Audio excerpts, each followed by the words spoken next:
Chapter 1. The Allied Base Vehicle. The Red Alert system has selected a host. Zhou Xin male, 20 years old. Zhou Xin floated in a boundless void of darkness. The only thing visible was a minuscule number 5,000 displayed in the lower right corner of his vision. All around him was an endless expanse of black. Where's this place? I was just downloading a Red Alert mod, waiting for the game to load, and now I find myself here? Hiss. Cold? It's so cold. Zhou Xin jolted awake, realizing he was lying in a snowy expanse. It's freezing. Where am I? Ouch. That hurts.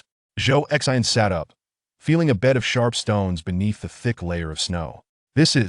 He brushed aside the snow, only to discover that beneath it lay not stones, but some glimmering metallic objects. Grasping one of the metallic pieces, he weighed it in his hand, feeling its substantial heft. Could this be gold? Where on earth am I? A gust of icy wind swept by, sending a shiver down Zhou Xin's spine. Clutching the cold gold in his hand, he exclaimed, "Am I about to strike it rich?" Surveying his surroundings, he realized he was in a snowy valley, the ground thick with snow. In the distance loomed a towering, snow-capped mountain. How did I suddenly end up here? Is this some sort of time travel? Another chill wind blew, shaking the snowflakes from the branches above and onto Zhou Xin. Dressed in nothing but thin summer clothing, he trembled against the biting cold. I need to find a way to warm up. His pockets were empty, devoid of a lighter or a phone. They were utterly bare. What am I going to do? I'm going to freeze to death here. Just as Zhou Xin began to jump around in desperation to keep warm, a crisp system notification echoed in his mind. The Red Alert system has been activated. The Allied base vehicle is undergoing interdimensional transport. 3, 2, 1. As the countdown reached its conclusion, a slight tremor coursed through the ground. Suddenly, a bright white orb appeared in an open space before Zhou Xin. Moments later, the orb vanished, revealing a colossal, gold-painted truck. Allied base vehicle? MCV? Zhou Xin felt an overwhelming sense of familiarity with the vehicle's design. Excitedly, he muttered to himself, "The Red Alert system? Am I really in for such good fortune?" Zhou Xin felt a bit lost and issued a token command. "Drive over there." Immediately, the massive base vehicle began to slowly move in the direction Zhou Xin indicated. At the same time, the ground trembled slightly, shaking the snow off the branches. "Wow!"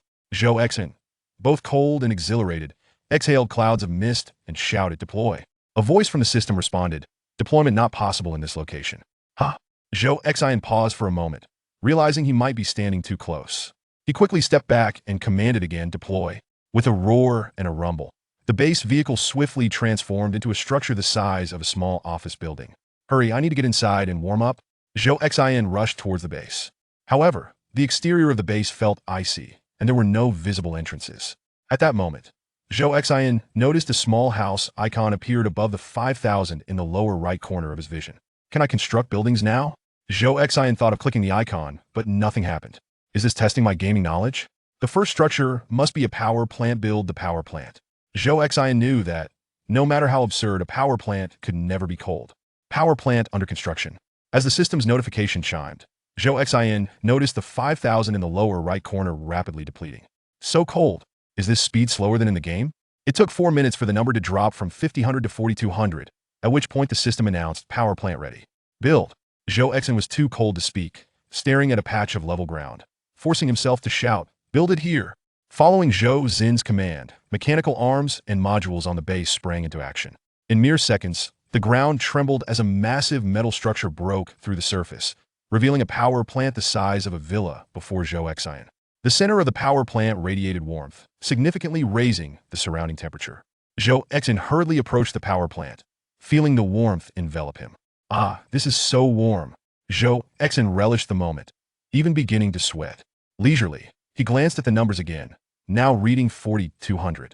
From 5,000 to 4,200, a power plant costs 800. That must be all the building funds I have. How do I replenish it? Suddenly, a thought struck him, and he rushed back to the spot where he had just awakened. Beneath the snow lay a trove of gold fragments. "That's it," Zhou Xin exclaimed, realizing the gold was his startup capital. "Construct a mine." The system remained unresponsive. Yes, the full name, constructing or refinery. The system responded, "Or refinery under construction." A mine required 2,000. He needed to build it quickly to replenish his funds otherwise. In this freezing place, he had no idea how to sustain his finances. If it took 4 minutes to build an 800 power plant, then a 2,000 mine will take 10 minutes? Zhou Xin pondered when suddenly, A low growl echoed from the woods behind him. Is that a wolf? Zhou Xin turned to see a massive white wolf, its eyes gleaming as it fixated on the base. I understand the mechanics, but why is this wolf so enormous? Zhou Xin felt a surge of terror as he realized the creature resembled a wolf, yet its size was comparable to that of a cow. Surely, the sounds of the deploying base and constructing power plant had attracted this beast? He understood that logic. But why was this wolf so large? He calculated the time. It had only been less than 2 minutes since he began constructing the mine, and by the time it was finished, he might be done for. Cancel the ore refinery construction. The system replied, ore refinery construction canceled. Construct a barracks. Barracks under construction. Zhou Xin's eyes remained fixed on the giant wolf, his heart racing. The 500-cost barracks will take 2.5 minutes to build, and the 200-cost soldiers will take 1 minute. I just have to hold out for 3.5 minutes. Yet the giant wolf appeared oblivious to Zhou Xin, seemingly captivated by the massive structure that had suddenly appeared. However, soon enough, the warmth emanating from the power plant drew the giant wolf's attention. The creature, following the warmth, soon spotted Zhou Xin. Gore. The wolf growled lowly, its gaze locking onto Zhou Xin with a predatory glare. Is it not finished yet? Does 150 seconds feel so interminable? Barracks ready.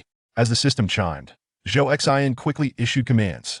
Instantly, a barracks the size of a villa materialized in front of the power plant, perfectly separating Zhou Xin from the giant wolf. Startled by the sudden appearance of the building, the wolf recoiled a few steps. Seizing the opportunity, Zhou Xin hastily commanded, produce soldiers. Produce soldiers. Oh, will I have enough funds? I need to leave 2,000 for the mine. Continue. Produce soldiers. Chapter 2. Why is the wolf so large? Zhou Xin commanded the creation of giant soldiers 3 times. The system responded with a voice. Manufacturing in progress in merely 1 minute. The soldiers were ready for deployment.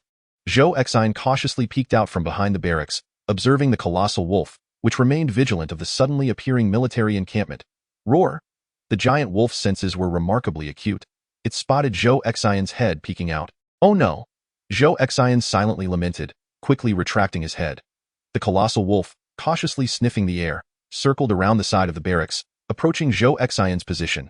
In response, Zhou Xin stealthily maneuvered along the barracks, attempting to evade the giant wolf. However, it was quite cold on this side. Having distanced himself from the power plant, the walls on the opposite side of the barracks felt frigid to the touch. Zhou Xin, clad in a t-shirt, brushed against the icy metal wall, exclaiming, "Ah, so cold." At the sound of Zhou Xin's exclamation, the giant wolf, perplexed by the warmth emanating from the power plant, immediately pivoted and charged towards Zhou Xin. Just as things seemed dire, a voice from the system announced, "Units are ready." The metallic walls of the barracks trembled slightly as the front door swung open, revealing a robust soldier clad in modern military attire. An M9 pistol holstered at his waist. Perhaps spurred by the threat posed by the giant wolf, or perhaps due to Zhou Xin's imminent danger, the soldier drew his M9 and began firing at the colossal wolf as soon as he stepped out. The wolf's pristine white fur was punctured by bullets, its blood instantly staining the entry wounds crimson. Zhou Xin felt a surge of approval, as expected from the setting of a red alert game. There would be no missed shots. The injured wolf let out a pained growl, momentarily disregarding Zhou Xin and lunging towards the soldier. The game's attack dogs could easily kill a soldier in one bite.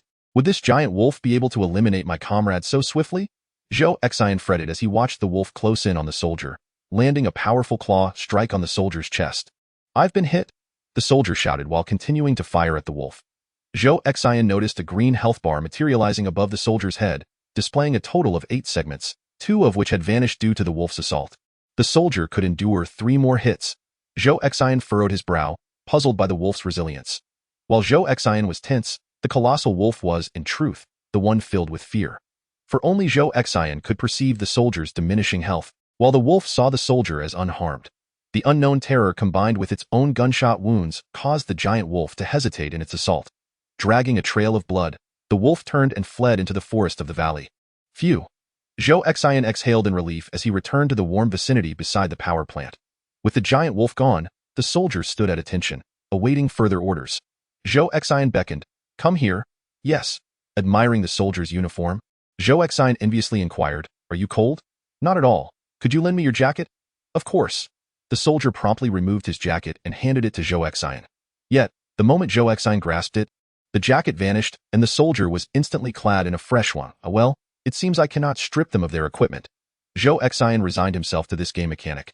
Soon, 2 additional soldiers were manufactured, leaving him with 3,600 currency. It appears that a mining site must be established. As Zhou Xin issued the order to construct the mine, his stomach began to grumble in hunger. Alas, it was a mistake to allow that giant wolf to escape. I have yet to find sustenance in this dense forest. With this thought, Zhou Xin directed the recently injured soldier and another to set up defensive positions beside the power plant. Upon receiving the command, the 2 soldiers, as if conjured by magic, materialized dozens of sandbags, weighing several hundred pounds, to encircle themselves, forming a defensive fortification. They then produced an M60 machine gun out of thin air, mounting it atop the sandbags to survey the surroundings for threats. Zhou Xin observed this spectacle with astonishment, but soon felt at ease and instructed Soldier 3. Follow me. Yes. Following the trail of blood left by the giant wolf, Zhou Xin ventured into the forest. After traversing a mere 20 meters, he felt a chill envelop him as he pondered how to resolve his discomfort from the cold. The system suddenly spoke in his mind. The host is moving away from the base. For the host's safety, individual unit creation can be employed. Puzzled, Zhou Xin mused. Individual unit creation for myself? Could it be that I am to gain solitary combat capabilities? Let us give it a try. Zhou Xin asserted. Create a soldier for myself. 1 minute later, the system responded. The unit for the host has been successfully created. Ah? Zhou Xin gasped in surprise as a flash of white light enveloped him, and he found himself clad in an outfit identical to that of the nearby soldier. Helmet, military uniform, bulletproof vest, combat boots, and gloves. Ah, the cold is gone. Zhou Xin exclaimed with excitement. Deployment? Zhou Xin attempted to command, and in an instant, a multitude of sandbags surrounded him, topped with an M60 machine gun. How intriguing! Zhou Xin rejoiced, declaring, Cancel deployment. The sandbags and machine gun vanished, leaving him with only the M9 pistol at his waist. Splendid. Let us proceed. Zhou Xin, brimming with enthusiasm and fully armed, led a soldier along the blood trail deeper into the woods. After walking 500 meters, he discerned that the path inclined downward. It turned out that the valley housing the base was situated midway up a high ridge, with peaks above and plains below. That moment, the system's voice echoed. The host has exceeded the base's range. Construction of buildings is not possible, only the creation of individual units. Oh? Have I truly strayed beyond the base's limits? I have yet to establish my mind. Zhou Xin contemplated, deciding it best to return for now to avoid losing his way and to await the creation of some mechanical units before venturing out again. Just as he was lost in thought, he spotted the giant wolf lying motionless ahead, surrounded by a pool of blood.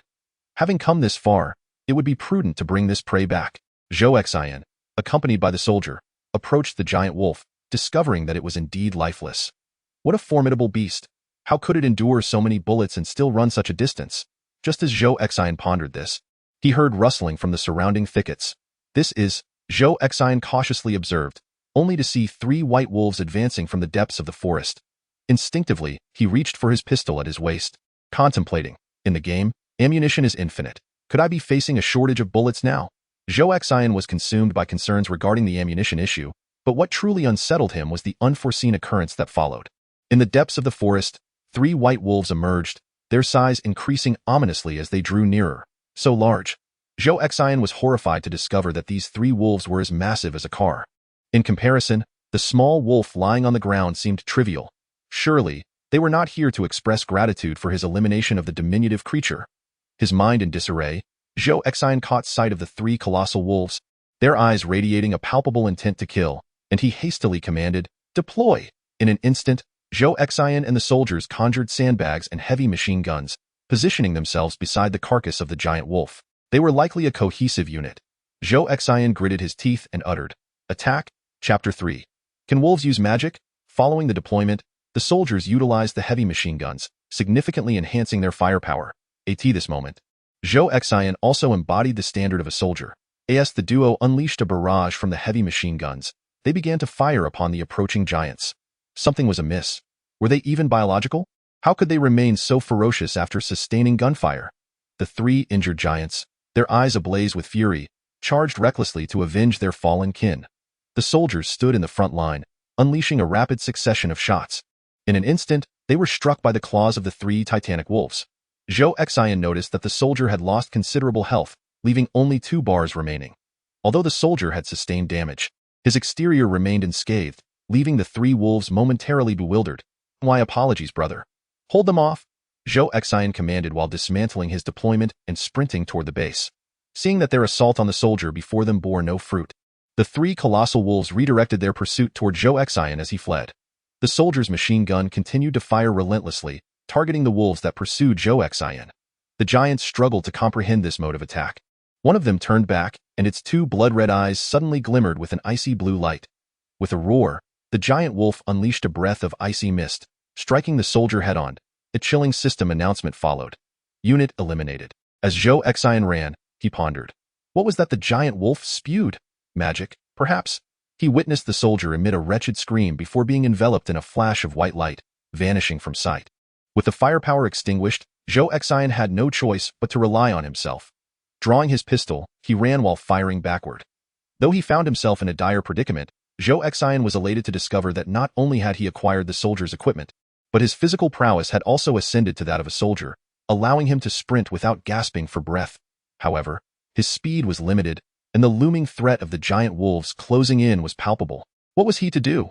Would he meet his end here? He had only just traversed into this realm. It had barely been a moment, and he hadn't even grasped the system yet.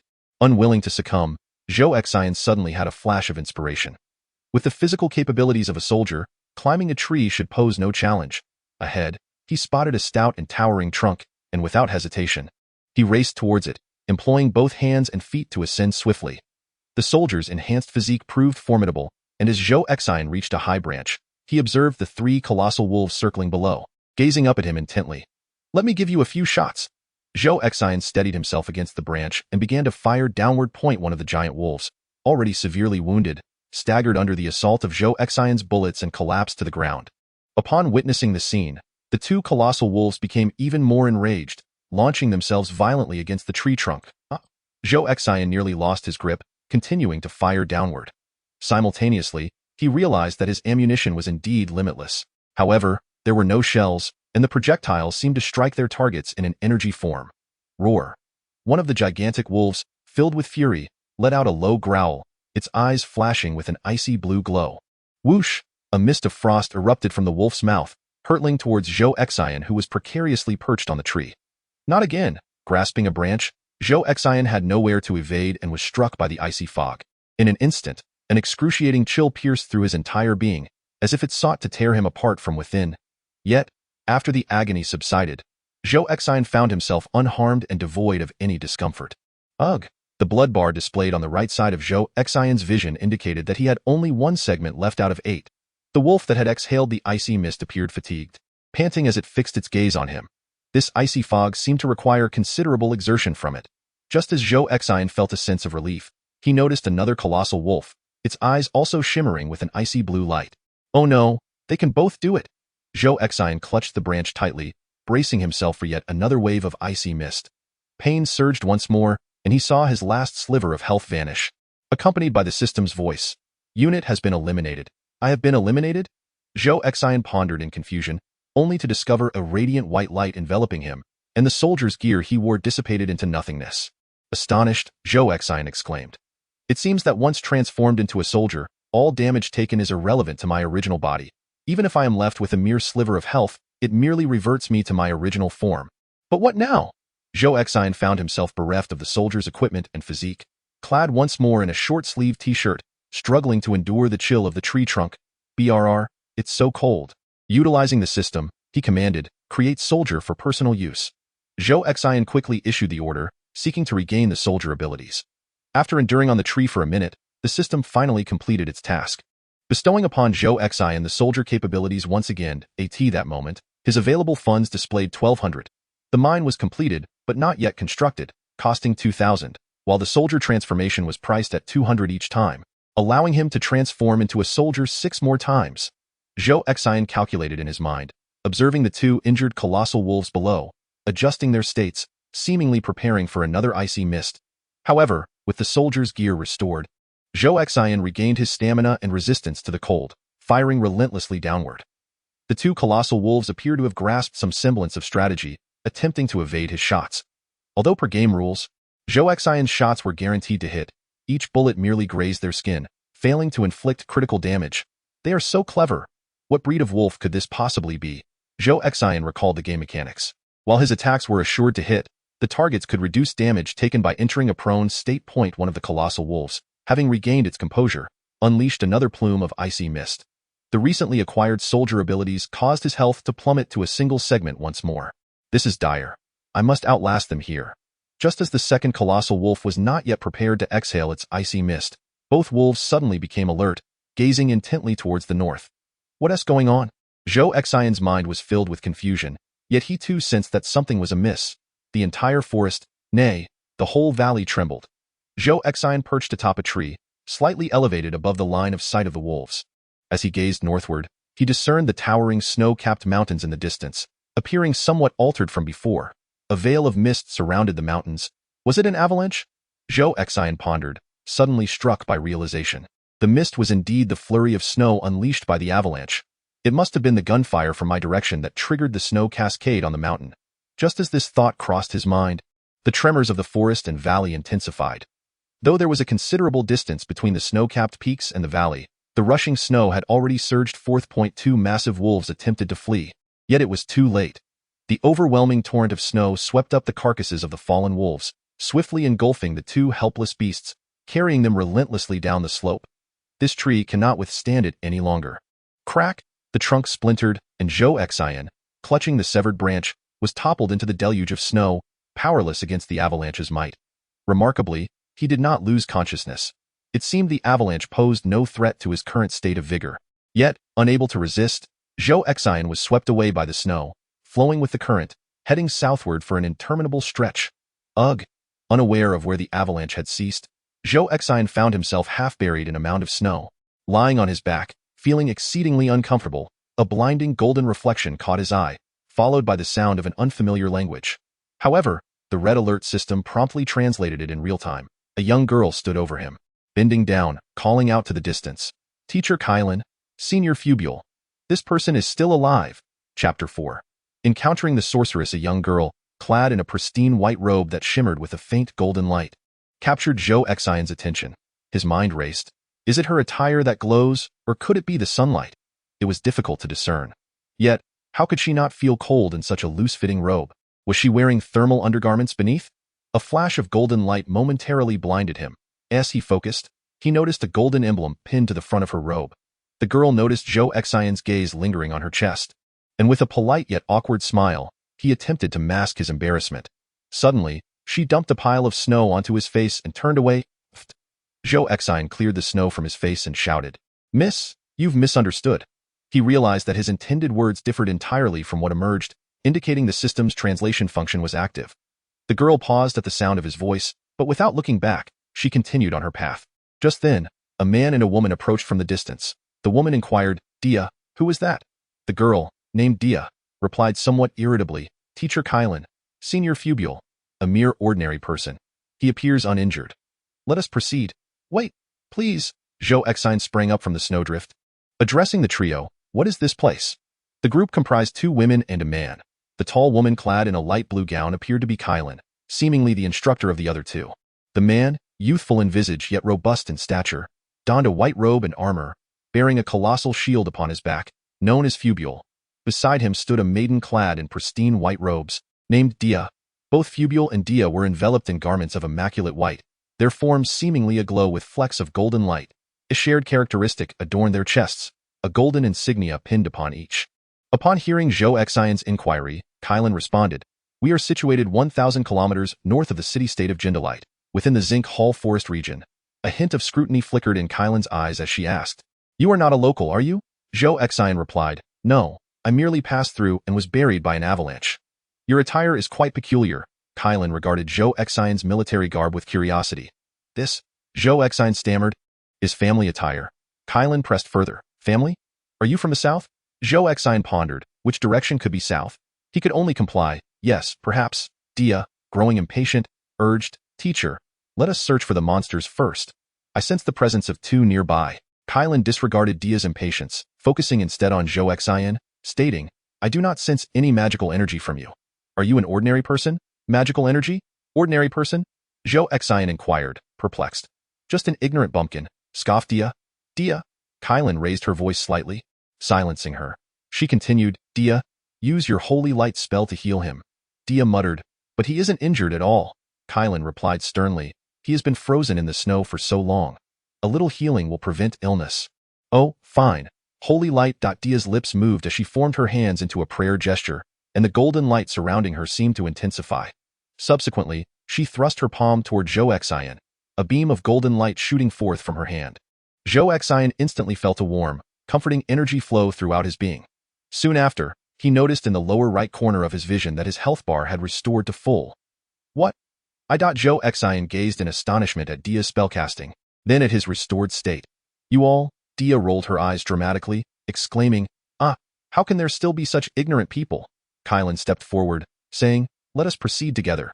There are numerous monsters lurking nearby, and as an ordinary person, you will be ill-equipped to handle them. Zhou Xin, feeling somewhat bewildered, glanced towards the direction of the avalanche, remembering he had a base vehicle parked in the valley. What? Did you lose something? Kylan observed intently. Zhou Xin pointed towards the deep mountains where the avalanche had come from, saying, I left a few items back there. Dia scoffed derisively. Ha! What nonsense are you spouting? That place is the legendary Golden Valley. How could you possibly leave something there? You're just boasting. Kylan explained to Zhou Xin, from here, a long journey into the mountains leads directly to the Golden Valley, guarded by numerous monsters. No one can reach it. Monsters? What are monsters? Zhou Xin inquired. Observing the utterly ignorant expression on Zhou Xion's face, Dia let out a resigned sigh. Kyran remarked, let's leave this place for now. My name is Kyran, a teacher from the Magic Academy. Here to supervise my students during their practical training. I can assure you of your safety. Zhou Xian was secretly astonished by the peculiar world he had traversed into, filled with magic and monstrous beings. However, realizing that relying on himself would not suffice to return to the position of the base vehicle, he resolved to temporarily follow Kyran and her companions. My name is Zhou Xian. He introduced himself. Dia commented, what a strange name. Such names are common in the southern nations, aren't they? The towering and robust Fubler, who had remained silent until now, slowly spoke up, Teacher Kyran, the presence of the monsters is diminishing. Kyran replied nonchalantly, I am aware. They cannot escape. They are merely on the brink of death. She gestured for everyone to follow and prepared to set off, with the formidable Fubler leading the way. The group traversed the vast expanse of the plains, which now resembled a snowy wasteland. Zhou Xian's arrival had triggered a massive avalanche, the thunderous gunfire echoing through the years of accumulated snow. The avalanche swept across the outer plains of the mountainous region, transforming it into a snowy landscape. Teacher, here, Fubler, effortlessly bearing a massive metal shield, strode over to a mound of snow. He bent down and drew a short sword from his waist. Swiftly clearing the snow away, a wolf's leg emerged, which Fubler grasped and effortlessly lifted the enormous corpse of a white wolf. Zhou Xian thought to himself, this must be the small wolf that attacked me earlier. It's not one of those two monsters. This one has been dead for quite some time.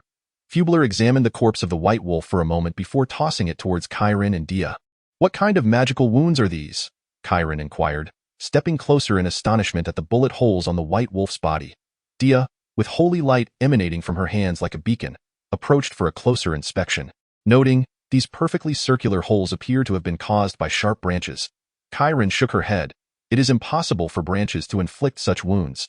Even the hide of a juvenile frost giant wolf is not that fragile. The three were perplexed by the injuries on the giant wolf. Zhou Xian interjected, is this what you refer to as a monster? Kyran affirmed, yes, this is a type of monster, the frost giant wolf, adept in water-based magic, particularly the ice branch. Zhou Xian, though unable to comprehend entirely, was taken aback and exclaimed, there should be three more. I just had a confrontation with them. Dia chuckled softly, you, an ordinary person, would perish from a mere breath of a frost giant wolf. Claiming to have fought them is quite the exaggeration. Chapter 5. Magical Artifacts. Zhou Xian, somewhat puzzled, asked, you've referred to ordinary person several times. Is that a derogatory term? Kyran smiled. Do not take it to heart. Ordinary person is not a term of disparagement. Dia chimed in with a huff, but bragging is indeed a pejorative. Zhou Xian frowned. You little girl, I am not bragging. I merely recounted the situation I encountered. Kyran, serious in tone, added, at the periphery of this avalanche, we have indeed only sensed the presence of two monsters. Are you implying that, aside from this juvenile frost giant wolf, there are three others? Zhou Xian inquired, to which he received a nod from the others. Indeed, those three are significantly larger and were also swept down by the avalanche. Dia questioned, significantly larger? Then they must be adult frost giant wolves. How did you manage to survive upon encountering them?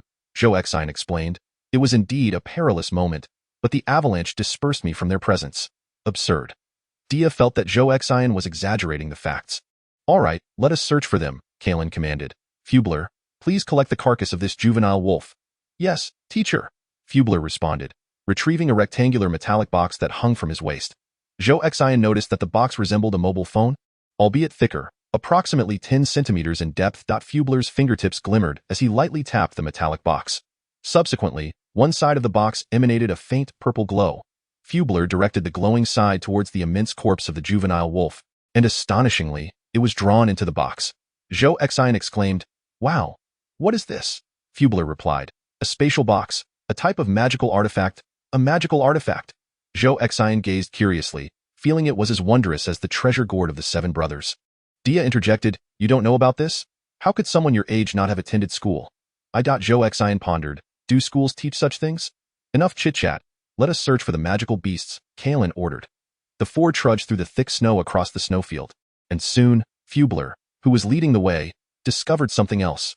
Fubler pointed to a flat snow mound, saying, "Teacher Kalen, this is where the two magical beasts' auras vanished." Kalen nodded, softly murmuring something that resembled an incantation. Then, she gently raised her right arm, as if commanding the surrounding cold winds. The tall Kalen, clad in a light blue robe, swayed with the breeze, accentuating her graceful figure. With a sharp motion, Kalen positioned her right hand palm down, her fingers curling into talon-like shapes, causing the snow mound beneath to come alive. Under her control, the snow gradually parted to either side. From the depths of the snow, the lifeless forms of two colossal adult frost giant wolves emerged into the light once more. Kalen flipped her right hand palm up and forcefully lifted it. The deep layers of snow propelled the two white wolf corpses to the surface of the snowfield. They had companions? Kalen squinted, transforming her right hand into a knife-like shape. Following the direction of the two white wolves' noses, Kalen sliced forward with her hand, carving a ravine 4 to 6 meters long into the snowfield. She cast another spell, and from the end of the ravine, she unearthed yet another corpse of a frost giant wolf. "This is it. I was not mistaken," Zhou Xin chuckled. Fubler approached to examine the wounds on the giant wolf and remarked in confusion, "Teacher, all three of them bear identical wounds." Kalen's expression turned grave as she leaned in to scrutinize the gunshot wounds on the giant wolf. "It appears to be a penetrating injury." Kalen contemplated and said, "Fubler, dissect one of the wounds and investigate its depths." Zhou Xin, intrigued, also leaned closer to see if any bullet fragments remained inside. Fubule unsheathed his short sword and trimmed the fur surrounding a wound on the corpse of the colossal wolf. He then thrust the blade forcefully into the puncture. The skin of the beast was remarkably tough, which startled Fubule. He exerted greater effort, barely managing to widen the wound with his short sword. In astonishment, he remarked, "Teacher, this puncture is approximately 10 centimeters deep. Yet there are no residual traces. I wonder what could have inflicted such a wound." Zhou Xin pondered to himself. It seems the bullet dissipated after being fired. Chiron furrowed her brow and continued to address Fubule. "Please examine the wounds on the other two as well." "Yes." Fubule proceeded to dissect the puncture wounds on all three colossal wolves, allowing Chiron to inspect them in turn. "This could be some form of unknown artifact," Chiron mused, closing her eyes in contemplation. "Artifact?" Dea and Fubule queried in surprise. Chiron opened her eyes, casting a puzzled glance at Zhou Xin, Chiron, and her companions. Zhou Xin's attire appeared exceedingly peculiar. Chiron surveyed Zhou Xin from head to toe, her gaze ultimately resting on the pistol at his waist. "This individual is indeed strange," Chiron thought to herself. Noticing the curiosity among the group, Zhou Xin inquired, "Have you not yet developed anything akin to firearms?" "Firearms?" Dea and Fubule were taken aback by the unfamiliar term. Chiron asked Zhou Xin, "Is this the name of some sort of artifact?" Zhou Xin was at a loss for how to explain. If he had to categorize it as an artifact, then so be it. "Fubule, please gather these three as well," Chiron instructed. Fubule retrieved a spatial box and, just as before, stored the three colossal wolf corpses. Zhou Xin hesitated. "What is it?" Chiron inquired. Zhou Xin sheepishly admitted, "I'm a bit hungry. Do you have anything to eat?" "Fubule, give him some bread," Chiron requested. Fubule nodded and produced a piece of bread from the spatial box, handing it to Zhou Xin. "Thank you." Zhou Xin took a bite of the bread, discovering it to be of ordinary taste, and thus ate with ease. "This is quite good," Zhou Xin remarked while eating. "Actually, I was just hungry earlier and intended to procure some wolf meat, which led to my encounter with them." Dea chuckled from the side. "You must have been out of your mind with hunger. You thought you could eat them? That would be courting death." Zhou Xin replied, "Indeed." I had no idea they were so formidable and possessed magic. One blast of icy mist struck me, leaving me utterly chilled and quite uncomfortable. Dea frowned and said, "You are rather amusing. Do you realize that even a mage would suffer severe harm from a frost giant wolf's icy breath? And you are merely an ordinary person." Chiron, listening nearby, found Zhou Xian's words quite incredulous, prompting her to ask, "Zhou Xian, are you saying you were hit by the icy mist expelled by the frost giant wolf? How is it that you are unharmed now?" Preoccupied with his hunger and focused on the bread, Zhou Xian failed to notice the skepticism in their tones. He thus replied candidly, "I was injured, but the injury is not visibly apparent, and besides, didn't this Sister Dea use some holy light technique to heal me? So now I'm fine." "What utter nonsense! I have truly had my fill of this deceitful individual," with a look of disdain, Dea exclaimed.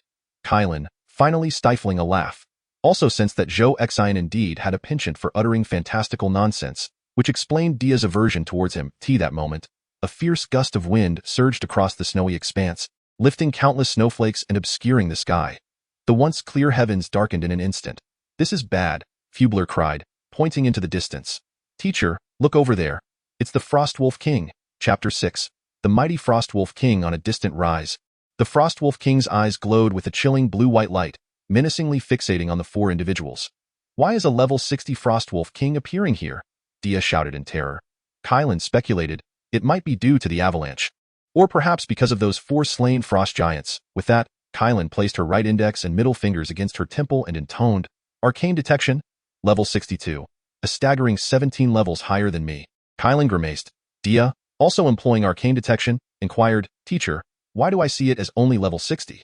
Kylan explained, "That is because the level disparity between you and the target is too great. Arcane Detection can only reveal a range." Meanwhile, Zhou Xian, munching on bread and listening to their discourse, was utterly perplexed. He pondered, "How can they see levels like 60 and 62 from these creatures? Teacher, we must leave this place at once," Fubler urged. Kylan replied, "There's no escaping now." Before she could finish, the howling winds intensified, and the Frostwolf King charged towards the fort. "Prepare for battle," Kylan shouted urgently. Fubler, obeying the command, drew the shield from his back and positioned it before him. "Holy light shield." As Fubler spoke, a faint golden glow enveloping him suddenly brightened. This golden light gradually formed a spherical shell, encasing Fubler. Kylan was not idle either. She spread her arms wide, emanating a brilliant cerulean luminescence. As she became enveloped in this blue light, Zhou Xian felt the already frigid air of the snowy expanse grow even colder. Around Kylan, ice shards rapidly coalesced, encircling her to form an icy barrier. Fubler, prepare to draw its attention. Dea, get ready to heal us. Kylan assigned tasks while taking her stance, conjuring a sphere of ice in her palm. "Understood, teacher." Both Fubler and Dea responded, with Dea assuming her position, her golden aura intensifying. The Frostwolf King moved with remarkable speed, closing the distance in mere moments. "Wow, it's enormous," Zhou Xian exclaimed as the wolf drew near, its size comparable to a small truck, and he suddenly found himself choking on his bread. Do you have any water?" he asked the trio. Kylan, realizing the presence of an ordinary person amidst the peril, shouted, "This is dangerous. You need to leave now." At that moment, the Frostwolf King had already charged upon them. Fubler brandished his shield in one hand while his dagger shimmered with golden light in the other. "Holy light accountability," Fubler shouted, unleashing a glimmering radiance from his short sword, a slender beam of golden light shooting directly towards the Frostwolf King. This seemingly innocuous skill, devoid of apparent harm, nonetheless provoked the wrath of the Wolf King. Initially targeting the most formidable mage, Chiron, the Wolf King was momentarily diverted by Fubler's presence, turning back to strike at him with a claw. Thud. Fubler's holy light shield absorbed the blow, but the brilliance of the shield flickered, revealing that Fubler was struggling to withstand the impact. Dea, positioned nearby, began to chant incantations, infusing holy light. A golden beam surged from her hands and enveloped Fubler, revitalizing his countenance significantly. "Sister, water!" Zhou Xian gasped, feeling a constriction in his throat. Stamping his foot in frustration, Chiron harbored some resentment. How bothersome, yet she still conjured a cup of water for Zhou Xian. With a subtle modulation of her magical energy, Chiron coalesced mist in the air. Crafting a delicate glass cup was filled to the brim with water, which she tossed to Zhou Xian. "I truly apologize, and thank you so much." Zhou Xian, quick on his feet, caught the glass cup, only to be astonished to discover that it was not glass at all, but rather a vessel fashioned from ice. "Ice arrow," Chiron re-entered the fray, summoning a multitude of ice spikes, which she launched at the Frost Wolf King. Only a few of these icy projectiles managed to pierce the Wolf King's hide, failing to penetrate any deeper. Incensed by Chiron's assault, the Wolf King turned and let out a low growl. Releasing a chilling mist from its maw, "Ice wall," Chiron cried, and the snow beneath erupted, forming a formidable barrier to shield against the icy fog. Fubler once more invoked holy light to draw the Wolf King's ire. Having drained the water, Zhou Xin curiously toyed with the crystalline ice cup in his hand. Let us not forget, Zhou Xin was clad in military garb, and through his gloves, he felt no chill from the ice cup. "I cannot hold on any longer," Fubler exclaimed as the Wolf King relentlessly rained blows upon him, shattering his holy light shield in swift succession. Without the protective barrier, thud. The Wolf King's claw struck Fubler's metallic shield. "Ah!" Fubler buckled under the force, collapsing to one knee. "Dia!" Chiron shouted, simultaneously unleashing a barrage of ice arrows at the Wolf King. Dia, in a frenzy, poured every ounce of her holy light into Fubler, though she still had reserves. It appeared the output was insufficient. Thud, thud. The Wolf King continued to batter Fubler, who desperately defended himself with his shield and short sword. Under Dia's relentless infusion of holy light, Fubler managed to intermittently manifest the holy light shield, only for it to be swiftly shattered by the wolf's claws, which continued to pummel his shield. Having grown weary of the exquisite ice cup, Zhou Xin turned to observe the three, bemusedly inquiring, "You all seem rather strained, you." Dia glared at Zhou Xin, furious at his seemingly relaxed demeanor, yet lacking the energy to unleash her ire upon him. Ice storm. Chiron's azure aura deepened, and she levitated off the ground, her feet no longer touching the earth. "Dia, Fubler, take Zhou Xin and flee. I will hold this creature at bay. Teacher, I can still." Fubler, his shield now indented, strained to speak. "Teacher, I believe in you. Vanquish it." Dia echoed. "Chiron, teacher, we will not retreat." Chiron exclaimed, "No. It is far too powerful for me. Moreover, it shares the same magical attributes as I do, rendering the damage I inflict upon it minimal." Upon finishing her words, she had already ascended over a meter into the air, her entire being radiating a frosty blue light. The emergence of the Frost Wolf King stirred a tempest across the snowy expanse. At that moment, as Chiron hovered in the sky, the storm intensified with ferocity. "The blizzard's reach is vast. It will endanger you all. Quickly, flee. I will hold it off. Otherwise, we shall all be trapped here." "Teacher, no." Dea cried out mournfully. Observing that Fubule was on the brink of collapse, Chiron wasted no time and unleashed an ice storm. Massive ice shards began to crystallize from the air, plummeting like a torrential downpour. Chiron endeavored to control their descent, directing the boulder-like ice blocks primarily towards the Wolf King, yet countless shards still scattered around them. Enraged, the Wolf King ceased to regard Fubule, leaping fiercely towards the suspended Chiron. Just as it was about to pounce upon her, a wall of ice erupted from the ground, thwarting the assault. Fubule, weak yet resolute, rose to his feet, shouldered his shield, and rushed to stand beside Zhou Xin and Dea. "We must leave at once," Fubule urged the duo. Dea wailed, "What are you saying? If Teacher Chiron exhausts her magical power, she will perish here." "Huh? Is this big sister going to die?" Zhou Xin finally grasped the gravity of the situation. The Frost Wolf King continued to assault Chiron with relentless strikes. The ice wall could not keep pace with the ferocity of its attacks, and one claw struck Chiron's form. Although a layer of ice armor surrounded her body, it shattered under the force, mitigating some of the impact, yet Chiron still coughed up a mouthful of blood. "Teacher Chiron," Dea cried out in despair. "Dea, Zhou Xin, go," Fubule insisted. Bang, bang, bang. The resounding gunfire echoed across the snowy landscape, its clarity piercing through the howling winds. Fubule and Dea, astonished and bewildered, turned their gazes towards Zhou Xin. There he stood, wielding an M9 pistol, firing rapidly at the Frost Wolf King. Chapter 7. Unleashing full firepower, a swift kill. According to the protocol of Red Alert, as long as Zhou Xin had locked onto a target, his bullets would not stray at this moment. Zhou Xin took careful aim, directing the bullets towards the vital points of the Wolf King. This was the Frost Wolf King's first encounter with firearm assault. It abruptly halted its movements, gripped by fear of this unfamiliar method of attack and the tremendous noise. Floating in the air, casting spells, Chiron's lips trickled blood, suggesting she had sustained internal injuries. It was evident that her frost armor had failed to completely shield her from the Wolf King's onslaught. Witnessing Zhou Xion's peculiar tactics subduing the Wolf King's actions, Chiron could no longer maintain her composure. Weakened, she found herself unable to sustain her magical levitation, her body tilting dangerously as she began to fall. Zhou Xian, noticing this, dashed forward and effortlessly caught the descending Kylan in his arms. Given her slender frame, he easily cradled her. How did you manage that? Kylan asked in astonishment. Zhou Xian replied, You're so soft. No, I mean you're so light. Of course I can carry you, Kylan, struggling to respond, weakly remarked, I meant, what kind of spell is your method of attack?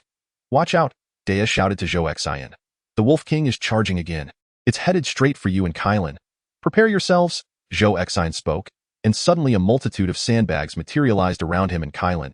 Encircling them, an M60 machine gun also appeared out of thin air. Positioned before Zhou Xian, rat-a-tat-tat. Grasping the heavy machine gun, Zhou Xian launched a counterattack. The Wolf King possessed a notably thick hide, augmented by magical enhancements, allowing only a scant number of bullets to pierce its flesh. Nevertheless, its pristine white exterior was now drenched in crimson, blood dripping steadily. The ferocity of the firepower deterred the Wolf King from recklessly charging forward. Its eyes glowed with a cerulean light as it exhaled a chilling mist towards Zhou Xian. Alas, movement was not permitted in a deployed state. Gritting his teeth, Zhou Xian resolved, No retreat, I shall fight. He continued his relentless assault, watching as the icy mist hurtled toward him. Ice wall, beside him, Kylan, summoning all her strength, conjured an ice wall to intercept the freezing fog. Coughing, Kylan felt her energy waning further as she called out to the two startled children nearby. Fubule, Dea, assist Zhou Xian? Yes, the pair replied in unison. Fubule raised his battered shield and charged towards the Wolf King, brandishing his dagger and drawing its attention with a radiant light. After casting a holy light spell on Kylan, Dea began to channel holy energy into Fubule. Zhou Xian felt a surge of exhilaration. This is it. With a tank and a healer, I shall focus on dealing damage. The ice arrows and blizzards previously unleashed by Kylan had inflicted only minimal harm upon the Frost Wolf King. This was primarily due to its formidable strength, as well as its inherent resistance to ice-based spells. In stark contrast, Zhou Xian's firepower was entirely different. Leaning against the makeshift barricade of sandbags, Kylan pondered curiously. Does Zhou Xian possess some sort of spatial artifact? Where did he conjure these sandbags from? Observing Zhou Xian firing the machine gun at the Wolf King, Kylan fell into contemplation. That peculiar artifact in his grasp produces a thunderous sound and appears immensely powerful. Most intriguingly, he seems entirely immune to the effects of mana depletion. A truly enigmatic individual. I have never heard of anyone like him. Returning to the moment, Kylan noticed Zhou Xian's formidable firepower. Each time the Frost Wolf King attempted to pounce on him, Fubule's radiant light thwarted its advance. Positioned slightly farther away, Dea continued to channel holy energy into Fubule. Just as Dea began to worry that she and Fubule might not endure much longer, the Frost Wolf King suddenly let out a mournful howl, its massive form collapsing limply to the ground. What? The battle concluded with astonishing swiftness, leaving Kylan, Fubule, and Dea utterly astonished. Zhou Xian too recognized that his previous counterattacks against the Frost Giant Wolf, while automatically aimed, had resulted in limited damage to vital areas. However, now that he was concentrating fully on targeting, the likelihood of striking effective locations had significantly increased. Thus, the Frost Wolf King was swiftly vanquished, a result that exceeded Zhou Xian's expectations. Ha! Splendid! Zhou Xian exhaled in relief, proclaiming, Disengage deployment. The sandbag fortifications and machine gun vanished, and Kylan, who had been leaning against the sandbags, suddenly toppled backward. Oh dear, my apologies. Zhou Xian hurriedly stepped forward to assist Kylan. Thank you, Kylan replied, a hint of embarrassment coloring her voice. Zhou Xian, feeling somewhat embarrassed, remarked, It's my fault. I didn't notice you leaning against the sandbag and simply put them away. Kylan, rendered speechless, replied, What I meant to say is, thank you for saving us and dealing with the Frost Wolf King. Oh, it was just a small effort. Zhou Xian politely responded, locking eyes with Kylan for a few seconds. Kylan, with her exquisite features and flowing long hair, gazed at Zhou Xian with a look of deep gratitude. Zhou Xian, under her attentive gaze, felt a wave of awkwardness, unsure of how to respond. Fubler, crouched beside the corpse of the Wolf King, called out to Kylan, Teacher, the wounds on the Wolf King are identical to those on the Frost Giant Wolves we encountered earlier. Upon hearing this, Kylan inquired, Did you also slay those giant wolves? Zhou Xian nodded. I took down one small and one large, and injured two others. Then an avalanche occurred. They lost too much blood and got buried in the snow, so they perished. How impressive, Kylan marveled. Dea rushed over from a distance, glancing at Zhou Xian and Kylan, hesitating to find the words. Kylan asked, Dea, what's the matter?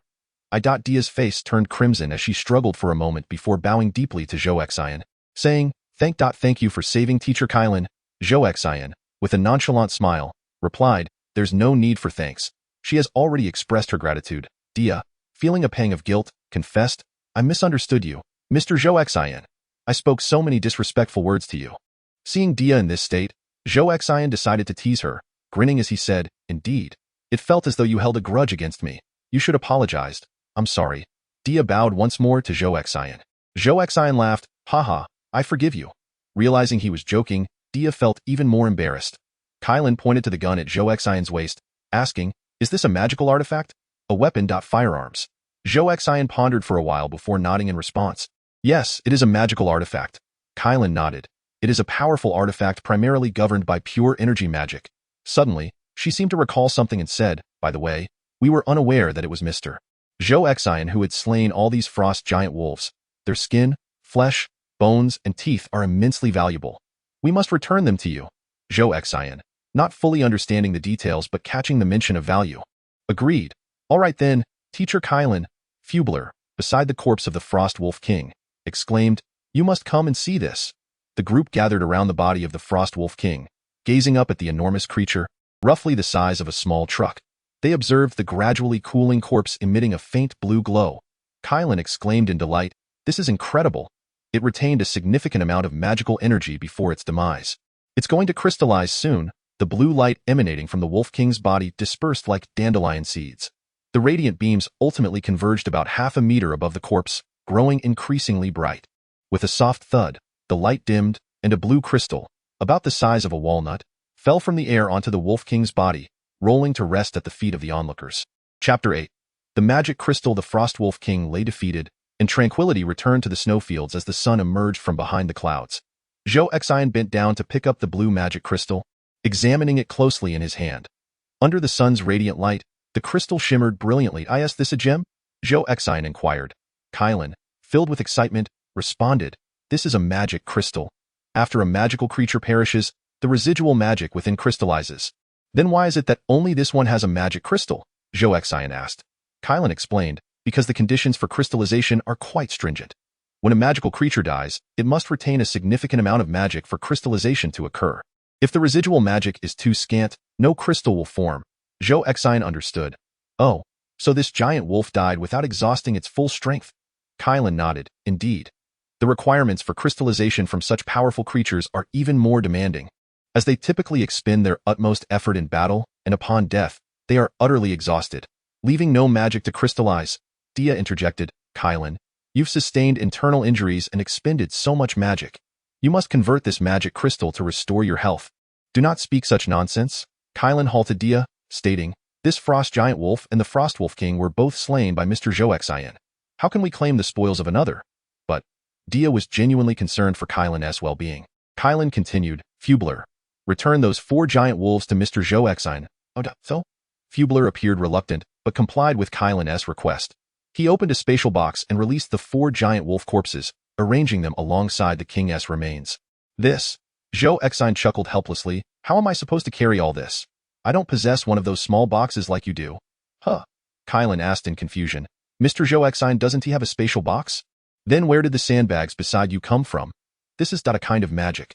Zhou Xin stepped back slightly from the crowd, prepared a spell, and then dispelled it. Though the astonishment of Kylan and the others, a circle of sandbags appeared around Zhou Xin, only to vanish moments later. Kylan marveled, "This is incredible. To conjure objects out of thin air? And that artifact in your hand shoots in the form of pure energy. Mr. Zhou Xin, are you a pure energy mage?" "Sort of." Zhou Xin was uncertain how to explain. "Pure energy? That is a remarkably rare attribute." Dia and Fubler whispered in a "It seems you could use this. Please take it." Zhou Xin extended the blue magic crystal toward Kylan. "Ah, this is far too precious." Kylan was visibly moved, glancing between the crystal and Zhou Xin. "If it weren't for Mr. Zhou Xin, we would have barely managed to defeat the Wolf King. And we would not have obtained this magic crystal. It rightfully belongs to you." "I cannot accept it." Zhou Xin waved his hand with a smile. "It's not a gift. Since it's so valuable, how about I trade it with you for a spatial box?" "We currently do not have any spare spatial boxes," Kylan replied. "Moreover, the value of a single spatial box pales in comparison to that of such a high-purity magic crystal." Zhou Xin firmly grasped Kylan's hand, pressing the magic crystal into her palm. "Don't be modest. Just accept it. Did you not also provide me with bread and water? Ha ha. Thank you. Kylan was rendered speechless with gratitude. Zhou Xin indeed did not mind. He could discern that it was precisely due to his unique methods of attack that he could swiftly vanquish monsters in this world, thereby efficiently acquiring magic crystals. Therefore, at this moment, it seemed prudent to cultivate relationships with these individuals, as it might facilitate future endeavors in this realm. Zhou Xin pointed to the 5 giant wolf corpses on the ground and said to Fubler, "Please collect these quickly. I cannot manage it." "What?" Fubler turned to Kylan. With a nod from Kylan, Fubler complied, retrieving a spatial box to collect the 5 wolf carcasses. Zhou Xin remarked, "Did you not claim these wolves were quite valuable? Kindly assist me in storing them. We shall split the proceeds." "Very well, as you say," Kylan responded with a smile. The snowfield was now left only with the large depressions made by the wolf corpses. Along with Zhou Xin and his companions, Kylan stepped between Dia and Fubler, addressing Zhou Xin. "Mr. Zhou Xin, I was unaware of your remarkable skills. I must apologize for my earlier presumptions. What are your plans moving forward?" Zhou Xin pondered for a moment, gazing toward the northern valley. "I mentioned that some items were left in that valley. It would be ideal to retrieve them," Kylan replied. "That is the Valley of Gold, and the surrounding forests are inhabited by numerous monsters. With the capabilities of the 3 of us, we cannot reach that location. Might I inquire what means you possess, Mr. Zhou Xin?" Zhou Xin sighed. "In truth, I would also be powerless against a pack of giant wolves." Kylan extended an invitation. "Then Mr. Zhou Xin, perhaps you could accompany us back to the town in the south. We can devise a plan regarding the Valley of Gold at our leisure." "Agreed. No problem." The 4 of them headed south, gradually emerging from the snowfield formed by the avalanche. The so-called town in the south was still quite distant. As they traversed a thicket, the day had grown late. Throughout the journey, Zhou Xin felt no fatigue, owing to his robust physique. The tall and sturdy Fubler marveled. "Mr. Zhou Xin, to traverse such a distance relying solely on physical stamina without magic power is truly impressive," Kylan suggested. "Let us set up camp here. We shall rest and continue our journey tomorrow." As night fell, Fubler gathered branches and ignited a campfire with flint. The 4 of them sat around the fire, taking out food and water, engaging in light conversation. Illuminated by the flames, the golden badges on Dia and Fubler's chests gleamed brilliantly. Zhou Xin inquired, "Dia, when you discovered me in the snow, I was actually gazing at the badge on your chest. Thus, you may have misunderstood my intentions." Under the flickering firelight, Dia's face flushed slightly as she lowered her gaze. "Indeed, I thought you were an unscrupulous person, which led to my bias and poor attitude towards you." "I sincerely apologize," Zhou Xin, unfazed, chuckled and asked. "I noticed there are numerous inscriptions on it, seemingly stating Magic Academy. Is this badge some form of identification?" "Oh, this." Dia removed the badge from her chest and handed it to Zhou Xin, explaining, "This is the emblem of the Northern Golden Continent, Jinli City-State, Grand Magic Academy. It can be regarded as a form of identification, considering the existence of a corresponding order in this world." Zhou Xin pondered that lacking any form of identity credentials might lead to numerous troubles, thus he sought to inquire about such information. "Could you provide a detailed introduction?" Zhou Xin asked. With a gentle smile, Dia glanced at Kylan and then addressed Zhou Xin. "Why not let teacher Kylan enlighten you? She is indeed a distinguished educator at Arbajian University." Zhou Xin feigned seriousness as he addressed Kylan. "Greetings, teacher. I seek your guidance." Kylan chuckled at Zhou Xion's antics and responded with ease, "Very well, allow me to elaborate." Chapter 9. The Academy and Guild of Wizards to date. This planet possesses but a single continent, situated in the northern hemisphere. The northern edge is adorned with towering snowy mountains, close to the Arctic Circle, while the southern edge is characterized by numerous volcanoes in the equatorial region. The inhabitants of this continent have established a civilization based on magical knowledge. They vied for territory, ultimately dividing the entire land into 5 distinct regions. The northern gold continent, predominantly featuring temperate plains rich in gold and various metal ores, hence its name.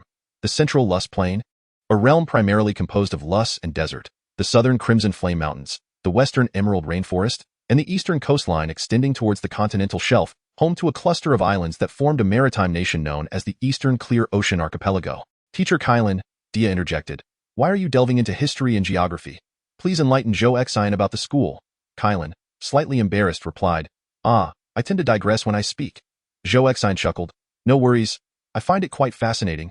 As I have not studied these subjects much, alas, Fubler has fallen asleep while listening." Dia looked over at the drowsy Fubler, who, having battled the Wolf King during the day, was now thoroughly exhausted and dozing by the campfire. Kylan continued, "The various city-states of the northern gold continent, with the city-state of Jinlight at the downstream of the Wisdom River as the capital, have formed a federal nation. Zhou Xin suddenly realized. Oh, so your school belongs to the capital university. Indeed, Kylan nodded, gesturing towards Dia and Fubler. Do not underestimate these two children. They are already exceptional among their peers. Zhou Xin shrugged with a smile. I wouldn't dare to underestimate you, especially since I possess no magical power. Ah, indeed. Mr. Zhou Xin lacks magical power. Kylan pondered for a moment before saying, Mr. Zhou Xin, may I see your magical artifact? Of course, if it is not too much trouble. Not at all, it's quite convenient. Zhou Xin drew a pistol from his waist and handed it to Kylan. Within mere seconds, the pistol vanished, reappearing on Zhou Xion's armed belt. What? Is this a soul-bound artifact? Could it be? Kylan exclaimed in astonishment. There once existed an ancient civilization near Golden Valley. They lacked magical power and relied on artifacts to manipulate magic to arm themselves. Are you perhaps their descendant? Ah, how delightful it is that you have crafted such a comprehensive rationale. Zhou Xin silently chuckled to himself and promptly replied, I am unaware. Ever since I arrived in this realm, I have been residing in the Golden Valley until I was swept away by that avalanche. Zhou Xin spoke the truth, thus feeling no pangs of guilt. The others interpreted his words to mean that he had been in the Golden Valley since birth, and thus accepted this narrative, concluding that Zhou Xian was likely a descendant of the ancient civilization of the northern Golden Valley. Although Kylan bore injuries, she was still invigorated. Mr. Zhou Xian, would you be interested in learning magic? Zhou Xian paused, taken aback. Learn magic? What kind of magic? Kylan, showing a hint of excitement, replied. With such a formidable magical artifact at your disposal, if you could master even a few protective or healing spells, it would be like adding wings to a tiger. Zhou Xian inquired, am I capable of learning it? Certainly, Kylan elucidated. Tomorrow when we reach the town, we will conduct a magical aptitude test. If you possess a foundation in magic, you can directly embark on the study of spells. Zhou Xian asked, what if I lack a magical foundation? Kylan responded, that is of no concern. The current advancements in magical technology allow even ordinary individuals to acquire a magical foundation through the conversion of magical crystals. However, this method requires substantial financial resources, which most families cannot afford. Yet, I believe that with your current abilities, Mr. Zhou Xian, both earning money and acquiring magical crystals would be a breeze. Zhou Xian remarked, I cannot fully comprehend it, but I am profoundly astonished. Come to our school, Kylan exclaimed with enthusiasm. I can personally instruct you. Dea interjected. Ha, may I be a classmate of Mr. Zhou Xian? Zhou Xian scratched his head, feeling somewhat awkward as he asked, is it truly permissible to enter such a prestigious institution as a capital university so casually? Kylan, with a sense of pride, declared, of course not. However, as a senior magical instructor, I possess special recruitment privileges. I can admit you directly, and after a quarter study, you can take an assessment to officially enroll. Zhou Xian contemplated. Given his current abilities, he could not traverse the mountains to return to the base in the Golden Valley. Thus, it would be wise to accompany Kylan to learn some magic, and once he grew stronger, he could devise a way to return. Moreover, an important point was that Kylan currently believed him to be an ancient descendant, so he could take this opportunity to resolve the issue of his identity credentials, sparing himself future troubles. Very well. I accept your invitation. Zhou Xian gestured gallantly. Teacher Kylan. Dea rejoiced, exclaiming, Hooray! We are classmates now. The drowsy Fubler was roused from his slumber by Dea's cheers. Looking around in bewilderment, witnessing this scene brought a smile to Kylan's face. As dawn broke the following day, Zhou Xian and his companions continued their journey southward, arriving at the town of Xinhal by afternoon. Kylan promptly organized their plans. First, we shall book a room at the inn. Then you two will visit the merchant guild to exchange the frost giant wolf for currency, while I accompany Zhou Xian to register at the mage guild. Understood, Dea and Fubler responded. Once settled at the inn, the four of them split into pairs to proceed with their respective tasks. Zhou Xian accompanied Kylan to the town's mage guild, bustling with activity. The two navigated through the throngs of people and entered the grand hall. Greetings. I am Kylan, a senior mage, she announced, producing a card the size of a mobile phone from the inner pocket of her robe. The card bore intricate runes that appeared to shimmer, displaying Kylan's animated portrait along with some of her credentials. Upon glancing at Kylan's identification, the staff at the front desk regarded her with a newfound respect. You are a senior magical instructor from Beijing University. What brings you here? Upon hearing the front desk's inquiry, other mages in the hall cast curious glances in their direction. I am here to assist my friend in obtaining a mage's license. Kylan replied, gesturing for Zhou Xian to approach the desk. The attendant displayed a puzzled expression. How old is he? Why is he only applying now? He is 20 years old and has lived in the countryside. Away from the outside world, Kylan explained. Having learned of Zhou Xian's age during their camping trip the previous day, the attendant nodded. Then let's assess his magical aptitude. The staff then produced a square platform, upon which rested a metallic sphere the size of a basketball. What should I call you? The attendant inquired. Zhou Xian, he replied. Please place your hand on the sphere, the attendant instructed. Zhou Xian complied, pressing his hand against the metallic orb. Suddenly, the surface of the sphere shimmered with countless twisted golden lines, resembling veins that seemed to merge with the energy coursing through Zhou Xian's hand. Moments later, the sphere dimmed. The attendant, witnessing the result, stifled a laugh yet maintained decorum, stating, I apologize, Ms. Kylan, but your friend appears to be well, a commoner, and cannot be issued a mage's license. Chapter 10. The scorn of being powerless. The staff at the front desk seemed on the verge of labeling Zhou Xian as a failure, but quickly corrected themselves to refer to him as an ordinary person. The other patrons in the guild hall began to murmur amongst themselves. Some expressed curiosity about Zhou Xian's status. If he's just an ordinary person, what is he doing in Xinhall town? He was brought here by that woman. I just saw her ID card, level 45 ice mage. Wow, that's impressive. Others commented on Zhou Xian's somewhat soldierly attire. His clothing is quite peculiar. That woman mentioned he hails from the countryside, and apparently, he's just an ordinary person. That explains it. The crowd chattered excitedly, their voices unabashedly loud. Zhou Xian stood before the metallic sphere, feeling quite awkward, while Kylan stepped forward to challenge the attendant. I recall that those without magical foundations could still obtain a mage's license. Madam, that was 2 years ago. The attendant replied with the requisite politeness. The regulations have changed. One must possess at least a modicum of magical ability to apply for a mage's license. Your friend? Ahem, the attendant concluded, shaking their head. At that moment, 3 impatient men in line behind Zhou Xian and Kylan called out, Hey, what are you two dawdling for? We have matters to attend to. The 3 men were adorned in robes of varying hues, red, green, and white. The man in red appeared to be the leader among them.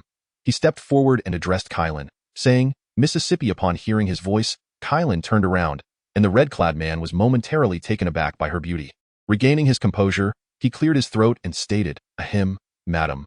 We have come to Xinhall to hunt magical creatures and are eager to register our personal information.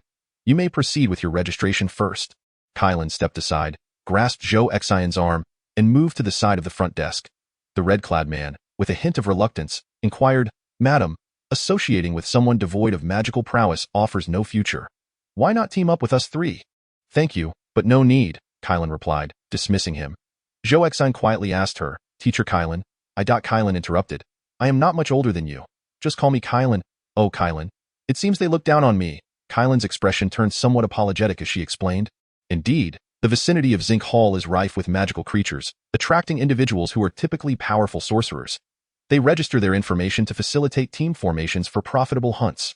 Are you, along with Dia and Fubule, also here to hunt magical creatures? Kylan nodded, yes, but our purpose is not profit. I'm here to assist them in completing their internship assignments. Oh, Zhou Xian acknowledged. So what should we do now? Should I still register? Kylan responded, please wait a moment while I consider. The 3 men in red finished their registration at the guild's front desk. The red-clad man, unable to shake his fascination with Kylan, approached her and Zhou Xian once more. He introduced himself, saying, Madam, I am a level 38 fire mage, and my 2 companions are.as he spoke. He snapped his fingers, prompting the green and white-clad men behind him to subtly cast spells, emanating a powerful aura of magical energy. The intensity of the magical light surrounding the mages seemed to indicate their levels.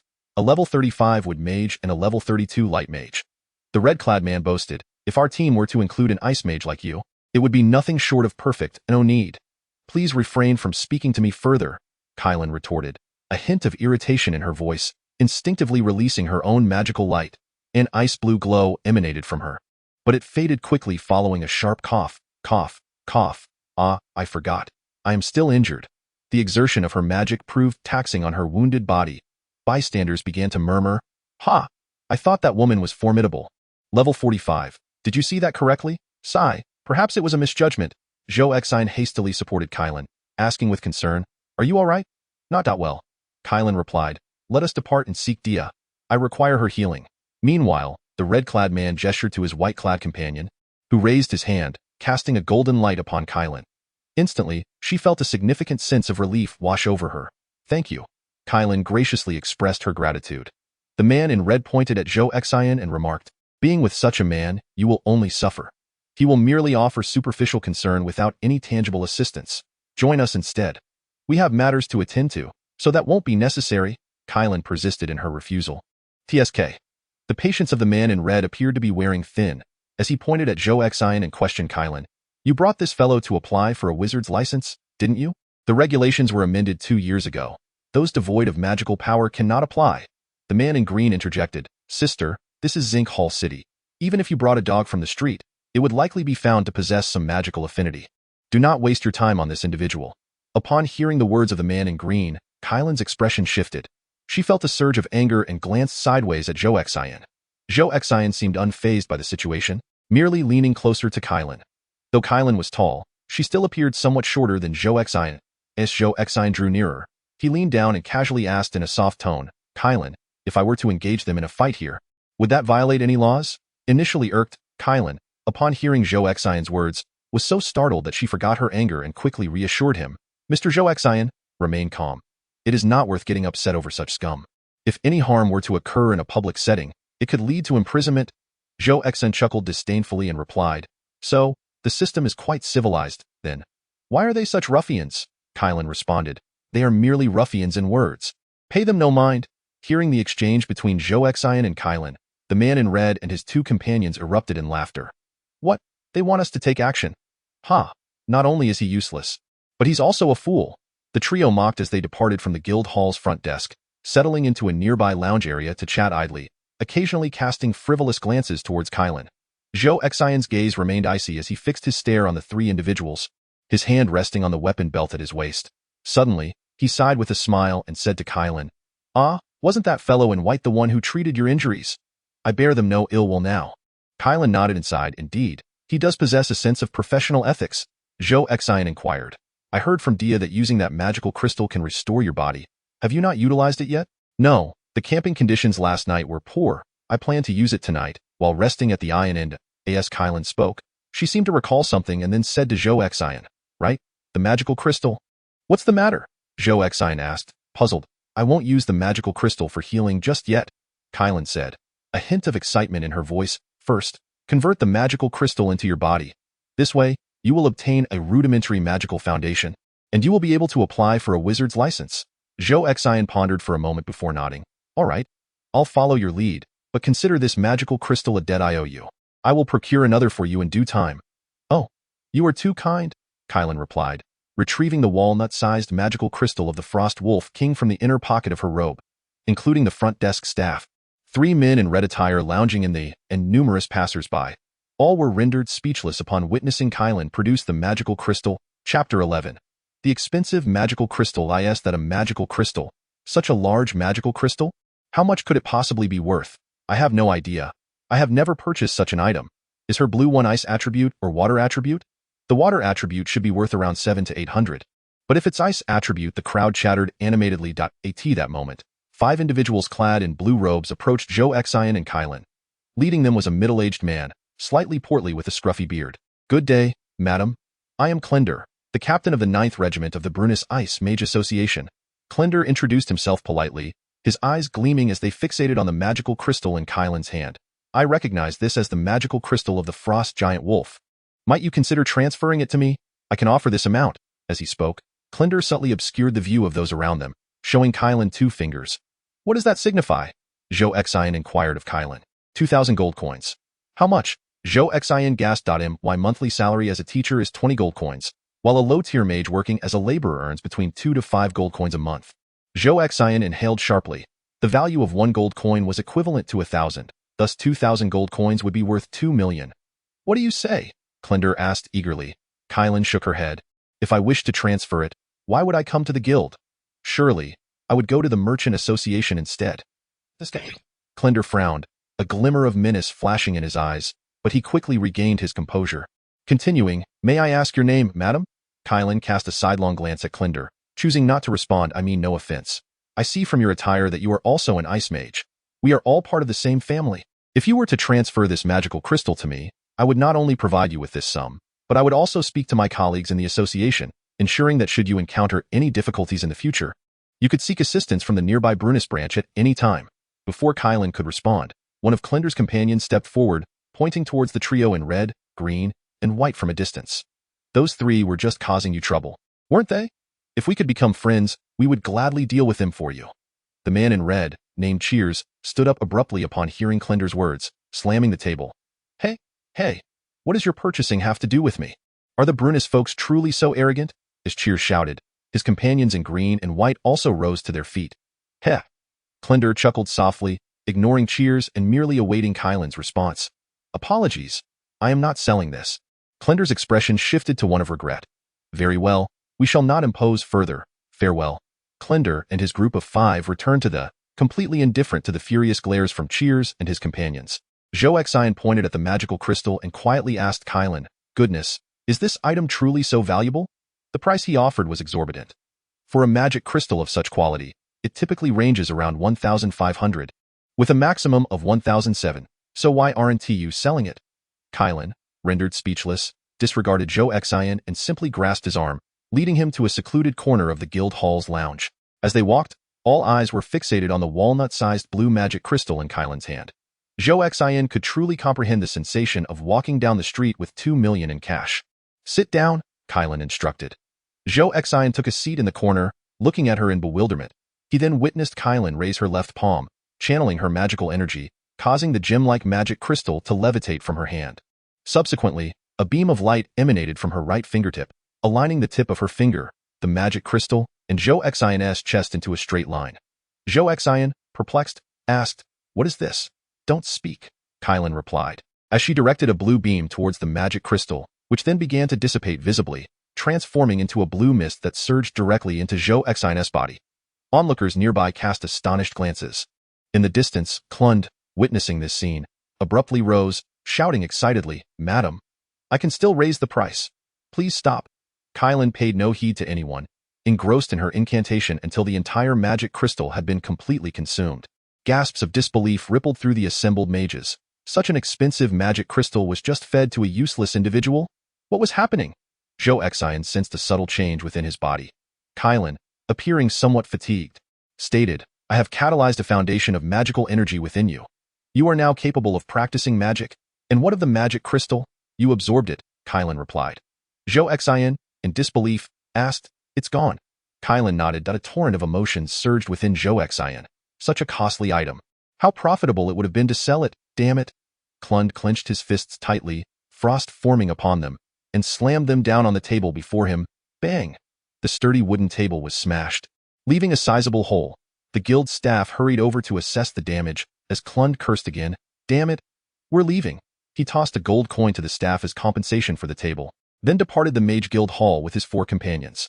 Kylan then led Zhou Xin back to the front desk. This time, there was no queue, as those ahead, intrigued by Kylan's intentions, stepped aside to allow her to proceed first. Kylan addressed the front desk staff, saying, Please process his mage credentials. Please come this way. The staff, having witnessed Kylan's previous extravagant expenditure, felt a pang of regret. Zhou Xin followed the staff back to the metallic sphere. They repeated the previous procedure, but this time, the sphere did not fully dim. Instead, it retained several strands of golden light, seemingly connecting to Zhou Xin's meridians. Magic level, level 2, the staff reported, while addressing Zhou Xin and Kylan. Sir, you may release your grip now. We are processing your mage credentials. The staff member turned around, muttering, How infuriating. Is this what it means to be wealthy and capricious? From a magical barrier safe located behind the reception desk, the staff retrieved a blank identity card, resembling a slender mobile device. Subsequently, the staff inserted this identity card into a slot on the metallic orb's base. Golden rays emanating from the orb sprang to life and swiftly burrowed into the base. The staff withdrew the identity card and handed it to Zhou Xin, saying, Sir, please keep your identity card safe. The processing fee is 2 gold coins. Upon receiving the card, Zhou Xin weighed it in his hand and found it remarkably light. The reverse side bore intricate inscriptions and dynamic patterns resembling a magical array, while the front displayed a moving portrait of himself, accompanied by scrolling personal information. Was this not merely a mobile phone? 2 gold coins? That amounts to 2,000 pieces of currency. The staff inquired, You may pay the processing fee now, or use the rewards earned from completing guild tasks to pay in installments. Paying now is more economical. Installments will cost you more. Kylan stepped forward, retrieving a pouch of coins from the inner pocket of her robe, and handed over 2 gold coins to the front desk. The crowd began to murmur. Incredible! Such an exorbitant magical crystal, merely to establish a magical foundation for a useless individual. Those who have their magical foundation established in this manner find it exceedingly challenging to grow stronger through cultivation. They must continuously absorb magical crystals instead. Alas, what folly! This is a bottomless pit for magical crystals. Cheers scoffed. Ha!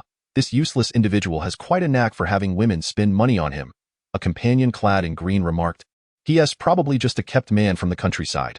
What did you say? Kylan, enraged by the green-clad man's words, felt her temper flare.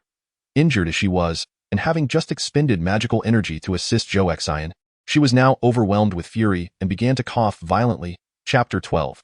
The dual provisions. Zhou Xin hurriedly supported Kylan, casting an irritated glance at Cheers and the green-clad companion. It was indeed a bit excessive. If they deemed him useless, that was one thing, but why drag her into it? Kylan trembled with indignation, her emotions surging as she exclaimed, if I weren't injured, I would certainly teach them a lesson. Dear sister, just a moment ago, you stated that fighting in public could lead to imprisonment. Zhou Xin soothed Kylan, continuing, moreover, if it were to come to blows, I would undoubtedly be the one to step in. How could I allow a lady such as yourself to engage? Suddenly, Kylan recalled something. Right. You now possess a wizard's credentials. What use is such a credential? Is it legal to hit someone? Kylan paused before saying, show me your credentials. Oh, let me see. Kylan took Zhou Xin's wizard credential and began to trace her fingers across the document, seemingly browsing through its contents. Observing Kylan's manipulation of the wizard credential, Zhou Xin mused, isn't this just a mobile phone? A smartphone? I am so familiar with this. Ha ha ha, splendid. Kylan found a segment of text within the wizard credential and handed it to Zhou Xin. What is this? This is the dual provision, a privilege bestowed upon wizards. Oh, I understand. If we follow this procedure, when two individuals engage in combat, neither party is held accountable for the other's life, correct? Kylan nodded and replied. There is no responsibility for each other's lives, however. If one party pleads for mercy, the terms cease, and further harm cannot be inflicted upon the other. Otherwise, it would be deemed a crime. Ha! If only I had known such a thing existed. Quickly, tell me how to operate this. I must go confront him, that one in the green attire. I shall strike him. You must. Kylan took Zhou Xin's magical certificate and then summoned a shimmering interface. You hold this, aim it at the person you wish to challenge, and they will receive your duel request. Excellent. Zhou Xin took the magical certificate, thinking to himself, this is familiar. It's akin to scanning a QR code. After taking just a couple of steps, Zhou Xin suddenly halted, turning back to Kylan. Kylan, I have two questions that I need to clarify. Go ahead. First, can he refuse my duel request? Indeed, however, with so many onlookers present, you are considered a loser in their eyes. If he declines your challenge, he would be looked down upon. Oh, right, that makes sense. Zhou Xin nodded and continued. Second, are you certain I can defeat him? Without a doubt. Kylan's tone and gaze were resolute. In a one-on-one match, none of the three of them can rival you. All right, I have complete faith in you. I'm off. Zhou Xin raised the glowing magical certificate and, under the watchful eyes of the crowd, approached the trio of cheers, directing the certificate at the individual in green. The magical certificate in Zhou Xin's hand announced, initiating duel challenge, target, Hubert, level 35 wood-type magician, citizen of Nopson City, from Sig County. Subsequently, the magical certificate in Hubert's possession received the message, duel request received from Zhou Xin, level 2 gold-type magician, citizen of Jindel City, from Jindel.in. The distance, Kylan pondered. Zhou Xin's magical foundation is unexpectedly not pure energy, but rather of the gold attribute. The surrounding crowd erupted into excitement. Oh, a spectacle is about to unfold. Level 2 challenging level 35. What's there to see? Watching a fool. The moment a fool realizes their foolishness is the most amusing. Ha ha ha. Upon witnessing Zhou Xin's challenge, Hubert burst into laughter. Oh, standing up for your woman, are you? You've got spirit. After Hubert spoke, he picked up his magical certificate, preparing to accept. His companion in white, named Medini, quickly raised a hand to stop Hubert. Medini, who had remained silent until now and had just healed Kylan with a holy light spell, had not yet garnered any animosity from Zhou Xin. What's wrong, Medini? Cheers asked, puzzled as to why Medini wished to halt the duel. Medini, being a light-type magician and a healer, was generally reserved and composed. Unable to articulate his reasons, Medini simply shook his head and said, I just feel something is amiss. Suddenly, Hubert laughed again, saying, I understand my little brother Medini's intentions now. As he spoke, Shabert rose to his feet and approached Zhou Xin, pointing a finger at him and declaring, You worthless wretch, I could crush you with a mere finger. Why should I squander my time indulging your tedious challenge? Zhou Xin turned to look at Kylan, feeling at a loss. Shabert chuckled. Stumped by a single remark. It seems you must seek assistance from your woman. Who said you were wasting time? Kylan strolled over, her demeanor calm. How about we place a wager? What do you both desire? Coughing slightly, Zhou Xin leaned closer to Kylan and whispered, Hey, are you really that confident? Shabert, with a disdainful glance, retorted, Hey, pretty boy, I'm conversing with your mistress. Mind your own business.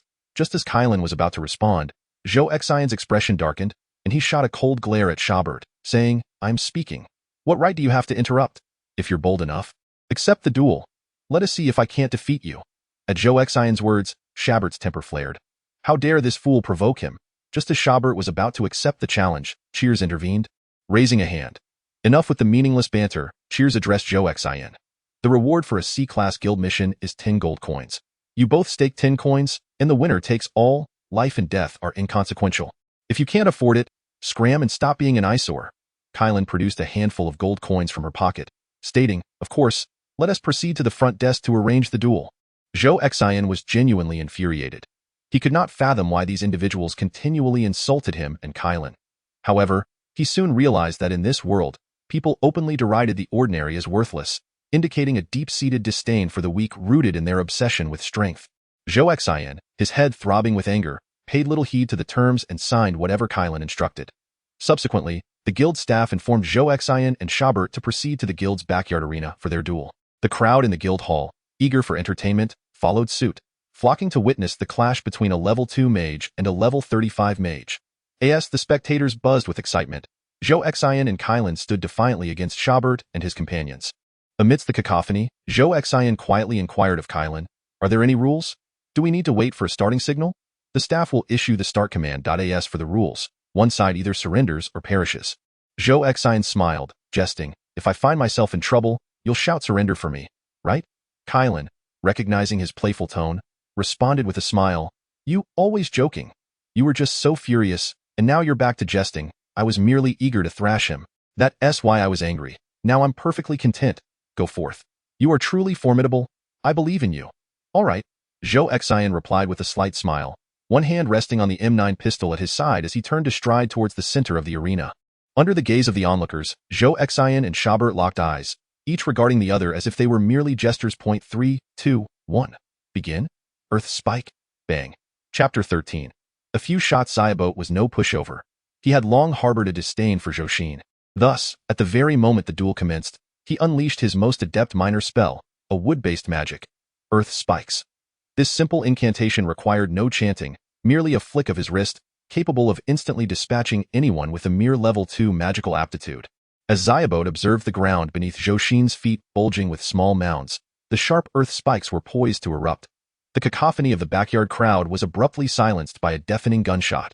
The previously raucous assembly fell into hushed awe. However, the anticipated spikes did not emerge from the soil, for the spellcaster, Xiaobo, had already been propelled backward, his right shoulder splattered with blood. The impact from the bullet striking his shoulder had sent him crashing to the ground. What on earth? Xiaobo cried out, collapsing painfully to the earth, clutching his shoulder. Can we continue? Zhou Xin inquired of Kylan. She gestured for silence, indicating that no one could offer verbal assistance or interference to the duel participants.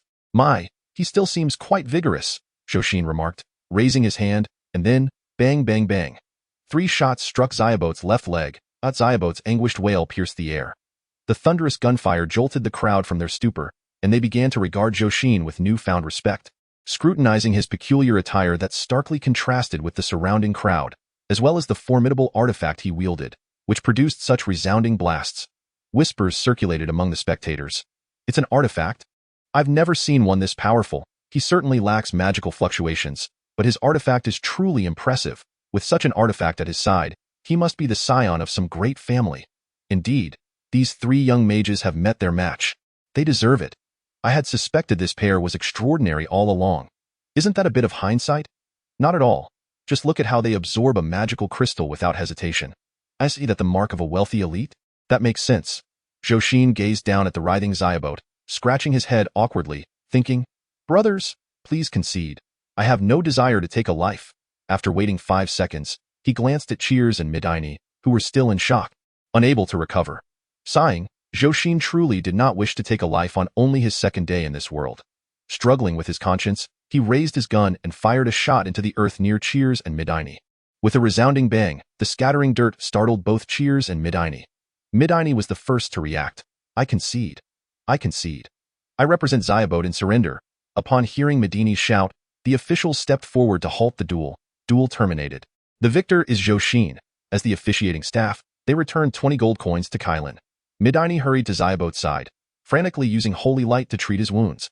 The officials approached Cheers, addressing him, "Good sir, as the defeated party in the duel, you are required to pay a duel notarization fee of 1 gold coin." Cheers furrowed his brows, contemplating reaching for his coin purse, only to discover that his arm trembled uncontrollably. "Sir?" Cheers gritted his teeth, striving to suppress his shivers, as he retrieved a gold coin to hand over to the staff. Midney's holy light spell provided a rudimentary healing for Schubert's wounds, yet complete recovery within a short span remained an arduous task. "Cheers, let us depart." Midney hoisted Schubert onto his back and approached Cheers. "Wait." Zhou Xin led Kalian before Cheers and spoke in a grave tone. "While our wager stands at 10 gold coins, should you fail to apologize to this lady today, I shall bear a grudge against you. You will need to tread cautiously from now on." Bang!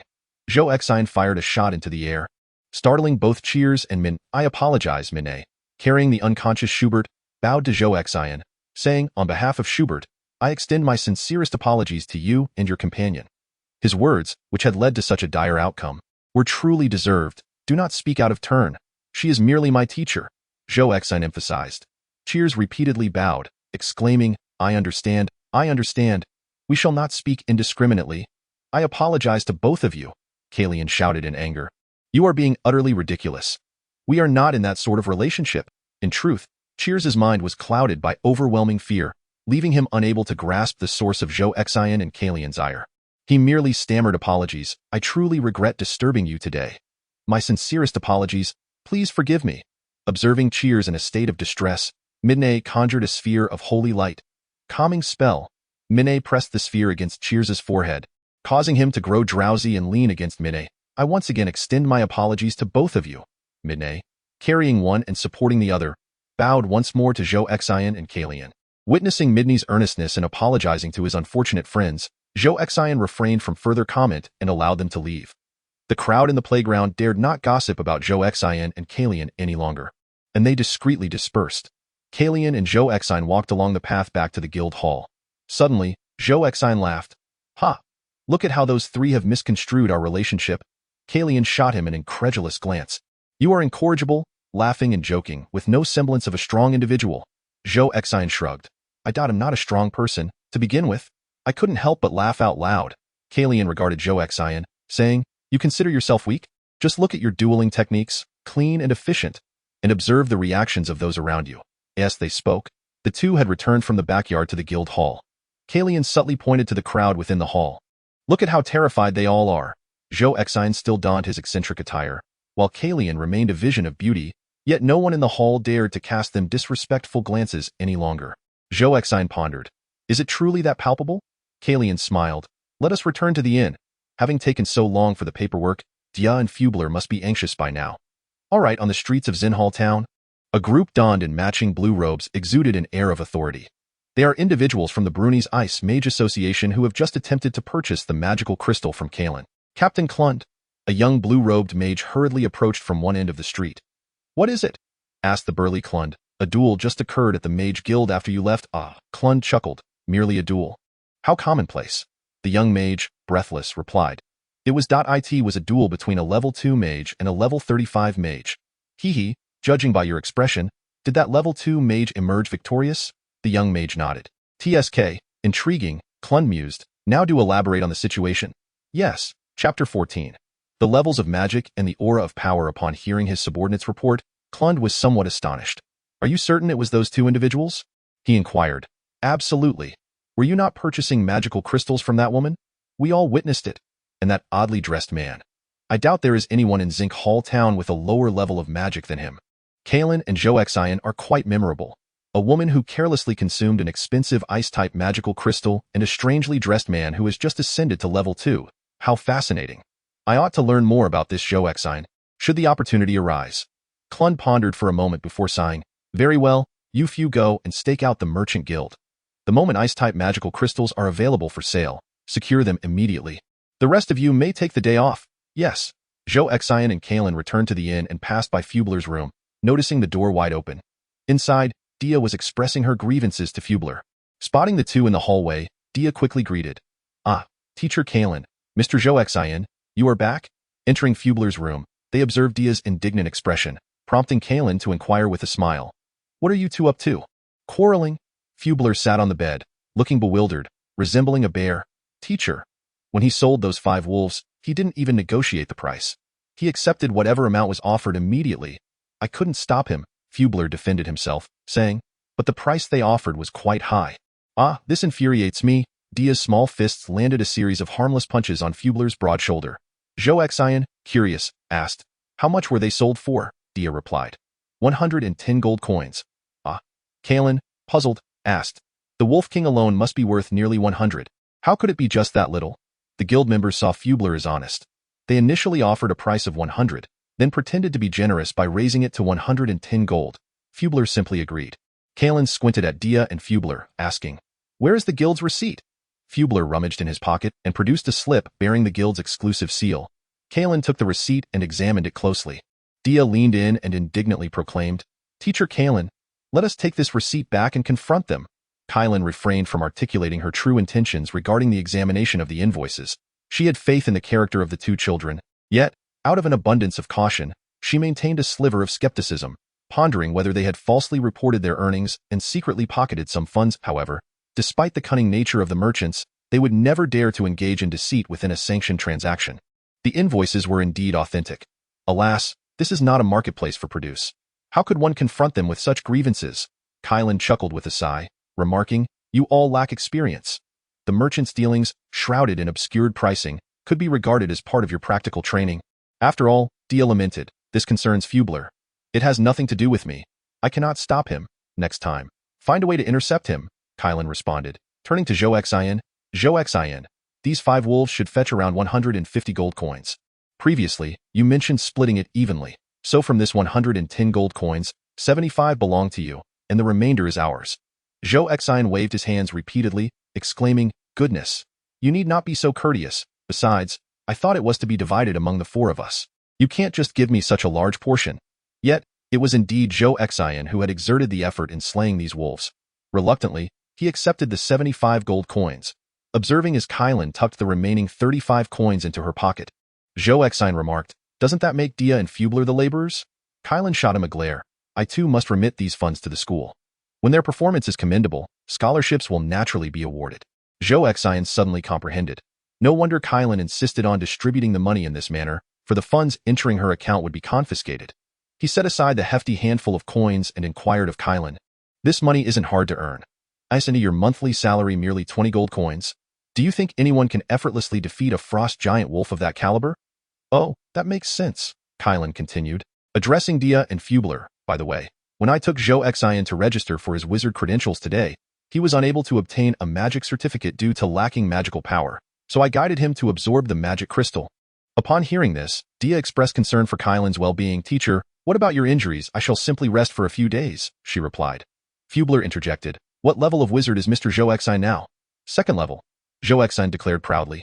Dia and Fubler were at a loss for words. Kalen explained, this was merely to awaken Zhou Xion's magical potential. To enhance it further, he will need to train gradually. Then, Kalen addressed Fubler and Dia. Now that Zhou Xion possesses magical power, you two should teach him some basic healing and defensive spells. I will return to rest for now.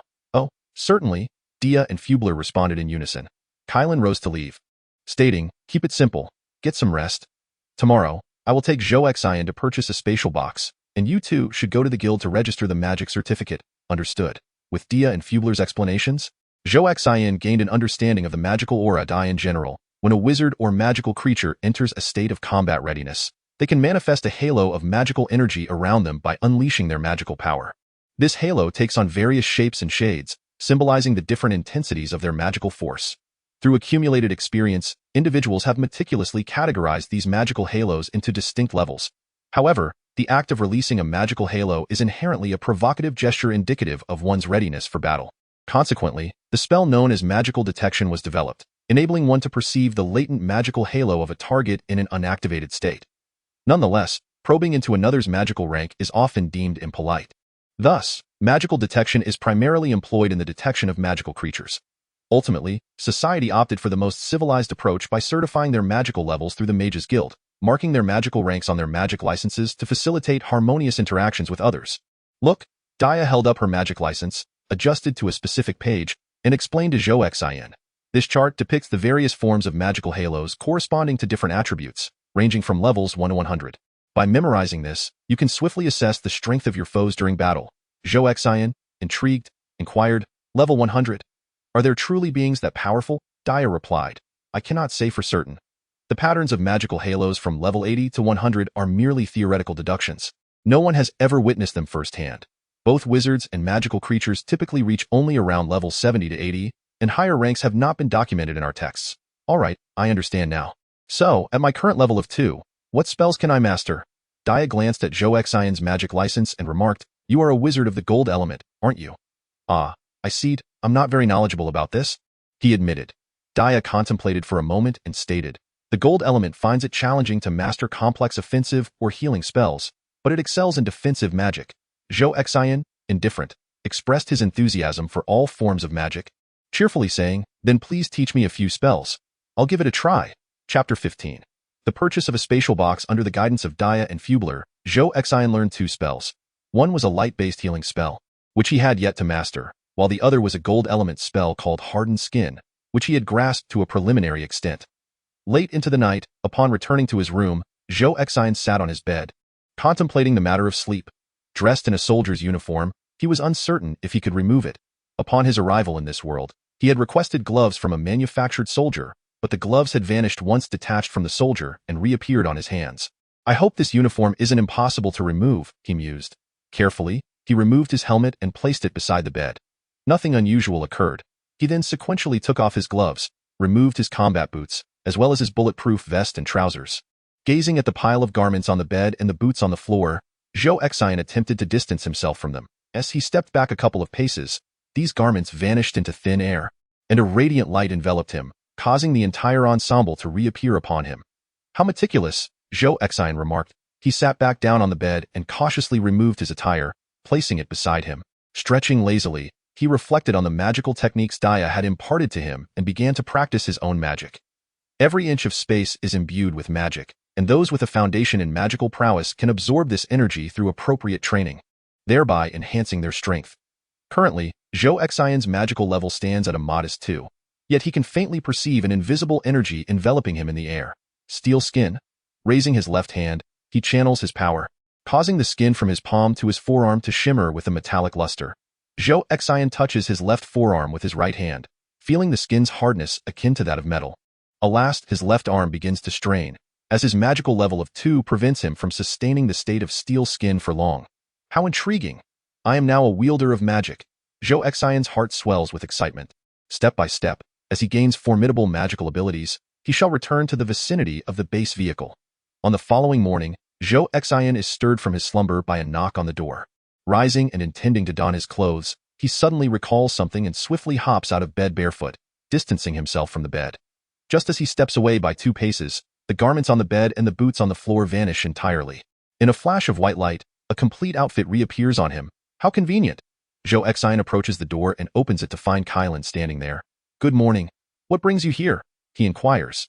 Didn't we agree to go buy you a space box today? Kylan responds, Oh, right, but it's awfully early. The sun is already up, Zhou Xian exclaims.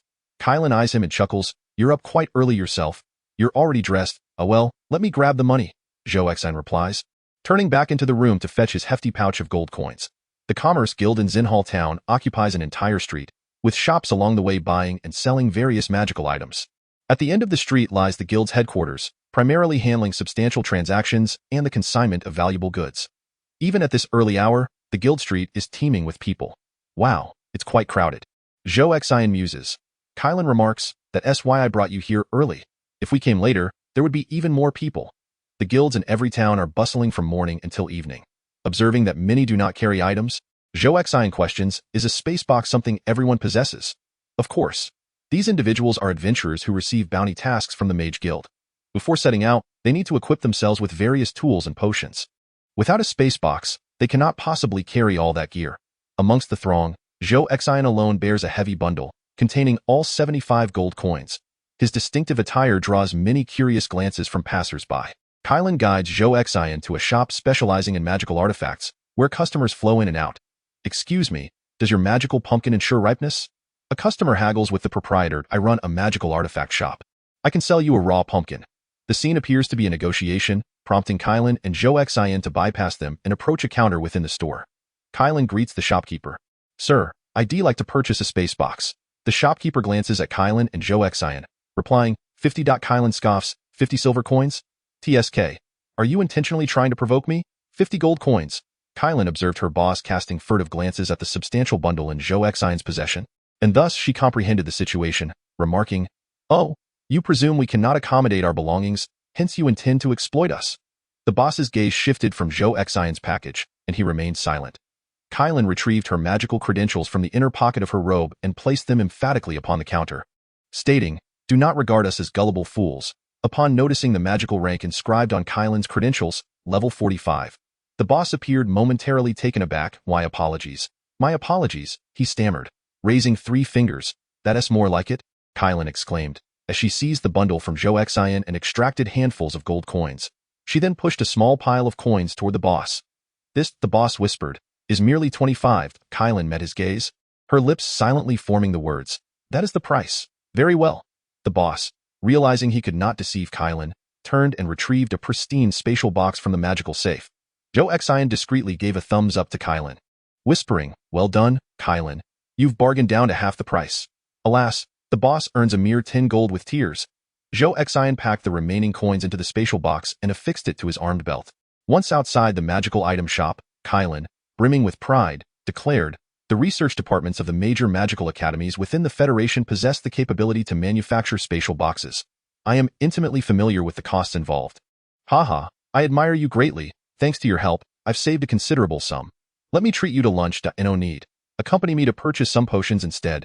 Dia and Fubler still have internship assignments to complete and require a substantial amount of potions." All right. As they made their way to the potion shop, Zhou Xin inquired, "What is the specific content of Dia and Fubler's internship assignment?" "Oh, they are tasked with collaborating under my mentorship to hunt 30 large magical beasts of level 25 or above. Such a considerable number. How many are they still short?" "4 more. Did the Frost Wolf King not count?" "It did indeed. Since I was injured, you took my place in dealing damage and assisted them in slaying the Frost Wolf King. I accounted for that in their tally, yet they are still short by 4. Oh, so must I now take your place to help them complete this remaining task?" Kylan quickly waved her hands, saying, "Certainly not. There is a contingency plan. The reason I had them register for magical credentials was to enable them to join forces with other adventurers for external missions. Oh, but they are still students. That pose a danger? Not at all.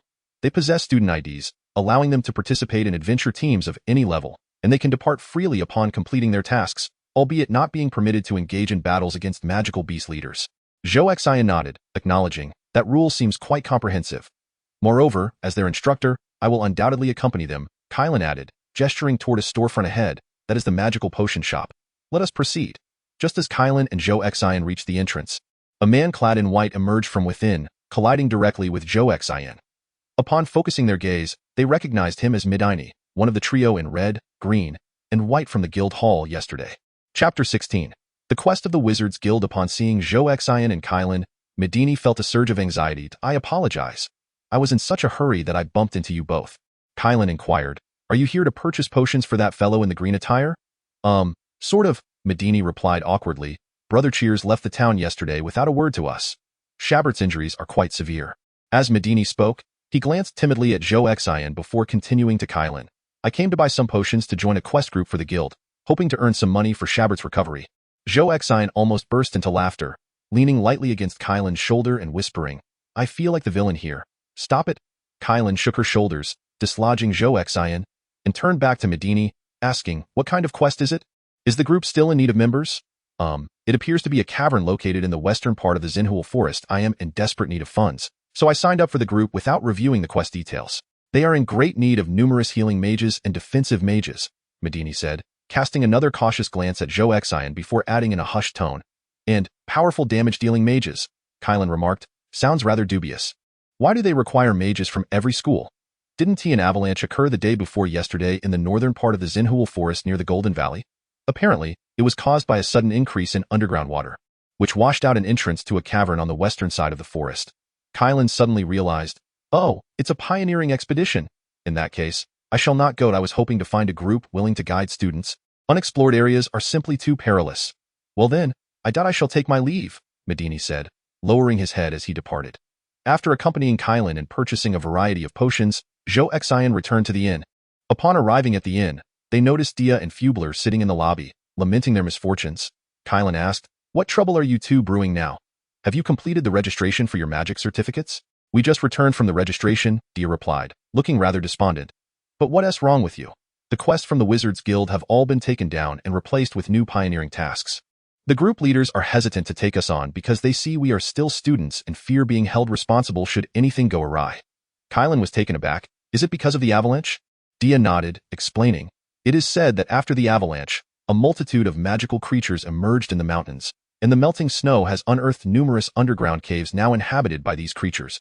It's quite chaotic in the north, which is why all the quests are pioneering tasks. Typically, quests from the Wizards Guild come with ample information, categorizing them by strength and offering varying levels of rewards, allowing numerous adventurers to form groups to complete them. In contrast, pioneering tasks are shrouded in uncertainty, often only providing location information, with the difficulty remaining unknown. Dia sighed, alas, we can only wait for those teams to fail in their pioneering efforts and return with intelligence before we can accept regular quests. Kylan pondered for a moment before saying, no, if the pioneering efforts fail, it indicates that the magical creatures are formidable. Even with ample information afterward, the tasks will still be of high difficulty. What shall we do then? Kylan rose to her feet, urging Dia and Fubule, in truth, encountering particularly challenging situations during our exploration is quite rare. Let us proceed to the guild hall. I shall converse with the guild leaders and ensure your assignments are completed. Teacher, is that feasible? Dia inquired. Let us give it a try, Kylan responded, turning to Zhou Xin and asking, Zhou Xin, would you care to join us? Zhou Xin chuckled heartily, following the trio. Of course, I have nothing pressing to attend to. The Mage Guild Hall was bustling with activity, far more crowded than the previous day. Kylan led Zhou Xin and her two students through the throng. Kylan, what are you searching for? I'm looking for that individual dressed in white. Ah, you intend to bring those two into Medini's team? Indeed, I sense their recruitment criteria are rather lenient. Dia and Fubule exchanged bewildered glances. Who were they discussing? Thanks to the enhancements of the system, Zhou Xin possessed superior visual acuity and quickly spotted Medini in a corner of the guild's resting area. Kylan. Zhou Xin tapped Kylan on the shoulder, gesturing towards the distant corner. That fellow is over there. Your eyesight is quite impressive, Kylan praised as she maneuvered through the crowd toward the resting area, arriving before Medini. Upon seeing Kylan and Zhou Xin, Medini appeared somewhat perplexed. Kylan addressed Medini, greetings. Who is your team leader? He is over there. Medini pointed to a young man clad in a gray robe seated among a row of chairs. Kylan approached to greet him. Hello, I am a teacher supervising students during their internship. Is your team still? The gray-robed man immediately interrupted her, saying, I'm sorry. We are an exploration team and cannot guarantee the safety of students. Kylan produced her mage certification, stating, here is my credential. I take full responsibility for the safety of my students. You need not worry about that. A level 45 ice mage? The gray-robed man's eyes lit up. If you could participate in the battle, would that absolve me of my responsibility for their safety? Well, the gray-robed man seemed to be in dire need of a formidable combatant. Kylan continued, these two are my students, a level 30 light defense mage and a level 25 light healing mage. I am assisting them in completing their internship task, which involves hunting 4 level 25 large magical beasts. The gray-robed man questioned in confusion, Madam, why would you involve us in such trivial matters? Couldn't you simply manage it on your own? I am currently injured. All right, dear lady, you should rest and recuperate. The gray-robed man had completely lost interest in Kylan, averting his gaze and dismissing her. Is your team lacking a strong output mage? Kylan said, pulling Zhou Xin closer.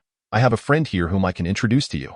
The gray-robed man cast a sidelong glance at Zhou Xin, placing his index finger on his temple to activate a magical scan. I can't help but laugh. It's been ages since I've seen such a radiant aura. Does this fellow even possess level 5 magic? What can he possibly do? Zhou Xin, with an innocent smile, appeared unfazed by such attitudes, accustomed to them by now.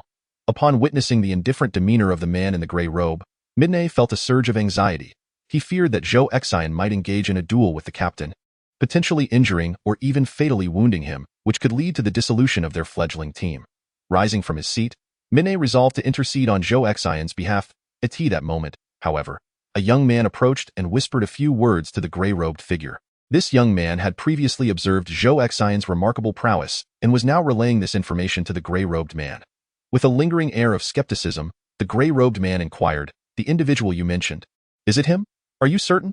The young man replied with unwavering conviction. His attire leaves no room for doubt. The gray-robed man scrutinized Zhou Xin and then addressed Kylan, stating, "Very well, you four shall join the team. You and your students will accompany the medical unit, while he will join the damage-dealing squad." After a brief pause, he emphasized, "Should he fail to meet the criteria for magical disruption, do not blame us if we request your departure mid-mission." Chapter 17. Joining the team, at least an agreement had been reached. The gray-robed man led Zhou Xin and his companions to the front desk of the guild hall. "These four wish to join my team and require the necessary formalities," he announced, handing over his magical identification to the desk staff. This gray-robed man was named Yankli. He appeared to be in his 30s, tall and slender. The staff accepted Yankli's credentials and inserted them into a magical device, which promptly announced, "Yankli, level 42, Earth Mage, organizer of the underground cavern missions in the Western Zinc Hall Forest."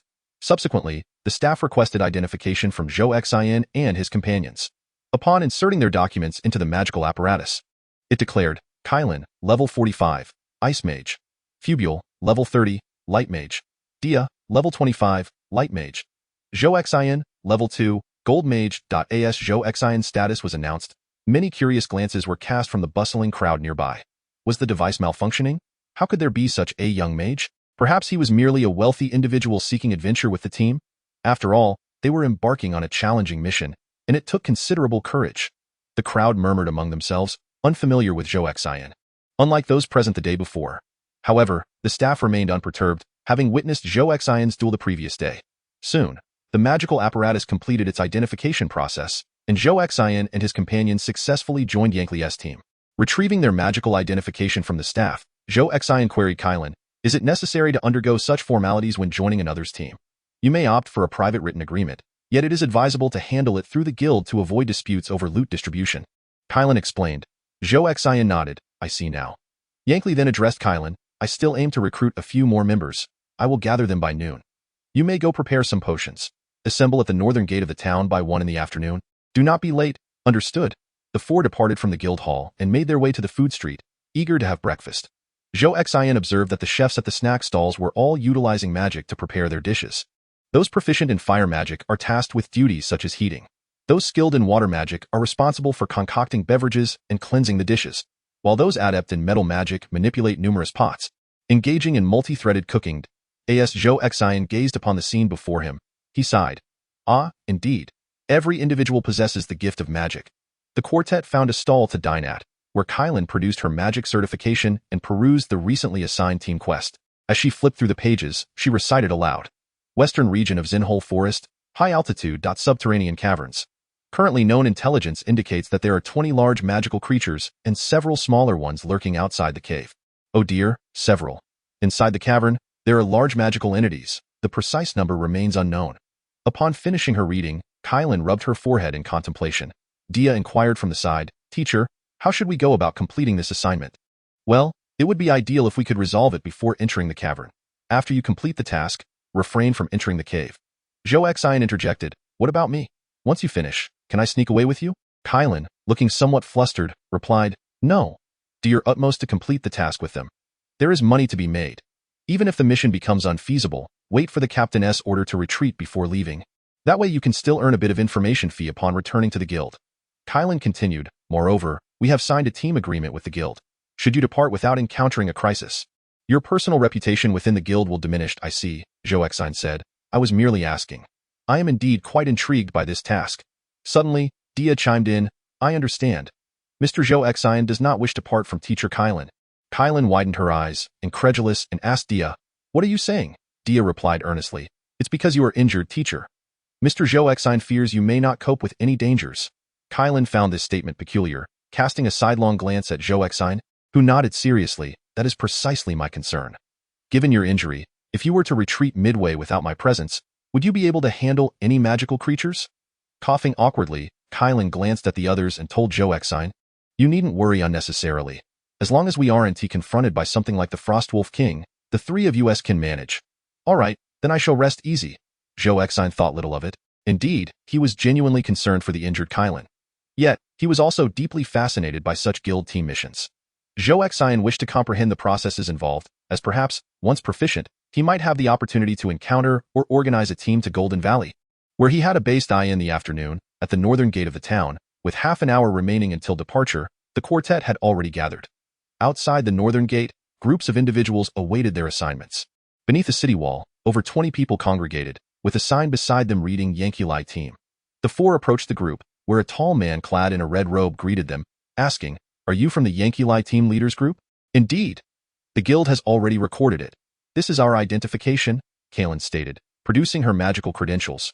Upon seeing that Kaylin was a level 45 ice mage, the man in the crimson robe regarded her with respect. "Greetings, Lady Kaylin. I am Limbo, the captain of the damage output team. Welcome to our ranks." I am here to accompany my students," Kaylin replied.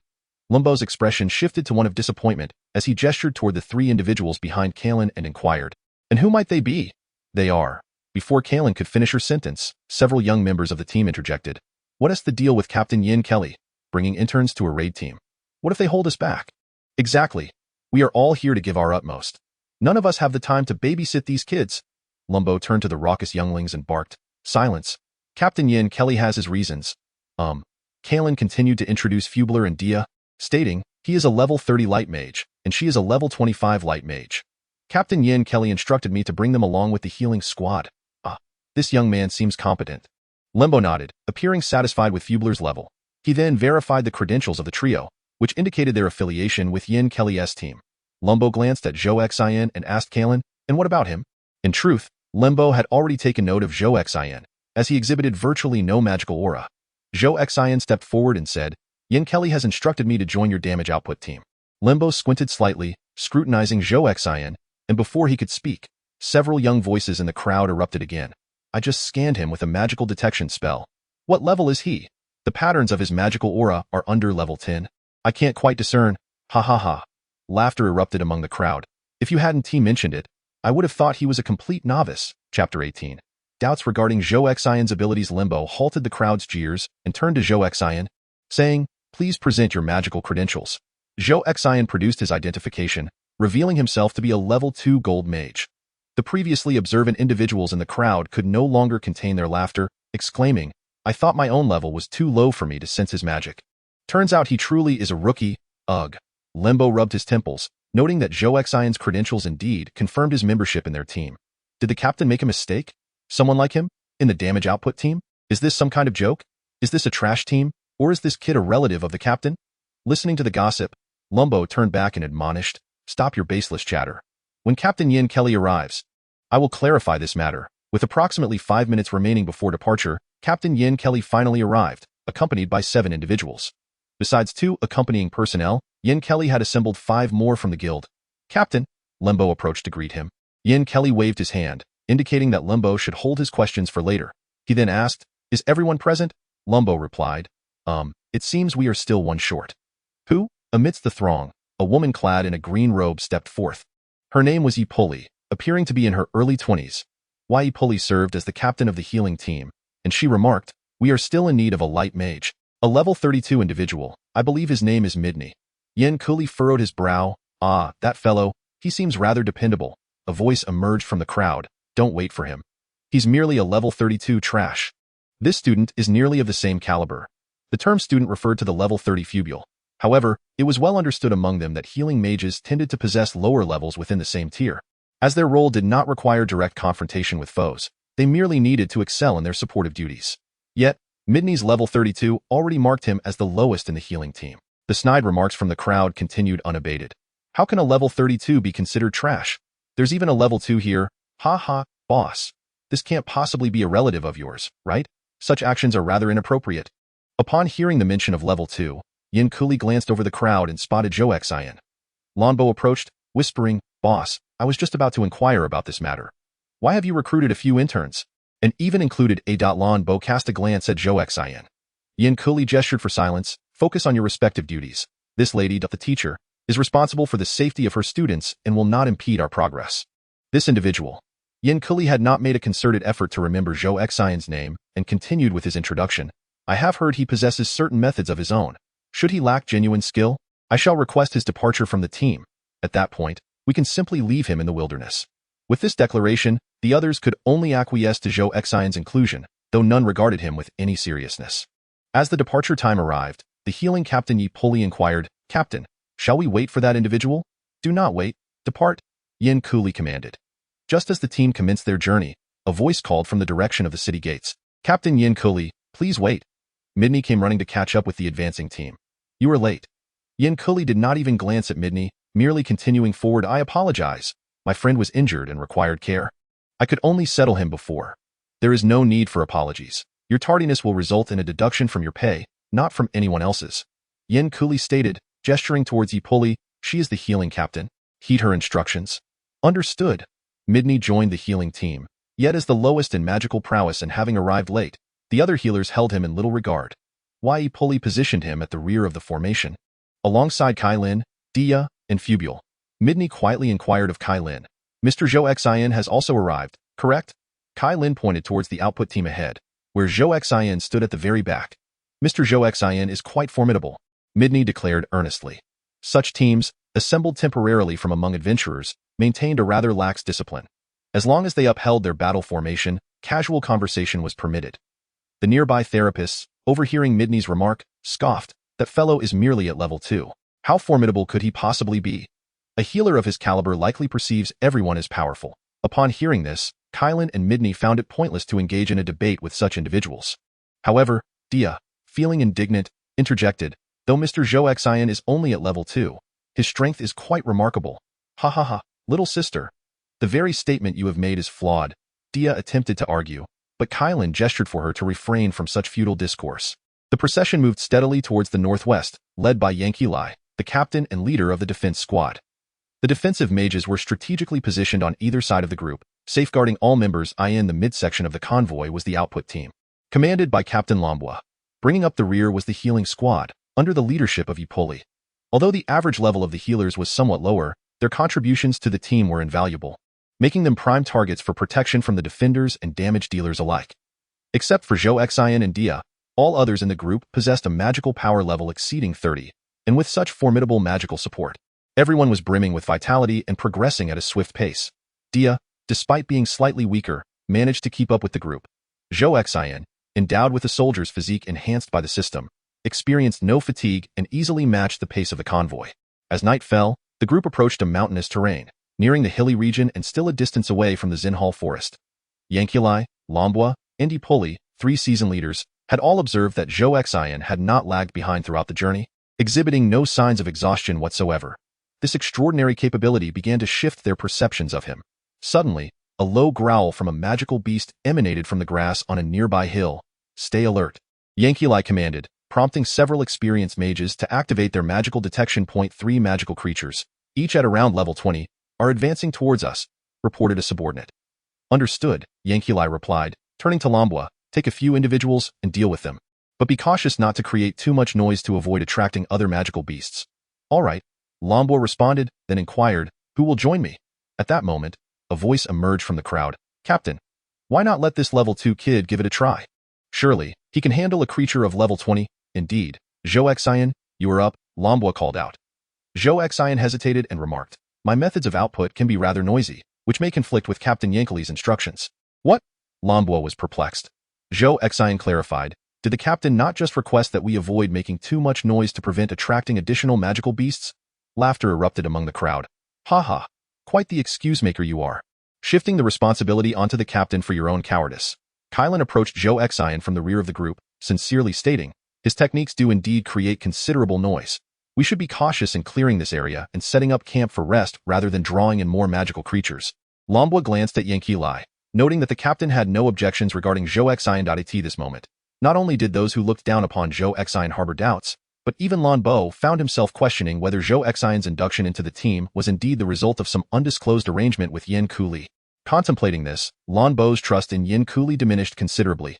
TSK, taking his sweet time. Ignoring Kylan and Zhou Xian, Lambois beckoned to a young girl in the team.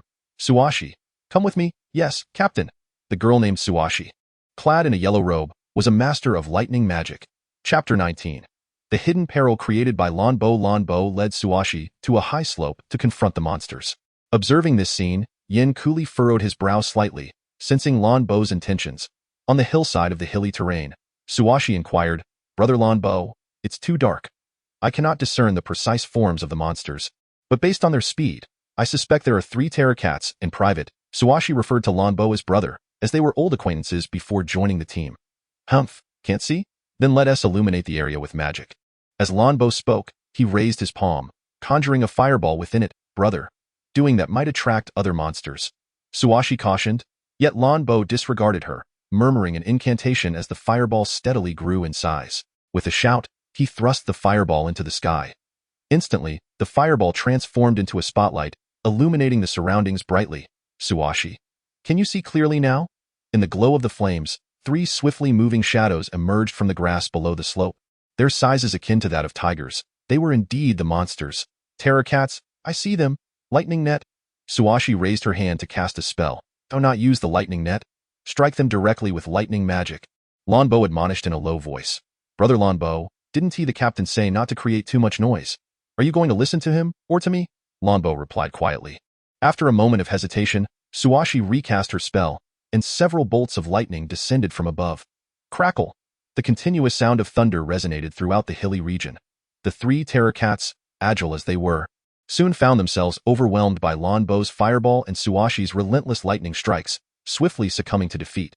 "That was easy," Lan Bo proclaimed, clenching his fist as he extinguished the illuminating fireball in the sky. He returned to the team with Suashi, where an atmosphere of awkward anger permeated. The captain had explicitly instructed against making excessive noise, yet it was evident that Lan Bo had disobeyed his orders. In such guild teams, this kind of behavior was quite frowned upon. Grievances against management could be addressed beforehand for mediation. However, once a mission commenced, all members were expected to adhere to the captain's reasonable directives, as failing to act in unison could plunge the entire team into peril. This guy. Yin Kuli's expression darkened, yet he found himself powerless. Lan Bo was a level 39 fire mage, and nearly half of the team consisted of either Lan Bo's friends or those who had joined specifically for his formidable fire magic. Yin Kuli had anticipated this situation the moment Lan Bo chose a lightning mage to confront the monsters. "Lan Bo, thank you for your efforts," Yin Kuli said, "a mere trifling task." Lan Bo replied dismissively as he rejoined the team.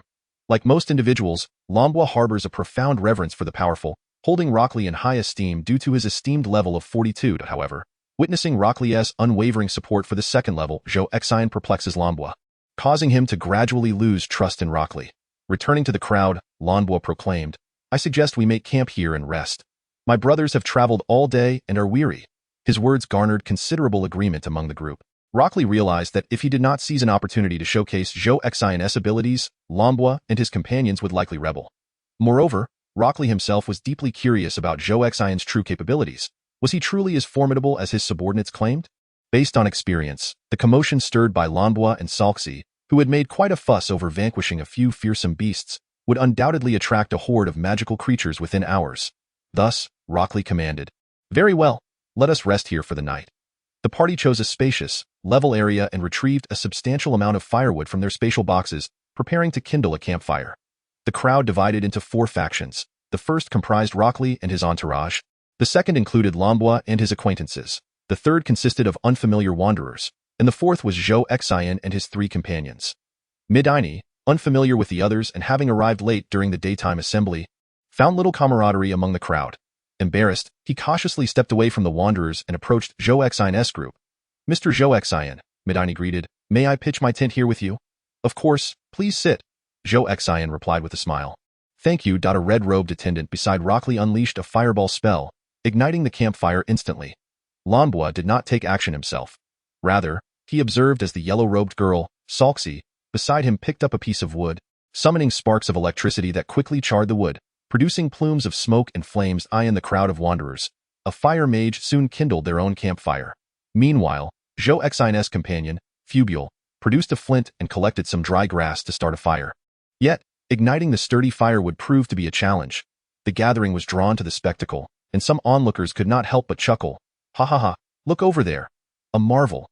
Young man, keep it up." Dia, feeling somewhat displeased, retorted angrily, "What are you laughing at? Isn't this how we start a fire in the absence of a flame mage?" Amused by Dia's irritation, the onlookers teased, "Haha, little sister. Would you like your big brother to help you ignite a fire? Why bother with that?" Come here, little sister. We're much warmer over this way. Observing the jovial atmosphere, Zhou Xin smiled and inquired of Kylan.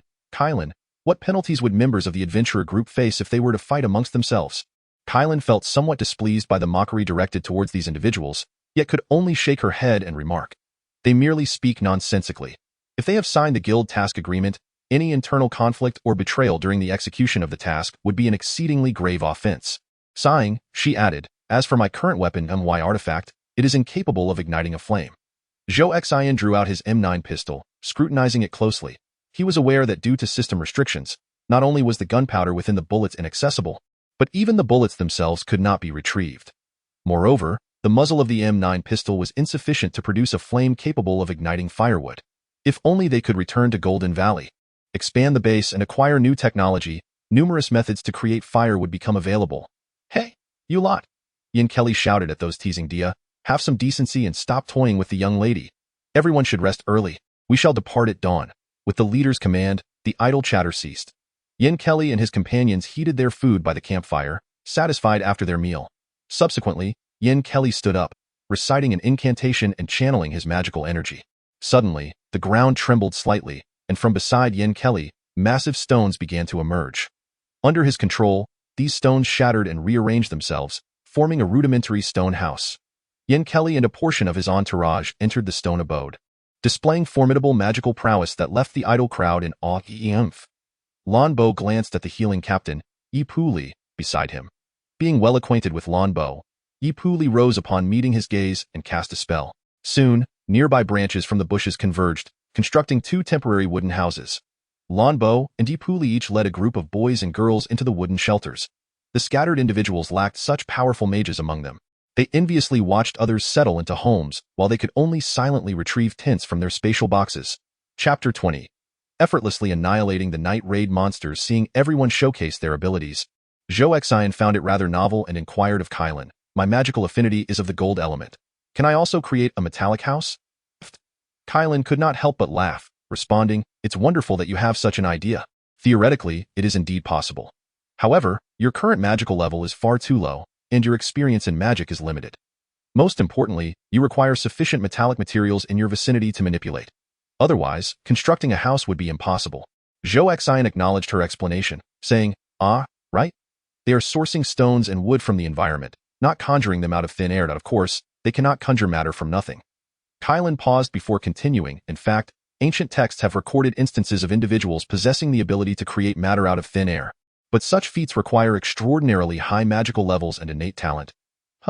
When we fought the Wolf King, it seemed like you conjured an ice cup out of nowhere. That was the ice magic freezing the moisture in the air. It was not conjuring from nothing. I see.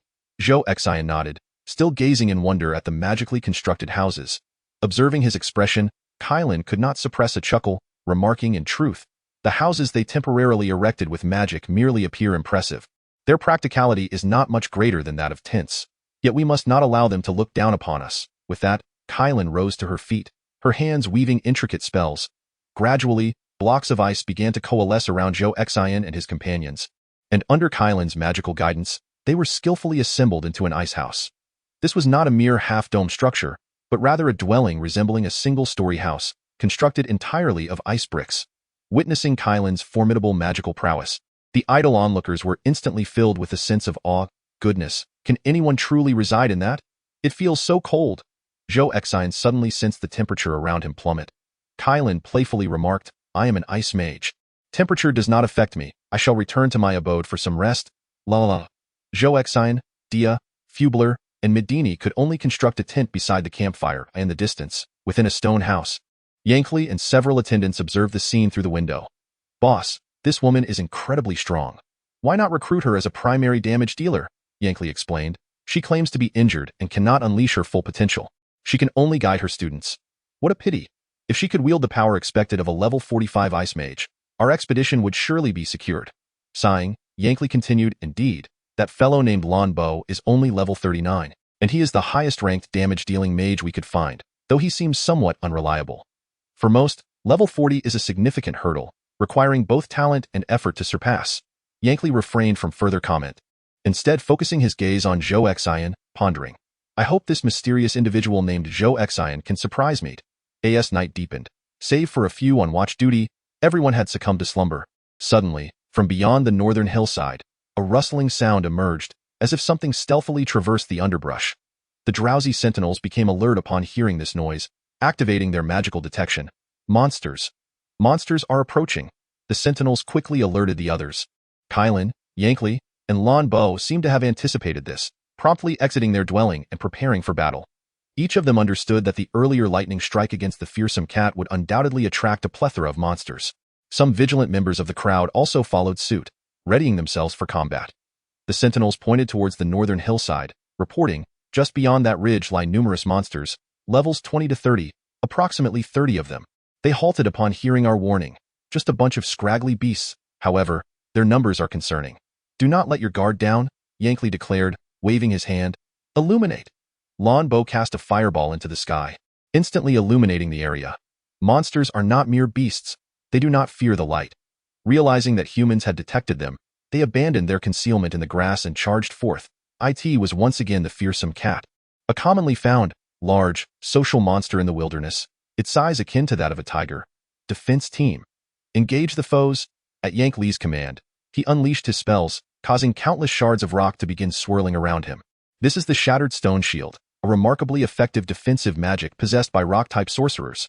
The sharp fragments not only serve as a means of protection but also inflict considerable retaliatory damage. Subsequently, the members of the defense team exhibited their unique abilities. The metal-type defender could harden their skin, while the light-type defender summoned a holy light shield. Hey, Captain, leave us 4 creatures above level 25. Kylan, dragging Dia and Fubule, rushed forward to seize the monsters. Yank looked at Kylan, then glanced at Zhou Xin, who had just emerged from the tent. Yank effortlessly parried several attacking terror cats, turning to Zhou Xin and calling out, Zhou Xin, my friend, stop hiding and let us witness your true power. At that moment, no one was paying attention to Zhou Xin. Everyone was preoccupied with fending off the attacking beasts, busy with defense, offense, and healing. The sound of rapid gunfire erupted from Zhou Xin's direction. Everyone was startled by this noise. They had heard high-decibel sounds before, but this was something entirely unprecedented. What is happening? As some solo players trembled in fear at the sound, they were astonished to see the terror cats they were battling suddenly explode in a mist of blood, instantly losing all signs of life and collapsing to the ground. What just occurred? Yank was equally taken aback. He had initially held back 4 terror cats, but they had skillfully evaded the incoming spells, causing him considerable frustration. However, with the explosive sounds emanating from Zhou Xin's area, those 4 terror cats were swiftly eliminated. The entire hillside reverberated with the piercing sound, which penetrated deep into their bones, causing some individuals to feel physically unwell, instinctively covering their ears. Almost everyone ceased their actions, leaving Zhou Xin as the sole active participant. At that moment, Zhou Xin had entered deployment mode. After surrounding himself with a circle of sandbags, he set up an M60 machine gun on the makeshift fortification, indiscriminately spraying the swarm of terror cats. Thanks to the red alert system, Zhou Xin had no concerns about friendly fire, as the bullets would only strike targets he had locked onto. The onlookers gazed in horror at Zhou Xin, including the 3 captains, Yank, Rambo, and Epoli, who cast astonished glances in his direction. Medini, standing aside, was also stunned. He held a sense of dread towards Zhou Xin, harboring no fondness for him, especially since Zhou Xin had injured his friend, Shabodi. Yet now, Medini found himself not only convinced but also feeling gratitude towards Zhou Xin, realizing that he had not used his full strength against Shabodi. Otherwise, Shabodi would have perished. Chapter 21. A profusion of magic crystals. Only Kylan, Dia, and Fubule remained the most composed. Fubule entangled 2 terror cats, while Dia provided them with a protective shield, and Kylan utilized ice arrows to dispatch the beasts. However, just as Kylan began her assault, the other terror cats had already fallen one by one under Zhou Xin's relentless barrage. Kylan shouted towards Zhou Xin, Stop, leave us a few. The noise was so overwhelming that Zhou Xin could not hear her. Dia, quick on her feet, raised her hand and cast a holy light healing spell towards Zhou Xin in the distance. Seeing the light enveloping him, Zhou Xin looked in confusion at Dia, noticing Kylan waving at him. Zhou Xin comprehended Kylan's intent and ceased his operation of the machine gun. Stand down, he commanded.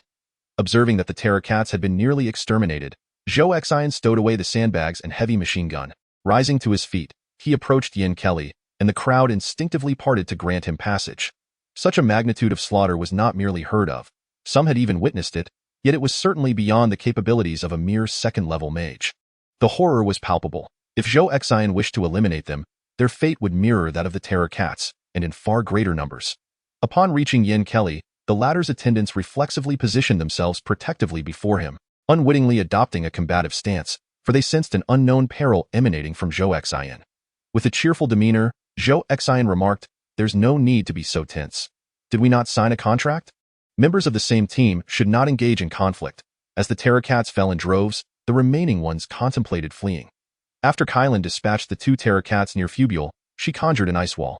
Encircling 2 others of level 25 or above, Kylan called out to Zhou Xin, "Zhou Xin, aside from these 2, please handle the rest." "Understood," Zhou Xin replied, drawing his pistol and firing several rounds to eliminate the remaining Terror Cats. The explosive sounds of gunfire echoed loudly before Yin Kelly and his companions, resonating with a deafening clarity. Yin Kelly dispelled his magical protection and signaled to those around him to remain calm. "Zhou Xin, my friend. Brother Zhou Xin, I am truly impressed." Yin Kelly expressed with admiration, "Today has been an eye-opening experience." Zhou Xin leisurely inquired, "Is my performance satisfactory? Does it meet the Team-S standards?" Yin Kelly, somewhat abashed, replied, "Oh, please do not be modest. Your abilities are simply extraordinary." At that moment, the group of bystanders who had previously mocked Zhou Xin regained their composure and approached him. "Brother Zhou Xin, Big Brother Zhou Xin, we were truly ignorant. Please do not take our prior words to heart. We have not encountered such sights before." Zhou Xin paid little mind to these bystanders and pointed to the multitude of Terror Cat corpses, asking Yin Kelly, "These should be considered spoils of war, correct? How should we distribute them in this situation?" Yin Kelly, appearing somewhat troubled, responded, "According to the guild's contract, since we formed a team, the spoils should be shared among all. However, those who contributed the most effort should certainly receive a larger share." Meanwhile, Kylan had already assisted Dia and Fubule in dispatching 4 level 25 Terror Cats. I never anticipated that this task would be completed so smoothly." Both Fubule and Dia expressed with joy. Kylan then approached Zhou Xin and addressed Yin Kelly, "Captain, as the intern instructor accompanying the students, according to our agreement, these 4 Terror Cats belong to us." Kylan gestured toward the numerous fallen Terror Cats, stating, "In this case, according to the rules, should it not be split in half? Zhou Xin takes 1/2, and the others divide the remaining half." This constituted a customary practice. Should a formidable powerhouse join the team, certain spoils would indeed be divided in such a manner. Although the guild contract stipulates an equitable division of spoils, it is customary for the leader to allocate half to the prominent figure, distributing the remaining half among the others, for after all, they merely accompanied the journey without facing any peril. This situation left Yin Kuli in a state of indecision. He pondered whether the other members harbored any dissent regarding this distribution. Voices began to emerge from the crowd. "This allocation seems rather unjust. Alas, yet this is what Brother Zhou Xin rightfully deserves. I too must earn a living for my family. What can be done? His prowess is undeniable. Sigh, I concede that I yield." Just as these reluctant sentiments were being voiced, an exclamation arose from the sidelines. "Captain, look at these Terror Cats." The onlookers turned to see the lifeless forms of the Terror Cats emanating a faint green glow. "What is this? Are they crystallizing their magical essence?" As creatures of level 20 to 30, their magical reserves are limited, typically exhausting their power within a certain duration of combat, thus failing to produce crystals upon defeat. The occurrence of magical crystals from such low-tier beasts like the Terror Cats is a common sight for advanced mages like Yin Kuli and Lan Bo. However, among this group of Terror Cats, aside from the 4 felled by Kai Lin, all the other corpses on the ground were glowing green, engaged in crystallization. "My heavens! Am I dreaming?" the crowd gasped, witnessing nearly 30 Terror Cat carcasses simultaneously producing magical crystals. Such a fantastical scene was a first for them. Yin Kuli drew in a sharp breath. It was precisely because Zhou Xin possessed the strength to swiftly eliminate the magical beasts before they could fully deplete their energy that the magical crystals were formed. Suddenly, the crowd erupted in a chorus of enthusiastic agreement. "I support the previous allocation method. I concur. Brother Zhou Xin is amazing. I love you, great Zhou Xin." Without Zhou Xin, their team would have been left with mere carcasses of the Terror Cats, utterly devoid of magical crystals. Thus, even the defeat of seemingly worthless magical beasts would yield significant rewards due to the crystallization process. They now realized that Zhou Xin was indeed the team's golden goose. Even if half were given to Zhou Xin, the remaining magical crystals would far surpass the value of ordinary beast corpses. Witnessing this spectacle, Kai Lin's eyes widened in amazement. It was her first experience of seeing a multitude of magical beasts simultaneously crystallizing their essence. Yet, despite her envy, according to the guild's contract, Shi, Dia, and Fubu Lu were unable to partake in the division of spoils beyond the 4 beasts assigned for their student assignment. At this moment, Yin coolly approached Lan Bo, giving his shoulder a friendly pat. With a teasing tone, he remarked, "Brother Lan Bo, attracting these terror cats is your achievement. Do you have any objections to this distribution of spoils?" Lan Bo, still in shock, found himself at a loss for words. His initial astonishment stemmed from Zhou Xian's rapid extermination of the beasts, while the second wave of shock arose from the sheer volume of magical crystals produced. After a moment of bewilderment, he finally gathered his thoughts and replied, "I have none. Of course, I have no objections." Chapter 22. A change of attitude after collecting all the carcasses of the fearsome cats and their magical crystals, Yankley called out to Limbo, "Brother Lumbo, please extinguish the lights." Lumbo raised his hand, extinguishing the fireball illuminating the night sky. The wilderness of the hilly terrain was once again enveloped in a shroud of darkness. The group eagerly gathered around the campfire. Some were intrigued by the spoils they had gathered, while others were fascinated by Zhou Xian's formidable prowess. Yankley distributed the 4 fearsome cats and their magical crystals to Kalen. According to the contract signed with the guild, Kalen was responsible for supervising students during their internship, and having completed her tasks, the 3 of them were now free to leave the team. Even if they continued to accompany the group, they would not receive any further spoils. Kalen suggested, "I would like to take my 2 students to the entrance of the cave. We won't go inside, but we will wait outside for your return, and of course, you may follow us wherever you wish," Yankley replied, knowing that Kalen and her students were with Zhou Xian, and thus had no reason to deny her modest request.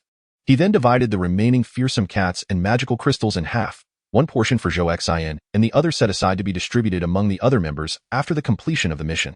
After roughly calculating the value of the magical crystals, it was clear that although they were merely small-sized wood-type magical crystals and not particularly rare, their worth far exceeded that of the fearsome cats themselves. Upon estimating the evening's profits, excitement coursed through the group, banishing any sense of fatigue. Lumbo, observing the pistol at Zhou Xian's waist, inquired, "Brother Zhou Xian, may I be so bold as to ask if we could take a look at your magical artifact?" Zhou Xian replied, "I'm afraid that might not be possible at all. My apologies. If it's inconvenient, then forget it. I'm not being stingy.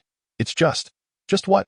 Zhou Xian chuckled and, with a swift motion, unfastened the M9 pistol from his belt and presented it to Limbo. "Here, take a look." Lumbo hesitated for a moment, cautiously accepting the pistol from Zhou Xian's hands, but before he could examine it closely, the pistol vanished. As the crowd murmured in confusion, a keen-eyed individual shouted, "The artifact has returned to Brother Zhou Xian's belt." Lumbo, astonished, asked, "Is this a soul-bound artifact?" "Haha, I suppose you could say that," Zhou Xian replied nonchalantly. Yankley, standing nearby, marveled inwardly, realizing the rarity of such a soul-bound artifact. Who exactly was Zhou Xian? Could he be a young master from a prominent family out for a leisurely adventure? Lumbo had already adopted a respectful demeanor towards Zhou Xian and politely inquired, "Brother Zhou Xian, it seems you were not using this artifact at the beginning. If I recall correctly, it was that de one, which seemed even more powerful." Zhou Xian understood that Limbo was referring to the deployed M60 machine gun. Casting a glance around, Zhou Xian noticed the eager anticipation in everyone's eyes, all eager to witness its might. "That one is similar, just a bit more powerful, but it's not very convenient to demonstrate." Zhou Xian nonchalantly remarked, "Should I encounter formidable monsters again, I shall undoubtedly employ it. You will witness it once more." Having engaged in conversation for a while, Yen coolly issued a command for the group to rest for a few more hours, resuming their journey at dawn. The members promptly returned to their tents, where hushed discussions about Zhou Xian continued for a brief period before the weariness overcame them, leading them to slumber swiftly. Under the vast night sky, the wilderness sank back into tranquility, with only the occasional crackling of the campfire illuminating the surroundings and the pervasive scent of blood lingering in the air. This was the blood of the fearsome cat, a perilous signal for other monsters, ensuring that this area would remain undisturbed for the foreseeable future. At daybreak, the group set forth again, heading northwest. Zhou Xian was no longer trailing behind the expedition but stood at the forefront, flanked by Lan Bo on either side, positioned alongside Yen Kuli. Behind them trailed the healing team, with Kai Lin leading 2 students along the periphery of the healing contingent, while Mida Lin followed closely beside her. Other healers noted the apparent acquaintance between Mida and I and Zhou Xian, their demeanor towards Mida and I shifting to one of warmth and enthusiasm. "Mida and I, how did you come to know Brother Zhou Xian?" Mida and I hesitated, recalling how her friends had repeatedly offended Zhou Xian and Kai Lin, resulting in a duel that left Zhou Xian severely injured. She feared that revealing such matters would lead to her ostracism by these snobbish individuals.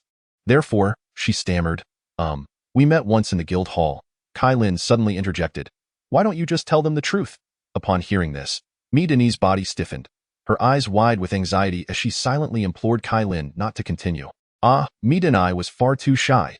Ignoring Mi Deni's unease, Kai Lin proceeded with the introduction, stating, I was injured and, while registering for a magic certificate with Zhou Xin at the guild hall, I felt unwell.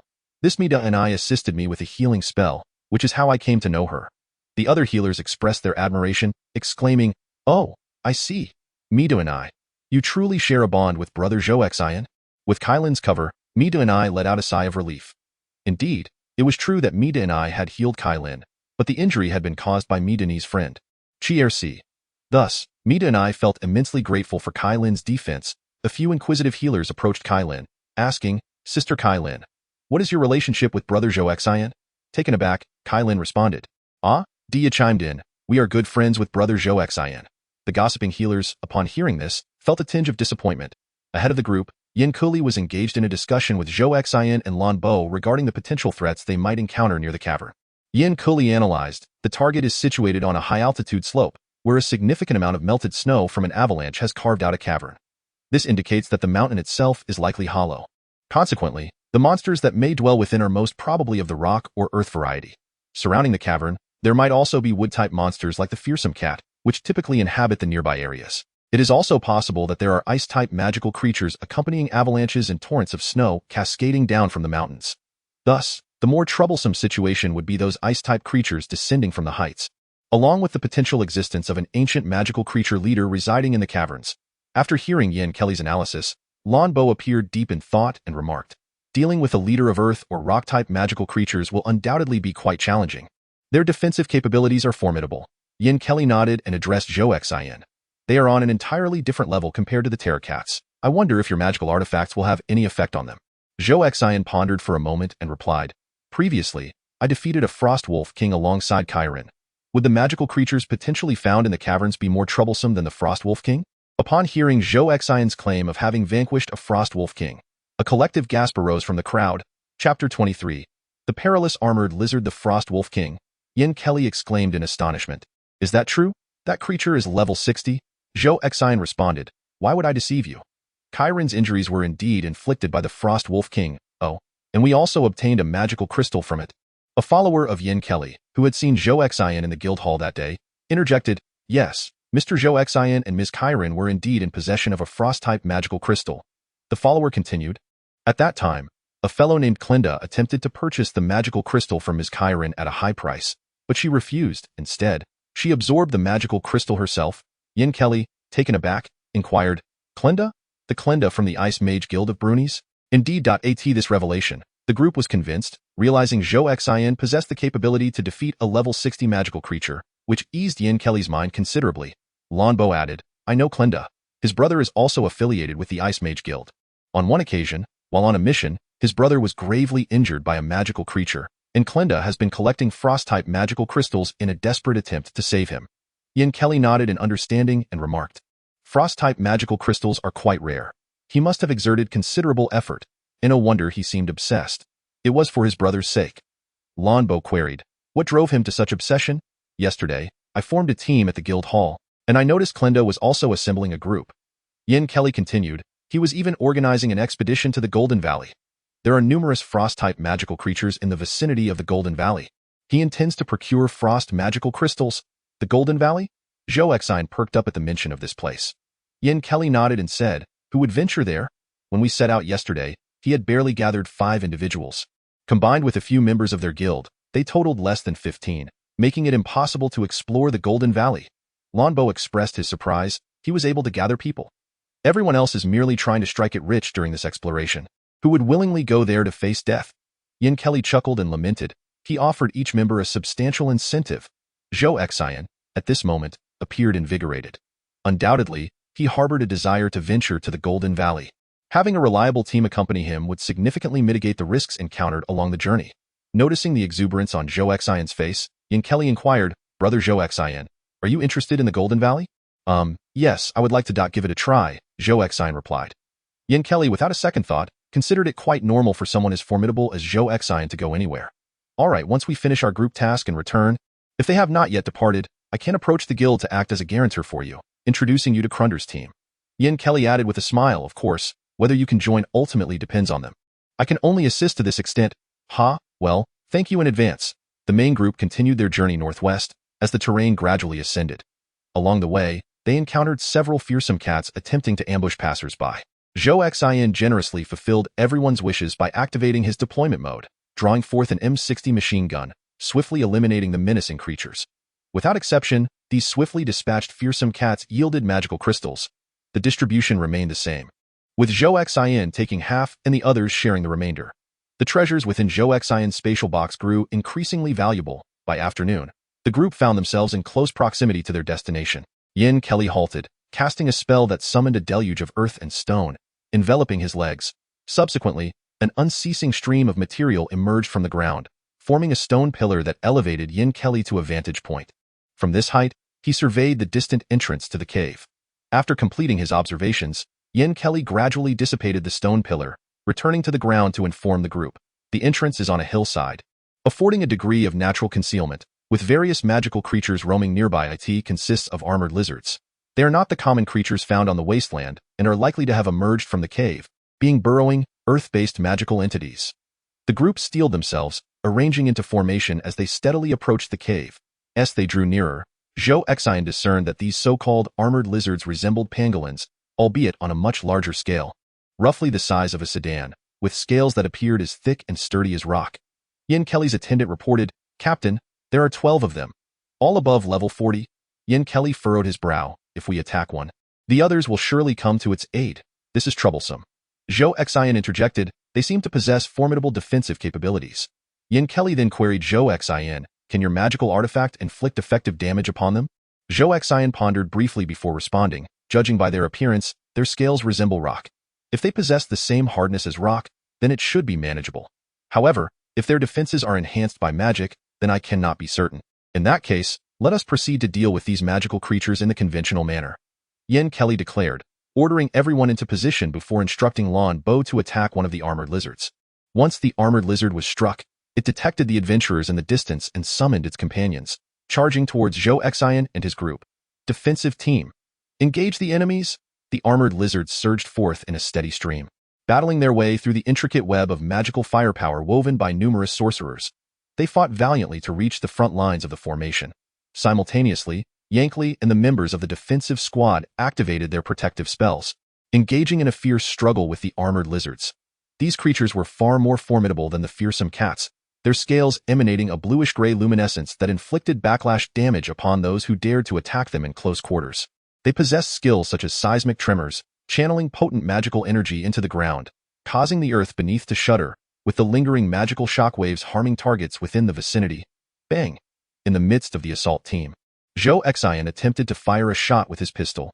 The bullet struck the back of one armored lizard, shattering a corner of its rock-like scale.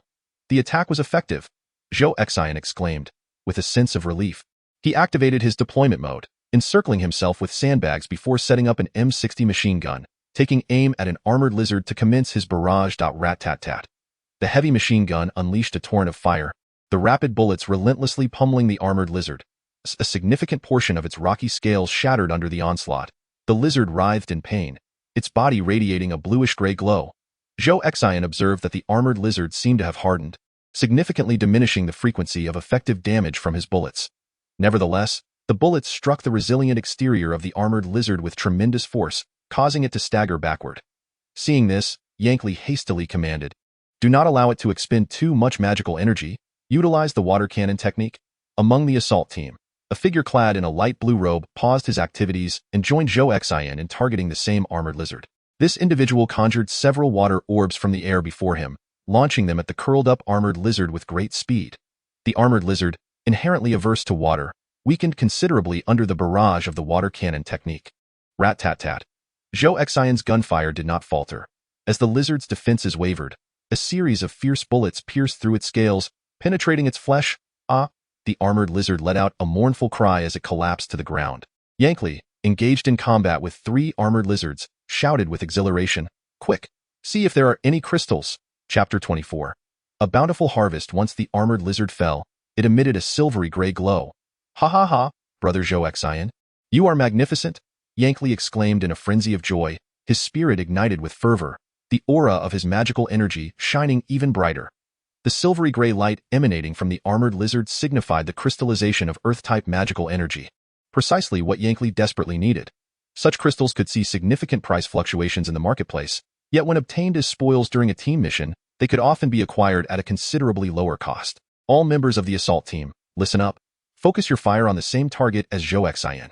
Yes. The members of the assault team responded with fervor, understanding the profound significance of their task. By assisting Zhou Xin in dismantling the creature's defenses, they enabled him to swiftly eliminate it and secure the coveted magical crystals. It was truly invaluable to undertake missions alongside Zhou Xin. Given the remarkable efficiency in acquiring these magical crystals, in truth, the magical crystals derived from those fearsome armored lizards, when combined with this particular crystal, are sufficient to cover the living expenses of the entire group for 2 months. The yield from a standard guild quest pales in comparison. Thus, excitement surged through the ranks as they rallied behind Zhou Xin, targeting each armored lizard he struck. Everyone demonstrated remarkable acumen. For instance, Lanbo refrained from employing a powerful fireball spell, instead opting for the explosive impact of a fire burst. Though the damage inflicted by the fire burst may not be as immediate as that of a fireball, it subjects the target to the agonies of searing heat and asphyxiation, thereby diminishing their resistance. Similarly, the lightning mage Salxi chose not to unleash high-damage lightning spells, but rather utilized control spells like electric netting to paralyze their foes. The responsibility for damage output was entrusted entirely to Zhou Xin's M60 machine gun. Such a streamlined and efficient method of assault swiftly dispatched the creatures, yielding a high probability of magical crystal formation. As the battle raged on, and one armored lizard after another fell, the group erupted in jubilant roars. Captain! Another crystal! Ha ha! Captain! This one yielded a crystal too. Zhou Xin, I adore you.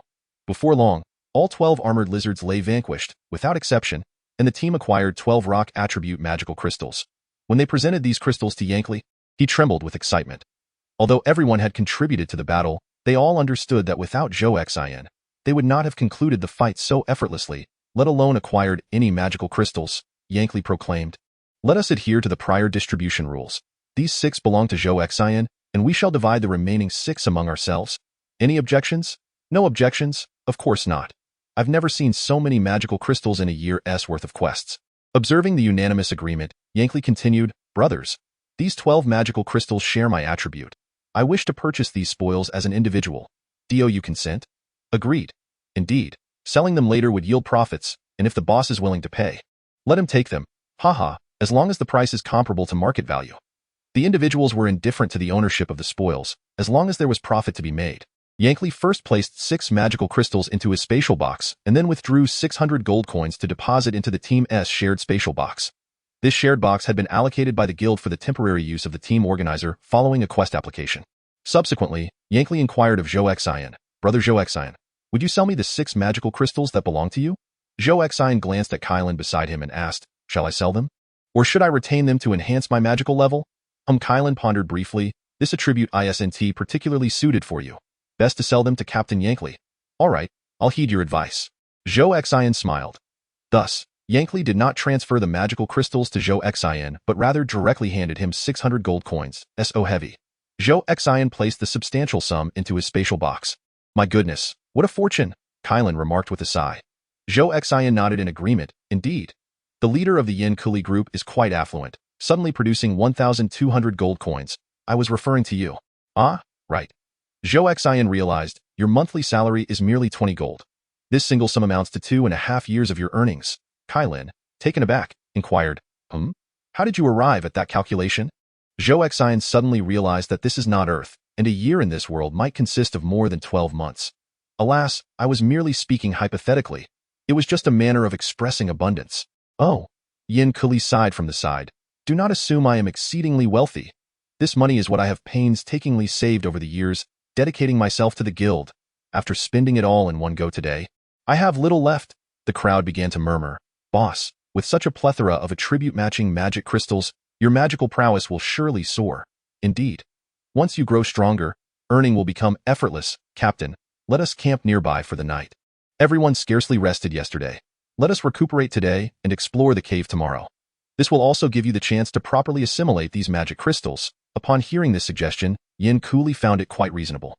Very well, everyone. Let us evacuate this place and seek a safer area to set up camp. The campsite consisted of 4 bonfires. Yin Ku Li's stone house, Yi Pu Li's wooden dwelling, Kai Lin's ice house, and the tents of the others. After dinner, Yin Ku Li returned to the stone house to harmonize his magical energy, beginning to absorb the 12 magic crystals, transforming them into his own power. Meanwhile, Kai Lin proposed that Zhou Xin should also absorb the magic crystals from the terrifying cats. Zhou Xin asked, "Is it similar to absorbing the Wolf King's magic crystal? Do you need to assist me?" Kai Lin replied, "No, that method is intended for those entirely devoid of magical energy.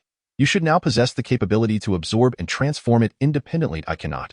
Have you forgotten what I am? I am your teacher." "Ah, right. Please teach me." After a brief explanation from Kai Lin, Zhou Xin sat before the bonfire, closing his eyes to attune to the magic energy in the space around him. However, Zhou Xion's own magical level was only 2, making it difficult to perceive the magic present in the environment. Kai Lin remarked, "Therefore, you are currently unable to sense the thin magical energy, but you can feel the energy emanating from the crystals." Following Kai Lin's guidance, Zhou Xian kept his eyes shut but became aware of the magic crystal before him, regulating his breath and clearing his mind. It felt as if he were not inhaling air but rather absorbing magic. Zhou Xian complied, and soon, he found the sensation, accompanied by an overwhelming feeling of suffocation. "Are you finding it hard to breathe?" "That is correct. The magic around us is too sparse. If you wish to breathe, you must seek out the point of the crystal." With his eyes still closed, Zhou Xian listened to Kai Lin's instructional techniques and quickly discovered the feeling. It was akin to being submerged underwater, unable to breathe, yet sensing a point nearby, a bubble of air. Maintaining that sensation, Zhou Xian exerted himself to draw in that bubble. Time seemed to stretch on, and eventually, Zhou Xian sensed a subtle coolness in his chest. He opened his eyes to find he had succeeded. The magic crystal from the terrifying cat before him had dissipated like ice, vanishing rapidly. The dissipating mist gradually seeped into Zhou Xian's chest. Chapter 25. Absorbing the magic crystal. Has it succeeded? Zhou Xian felt a surge of excitement as he channeled his magic throughout his body. Subsequently, a faint golden halo of magical energy manifested around him. Zhou Xian showcased the magical aura to Kai Lin and inquired, "What level am I now?" Observing Zhou Xian's demeanor, Kai Lin could not suppress a laugh. Responding, "What are you thinking? You are certainly still at level 2. Zhou Xian felt a twinge of disappointment. Kai Lin gestured towards the crowd in the distance, saying, "Look at those individuals. Each has been cultivating since childhood, drawing upon the sparse magical energy in the environment and transforming it for their own use. The process of becoming stronger is not something that occurs overnight. But I am using magic crystals," Zhou Xian protested. "First of all, this is a wood-type magic crystal, which does not align with your own golden attribute magic constitution. Secondly, this relatively low-grade magic crystal contains limited magical energy. Try absorbing these. It might enhance your abilities a bit." "Oh, I see." Zhou Xian retrieved the remaining magic crystals, placing them before him, preparing to absorb them slowly. Kai Lin remained by his side, continuing to guide him verbally in the transformation of the magic crystals. At that moment, Yi Puli stepped away from the group gathered around their campfire and approached Zhou Xian. "Big brother Zhou Xian." Yi Puli greeted him in a sweet voice. "Ah, it's you? Hello, is there something you need?" Zhou Xian, who had never spoken to her before, recognized her as the leader of the healing team. Why? Yi Puli glanced at the pile of green, glimmering fear cat magic crystals before Zhou Xian and asked, "I would like to buy a few wood-type magic crystals from you." Zhou Xian hesitated momentarily, as he had intended to use these magic crystals for himself, and thus turned to Kai Lin for advice. Kai Lin glanced at Zhou Xian, nodded, and then addressed Yi Puli. "The market price for magic crystals of this quality is 20 gold coins each. Do you wish to purchase them?" Yi Puli bent down, drawing closer to Zhou Xian as he sat on the ground. With her lean closer, her chest was suddenly very near Zhou Xian's face. Yi Puli smiled brightly, saying, "I can trade you something else in exchange." Kai Lin, puzzled, asked from the side, "What do you have? Show me, and if it's reasonable, we can make a trade." Yi Puli shot a glance at Kai Lin and replied with a grin, "Of course, it's something good, but it's only for men."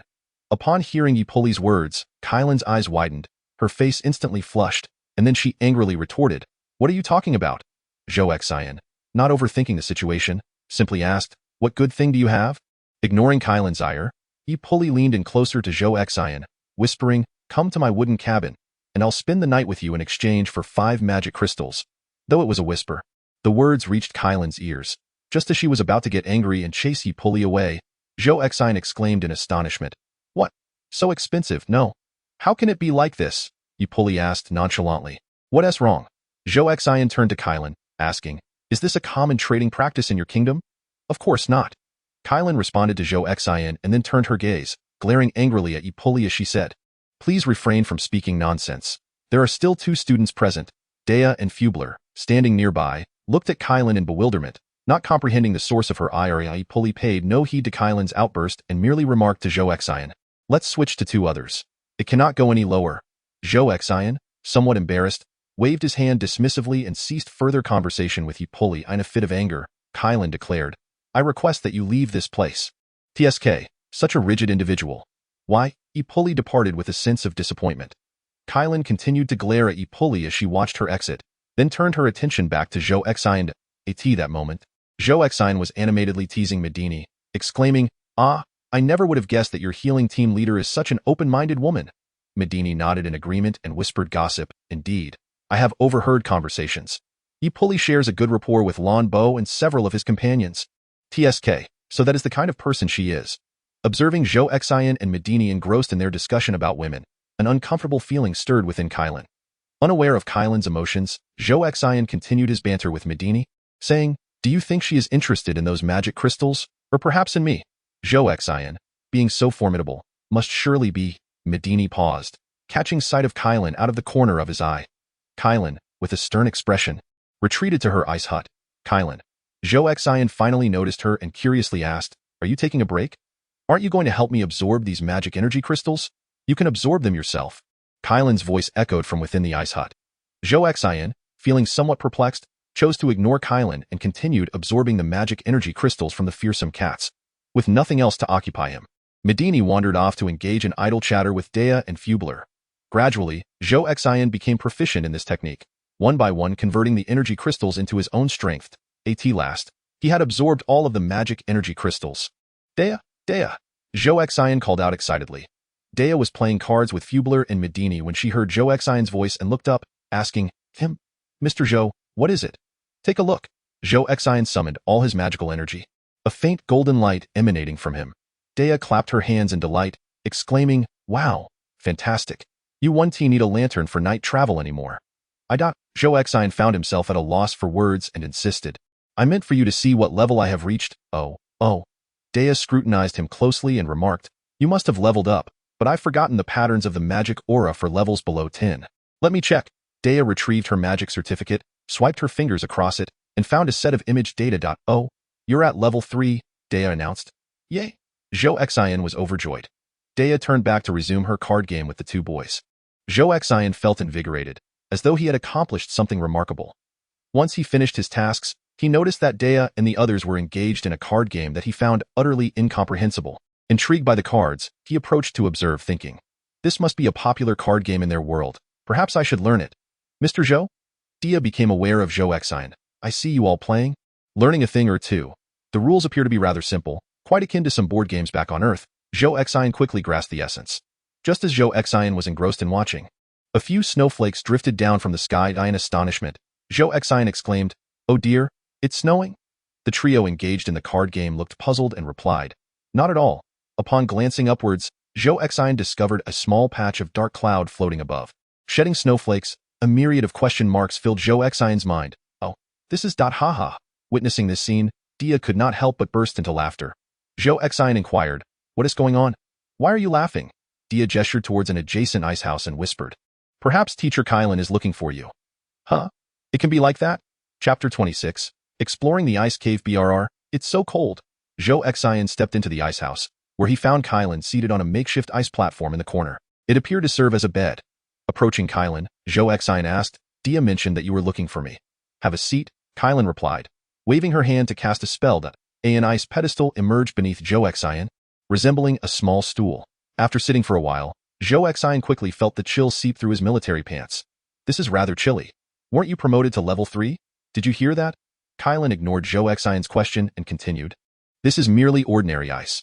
With your current level of magical power, you should be able to withstand this cold. Oh, let me give it a try. Zhou Xian said, channeling his magical energy, which radiated a faint golden glow. Sitting on the ice pedestal, the golden magic effectively insulated him from the biting cold. It really works. Zhou Xian marveled, then added, However, at my level, it might not last long.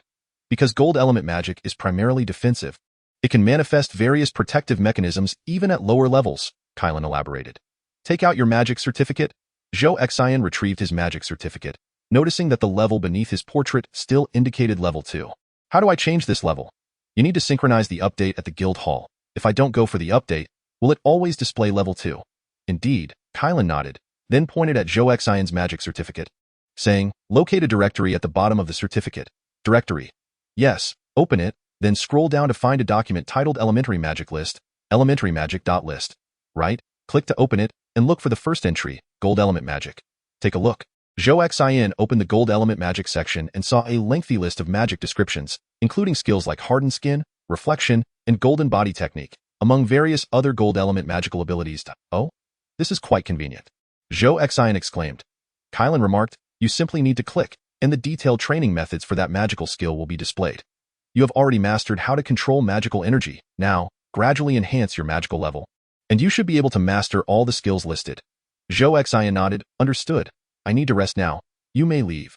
After Kylan finished speaking, she reclined on the icy platform.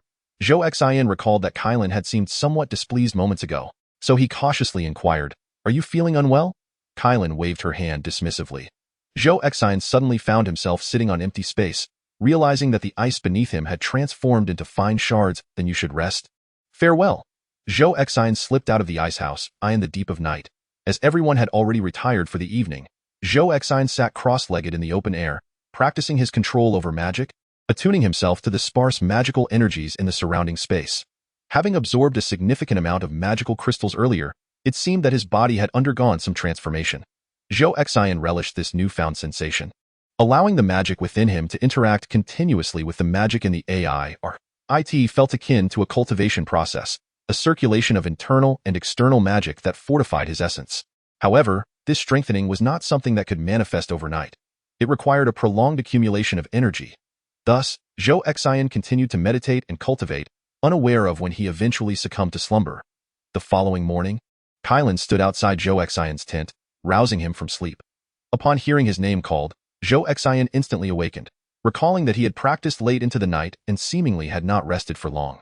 Yet, he felt invigorated, devoid of any trace of fatigue. Good morning. Zhou Xin greeted Kylan as he drew back the tent flap. I thought you had slept through it all, Kylan exclaimed, arms outstretched. We are preparing to set off and explore the caverns. None dared to disturb you, so I came instead. Oh, I see. Zhou Xin hurriedly emerged. Folding up the tent, he stretched languidly, a wave of comfort washing over his limbs.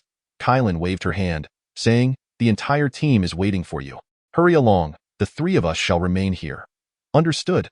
Led by Yankley, the group marched boldly into the cavern. After traversing approximately 10 meters into the cave, they encountered a steep, smooth descent. The light began to dim, prompting all fire mages and light mages to illuminate the way. Lumbo and several other fire mages gathered fireballs in their hands, akin to wielding torches. The defensive team, consisting of light mages, also summoned their magic, their bodies radiating golden light. Medini, another light mage, had just activated his magic, causing him to glow, when Yupuli hastily intervened.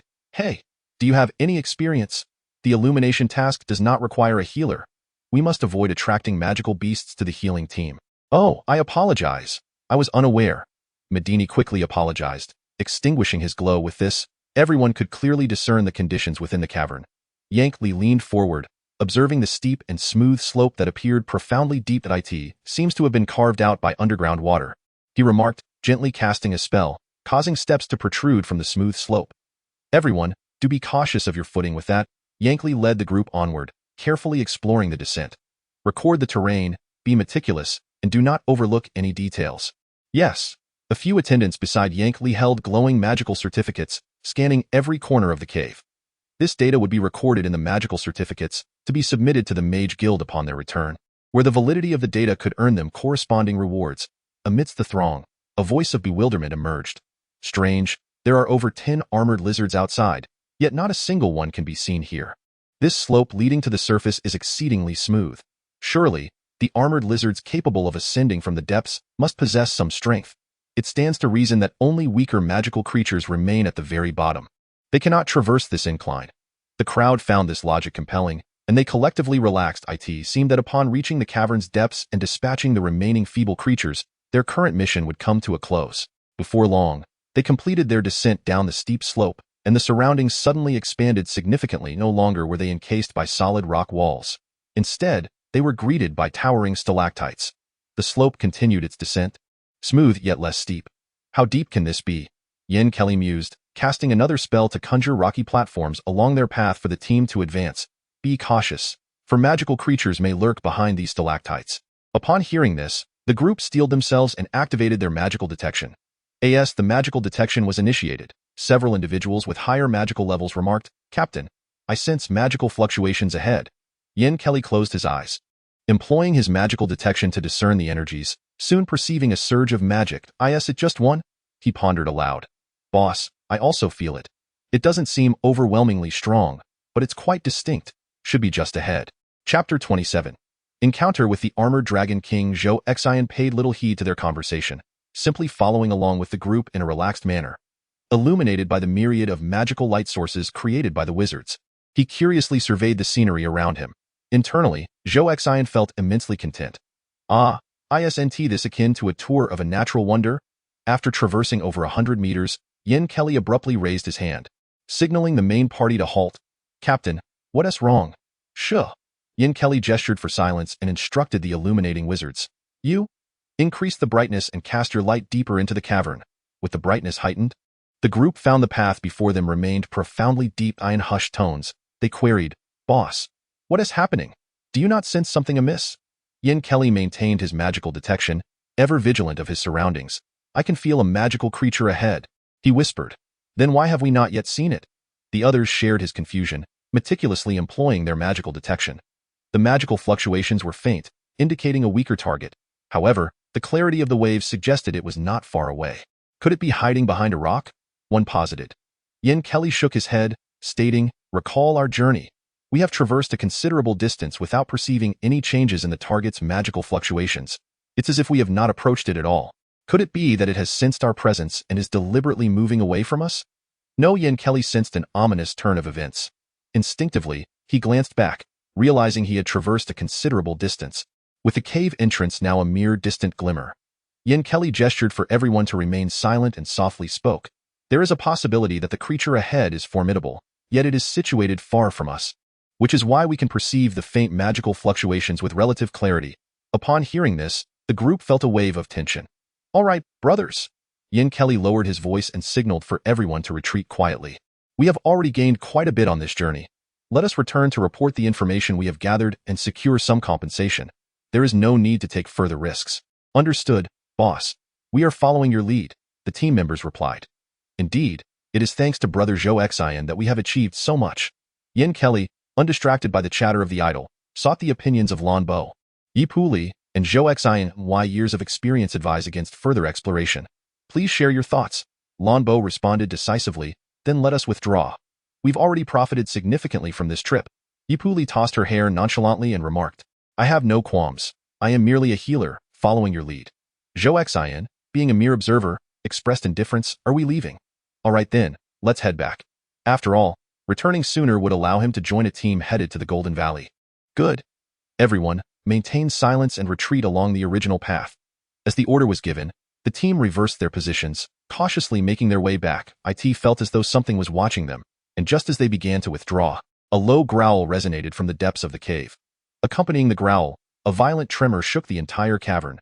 Beware of falling rocks. Some stalactites above, unable to withstand the tremors, shattered and plummeted toward the crowd. Prepare defenses, shields. Yin Kelly commanded while using his magical attributes to manipulate a portion of the surrounding rocks, creating a massive stone barrier to shield against the descending debris. Although Yin Kelly possessed a magical level of 42, he could not control an excessive amount of stone. He exerted all his strength to protect half of the team, while the other half was shielded by other defensive mages. Boss, the steps you laid out for our return. They have all collapsed, damn it. Yin Kelly gritted his teeth and summoned what little magic he could muster to recreate the rocky steps along their retreat route. The defensive mages braced against the falling stones, safeguarding the others as they struggled to retreat. Suddenly, another voice cried out, Boss, there are creatures pursuing us from behind.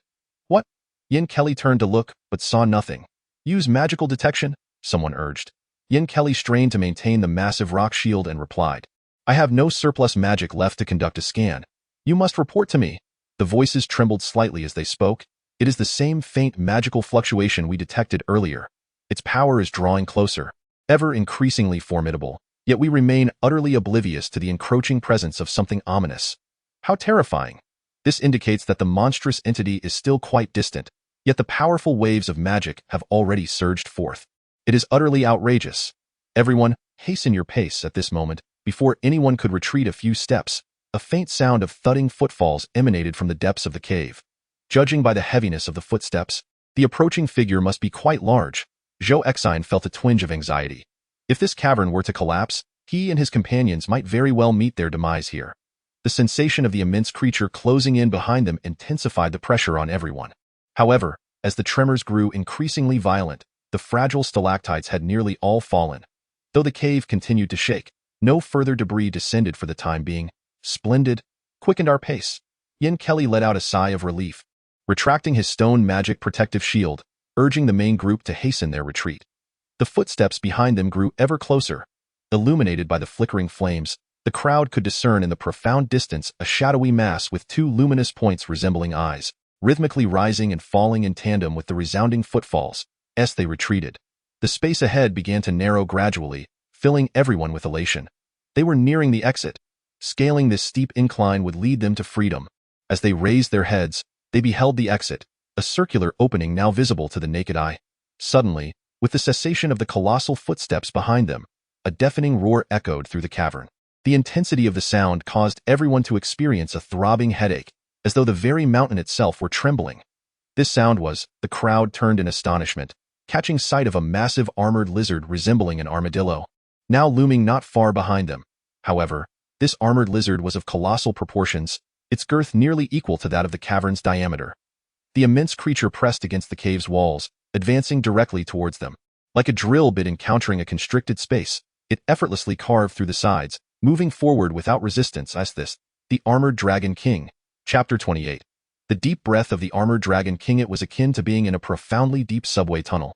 A few small cats and dogs looked up at a locomotive slowly approaching. The body of the Armored Dragon King filled the height and width of the cavern. Its eyes shone like two great headlights, scanning all members of the adventuring team. A number of timid adventurers let out shrill screams, desperately fleeing towards the exit. Yet, despite being able to see the exit, the actual distance remained considerable. It was not a place one could reach in just a few steps. Observing movement, the Armored Dragon King unleashed a long, worm-like tongue from its maw. With a resounding slap, akin to a frog capturing its prey, the dragon's gigantic tongue struck the fleeing individual against the stone wall. The unfortunate soul was instantly rendered a bloody mess, before being ensnared by the dragon's tongue and drawn into its mouth, becoming sustenance for the Armored Dragon King. This horrifying scene left everyone aghast. At that moment, Zhou Xin too felt a surge of fear. It was not the prospect of death that terrified him, but rather the sheer unacceptability of such a fate. Upon witnessing a tragic demise, the seasoned Yankee swiftly exclaimed, "Do not panic. Otherwise, we shall all perish." As he spoke, Yankee summoned his arcane power, conjuring a magical stone shield to safeguard the group. To refrain from battle is to court death. Everyone, prepare for combat. Under Yankee's leadership, all members of the defense team displayed their unique abilities, initiating defensive spells to protect the formation of their team. The Armored Dragon King raised a claw and struck towards the nearest Yankee. "Infuse me," Yankee called out to the healing team. With a resounding crash, Yankee's stone shield shattered into dust. Humph! Yankee endured, regaining his composure and generating another stone shield. However, the atmosphere was far from optimistic. It took the entirety of the team's healing power concentrated on Yankee merely to withstand a single strike from the Armored Dragon King. With a few more blows like that, the healers would surely be drained of their magic. Output team. Attack, Yankee urged. Healers, do not hesitate to use your potions. Surviving is our utmost priority. No sooner had Yankee finished speaking than the Armored Dragon King's assault came once more. With the assistance of all the healers, Yankee once again managed to withstand the attack with great difficulty. Crack! The Armored Dragon King's tongue was not idle either, seizing an opportunity to dart towards a healer to lick them. "Ah, help!" The healer screamed. Rat-a-tat-tat. Zhou Xin unleashed a barrage from his heavy machine gun, firing at the Armored Dragon King's tongue, instantly creating a mist of blood. The Armored Dragon King recoiled in pain, swiftly retracting its tongue. The healer, still shaken, realized that had that tongue made contact, they would have been crushed into a pulp before even facing the threat of being devoured. Thank you, Brother Zhou Xin. Focus on the battle. No need for gratitude. The output team hurled various magical skills at the armored Dragon King, targeting its scales, yet their efforts proved futile. Observing this, Zhou Xin discerned that the armored Dragon King was on an entirely different level compared to the armored lizard. Attacking the scales would not breach its defenses, necessitating the identification of a weakness, lest they squander their time. The eyes? The neck? The heart? Zhou Xin was uncertain whether its vulnerabilities were akin to those of other creatures. Let us test it out. He squeezed the trigger of the M60 heavy machine gun from within the sandbag fortification. Outside the entrance of the cave, not far from their camp, Kylan, Dia, and Fubler had already sensed the tremors of the earth. Drawing upon her experience, Kylan analyzed, this is bad. There is a powerful magical beast. The earthquake lasted but a short while before subsiding, and after some time, Kylan and her companions heard the sound of Zhou Xion's machine gun. Although they were unaware of the nature of the magical beast they faced, hearing Zhou Xion engage slightly alleviated Kylan's concern. Within the cave, under the oppressive firepower of Zhou Xion, the armored Dragon King's speed of movement had somewhat diminished. Having dominated underground for many years, the creature had long forgotten the sensation of pain. Thus, the sudden onslaught of continuous stabs rendered it somewhat disoriented, leading to a decrease in its mobility. Seizing this opportunity, Yankley commanded, "Output team, do not hesitate. Attack." Lumbo and a few close allies, paralyzed by fear, had yet to take action. "Lumbo, what are you all dawdling for?" Yankley demanded.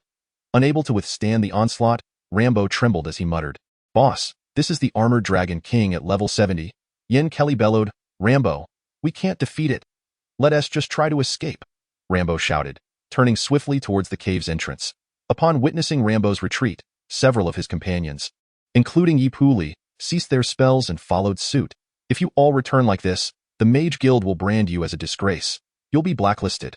As Rambo and his companions fled in panic, numerous lone adventurers also lost their resolve and joined Rambo's hasty retreat. Among these fleeing individuals were also rock-type mages. Mirroring Yen Kelly's abilities, they conjured rocky steps leading directly to the exit. In an instant, only Yen Kelly's closest allies and a handful of solitary adventurers remained before the armored Dragon King. Zhou Xion's firepower continued to suppress the beast. Otherwise, these individuals would never have had the chance to escape. Yen Kelly glanced at Zhou Xion, feeling a deep sense of guilt. Gritting his teeth, he shouted to the remaining healers, "Infuse me." There were 3 healers left. 2 were Yen Kelly's friends, and 1 was Midaini. The trio channeled their magical energy into Yen Kelly, who braced himself to withstand another strike. However, this infusion was insufficient.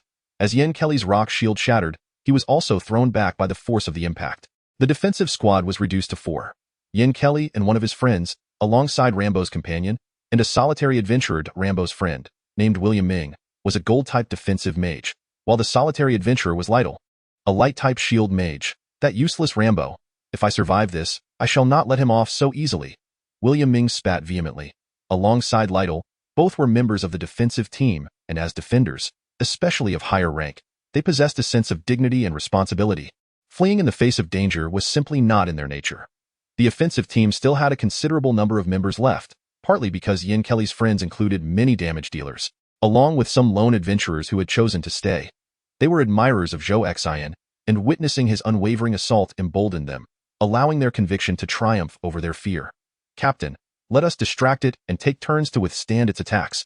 William Ming and Lytle surged to either side of Yen Kelly, hoisting him up. William Ming shouted to the 3 healers, "Increase your magical infusion."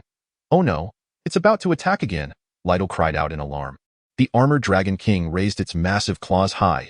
Dazed from the recent impact, Yen Kelly could barely register the dragon's movements. "Oh no, it's the Crystal Storm," Yen Kelly exclaimed in horror. This was a terrifying rock-type spell of the armored Dragon King, which unleashed a tempest of magical energy through its breath, shattering all life in its path into mere fragments. "We're doomed." Despair enveloped everyone. Zhou Xion found himself at a loss. His heavy machine gun was incapable of piercing the dragon's scales. The armored Dragon King inhaled deeply. Chapter 29. The despairing Crystal Storm Rambo and the fleeing crowd had nearly reached the exit of the cavern. It was utterly terrifying. How could such a ghastly phenomenon occur? The crowd murmured anxiously as they found themselves but a step away from the exit. They instinctively reached forward, as if grasping at the thread of hope. Suddenly, they felt a fierce wind surge from behind. Then, a bone-chilling magical tempest engulfed them entirely. This is .arg in an instant. They were deprived of life, their throats silenced, unable to utter another sound. Lambua and the fleeing multitude fell victim to the crystalline storm, all transformed into statues of shattered stone. Accompanied by tremors, the majority of these statues crumbled to the ground, their fragments glistening like crystal, cascading down the steep slope to accumulate at the feet of the armored Dragon King. Meanwhile, Zhou Xin and Yank Li instinctively covered their heads and crouched on the ground. When the crystalline tempest subsided, they were astonished to find that the storm had spared them, instead directing its wrath towards the upward slope, towards the cave's exit. The armored Dragon King perceived no distinction in Zhou Xin and his companions, thus choosing to attack the larger group of fleeing individuals. Yank Li rose from the ground and addressed the crowd. The armored Dragon King cannot unleash the crystalline storm consecutively. Now is our chance to escape. Captain, be cautious. The armored Dragon King's claw descended. The other 3 defensive mages rushed to Yank Li's side, preparing to withstand the impending assault.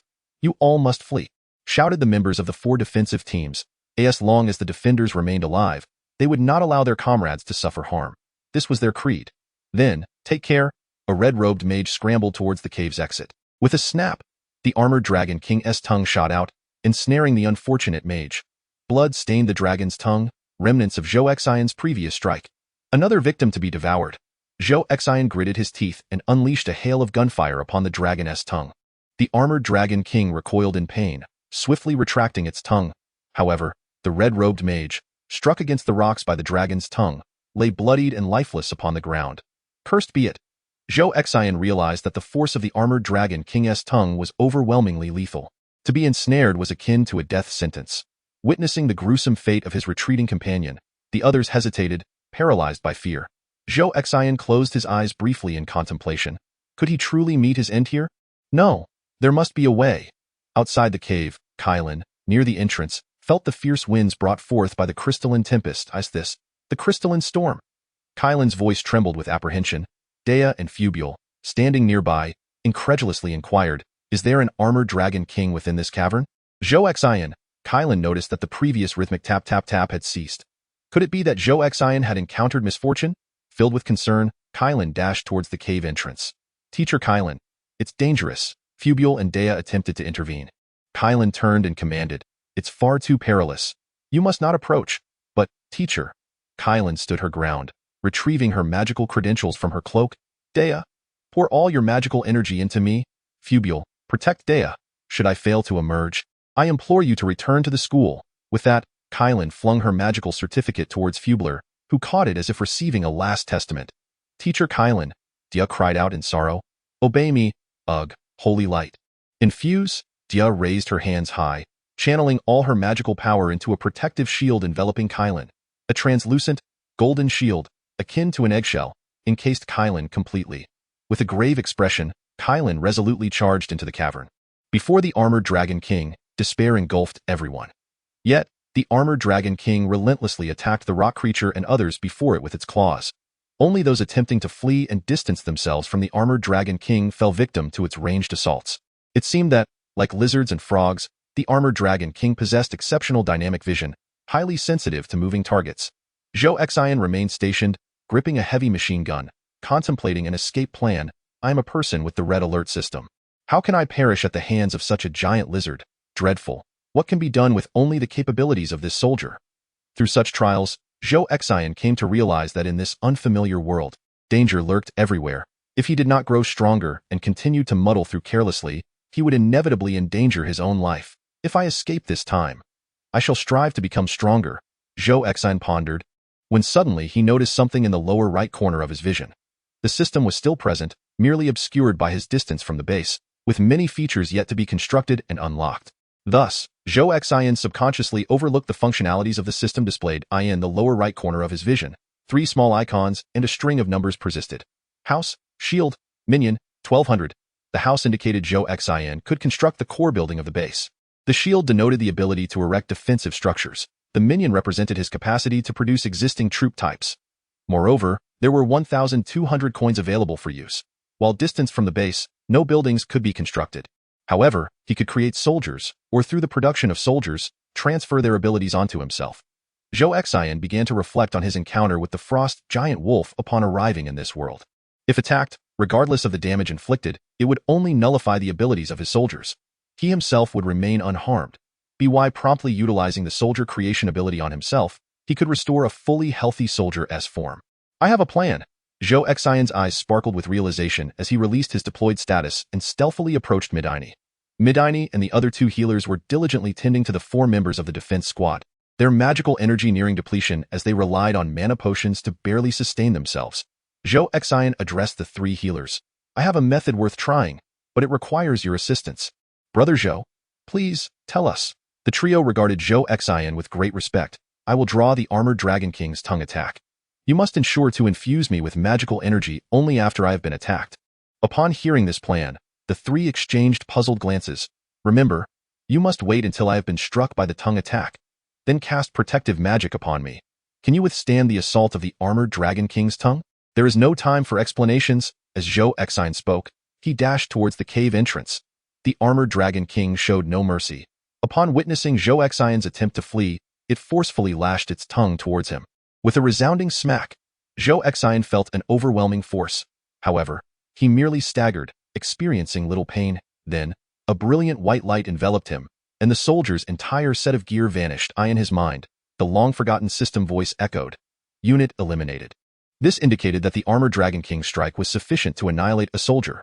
For personal use, manufacture soldier. Zhou Xian murmured softly. System voice. Manufacturing soldier for host.at. That moment, Zhou Xian, clad in a t-shirt and shorts, found himself ensnared on the tongue of the Armored Dragon King. Midini, you must pay attention to me.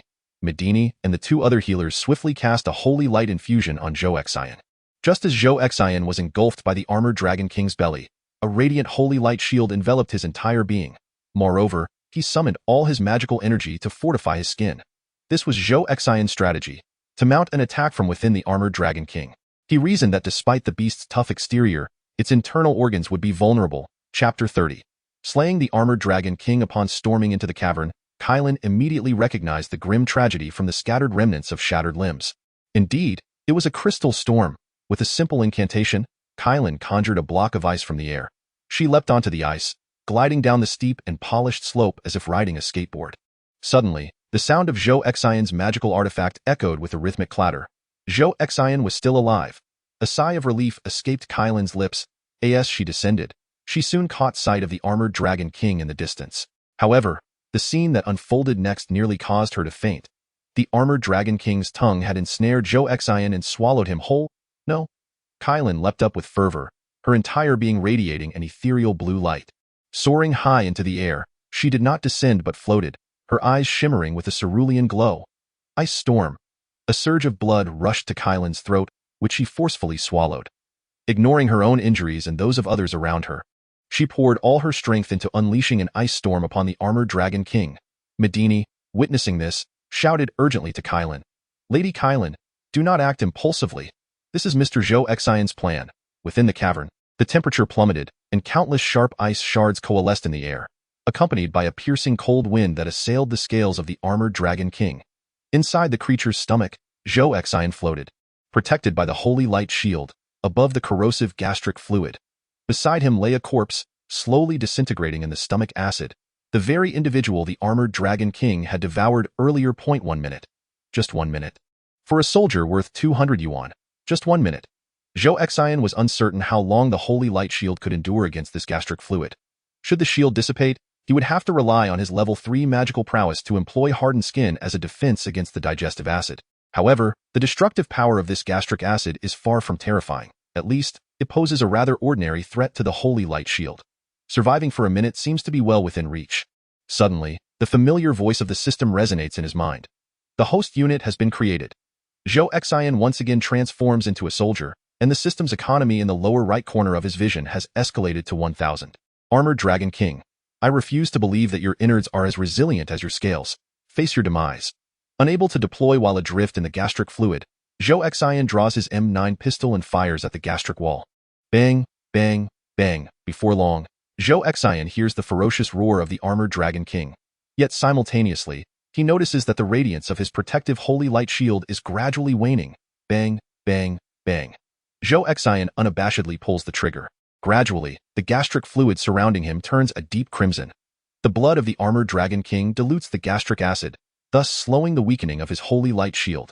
Outside the body of the armored Dragon King, onlookers observe the creature writhing in agony, perplexed by the unfolding events. Kylan's ice storm continues unabated, her body surging with magical energy. Younger, battling through the howling winds and snow, approaches Medini. Inside the cavern, as the chilling winds roar, Younger raises his voice to inquire, "Little brother, what just transpired?" Medini responds, equally loud, "Brother Zhou Xin. He has entered the belly of the armored Dragon King. Did he allow himself to be consumed?" "Indeed. This is his plan." "And her?" Younger gestures towards Kylan, suspended in the air. She mistakenly believes Zhou Xin is dead. Has she lost her mind? It seems she is injured. She cannot continue to expend magical energy at this rate. Younger instructs the two light mages. "You, silence her." "Yes." The two light mages comply, attempting to cast a silence spell to interrupt Kylan's incantation, but fail. Her magical level is simply too high for them to silence her. "Then you must continue to heal her," Younger commands. Within the belly of the armored Dragon King, Zhou Xion's relentless gunfire has nearly obliterated the creature's internal organs. Coupled with the incessant ice storm from outside, the beleaguered armored Dragon King collapses with a resounding crash. Zhou Xion crawls out along the dragon's esophagus. With a mighty effort, he pries open the jaws of the armored Dragon King, and a wave of frigid air rushes into the dragon's mouth, causing Zhou Xion to shiver. Why is it so cold? Still pondering, he looks up to see Kylan casting the ice storm above. "Kylan!" Zhou Xion calls out. Upon witnessing Zhou Xion emerge from the jaws of the armored Dragon King, Kylan's anxious heart finally finds relief. However, this overwhelming sense of relief causes Kylan to lose her strength. Her magical energy dissipates abruptly, and she plummets from the sky. "Kylan!" Zhou Xion rushes forward and catches her in his arms. Blood surges forth from Kylan's mouth as she loses consciousness. "Kylan!" Younger hastily approaches, saying, "Brother Zhou Xion, do not panic. She is not in life-threatening danger. She is merely injured and has overexerted her magical abilities." Zhou Xion, bewildered, asks, "When did she arrive?" Midney remarked, "As soon as you were devoured by the armored Dragon King, she flew over." Yen Kelly pondered thoughtfully, chronologically. She must have rushed over here after the Dragon King unleashed the crystal storm. Zhou Xion murmured, "She is concerned for our safety." Yen Kelly felt a twinge of embarrassment and softly replied, "I do not dispute that, but I still sense that her worry is solely for you." "Is that so?" Zhou Xion gazed at Chiron in his arms, feeling somewhat moved. Midney interjected, "The nature of your relationship, I believe you now. You are not of that kind." Zhou Xion was left bewildered. Suddenly, 3 members of the defense team cried out in alarm, "Captain, look over there." Everyone turned to see the corpse of the armored Dragon King emanating a silvery gray glow. Yen Kelly's jaw dropped in disbelief. "No way. This is a level 70 monster. Could it be crystallizing?" The entirety of the armored Dragon King's body surged with immense magical energy, accompanied by the silvery gray light, swiftly forming a magical crystal.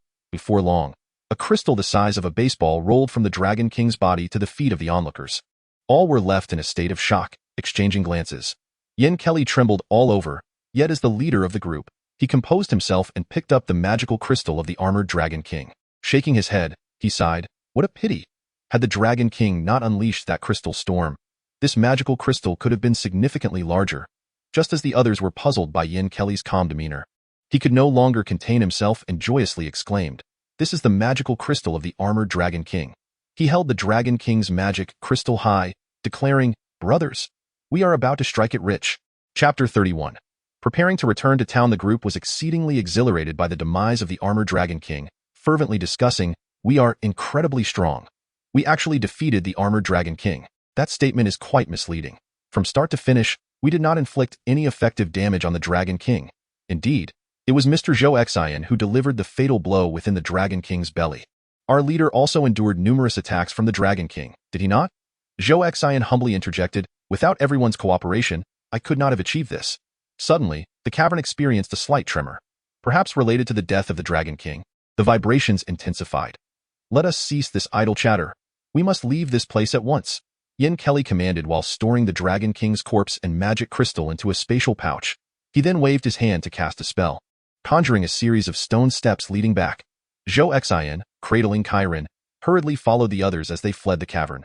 Dia and Fubler anxiously awaited at the entrance. Upon seeing them emerge, Dia rushed forward. "Teacher Chiron," she exclaimed upon noticing Chiron's unconscious form. "Do not worry. She merely overexerted herself with magic. Yen Kelly called out to Dia and Fubler. The cave may collapse. Quickly move away from the entrance. Centered around the entrance, the trembling of the entire hillside grew increasingly violent. After running several hundred meters, a deafening roar erupted behind them.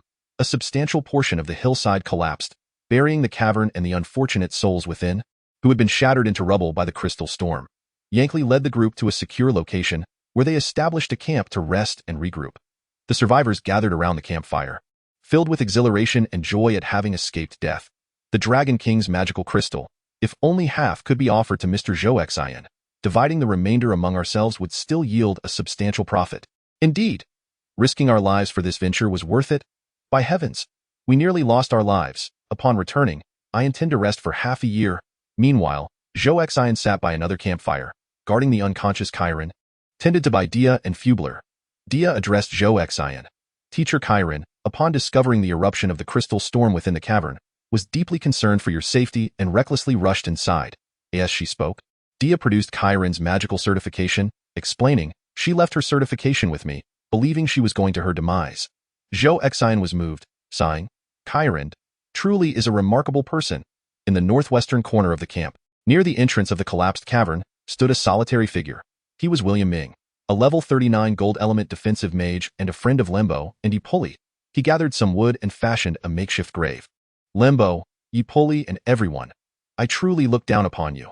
Had you not fled in panic, you might have survived. Alas, you are still my friends.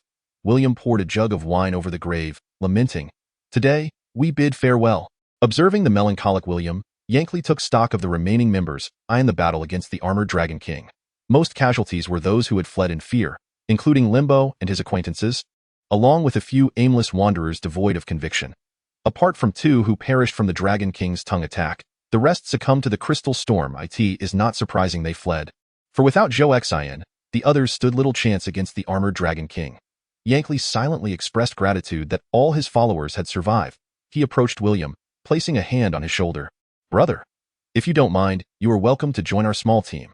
We can tackle guild missions together in the future. William, having stayed put under such circumstances, demonstrated responsibility, which Yankley admired. Thank you for your invitation. William replied with a wry smile. However, what is the matter? It's nothing. I just need to take a moment. I plan to use this income to provide for Lembo and his friends' families before I can return and join your team. What loyalty? Yankley exclaimed. This is no issue. We just discussed it. Upon returning, we will rest for a few months. That's good to hear. That brother later. I'm also prepared to welcome him into my small team. Lytel is indeed a commendable individual. William nodded thoughtfully, raising his eyes to glimpse the distant Zhou Xin, inquiring, have you considered including Zhou Xin in our ranks as well? This is something I have certainly contemplated. However, I believe it is prudent to wait until Ms. Kylan has regained her health before broaching the subject of forming a team with Zhou Xin. That makes sense. Yankili pondered for a moment and remarked, yet, I sense that Zhou Xin may not be inclined to join a fixed team. William nodded in agreement. Upon reflection, that seems accurate. With such a powerful soul-binding artifact, I suspect he hails from one of those prominent families, merely indulging in some leisure. We seem to be on the same wavelength, Yankili smiled, casting a glance at William. Both you and Zhou Xin are metal-type magicians. You should seize the opportunity to exchange magical experiences with Zhou Xin. It might foster a closer relationship. Very well, I shall do that. After a brief tidying up at the camp, the group resolved to set forth, eager to return to the town. Why hasn't Kylan awakened yet? Zhou Xin expressed some concern, addressing Dia and Medini. Could you possibly use some healing magic on her again? Medini explained. Healing magic can mend her external wounds, and even some internal injuries, but her current condition is one of magical exhaustion. A common occurrence. There is absolutely no danger to her life, so you need not worry. Then when will she awaken? She may regain consciousness shortly, or it could take a day or two. In a slower case, perhaps 3 to 5 days. It depends on her magical fundamentals. Her magic can restore itself, and once it reaches a critical threshold, she will awaken. The speed of recovery varies according to individual capability. Having heard this explanation, Zhou Xin felt reassured. Then let us join the main party and set off. I shall carry Kylan. As Zhou Xin spoke, he bent down, lifting Kylan, who lay on the blanket, onto his shoulder, preparing to carry her. Fubler, standing nearby, said earnestly, Mr. Zhou Xin, you have vanquished the armored Dragon King. It must have been exhausting. Allow me to carry Teacher Kylan. Ada. Dia playfully kicked Fubler in the rear, dealing no damage. Why did you kick me? Fubler asked, bewildered. Dia tugged at Fubler's arm, heading toward the main party while turning back to Zhou Xin with a cheerful smile. Mr. Zhou Xin shall take care of Teacher Kylan. Chapter 32. Farewell to Kylan. The corpse of the armored Dragon King and the magical crystal are all stored within the spatial box of Captain Yang Keeley. As the leader, Yang Keeley, burdened with these precious materials, felt a profound apprehension about encountering unforeseen circumstances along the way. Whether facing magical creatures or bandits, he wished to avoid any unexpected complications. After careful consideration, Yang Keeley resolved that during the journey back, there would be no prolonged rests. The aim was to return to the town of Xinhal in the southeast as swiftly as possible. The group set off in the afternoon. Thus, after a day and 2 nights of rapid travel, they could finally discern the outline of Xinhal town to the south. By the time they arrived at the city gates, it was already morning. Yang Keeley approached the guards at the gate, presenting his magical credentials. "I am Captain Yang Keeley. Please open the city gates." The inside of the guards was indeed commendable. They held a favorable impression of Yang Keeley and, thus, did not scrutinize the identification of the group in detail before opening the city gates alongside their fellow sentinels. "What of the gentleman in the red attire? And his companions?" inquired the guard. "Referring to Lan Bo, they perished," replied Yang Keeley, leading the group into the city. "Goodness, you have suffered considerable losses. Indeed, we encountered the armored Dragon King." "What?" The guards, taken aback, asked. "The armored lizard?" "The Dragon King," Yang Keeley emphasized. Several guards expressed their astonishment, exclaiming, "Impressive, to face the armored Dragon King and return with so many survivors." "Huh?" Yang Keeley halted his stride and retrieved a spatial box. Naturally, he refrained from displaying the magical crystal but instead released the carcass of the armored Dragon King. "What? You have defeated the armored Dragon King. We shall retire for rest." Yang Keeley stored away the Dragon King's remains and guided the group into the city. The guards gazed at Yang Keeley's retreating figure, marveling, how did they accomplish such a feat? As they entered the city streets, Zhou Xin, standing nearby, whispered, "Captain, it seems you intentionally showcased the corpse of the armored Dragon King to those guards. Is there a particular purpose behind it?" "Haha, you've caught me," Yang Keeley replied softly. "Let us rest in the city for a few days. Once the guards learn of our slaying the armored Dragon King, they can spread the word. After a few days, once the news has circulated sufficiently, we shall proceed to the merchant guild to sell our spoils. This allows time for potential buyers to prepare their funds, does it not?" "Haha, indeed." Zhou Xin mused, secretly admiring Yang Keeley's seasoned leadership and wealth of experience in such matters. Yang Keeley was also well acquainted with the layout of Xinhal City, leading the group to a more upscale inn. Displaying great generosity, he reserved 2 floors for the entire party to rest. After a restorative slumber until the afternoon, Zhou Xin was stirred awake by a persistent knocking at the door. Outside, he heard Dia's voice. "Mr. Zhou Xin, Teacher Kylan has awakened." Zhou Xin quickly sprang up and followed Dia to her room. "Zhou Xin." Kylan greeted him upon seeing him at the door. "You have finally awakened." Zhou Xin rushed to her bedside, crouching down to gaze at Kylan. They both exclaimed in unison, "How wonderful, you are unharmed." Zhou Xin, feeling somewhat bashful, quickly added, "Of course, I am fine, haha." Kylan weakly spoke.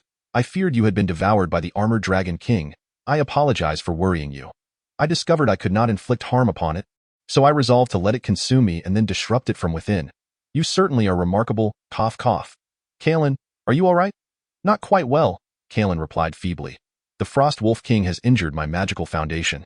I should have been recuperating, but in order to assault the armored Dragon King, I exerted all my strength in casting Ice Storm." Dia, concerned, interjected, "Teacher Kylan, how could you push yourself so hard?" Zhou Xin, equally worried, asked, "What shall we do?" "Is it serious?" Kylan remarked, "The state of my health is not the issue. However, without timely and effective care, my magical prowess will suffer significant deterioration. What kind of nurturing is required?" "What can I do?" She shook her head. "This town is far too remote, lacking an advanced magical healing environment. I must return to the city-state of Jinlight, where the conditions for recuperation are unparalleled." Dia eagerly concurred, "Indeed. Teacher, let us return to school. Even our school's affiliated hospital surpasses the facilities of this town's clinic." Zhou Xin remained silent for a considerable time before speaking. "Kylan, if the 3 of you head back, will there be any issues along the way?" Before Kylan could respond, Dia asked anxiously, "Mr. Zhou Xin, will you not accompany us back to school?" Zhou Xin replied, "After some contemplation, I must first make a trip to the Golden Valley." Observing the puzzled expressions on Kylan and Dia's faces, Zhou Xin elaborated, "Through my encounter with the armored Dragon King, I have come to a profound understanding of the dangers that pervade this world. I have recognized my own frailty. Such weakness not only endangers me but also puts those who care for me at risk. I previously mentioned that I had left something in the Golden Valley. I must retrieve it in order to grow stronger. Therefore, please trust that once I recover what I left behind, I will certainly seek you out in Jinlight. You three are dear friends of mine, and I shall never forget you. After listening to Zhou Xian's explanation, Kylan's expression was somewhat complex, but she quickly regained her composure. With a smile, she replied, very well, you may go. However, Dia and Fubule are about to graduate. So you must come back soon. That way, you can spend some time as their classmate. I look forward to it, Zhou Xian said. You need not worry about our journey back. We can apply to the Mages Guild to travel with the caravan. This logistical convoy connects various city-states and towns, escorted by a significant number of soldiers. While the pace may be slow, it is exceedingly safe. Then I can rest easy, Zhou Xian said. I will have Fubule apply to the Mages Guild for the caravan. If all goes well, we may depart tonight. In that case, I shall accompany you to see you off. Kylan nodded thoughtfully for a moment before asking. I heard from Dia that the Armored Dragon King's magical crystal has been formed? Zhou Xian affirmed, indeed. How large is it? Kylan inquired. Zhou Xian gestured to indicate a size comparable to a baseball, about this big. After a brief contemplation, Kylan remarked, this Dragon King's magic crystal could be valued at around 12,000 gold coins. If there is an auction, the price may well be limitless. Is it truly that valuable? Can anyone afford it? There are many wealthy individuals. Kylan, feeling somewhat fatigued, smiled and continued, what I mean is, I want you to have an idea of the price, so that when I am not by your side, you will not be deceived, understood? You have been teaching me so much these days. Thank you. Late at night, the logistical caravan heading south from Xinhal was preparing to depart the city. Kylan, Dia, and Fubule have successfully secured the privilege to accompany the caravan. They paid a certain sum to the Mage Guild to hire a coachman, horses, and a wagon, thus joining the heavily guarded convoy. Outside the southern gate of Xinhal town, loiterers are strictly prohibited from approaching the caravan. Through the window of the wagon, the trio bid farewell to Zhou Xian, who stood several meters away. Zhou Xian waved them off as they journeyed southward, until they vanished from sight. Chapter 33. The Golden Body Technique and the Eternal Ice Sealing Spell. Upon returning to his room at the inn, Zhou Xian felt an unsettling emptiness within. He decided not to dwell on it any longer. He immersed himself in the arcane energies of the space, focusing on his cultivation. The following morning, Zhou Xian visited Yankali's room. Zhou Xian, my brother. What brings you here? Well, I am seeking a team to venture to the Golden Valley. Given my current level of magical prowess, I fear forming a group may prove challenging. I hope you can assist me with a recommendation. Haha, Yankali chuckled heartily, inquiring, after your return yesterday, you rested, right? Then in the afternoon, you went to accompany Kylan and sent her off in the evening. Indeed. But how do you know that? No offense intended, but one of my informants happened to see it. I have some eyes and ears in Xinhal, all of which are commercially motivated. Zhou Xian was puzzled. What relevance does this have to my journey to the Golden Valley? What I mean to convey is that you are wholly unaware of the events that transpired yesterday. Yankali gestured for Zhou Xian to take a seat, preparing to elaborate. After we returned yesterday, the guards who witnessed the corpse of the Armored Dragon King have disseminated this sensational news throughout the town.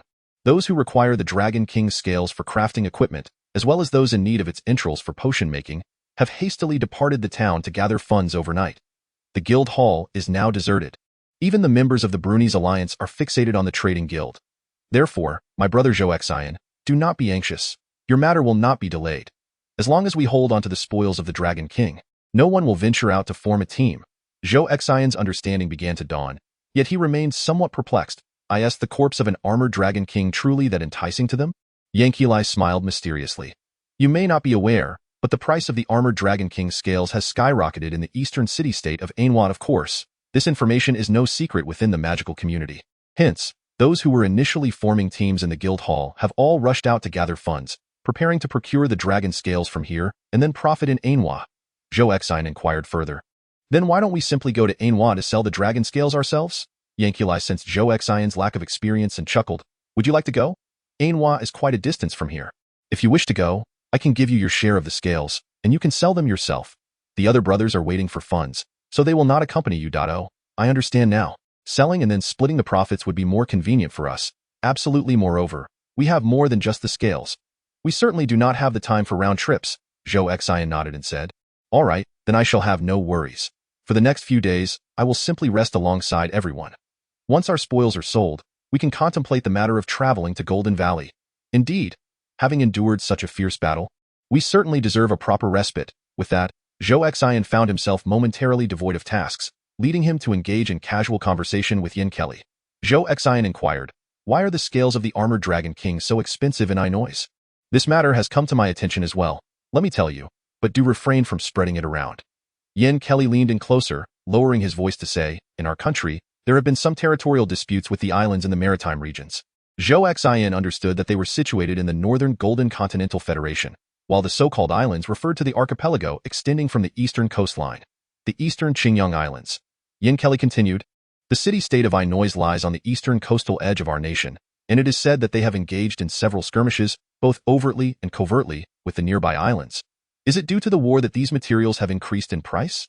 Indeed, the islanders of Qingyang have been dabbling in some dubious and arcane forms of magic, likely making them quite formidable. Hearing this, Zhou Xin reflected deeply, realizing that the world was fraught not only with the threat of monstrous beings, but also with the specter of war. Such myriad dangers only fortified Zhou Xin's resolve to grow stronger. Upon leaving Yen Kelly's room, Zhou Xin contemplated his training regimen for the coming days. At that moment, he encountered a familiar figure, William Ming. Upon seeing Zhou Xin, William promptly greeted him with courtesy. Good morning, Mr. Zhou Xin. Good morning, Zhou Xin replied, his impression of these individuals being rather superficial, as he only vaguely recognized him. Mr. Zhou Xin, your magical affinity is gold, and mine is also of the same attribute. Should you require any exchange of magical insights, please feel free to seek me out. William, recalling Yen Kelly's words, hoped to find an opportunity to strengthen their rapport. Was this not a splendid opportunity? Zhou Xin felt a surge of joy and quickly responded, what a coincidence, that would be wonderful. I happen to have some questions regarding my magical skills that I do not quite comprehend. Absolutely. You can ask me anything. I'm just about to have breakfast. Let us dine together while I clarify your doubts. If I'm consulting you, how can I allow you to treat me? Zhou Xin insisted. I shall cover the bill. In a corner of the inn's lobby on the ground floor. Zhou Xin and William enjoyed their breakfast. The morning fare of this world was quite agreeable, featuring an assortment of bread, milk, oatmeal porridge, poultry, meat pies, and pickled vegetables. At the table, Zhou Xin retrieved his magical certificate and located the skills pertaining to the gold attribute. Here it is, metallic body technique. William, being an experienced mage, was quite familiar with these skills and responded without even glancing. This technique is relatively basic within the realm of gold magic, yet it is exceedingly useful. Zhou Xin remarked, I couldn't grasp its description, which deterred me from practicing it. What part did you find unclear? Please elaborate. According to the skill's description, this technique will transform my entire body into a metallic state, rendering me impervious to all external disturbances. Indeed, it is quite literally what it states. Zhou Xin, somewhat apprehensive, inquired, does this mean the entire body, including the internal organs, will transform into metal? Wouldn't that mean I would perish? Ha ha ha. William chuckled heartily, and right there at the dining table, invoked the golden body technique. At the very moment William cast his spell, he was enveloped in magical energy, his entire form, including his attire, transmuting into a resplendent gold. Observing this bizarre spectacle, Zhou Xin asked, William, are you all right? At that moment, William resembled a statue, remaining in this state for several seconds before the golden body technique was dispelled. I'm back, William exclaimed, saying, as you see, while in the golden body state, I feel nothing at all. It's akin to a mental blackout. However, I can revert back without concern for safety. So that's how it is. Zhou Xin nodded and further inquired, I have another question regarding the golden body technique. Go ahead. You see, it only requires a level 3 mastery to wield this technique. Yet, I perceive its defensive capabilities to be quite formidable. The description states it is impervious to all external disturbances. William, with a wry smile, waved his hand dismissively. Brother, you are far from the mark. Other magical attributes have access to even more extraordinary protective skills. He elaborated, for instance, earth mages can utilize rock sealing for exceptional self-defense. As for light mages, you must have seen them employ shields. That's merely a minor shield. The holy shield, which you haven't witnessed, is an unparalleled defensive skill. As for our golden body technique, while in use, one cannot even move. Often, it merely prolongs the inevitable, leading to a slow demise. Zhou Xin realized this was indeed not a high-tier skill. William sighed, there are even more outrageous abilities. You see, as defensive mages, having such self-preservation skills is one thing. But those frost mages, they can wield this skill too. Ice attributes are truly formidable. Zhou Xin, puzzled, asked, Kylan is an ice mage. Does she also possess the golden body technique? Not exactly the golden body technique. Ice mages can cast the eternal ice seal, encasing themselves in a solid block of ice. This ice remains frigid and virtually indestructible. Isn't that invincible? Can it last for an extended period? Absolutely invincible. This is the ultimate self-preservation skill of frost mages, but it has a drawback. They cannot voluntarily dispel the eternal ice seal. They require assistance from others. Otherwise, they remain encased in ice indefinitely. Chapter 34. The Auction of the Armored Dragon King. Upon returning to his chamber, Zhou Xin devoted himself to the meticulous practice of his skills. The principles governing magical skills are largely similar, and Zhou Xin had previously gained experience while practicing Skin Harden. Thus, he mastered the Golden Body technique in a relatively short span of time. Now, he merely needed to refine his proficiency point 2 days later. At noon, the informants of Yank arrived at the inn to report. The entire town of Xinhal was abuzz with the news of the Armored Dragon King's defeat. It seemed the moment had nearly arrived. Under Yank's guidance, Zhou Xin followed the crowd to the merchant street. Upon arriving at the bustling merchant street, he occasionally overheard snippets of conversation. "Ah, which team do you think hunted down the Armored Dragon King?" they inquired. "That's simply astounding. I suspect it must be those ice mages from the Brunese Alliance. No team here in Xinhal could possibly surpass their prowess. Yet, they haven't ventured out lately. Just a couple of days ago, they were organizing a group for the Golden Valley in the Guild Hall. How peculiar." Zhou Xin accompanied the crowd, weaving through the streets and throngs of people until he arrived at the Commerce Hall. The staff greeted him, saying, "Good day, everyone. It is currently peak trading time. Please proceed to the west side of the hall to queue for your turn." Yin Kelly replied, "We are here to sell valuable items." The staff member responded, "That still requires you to queue first." Yin Kelly then asked, "I recall there is a fast track for trading valuable items." The staff member, maintaining a polite demeanor, smiled and said, "I believe you are all aware that a team has defeated the Armored Dragon King and returned with its spoils. Therefore, all fast tracks in the Commerce Hall are temporarily out of service, awaiting the unveiling of the Armored Dragon King's loot." Upon hearing this, the crowd felt reassured, for this was indeed the purpose of their visit. However, before Yin Kelly could speak, a few individuals in line nearby coldly remarked, "You should just queue like everyone else. Today, there are 2 transactions for magical artifacts and several for mana crystals, all processed through the regular channel." These individuals did not recognize Yin Kelly, nor did they know Zhou Xin. After casting a glance their way, one person noticed Zhou Xin and exclaimed in surprise, "Wow, this person's mana fluctuation is quite low. Are you at level 5? Others began to chime in with snide remarks. "Your team seems rather shabby. How could you possibly have valuable spoils?" Yin Kelly merely smiled faintly, choosing to ignore them. He addressed the staff instead, stating, "We are indeed the team that vanquished the Armored Dragon King." "What?" The staff member looked astonished. The nearby queue also displayed expressions of disbelief. "The Armored Lizard?" the staff member inquired. "The Dragon King?" Yin Kelly emphasized. "We need to verify this," the staff member responded. "The spoils are in my spatial box, but there are too many people here. We require a more spacious area to reveal them." Upon hearing Yin Kelly's words, the surrounding crowd began to murmur excitedly. "Is this for real? This person must be boasting. It can't be true. How could they have possibly slain the Armored Dragon King? But what if it is? Let us follow them and find out." Thus, Yin Kelly, Zhou Xin, and the others followed the staff member to the back courtyard of the Commerce Hall. Onlookers were unable to approach and could merely peer through the entrance to observe the situation in the courtyard. Yin Kelly unveiled the corpse of the Armored Dragon King. A gasp erupted from the crowd. "It's true. It's true." News of the team that had defeated the Armored Dragon King swiftly spread to the streets, igniting a fervor among the people outside the Commerce Hall. The staff hurriedly summoned the leadership to facilitate the transaction for Yin Kelly. Meanwhile, in a nearby tavern along Commerce Street, several middle-aged men clad in blue magical robes were enjoying lunch, sipping drinks, and engaging in casual conversation. They are members of the Brunei Ice Magicians Union, led by the captain of the 9th Brigade, Klund. Suddenly, a young wizard in a blue robe burst through the door of the tavern.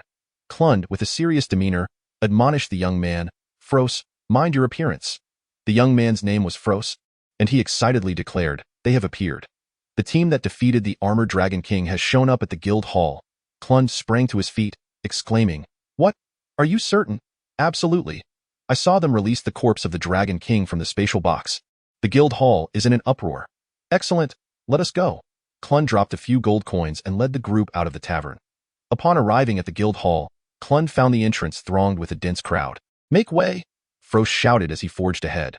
Suddenly, the impatient crowd turned, only to behold the procession of individuals clad in blue robes, ideas the Brunei Union. "Clear a path for them." The crowd seemed to regard Klund and his companions with considerable trepidation, hastily parting to create a passage. As they entered the Guild Hall, staff members were diligently maintaining order and directing people to queue. Fros approached a staff member, stating, "We are here to partake in the transaction of the Armored Dragon King's spoils." The staff member, overwhelmed with tasks, dismissed Fros with a curt, "Queue up. Everyone, Get in line. In a moment of frustration, Frost seized the collar of the staff member's robe, pulling him closer. The staff member, momentarily taken aback, retorted angrily, "Who dares to cause a ruckus here?" Yet, before he could finish, he recognized the individuals in blue robes. "You? Ah, it's Mr. Klund." The staff member, clearly recognizing them, disregarded being held by Frost and repeatedly apologized. "My sincerest apologies. I was too busy. I will arrange for someone to escort you immediately."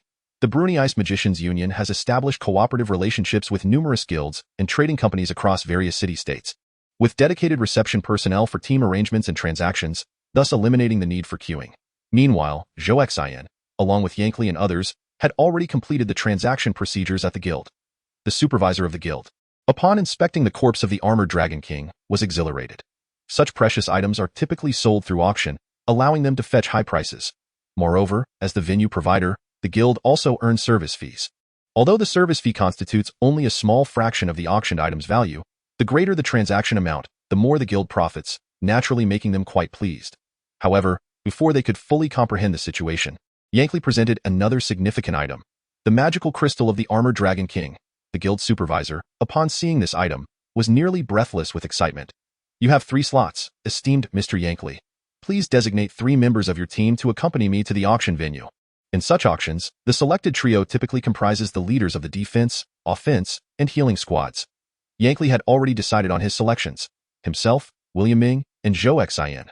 The guild supervisor, observing Yankley's choice of Zhou Xin, cast a puzzled glance at Zhou Xin, who exhibited almost no magical energy fluctuations. However, without further ado, he politely addressed the 3 individuals. "Please follow me." Chapter 35. Zhou Xin strikes it rich. The headquarters of the guild occupies an extensive area, with the grand hall merely comprising a small segment. Along one side of the hall, a corridor leads directly to an auction chamber.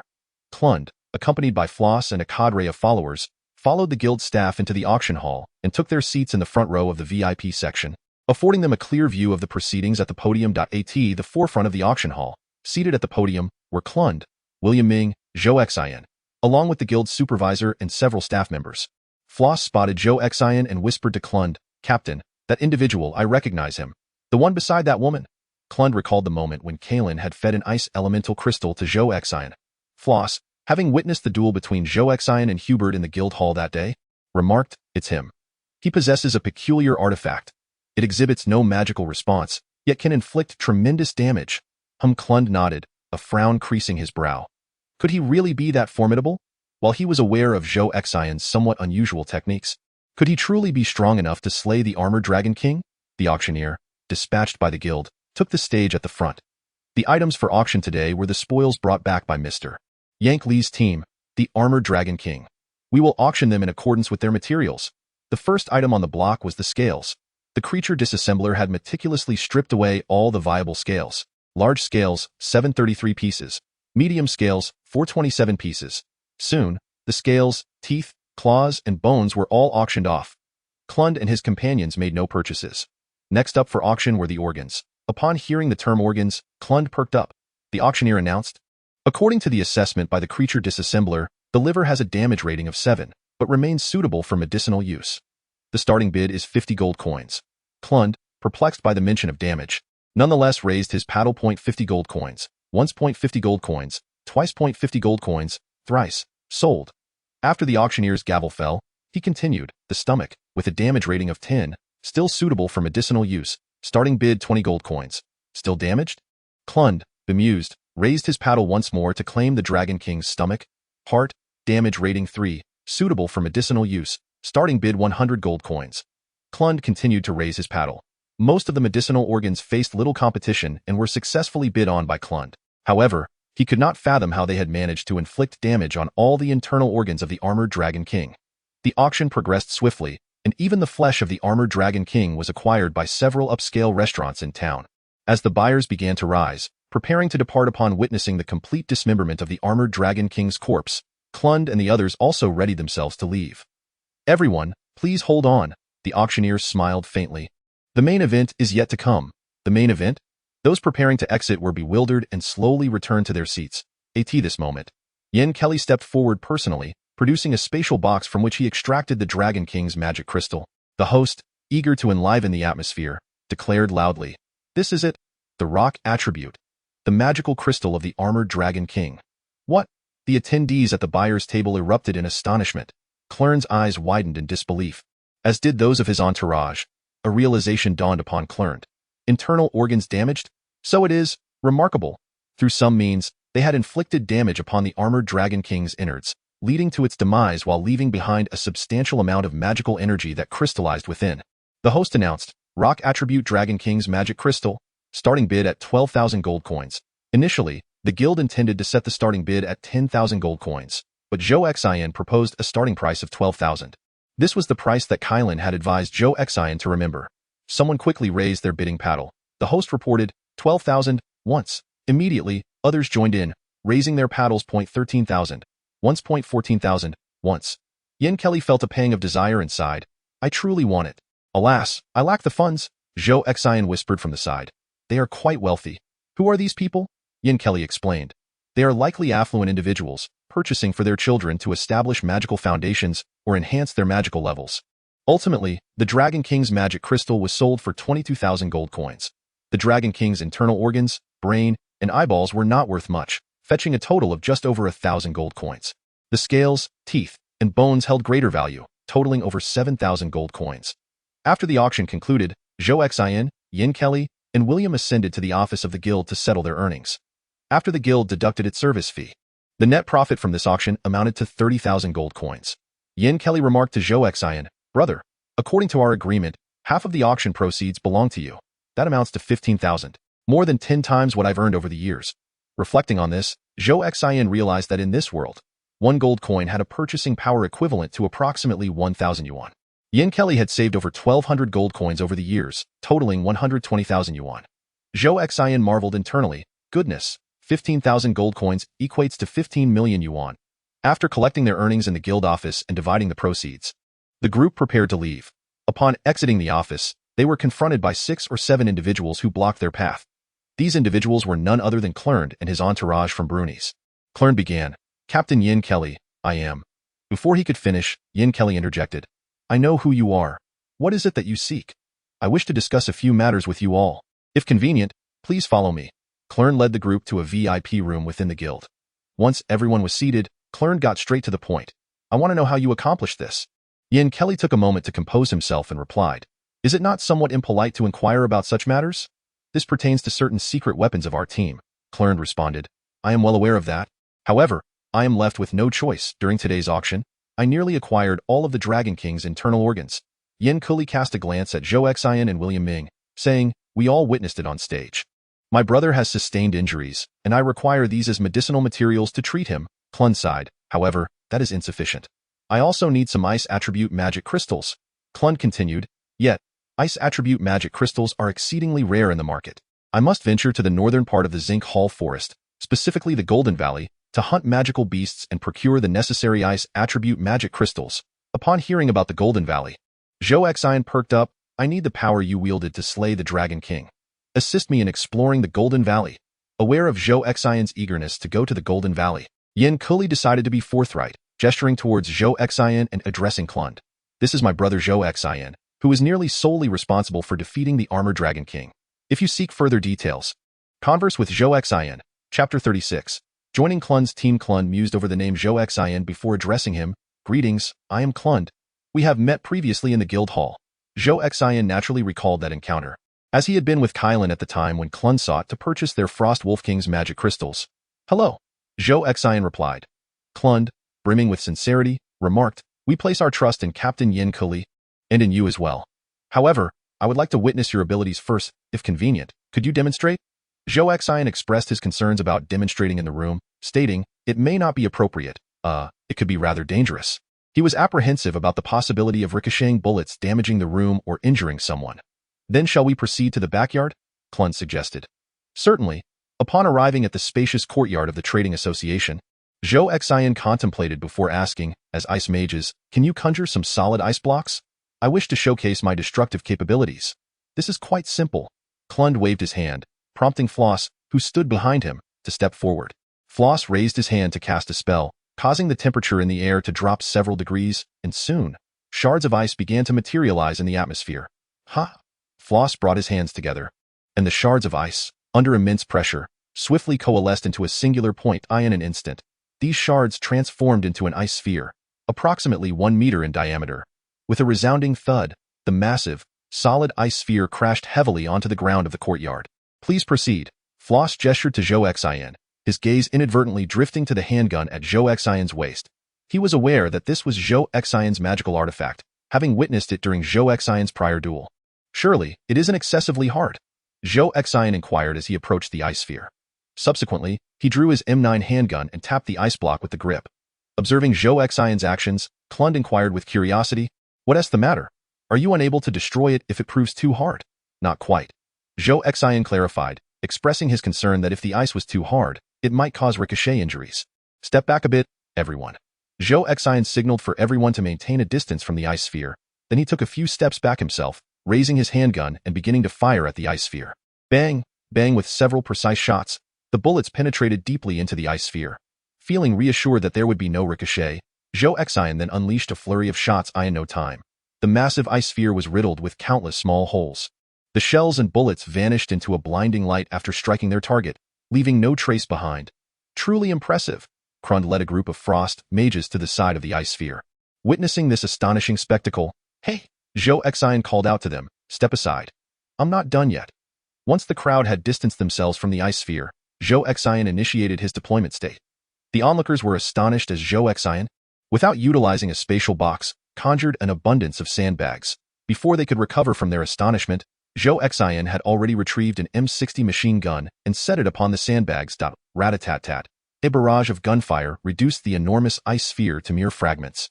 This Floss had only witnessed a handgun last time and was unaware of Zhou Xin's formidable capabilities.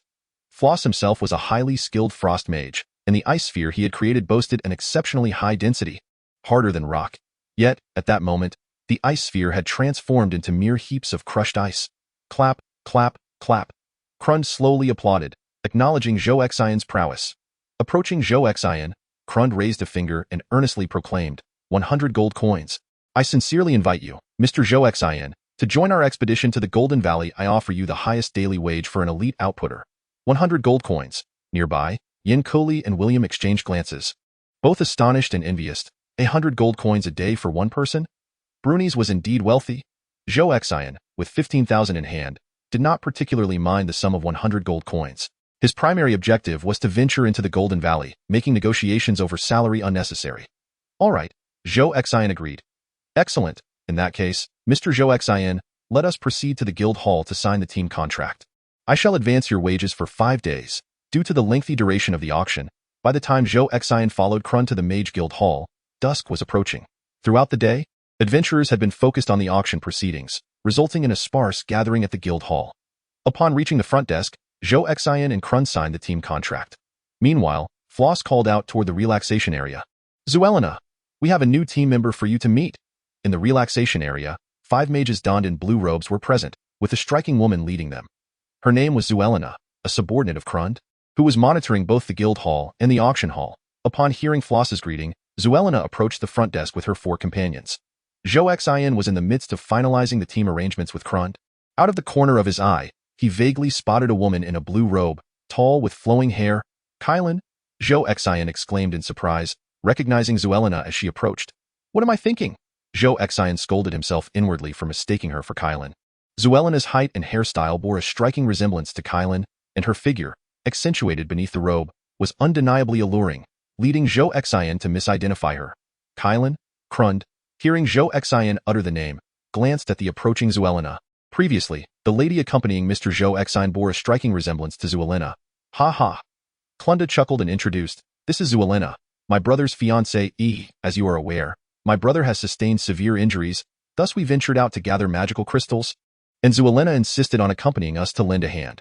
Zuelina, this is Mr. Zhou Xin, whom Floss introduced earlier." "Oh?" Zuelina approached the front desk, her gaze coldly sweeping over the crowd before finally resting on Zhou Xin. "Is he capable? I hope he won't hinder us," she remarked coolly. Floss hurriedly interjected, "Rest assured, we just witnessed Mr. Zhou Xin's prowess at the guild, and moreover, it was Mr. Zhou Xin who vanquished the armored dragon king." A hint of surprise flickered in Zuelina's formerly indifferent eyes, but she soon regained her composure. Zuelina stated, If there are no matters at hand today, I shall return to the inn to rest. Klunda nodded. Very well. There is nothing for you to attend to today. You may head back.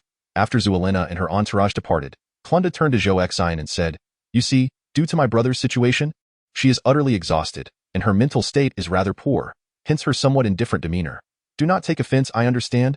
Zhou Xin nodded, then inquired, Since she is your brother's fiancée, why does she not stay at home to care for him? Initially, Zhuelina remained at home with the other servants to tend to my brother. Klunda sighed resignedly, however, my brother has remained in a coma for quite some time, and given Zhuelina's high magical level, she believes that rather than praying at home, it is more practical to venture out and seek frost magic crystals together.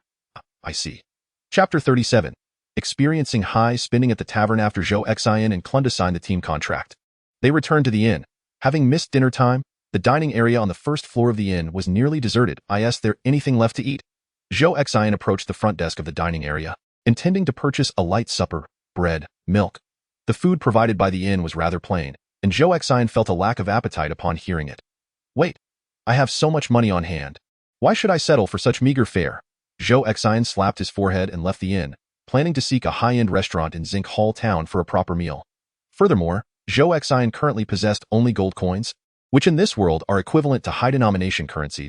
An ordinary working mage earns about 5 gold coins per month, which, when converted according to this world's purchasing power, is akin to 5,000 yuan on Earth. The next lower denomination is the silver coin, with 10 silver coins equating to 1 gold coin. Below that are the copper coins, which are considered petty change, with 100 copper coins equal to 1 silver coin. This means that a hearty meal of bread and milk would scarcely cost a dozen copper coins, translating to less than 20 yuan for a meal. In this world, daily necessities are typically priced in copper and silver coins, with only valuable items and those related to magic being assessed in gold coin values. Zhou Xin strolled down the street under the night sky, flanked by lampposts on either side.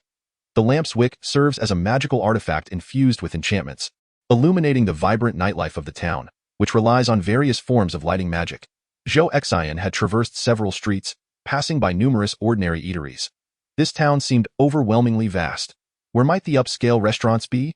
Zhou Xin pondered, yearning to experience a more extravagant venue. At last, after wandering through a few more intersections, he spotted a bar adorned with opulent decor.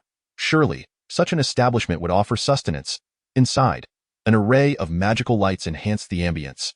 Zhou Xin casually selected a small table, and a server approached, presenting him with a drink menu. Perusing the assortment of beverages, he noted that the prices appeared to be merely a few silver coins. Quite affordable indeed. With his pockets lined with coin, Zhou Xin felt emboldened and inquired, Is there anything to eat? Please see the back, replied the server. The reverse side of the drink menu revealed the food offerings. Zhou Xin opted for a serving of roasted meat and a fruit pie. Please order at least one drink, the server smiled politely. Zhou Xin flipped back to the drink menu and began to browse.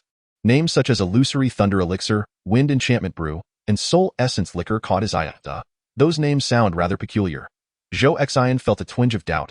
Terms like illusion, soul, and enchantment suggested potent spirits that might lead to inebriation after just a few sips. He decided to choose something seemingly innocuous, especially given the low prices. After a moment's contemplation, he stated, I'll have this one, the Golden Dew. Zhou Xin noticed that the names of these beverages frequently contained magical attributes, so he selected one with gold in its title, uncertain whether it was an alcoholic drink or a non-alcoholic beverage.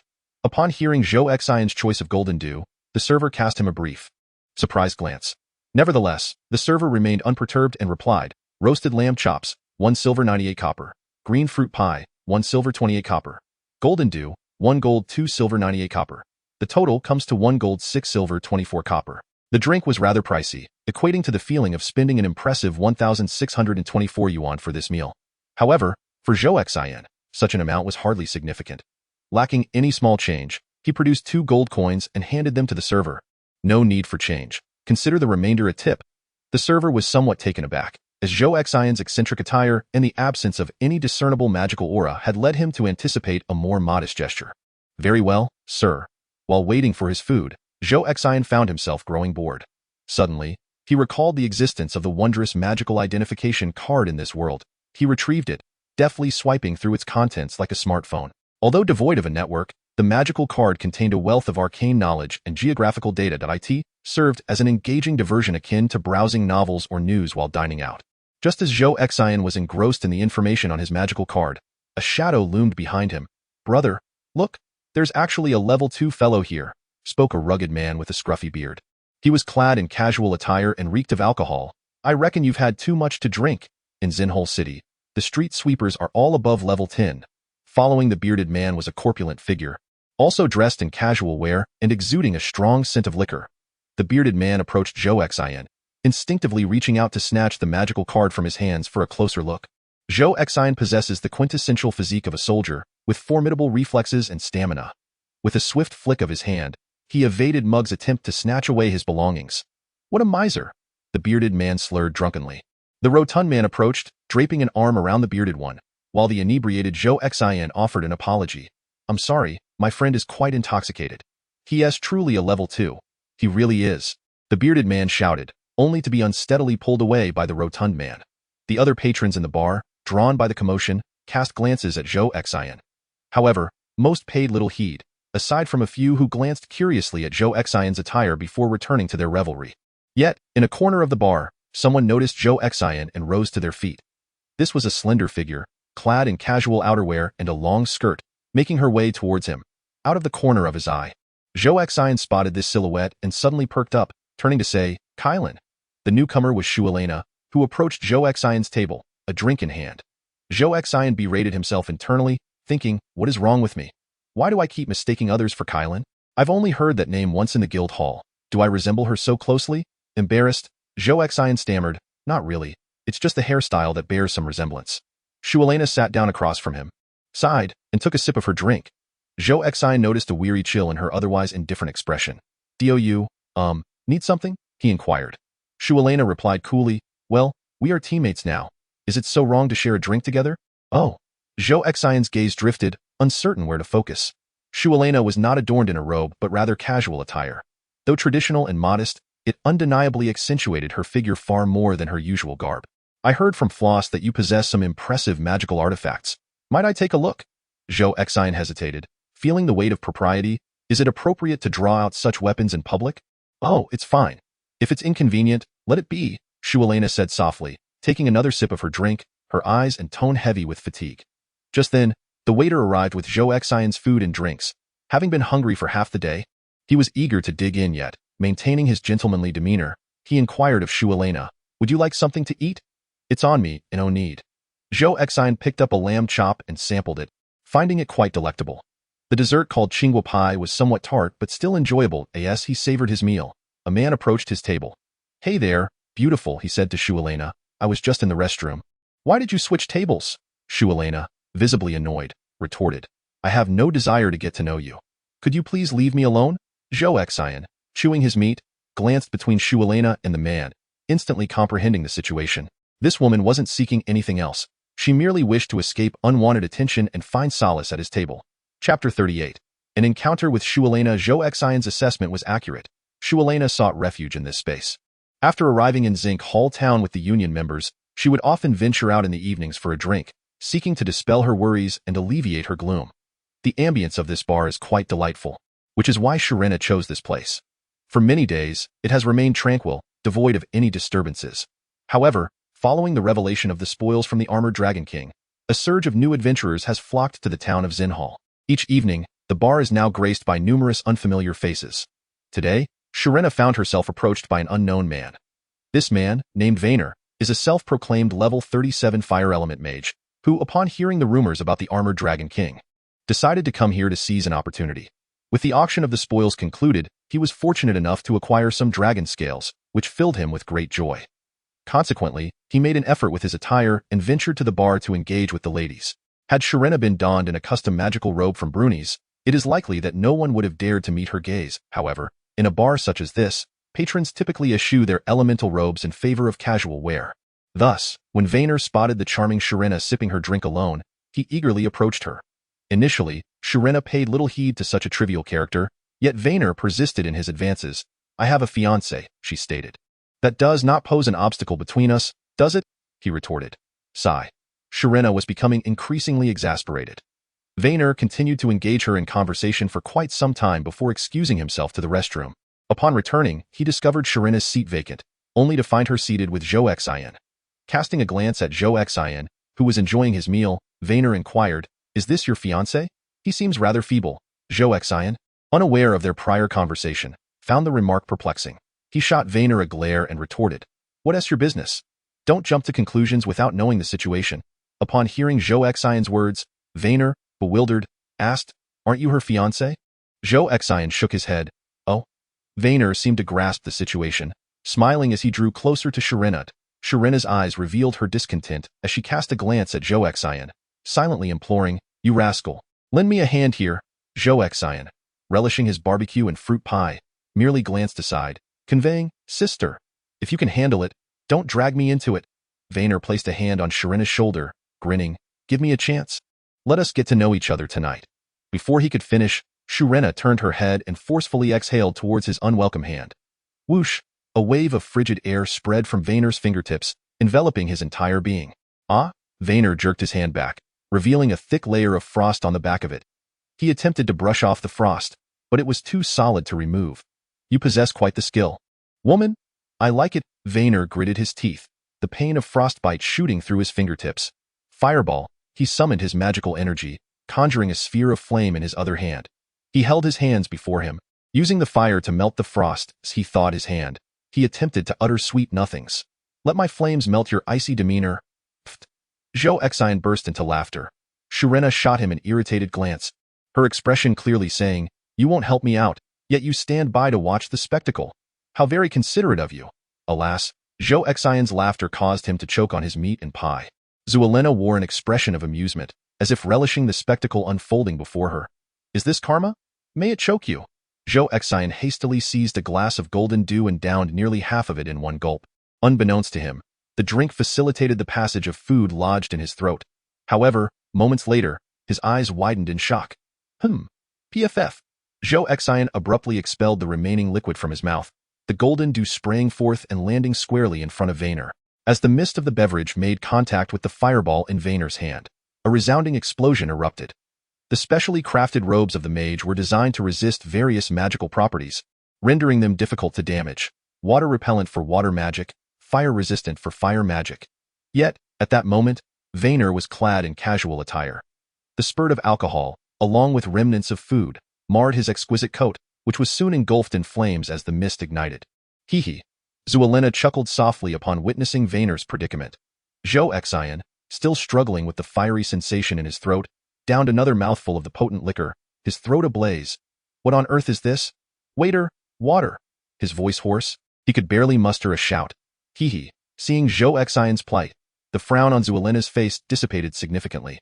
She took the remaining half glass of golden dew and, with a flick of her wrist, splashed it onto Vayner's burning attire. Boom! The flames surged once more, doubling in intensity. While Zhou Xian's initial spray had taken Vayner by surprise, Zuelena's deliberate act of dousing him with more alcohol clearly incensed him. "You wretched woman," Vayner exclaimed, swiftly casting spells to command the fire elements within him and extinguish the flames licking at his body. Yet, his garments were irrevocably ruined. Humph! A glint of malice flickered in Vayner's eyes. "You, woman, are inviting trouble upon yourself. And as for this drunken fool who drenched me in liquor, just wait."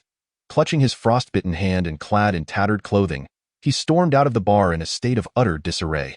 "Drinking at such a young age," Zuelena scoffed, casting a spell that summoned a chill towards Zhou Xian's empty glass.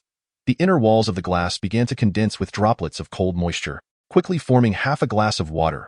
Ugh. Zhou Xian took a sip of the icy water. "Few that you're the real child here." He paused to catch his breath, then inquired, "Was that pure alcohol I just consumed?" "Still unwilling to accept that you're a child?" She teased. "It's evident this is your first visit to a bar." With a radiant smile, Zuelena picked up the drink menu and explained, "Observe the names of these beverages.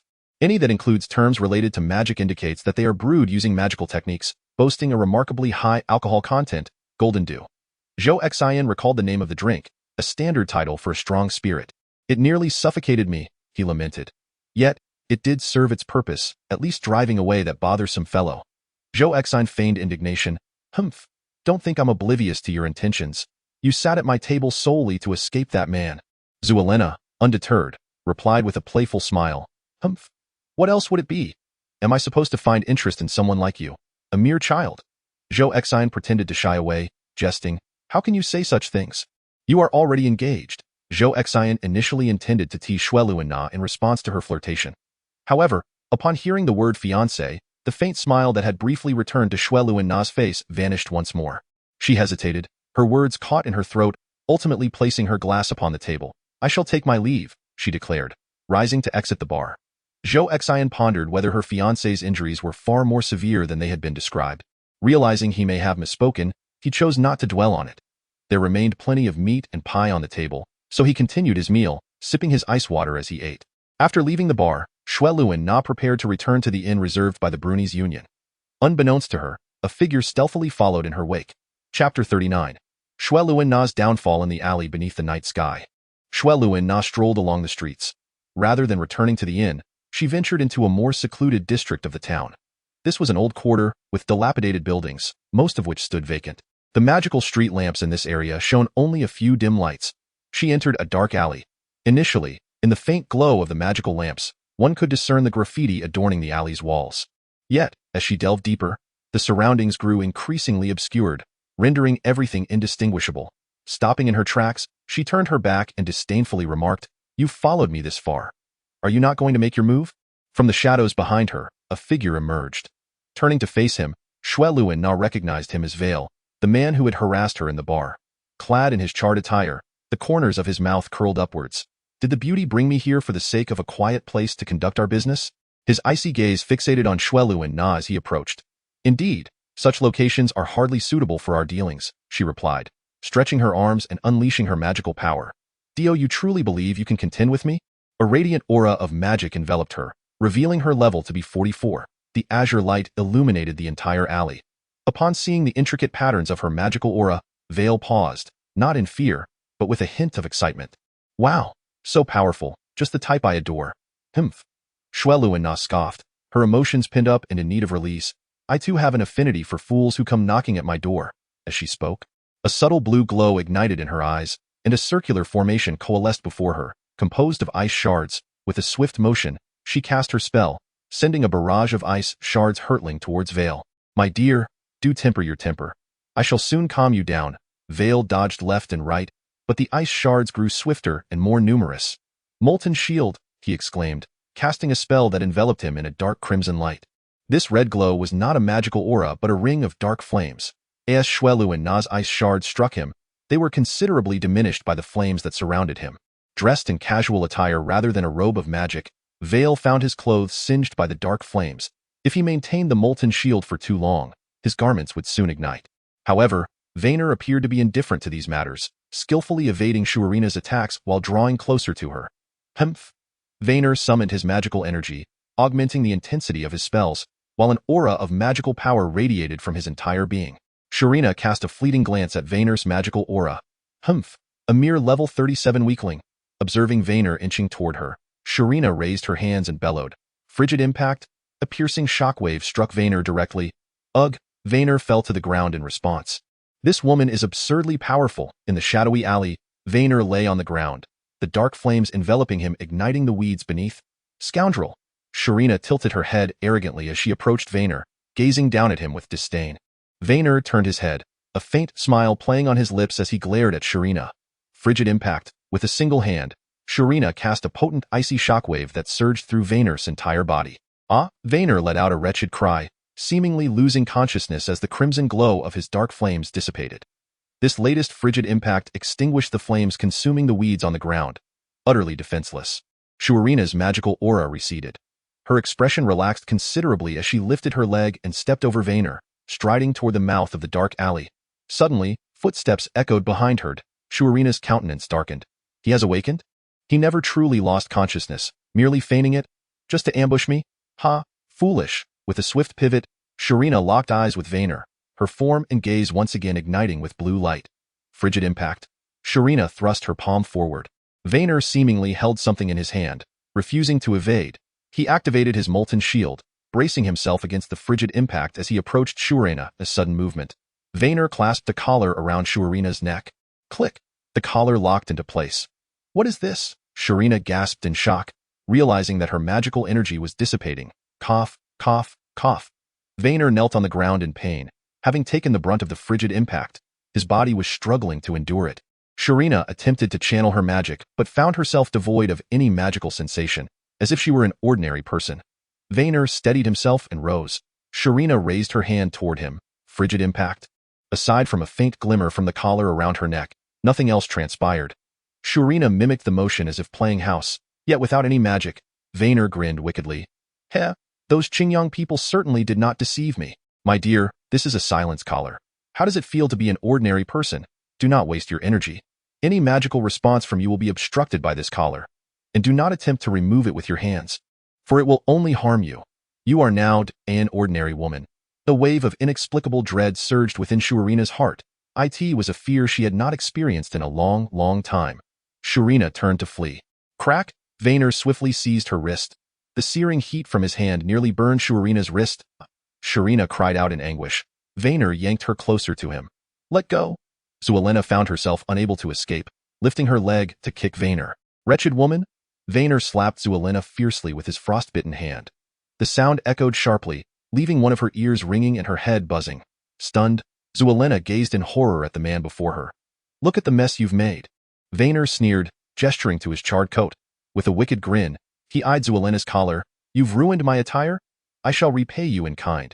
He then seized Zuelena's blouse and tore it apart with a swift motion. Ah! She shrieked, pressing her hands against Vayner's body in a futile attempt to ward him off. It seemed as though she were casting a spell, yet nothing transpired, save for the collar around her neck pulsating with a faint glow. The flickering of the collar indicated a disruption in her magical powers. Zuelena was utterly incapable of unleashing any enchantments. Slap! Slap! Vayner delivered 2 more resounding blows to Zuelena's face, growling, Wretched woman, you invite trouble upon yourself. He threw Zuelena to the ground, discarding her torn clothing to the side, and bit down hard on her pristine shoulder, beginning to paw at her indiscriminately. The wave of helplessness and terror surged within Zuelena, prompting her to weep. Sitting on the ground, she could do nothing but offer feeble resistance. Her collar's faint glow the only sign of her struggle. Help me. The malevolent desire gleaming in Vayner's eyes seemed poised to consume Zuelena whole. Help! Help! He sneered, striking her face twice more with a vicious intensity. You clever one, luring me to this place? You arrogant woman! No one can save you now. Dazed from the blows, Zuelena's vision darkened as she slumped to the ground, helplessly murmuring, Oh, brother Snoomu, save me in the dim alley, accompanied by the collar's faint light. Only the echoes of the woman's despairing cries remained. A soft click resounded as Zhou Xin chambered around in his handgun. Chapter 40. The silent collar at one end of the alley. Zhou Xin stood shrouded in shadows. He raised his pistol, taking aim at Vayner, who was perpetrating violence against Zuelena. Furrowing his brow, Zhou Xin grappled with a difficult decision. In a world where everyone wielded magic, a single misstep could lead to complications. Would taking a life invite even greater troubles? Zhou Xin wrestled with his conscience, contemplating whether to kill or spare. Smack! As Zuelena continued to resist, she received another slap. Bang! Zhou Xin squeezed the trigger. Bang bang. He fired 2 more shots. Vayner, caught off guard, possessed no magical defenses, in Zuelena's current state. He viewed her as nothing more than prey.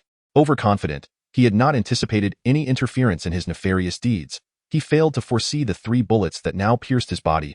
Ugh! Vayner collapsed, a lifeless heap atop Zuelena. The gunshots reverberated through the dimly lit streets. Trembling, Zuelena cast aside the now deceased Vayner. Zhou Xin emerged from the shadows, stepping closer to Zuelena. Though she could not discern the figure's identity, the voice seemed familiar. Was it Zhou Xin? Hey! Zhou Xin endeavored to summon his magical power, and a faint aura of magic enveloped his body, casting a delicate golden glow in the dim alley. The magical radiance emanating from Zhou Xin displayed a level 3 pattern. Upon recognizing him, Zuelena inquired, Is it truly you? What brings you here? Well, I noticed that fellow was tailing you, and I couldn't shake off my unease, Zhou Xin replied. He too discerned Zuelena's disheveled appearance. Her blouse was askew, and her long skirt bore the marks of a struggle, stained with the blood that had splattered upon her after vanquishing Vayner. Zhou Xin was at a loss for where to direct his gaze. Zuelena crossed her arms, equally uncertain. Weren't you dining? Yes, indeed. A metallic scent of blood hung heavily in the air, and Zhou Xin awkwardly cleared his nose, recalling why he had chosen to follow her earlier. During their time at the bar, Zhou Xin had no intention of engaging with Zuelena. He merely sought a quiet meal. However, over the past few days, an unsettling longing for Kylan had taken hold of him, the reasons for which eluded him. After Zuelena departed the bar, Zhou Xin had continued his meal without much thought. Yet, upon lifting the glass containing the icy water conjured by Zuelena's frost magic, a memory stirred, Kylan had once offered him a similar half-glass of ice water. Perhaps it was the effects of that potent golden elixir that had led him to a sudden impulse to follow Zhuelena, believing that her silhouette might alleviate his yearning for Kylan. Thus, he hastily pursued her, only to witness Vaynor stealthily shadowing Zhuelena. Zhou Xian's magical fluctuations were so subtle that neither Zhuelena nor Vaynor perceived his presence lurking nearby. The chilly night breeze served to sober Zhou Xian, who inwardly chastised himself for his peculiar obsession. Wasn't his initial urge to follow Zhuelena akin to the very madness he sought to escape? Thankfully, he now possessed a legitimate reason to trail her into the shadowy alley of the old district. There, he observed Zhuelena effortlessly subdue Vaynor, which eased his anxiety, prompting him to turn and depart. Zhou Xian concealed himself in a corner, waiting for Zhuelena to emerge. However, as time passed without a sign of her, he instead heard her cries for help, compelling him to rush forth and fire 3 shots at Vaynor, rescuing her. "Sister, I thought you had him defeated. I stepped away for just a moment, and look at the state you're in." "It turns out to be this," Zhuelena replied, one hand shielding her chest while the other brushed against the silent collar adorning her neck. "What is this?" Zhou Xian crouched down, leaning closer to Zhuelena. As his hand approached the collar, Zhuelena shuddered violently. Zhou Xian halted, retracting his hand, and remarked, "Under normal circumstances, I would offer you my coat, but as per your kind's words, my attire is bound to my soul, so regrettably, I cannot play the gentleman." Zhou Xian glanced at the corpse nearby and lamented, "Alas, his clothing is tattered as well. The silent collar is a magical artifact that prevents one from wielding their magical power." Zhuelena trembled as she spoke. "Such an object in this world is nothing short of a divine contraption." Zhou Xian inquired with keen curiosity, "How can such an extraordinary item exist?" "This has always been the case. Yet it has been strictly controlled by the Federation. Only the soldiers of the Federation are permitted to possess. But how could he have it? Is he a soldier of the Federation? No, he must have smuggled it from another realm." Zhuelena's mood lightened somewhat as she raised her hand to wipe the corner of her mouth, erasing the bloodstains. Coughed, "It is improper to look." Zhou Xian diverted his gaze to the side. Zhuelena propped herself up with both hands, sitting upright, and then tore her long gown in half. She fashioned the torn fabric into a makeshift top, securing it around her upper body. Once she had arranged herself, she stood tall, her upper body transformed into a strapless top, while her lower half became a short skirt. How vexing! This object cannot be removed.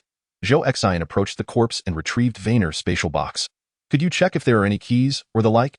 Zhuelena shook her head. "There are none. Such devices synchronize with the user's magical essence. This is an artifact developed by the Federation for the confinement of prisoners, each one attuned to the magical signature of its current user. Only the unique patterns of the user's magical aura can unlock this artifact, designed to prevent escape. Even if someone were to attempt a rescue, killing the guards would not allow for the easy removal of this collar." Upon hearing this, Zhou Xian asked, "Is violence not an option?" Zhuelena stepped closer to Zhou Xian, taking his hand. Zhou Xian felt a twinge of anxiety. Zhuelena guided his hand to her neck, saying, "Be very gentle. Feel the inner rim of the collar. There is a ring of embedded magical detonation points. If removed forcefully." Zhou Xian touched the mechanisms, frightened, and quickly withdrew his hand, nodding repeatedly. I understand.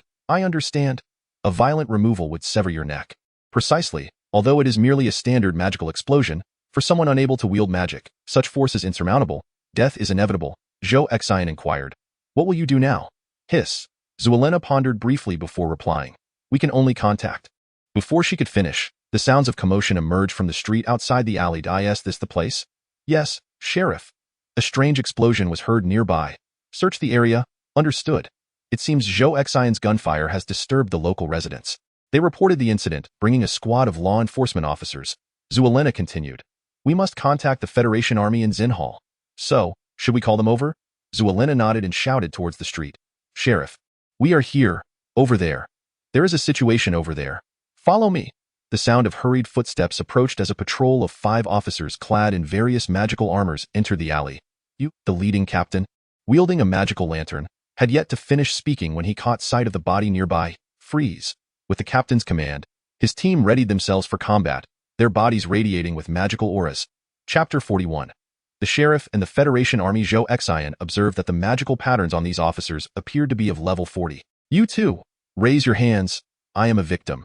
This individual has placed a silence collar upon me, intent on violating my autonomy, yet it is he who ultimately rescued me."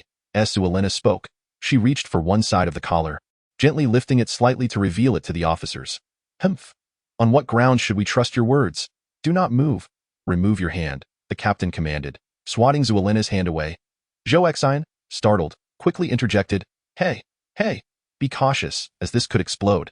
The captain pointed at Zhou Xin, commanding, Do not move. Both Zhou Xin and Zhou were filled with indignation, noticing the name tag prominently displayed on the chest of the officer. The officer's name was Mug. Mug retrieved a small orb from his magical box, unleashing a burst of magic from his fingertips, activating the orb instantaneously, which soared high into the air. Above the heads of the gathered crowd, it transformed into a flickering beacon of red and blue light. Zhou whispered to Zhou Xin, This is a distress signal. The federal forces will soon arrive. Silence, Mug barked. You? Zhou seethed, gritting her teeth. She had narrowly escaped a grave fate. Yet the officers seemed utterly indifferent to the unfolding situation. Observing the onlookers behind the officers, Zhou felt conflicted. She contemplated revealing her affiliation with the Brunese Federation, yet found herself too disheveled to risk public scrutiny and the potential for scandal. Zhou stepped a few paces closer to Mug. Mug glared at her with a serious demeanor. Zhou lowered her voice. I am with the Brunese Federation. Upon hearing this name, Mug paused momentarily. Brunese? He inquired, perplexed. His voice resonated loudly, inciting murmurs of confusion among the gathered witnesses. Are they from Brunese? Did they commit murder? What a sensational story. Speak not so recklessly. Beware, or they may have you killed. Zhou, infuriated, bit her lip and hissed. Shh, lower your voice. Humph. Mug chuckled lightly. Who can ascertain the truth? What proof do you possess? Zhou, not donning the Federation's uniform, sighed. I only brought a small amount of change when I left. I did not carry a spatial box, and my magic certificate is inside it. Oh, Zhou Xin, you have already teamed up with us, correct? Your magic certificate should contain relevant information. Show them. Oh, right. Zhou Xin replied, glancing at Mug to seek permission to retrieve his magic certificate. Mug did not intervene. Zhou Xin pulled out his magic certificate, intending to find the details regarding their team. However, upon seeing the content on Zhou Xin's certificate, Mug snatched it away with force. Hey, what are you doing? Zhou exclaimed in outrage. Second level? Mug scrutinized the magic certificate, squinting at Zhou Xin and then at Zhou. Mug fixed his gaze on Zhou Xin. When was the last time you updated your information? I just advanced to level 3 and haven't had the chance to update yet, Zhou Xin replied honestly. Nonsense. How could someone be at such a low level? Suspect. Cuff him. Hey, you all. Zhou Xin stepped back, evading the officer's grasp. Still daring to resist? Brothers, you. Zhou Xin pointed at the magic certificate in Mug's hand and said, Just take a look at it first. The lady is truly that, brew. Could you not apprehend me until after verifying the information? Restrain him. At the command of Mug, the 4 officers behind him, radiating a magical aura, surged towards Zhou Xin and subdued him. Witnessing Zhou Xin being seized by others, with his hands bound, Shirlina's expression darkened, her breath quickening in fury. Nevertheless, Mug proceeded to inspect Zhou Xin's magical credentials. Zhou Xin gestured to Shirlina, reassuring her. It's all right, there's no need to be so upset. They are merely acting out of safety concerns. Mug swiftly uncovered Zhou Xin's team affiliation. Captain Klund? Brunese, the Federation. Mug's demeanor softened slightly as he remarked. So, you truly are a member of Brunese's team. Release him. Mug waved his hand, signaling his subordinates to let Zhou Xin go. Zhou Xin stood tall and flashed a sunny smile at Shirlina, indicating that he was unharmed and she need not worry. Observing Zhou Xin's nonchalance towards the officer's rude demeanor, Shirlina clenched her fists tightly, feeling a surge of indignation on his behalf. Look, I've just reached level 3 and Haven-T had the chance to update my credentials. Zhou Xin exerted himself, his body enveloped in a faint golden magical glow. The onlookers in the distance, witnessing Zhou Xin's magical aura, began to murmur in astonishment. Look, that person's magical level is only 3. ISNT, that almost equivalent to being useless. What does he have to do with this incident? Look at that woman's neck. Could it be that the man put a magic restraining collar on her to take advantage of her? It's quite possible. They both reek of alcohol. Perhaps they were just having a wild time. Mug disregarded Zhou Xin and approached Shirlina, pointing at the magic restraining collar around her neck, inquiring, What is the meaning of this? It was this person. Shirlina indicated towards the deceased Val, who attacked me and placed it on me. How did he come to possess such an item, and why did he assault you? Shirlina trembled. One hand pressed to her forehead, speaking in a low voice. I do not wish to converse with you any longer. I am Shirlina of the Brunese Ice Mage Federation. If you do not believe me, you may go to Zinc Hall Grand Hotel, room 301, where Captain Klund of the Federation is waiting. Shirlena spoke with fluidity and conviction, causing Mug to feel a twinge of uncertainty. Noticing Mug's silence, Shirlena approached Zhou Xin and muttered, "These worthless individuals, relying on the activation effect of their magical armor, inflate their magical aura to level 40, strutting about in arrogance. Such people are exceedingly superficial. When they encounter genuine high-level magical auras, they become quite fearful. It's infuriating. If it weren't for this collar." After a while, the sound of hurried footsteps echoed from outside the alley. The federal troops had arrived at a tall, slender man clad in magical armor, his expression stern, led 10 soldiers into the alley. Lieutenant Rayleigh, Mug saluted the leading man. Here, the ranks naturally differ from Zhou Xion's understanding, having merely undergone system translation to select synonymous terms, Lieutenant. The soldiers behind Rayleigh raised their magical lanterns, illuminating the dark alley. Before he could respond to Mug, Rayleigh caught sight of the disheveled Shirlena. Her hair was somewhat tousled, and her cheeks were slightly swollen from a few slaps dealt by Vayner. Yet, Rayleigh immediately recognized her, incredulity washing over him as he anxiously inquired, You are. Shirlena's gaze was somber as she replied, Lieutenant Rayleigh. As a member of the Brunies Union, she had already established connections with the federal military in Zinc Hall Town. Miss Shirlena, what has happened to you? Rayleigh exclaimed, dropping to one knee in a gesture of respect. Chapter 42. The transaction between Krindle and the mayor rising from his kneeling position, Rayleigh rushed to Shirlena's side. Miss Shirlena, what transpired? Shirlena briefly recounted the events. Upon hearing her account, Rayleigh turned and seized Mug by the collar of his armor, pulling him close as he thundered. How dare you treat Miss Shirlena with such disrespect? She has no identification. How am I to know? Mug retorted, but Rayleigh's grip sparked with electricity. Enough, Shirlena interjected, halting Rayleigh. Let us not trouble him further. First, we must secure the scene, then take us to see Mayor Vico. Rayleigh relented, releasing Mug and pushing him aside.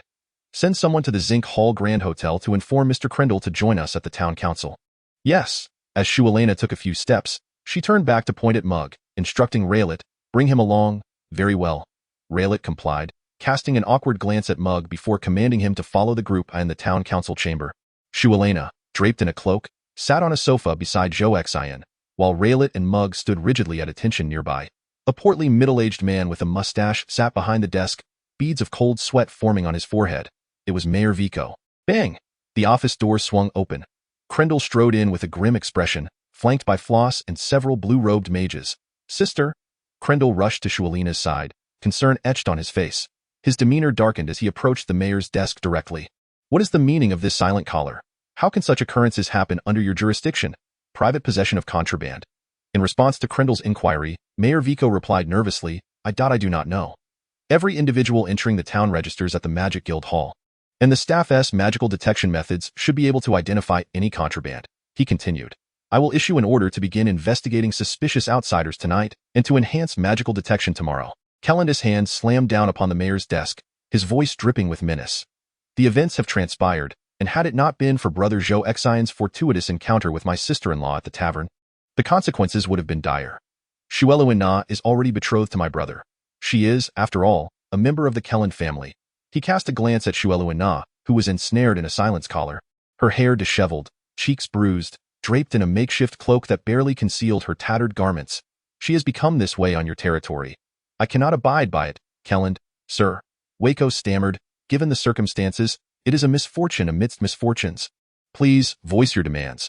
I shall do everything in my power to compensate for Miss Shirlena's emotional distress, Kelland replied. First, ensure that the silence collar is removed safely.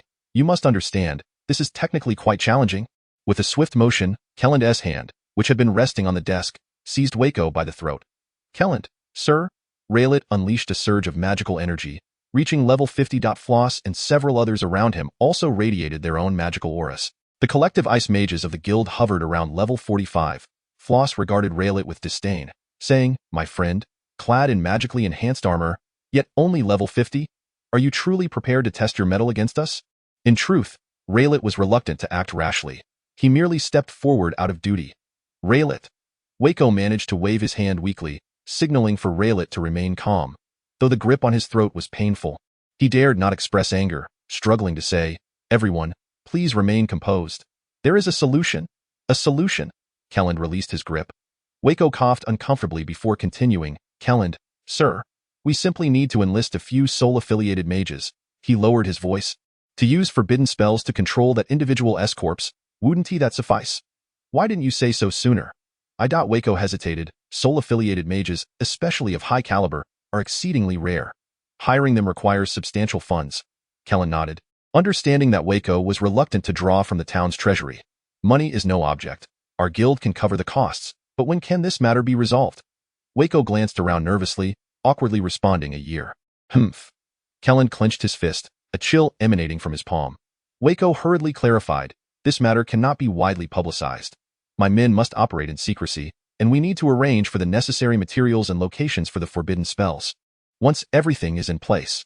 Kellen cast another glance at Zhou, a pang of disquiet filling his heart. Very well, a year. You shall be responsible for this task? Waco nodded vigorously. Yes, it shall be resolved within a year. Kellen turned back to Waco, fixing him with a penetrating gaze. But for that year, Zhou will be rendered a mere ordinary person, devoid of any combat capability. I will certainly dispatch troops to ensure her safety. That is not my concern. We are about to embark on a journey to Golden Valley. Without Zhou, our combat effectiveness will diminish significantly. Waco, feigning ignorance, remarked, then let us gather more people from the guild hall. Did I not open the VIP passage for you all? Spare me the theatrics. Send me some troops. This seems inappropriate. If the higher-ups were to find out, the funds to resolve this issue will not come from you. So why hesitate to send a few soldiers? Waco, troubled, pondered for a moment before reaching a decision. One squad. A standard squad consists of 5 members. I require 4 squads. Klund raised 4 fingers before Waco, articulating, 1 for defense, 1 for healing, and 2 for offense. Waco's troubled and anxious demeanor suddenly lifted, and he calmly met Klund's gaze. Taking a deep breath, Waco replied nonchalantly, very well, but the price must be increased. State your offer. Considering the matter of the silent collars and the 4 squads, Waco contemplated for a moment before gesturing to Klund. This is the amount I require. Not a problem. You will receive the funds by tomorrow morning, and I expect your men to depart with us by noon. Waco scoffed lightly. Ha! What do you mean, my men? Those soldiers are merely your friends, Klund, volunteering to assist you. Klund ceased further conversation, simply nodding in acknowledgement and giving Waco a thumbs up. He then approached Zhou Xin and Zhou, stating, Sister, given your current condition, returning home would be inconvenient. Perhaps you should stay in Xinhal town for a year to recuperate. Sighing, Zhou nodded. It seems that is the only option. We shall take our leave, Klund announced, heading towards the exit. Wait, Zhou interjected. What is it? Standing before Waco's desk, Zhou glanced around and remarked, in such a brief meeting, Mayor Waco has conducted a substantial business deal. Is it too much for a humble woman like myself to request a small token of appreciation from Mayor Waco? Waco, somewhat perplexed, inquired, Madame Zhou, what is it that you require? Zhou pointed at Mug beside Laylit. I want him dead. Chapter 43. Onward to Golden Valley. Upon hearing Zhou's demand for Mug's demise, Zhou Xin assumed it to be an exaggerated expression in this world. However, the others reacted quite differently. Laylit quickly knelt, pleading, Madame Zhou, please, calm your wrath. Mug is a responsible and good-natured individual, albeit somewhat blunt. His offense was entirely unintentional. I implore you to overlook this small grievance. Mug, realizing the gravity of the situation, promptly knelt as well, seeking Zhou's forgiveness. Disregarding Laylit, Waco pressed a bell on his desk. With a chime, a squad of 5 soldiers entered. You 3 remain. The 2 of you take Laylit away. Yes, sir. The 3 soldiers approached Mug. This cannot be serious, Zhou Xin exclaimed, staring at Zhou in shock. Zhou maintained a stoic expression, casting a glance at Zhou Xin without uttering a word. Zhou Xin challenged Zhou. This is excessive. He was merely carrying out his duties responsibly. Must you go this far? Zhou lamented. His actions are reckless and devoid of professionalism. Had the silent collar been triggered at that moment, it would have been my life at stake. Moreover, despite having seen your credentials, he still harbored doubts regarding the authenticity of your identity. Zhou Xin felt increasingly uncomfortable in the prevailing atmosphere.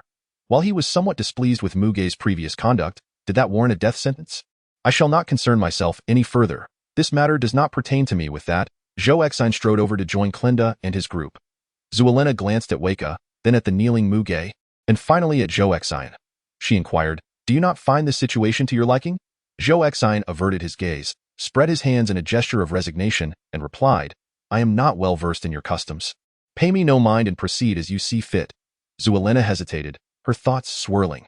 After a moment's contemplation, she turned to Mayor Waco and smiled. Very well, Mayor Waco, I shall forego this little gift. Oh, very well.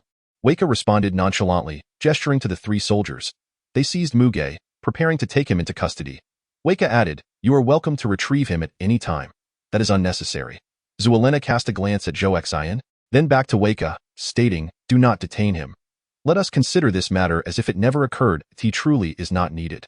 Weika inwardly exhaled in relief and shot a glare at Muge. "Why are you not expressing your gratitude?" Oh, thank you, Lady Zhou." Clinda observed Zhou demeanor with a look of confusion, then glanced at Zhou Xin. "Well then, we shall take our leave for now. Until tomorrow, Mayor Weika." The following midday, Zhou Xin arrived at the Mage Guild Hall. Clinda had recruited a team of 8 additional members, making a total of 12 individuals from the Brunies Alliance who had come to Zinc Hall Town. Floss remained behind to care for Zhou. Thus, Clinda's group of 10, along with Zhou Xin and his 8 hired companions, formed a contingent of 38 individuals, complemented by 20 federal soldiers dispatched by the town council. Naturally, these soldiers did not require a formal team agreement from the guild. Their convergence at the guild was merely due to the rental of the guild's carriages. A luxurious pair of horse-drawn carriages could accommodate 4 passengers each. 10 carriages, resplendent and grand, departed the town, heading northward toward the Zinc Hall woodlands, en route to the Golden Valley, and Zhou Xion's allied base point 2 evenings later, amidst the dense slopes of the Zinc Hall woodlands. The terrain grew increasingly steep, rendering further progress by carriage impossible. Clinda commanded, "We shall make camp here for the night. The carriage convoy may return now." Given the uncertain duration of the exploration, it was unnecessary to keep the drivers and horses waiting. The carriages swiftly descended the mountain and departed. The remaining 38 members selected a spacious area for their encampment. From their spatial boxes, they retrieved tents, firewood, and other supplies to set up camp and rest. In the northern highlands, the mountainous terrain became particularly frigid at night. Groups of 3 to 5 gathered around their respective campfires, heating food and enjoying their evening meal. Before the crackling bonfire, Clund clapped his hands and proclaimed, "It seems everyone has had their fill. Let us convene." As the leader of the group, his words naturally commanded respect. However, after 2 days of jostling in the wagon, apart from the 20 soldiers, the others appeared somewhat lethargic. "Now, gather your spirits. I shall briefly outline the upcoming arrangements, and then you may rest." The campsite was situated in an elevated area deep within the dense forest. Approximately 100 kilometers to the north lay the general vicinity of the Golden Valley. Yet, continuing northward, the terrain would become increasingly steep, and the abundance of magical creatures would render the journey exceedingly arduous. Despite the presence of the word valley in its name, Golden Valley was, in fact, situated at a considerable altitude, resembling a platform that occasionally emerged during a mountain ascent. On either side of this platform rose towering peaks, forming the illusion of a valley. According to legend, long ago, some wayward high-ranking sorcerers made this place their stronghold, amassing their wealth here. Those who were fortunate enough to stumble upon this location and return claimed that within this creature-infested valley lay an inexhaustible treasure. Thus, it earned the name Golden Valley. After elucidating the geographical context, Clun continued, "We have 3 routes to ascend to Golden Valley. First, we can head directly north to reach the Jabek Pinnacle and attempt to scale the nearly vertical 700-meter cliff. This is the closest route, but also the most challenging. Second, we may take a circuitous route northeast, ascending along the forested ridge, though this path is also steep and lengthy. Third, we could proceed north to the pinnacle, then travel 20 kilometers west to enter the Yagang Cavern. After climbing through the cavern, we would arrive at the Yagangta platform on the western side of the pinnacle and then ascend along the northwestern ridge." The leader of the 20 soldiers, known as Mafulon, was a defensive sorcerer specializing in rock magic. Clad in armor that enhanced his magical prowess, he exuded a level 50 magical aura, though his innate strength remained undetermined. Mafulon was robust in stature and possessed a resolute visage, embodying the archetype of a stalwart warrior. "Mr. Clund, let us traverse the pinnacle," he suggested, raising his hand and standing at attention. "The second and third options are lengthy and exhausting, fraught with unknown magical creatures along the way, which may not even be of the ice element. Defeating them would merely squander our time. By taking the pinnacle, we rock sorcerers can gradually extend a stone path upwards with our magic. You ice sorcerers can also create ice bridges to assist us. This should prove to be the most efficient method." With that, Mafulon returned to his seat by the bonfire. The members of Brunies and the soldiers had no objections to any of the proposed plans. Thus, Clund glanced at Zhou Xian and the other 7 hired members. Zhou Xian remarked, "I cannot comprehend fully, but I am greatly impressed. I shall defer to your arrangements." Among the other hired members, one individual raised her hand, a young woman clad in a light blue robe. "Scale the pinnacle? Are you out of your minds? I believe traversing the cavern would be a better option." Chapter 44. The celestial cliff, the woman clad in a light blue robe of magic, is a level 39 water attribute healing mage. She stands as the sole female among the 7 hired hands, and the other 6 gentlemen exhibit a protective demeanor towards her. I absolutely refuse to traverse the celestial cliff by way of the eastern forest. Upon concluding her statement, she cast a glance at the others, noting Clun's calm expression, and observed the supportive nods from the other 6 mercenaries. A sense of relief washed over her. Though these hired individuals harbored a certain reverence for Brunies, they could not neglect their own safety and interests. Moreover, there is this person. The woman pointed at Zhou Xin. I noticed before we boarded in the city that he exhibits no magical fluctuations. What is his purpose? Clun replied coolly, do not concern yourselves with others' affairs. Zhou Xin, standing aside, paid little attention to the details, instead contemplating the matter at hand. From their conversation, he gathered that the celestial cliff, soaring to a height of 2,700 meters, marked the edge of the Golden Valley. He vaguely recalled being swept away by an avalanche, plummeting from a great height, and sensing a prolonged weightlessness, he descended the slope until he was carried out of the Zinc Hall forest by the snow. Zhou Xin pondered, 2,700 meters? Is it truly that high? I didn't feel the impact at the time. Was it the deep snow that cushioned my fall? Clun fixed his gaze upon the woman, stating, the daily wages I offer are already quite generous. If your intent is merely to delay for additional earnings, there is no need for that. The sooner we complete our task, the more benefits I can provide for all. The woman, feeling somewhat guilty under Clun's scrutiny, responded, you misinterpret my intentions. I genuinely believe the risks of traversing the celestial cliff are excessively high. Clun took a seat on the ground, deep in thought. After a considerable pause, he finally spoke, let us abandon the northeastern route. We shall first examine the situation at the celestial cliff, and then decide whether to ascend directly or to explore the western caverns. Upon hearing Clun's final resolution, the group began to murmur among themselves. Very well. The meeting is adjourned. Please arrange for the night watch, and the rest of you may take your rest. Zhou Xin returned to his tent, lying inside as if perusing his phone, browsing the information on his magic certificate. Reflection. Reforging. Reflection is a skill attainable at level 4, while reforging is a skill available at level 5. In a state of hardened skin, one can utilize magical energy to catalyze the properties of metals, thereby blocking certain aggressive magical attacks and reflecting them.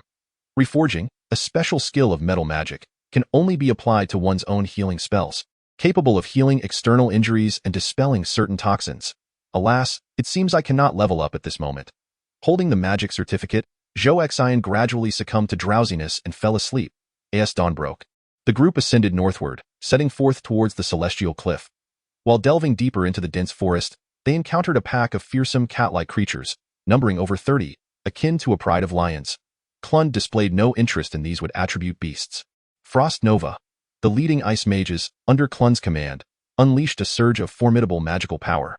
The Terracats were all ensnared in a frigid stillness, rendered immobile. To whom among you would these creatures appeal? Feel free to slay them and take your share. Upon hearing Clun's words, the 7 mercenaries were filled with elation, each displaying their prowess as they commenced the slaughter of these feline behemoths. The Terracats, unable to move, could only channel their magical energy in a futile attempt to resist. The wood element Terracat summoned the surrounding weeds and leaves, transforming them into razor-sharp projectiles to assault the humans. One fire mage among the mercenaries casually waved his hand, unleashing a conflagration that incinerated the vegetation to ash. Typically, the Terracats ranged from level 20 to 30. When in packs, they posed a considerable threat to civilian mages and novice adventurers. However, Clun's team, with the exception of Zhou Xin, boasted levels exceeding 39. Thus, it was hardly surprising that the Terracats were swiftly decimated. With but one Terracat remaining, several mercenaries called out to Zhou Xin, urging him to showcase his abilities. Their tone bore a hint of mockery, as Zhou Xin, possessing little magical prowess, received the same remuneration as they did, leaving them feeling somewhat aggrieved. Zhou Xin approached Clun, gazing northward at the towering snow-capped mountains in the distance. Mr. Clun, will my attack provoke an avalanche? Clun paused, pondering. It should not. Besides, the avalanche occurred not long ago. It is unlikely to happen again in a short time. As he spoke, he glanced at the mercenaries with a smile directed at Zhou Xin. Why not demonstrate your skills to quell their arrogance? Very well, Zhou Xin replied. Turning to the group, step back from that Terracat. I am about to make my move. The 7 individuals found Zhou Xin rather endearing, chuckling, we're watching you. They distanced themselves from the lone surviving Terracat while clearing the remains of their fallen foes. Bang, bang, bang. Zhou Xin fired several rounds in rapid succession. Aside from Clun and his 10 companions, the rest, including the 7 mercenaries and 20 soldiers, were startled by the sound of gunfire. The terror cat fell lifeless. Zhou Xin glanced at the downed creature, noting that its corpse did not emanate a magical aura. It seemed that in the struggle against these individuals, its magical energy had been depleted, rendering it incapable of generating magical crystals. Zhou Xin mused to himself, perhaps this is for the best. No magical crystal means no raucous exclamations from these people. Feel free to take it.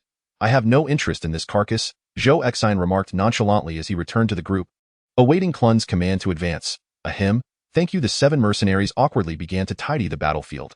They no longer underestimated Zhou Xin. Any team brave enough to explore the Golden Valley must possess considerable skill. Reflecting on this, they internally chastised themselves for their earlier folly. Clun cleared his throat and addressed the mercenaries. Zhou Xion's weapon produces quite a loud report. Should we encounter more of these lesser creatures, I would appreciate your assistance in cleaning them up, as we are not here merely for leisure. Very well, Mr. Clund, we are aware of the situation. Subsequently, the group journeyed northward through the mountainous forest for 5 days.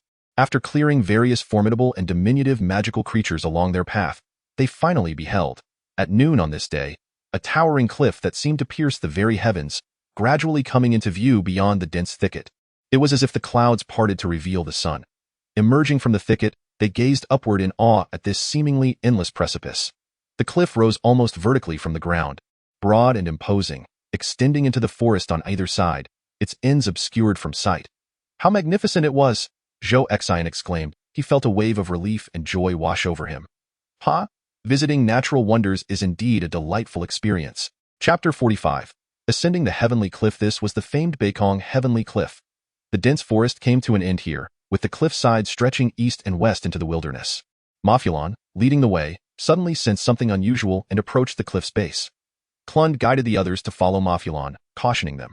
Remain vigilant above, as falling debris poses a significant danger. Upon hearing this, the group activated their magical auras, which provided a degree of protection for their bodies.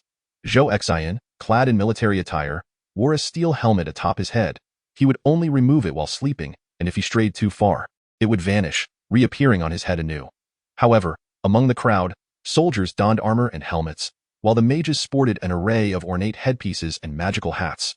After all, they were adventurers, so Zhou Xion's attire did not seem out of place, albeit differing greatly in style and design.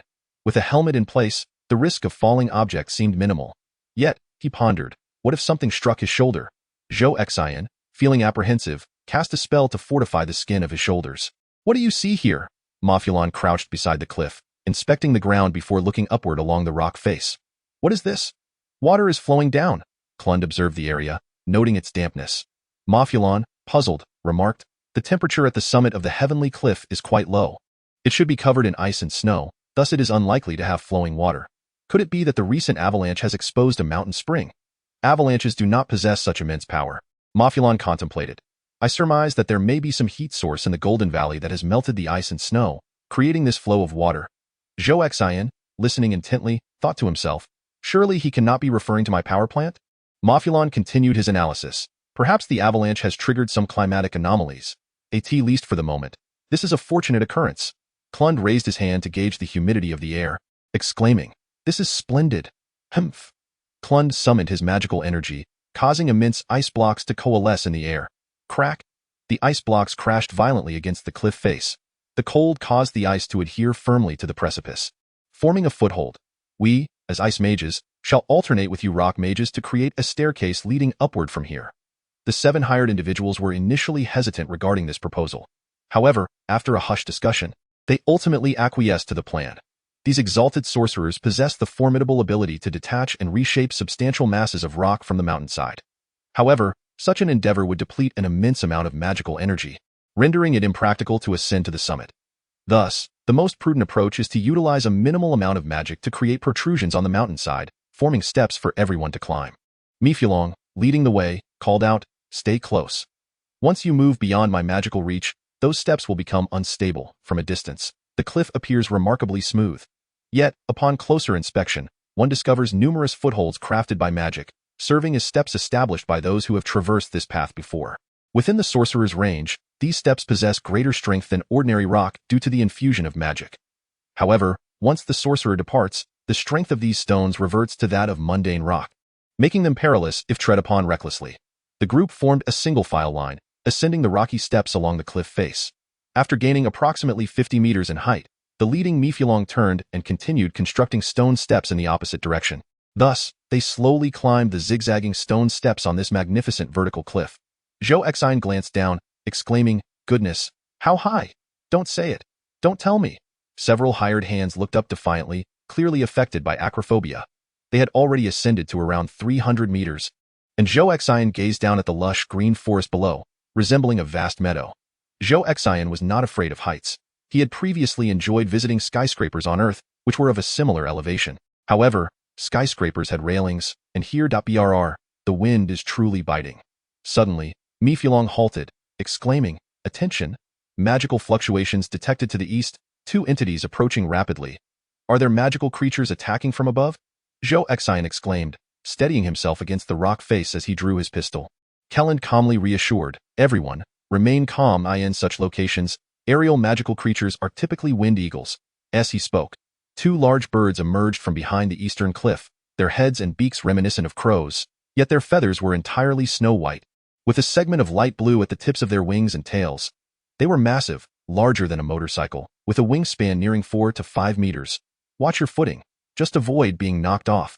The wind eagles radiated a faint blue magical aura, indicating a level of approximately 35. Attack. With Kelland's command, the group unleashed their magical skills against the wind eagles.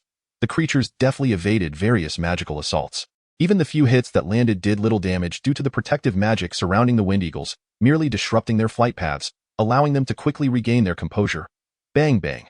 Zhou Xin also fired at the wind eagles. His bullets possessed locking capabilities and traveled at remarkable speed. Clearly, the wind eagle struck was inexperienced in this regard.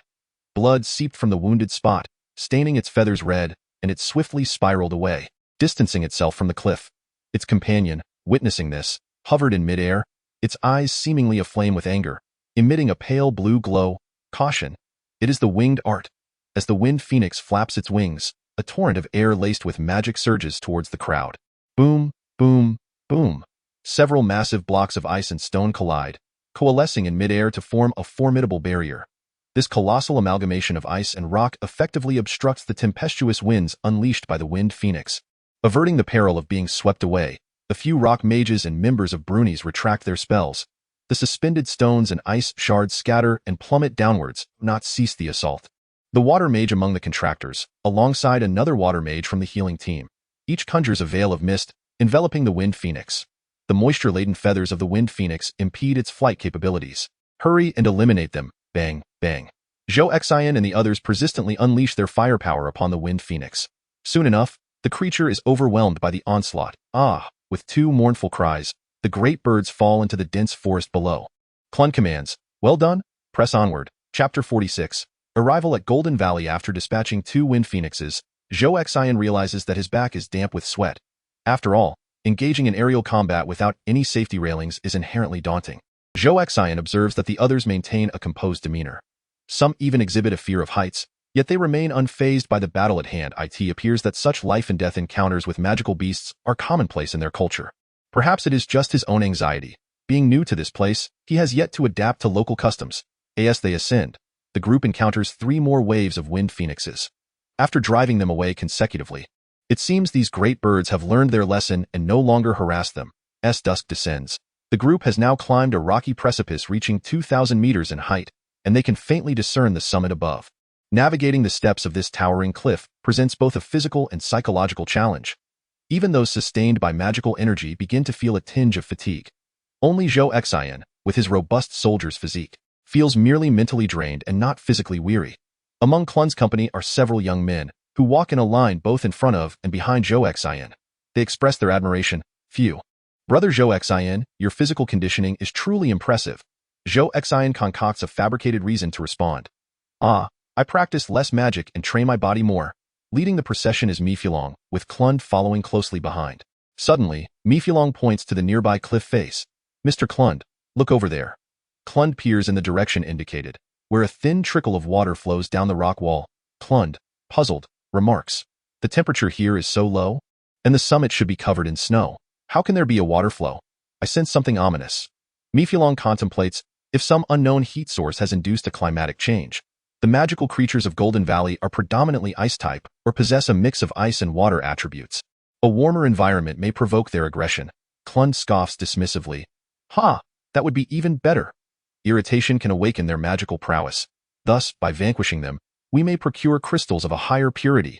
Mafulong paused momentarily and remarked, There are too many unknowns above. I propose we rest here for the night. I shall conjure a cave with magic, allowing everyone to recuperate before we ascend tomorrow. Otherwise, should we encounter an abundance of magical creatures above, we may not even have the opportunity to rest. Krund coldly scoffed. Ha! I am the leader. Heed my command. It is but a short distance left. Let us complete the journey in one breath and rest once we reach the summit. Indeed. Thus, as twilight began to envelop the sky, the party ascended to the pinnacle of Beakton Peak. They trod upon the magical stone steps, gradually arriving at the platform atop the precipice, and no longer need they worry about a misstep leading to a plummet. Ah, what a challenge it has been! Several hired hands stretched their limbs in relief. Krund, however, asserted sternly, Do not let your guard down. We shall rest only after locating a safe spot, strictly delineating by geographical regions. They had now entered the Golden Valley. This was a flat expanse nestled among the high-altitude mountains, remarkably vast, flanked on either side by ascending peaks to the north, forming a valley around the platform. The climate here was frigid, with snow blanketing the ground. Gazing northward, one could see a resilient highland forest, creating a dense thicket. This woodland was profoundly secluded, a favored haunt for numerous magical creatures of the Golden Valley. Krund's concern lay in commencing the hunt for ice elemental creatures post-recovery. Zhou Xin was preoccupied with the familiarity of the northern forest vegetation, believing it to be the location of his base vehicle, while Mafulong pondered the origin of the enigmatic stream. Deviating slightly from Krund's path, Mafulong discovered a slender trickle of water amidst the snow. He observed that the streams upstream extended into the northern forest. Such a flow must undoubtedly be the result of melting snow. Krund called out to Mafulong, Lieutenant Mafulong, Can you focus on your duties? Tisk. Mafulong, intrigued yet reluctant, glanced towards the source of the stream, shook his head, and rejoined the group. Krund chose the campsite along the edge of the thicket, a considerable distance from the cliff. Humph, this prevents you from sleepwalking off the precipice. Joking aside, everyone understood that should magical creatures surge from the forest, they needed to leave themselves a buffer for retreat. Being too close to the cliff would leave no escape route. The group commenced setting up camp. The wood elemental mages constructed wooden cabins, while the rock elemental mages erected stone shelters. Krund and his companions from Bruni's constructed their ice dwellings. A day's climb had left the group utterly fatigued. Although the 20 soldiers maintained commendable posture, they were undeniably weary. Mafulong suggested, at this late hour, we should refrain from lighting a fire outside to avoid attracting magical creatures.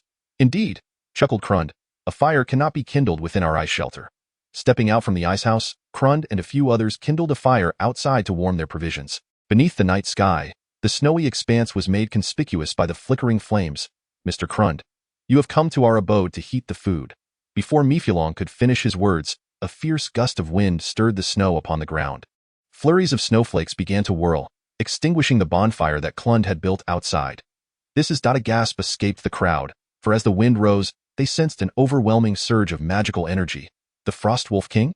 Zhou Xin was well acquainted with this kind of wind. Krund's lips curled into a slight smile. Splendid, deep within the forest, 2 ice-blue orbs of light emerged, akin to twin lanterns. These were the eyes of the Frost Wolf King. A roar erupted. A cloud of icy mist billowed forth from the depths of the woods. Mafulong shouted, It's the frost breath. Everyone, take cover. He promptly raised stone walls from the ground to shield against the impending attack.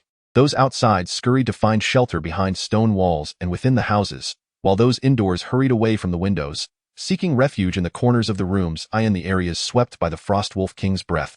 Long icicles formed, extending horizontally. It was indeed the Frost Wolf King. Zhou Xin beheld a white wolf, the size of a small truck, slowly emerging from the thicket.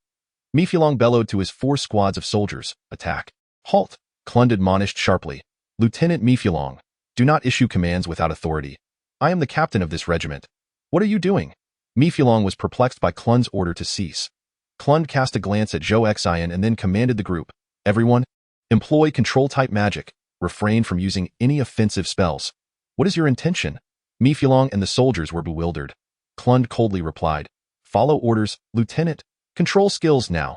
Various nets of electricity, sinkholes, entanglements, freezing spells, and flame suffocations began to be hurled at the Frost Wolf King. Krund instructed the healing squad to stay vigilant over the defense team. defense team, protect Zhou Xian with all your might. Just as the others failed to comprehend the necessity of safeguarding Zhou Xian with utmost effort, Clun called out to Zhou Xian, Brother Zhou Xian, please commence your performance. Very well. Under the protection of the defensive mages, Zhou Xian activated his deployment status. The crowd was initially taken aback, uncertain of where Zhou Xian had conjured so many sandbags from. Subsequently, Zhou Xian drew forth his M60 machine gun and commenced a fierce barrage against the Frostwolf King. Chapter 47. The Monsters of Golden Valley. Zhou Xian had grown accustomed to the sound of gunfire over these past few days. However, the inhabitants of this world possessed no comprehension of firearms whatsoever. Thus, the defensive mages clustered around Zhou Xian were rendered physically ill by the sudden, explosive cacophony of the machine gun. They were compelled to expend some of their magical energy to shield their ears. At this moment, Zhou Xian focused intently on attacking the Frostwolf King, relishing the experience. For the last encounter with the Frostwolf King, he had only wounded Chiron by his side. Then, Fubule had barely managed to withstand the Frostwolf King, while Dia struggled to heal everyone. This time, it was as if they had the Frostwolf King pinned down, allowing them to unleash their fury unabated. The mages unleashed control spells to suppress and weaken the Frostwolf King. No matter how resilient the Wolf King's hide was, it could not withstand the relentless barrage of the machine gun. Enraged by Zhou Xian's assault, the Wolf King, despite being ensnared by various control spells, endeavored to close the distance to Zhou Xian. However, before they could advance further, they were collectively obstructed by a cadre of defensive magicians. The Frostwolf King sensed the impending danger and turned to flee. Yet, hindered by various control spells, its attempt to escape was thwarted, and it could not run swiftly. The relentless barrage of firepower soon resulted in the demise of the Frostwolf King, whose immense corpse collapsed with a thunderous crash. While the onlookers admired Zhou Xian's formidable firepower, they still raised a question. Mr. Klenda, why do you not allow us to join in the assault? This way, we could expedite the killing process. Before Klenda could respond, Miflong, standing nearby, gravely and incredulously explained, because magical skills consume a significant amount of the target's own magical energy. Mr. Klenda requires magic crystals, high-purity magical energy crystals. This individual, Zhou Xian, employs a rather unique method of attack, likely a type of pure energy artifact. Pure energy magical damage minimally depletes the magical power of magical creatures. Humph. Klenda remained silent, merely approaching the corpse of the frost giant wolf. To the astonishment of all, the colossal body emitted a faint blue glow. With a soft thud, a blue magical energy crystal, roughly the size of a walnut, fell to the ground. Except for those from Bruni's, the other mercenaries and soldiers began to discuss in amazement. Wow! It really produced a magical energy crystal. Does that mean any magical creature killed by Mr. Zhou Xian will yield magical energy crystals? Haha! We're going to strike it rich on this trip. Klenda cast a sidelong glance at the crowd and replied nonchalantly, Ladies and gentlemen, our contractual agreement is one of employment. I shall compensate you with daily wages, but you are not entitled to share in the spoils. The 7 mercenaries felt their hearts nearly seize in disbelief. Right, we did sign an employment contract. I can't believe it. I feel deceived. Indeed. I thought the daily wage was quite generous, only to find he is here to collect the magic crystals. We can only watch, hiss. The 7 mercenaries felt uncomfortable, their teeth itching with discontent. Klenda turned to address these mercenaries, saying, in truth, with the assistance of these 4 battalions of the Federation Army, your presence has become somewhat redundant. I could easily terminate our agreement, and the breach fee is negligible. However, I have chosen to honor the contract, bringing you along and paying your daily wages, so you ought to be grateful. The 7 mercenaries found themselves at a loss for words. Klenda's reasoning was sound. The risks and terms were clearly outlined in the contract, and they had voluntarily entered into this employment relationship. Observing the dejected expressions of the 7, Klenda chuckled lightly. Well, you see, all the corpses of these magical creatures belong to you 7. We have no claim to them. Upon hearing this, the 7 mercenaries regained their spirits, exchanging delighted glances. If the corpses of the magical creatures they would hunt next were solely for their distribution, it would indeed amount to a substantial income. Klenda, weighing the magic crystal in his hand, approached Zhou Xian earnestly, saying, Brother Zhou Xian, do not concern yourself with those inconsequential corpses. Upon our return, I shall prepare a generous reward for you. Zhou Xian rose from his deployment position, rubbing his hands with enthusiasm. All right, I shall not be polite any longer. Just as the mercenary group was gathering the corpse of the Wolf King and discussing the distribution, Imo Fulong interjected, Hey, everyone, don't let your guard down. There's a surge of magical energy nearby. Stay alert. In the pitch-black forest, 8 blue orbs of light emerged. The group sensed the approach of 4 magical beasts. With a roar, 4 creatures burst forth from the woods, 2 frost wolf kings accompanied by 2 slightly smaller frost dire wolves. Clern commanded, casually stowing the magical crystals into a spatial box. Form up. As before, let Zhou Xin take them down one by one. The sound of Zhou Xin's machine gun echoed throughout the Golden Valley. Moments later, Clern had acquired 4 frost attribute magical crystals. Ha ha ha. Clern could barely contain his excitement. The mercenary group, with eyes wide and filled with fervor, gritted their teeth as they gathered the corpses of the 4 wolves. Having collected 5 magical crystals in succession, the federal soldiers watched in astonishment. Don't let your guard down, O Fulong shouted once more. Suddenly, 12 snow leopards, another type of magical beast, charged out of the forest. Though they belonged to the feline family, they were significantly larger than the terror cats. The size of these snow leopards was comparable to that of frost dire wolves, robust and radiating a brilliant aura of magical energy. If the level 60 wolf kings posed no challenge, these level 50 snow leopards were mere trifles. Clern continued to employ control magic alongside the others to weaken the group of snow leopards, while Zhou Xin executed them one by one. Soon, the snow leopards were nearly eradicated, and the spellcasters began to feel fatigued. Only Clern and his fellow ice mages from Brunies remained exhilarated. Of course, they too were weary. Clern's magical aura had considerably diminished, and he was slightly out of breath. After collecting the 12 ice-type magical crystals from the snow leopards, he sighed in relief. Snom, my brother, you are saved. Adamo Fulong, standing nearby and visibly exhausted, grimaced as he exclaimed, Mr. Clern, what is it? Clern inquired. After 3 consecutive battles, everyone needs to rest. Before Mo Fulong could finish his sentence, his brow furrowed. This is bad. More magical beasts are approaching. A slight tremor rippled through the entire Golden Valley. Everyone activated their magical detection, and soon, the hairs on the back of their necks stood on end. This. Clern was taken aback, muttering to himself. How can this be? Zhou Xin, unfamiliar with magical detection, could only feel the ground shaking. Thus, he asked, Mr. Clern, what is happening? How many magical beasts are there? Clern merely stared into the depths of the dark forest, rendered speechless. His expression was one of fury, resentment, and despair. Mo Fulong, helplessly, remarked. The number of magical beasts rushing this way is too great to count. I estimate it to be over 10,000. Chapter 48. Total annihilation, 10,000. Zhou Xin repeated the figure, fearing he had misheard, or that the counting system in this world differed from his own understanding. Are you referring to 10,000 as in the units of 10, 100, 1,000? Indeed. Ma Fulong's expression turned grave as he despondently sighed. I fear we have disturbed all the creatures of Golden Valley. The tremors of the earth in Golden Valley grew increasingly intense. Howl! 3 frost wolf kings burst forth from the dense forest, charging directly towards the group.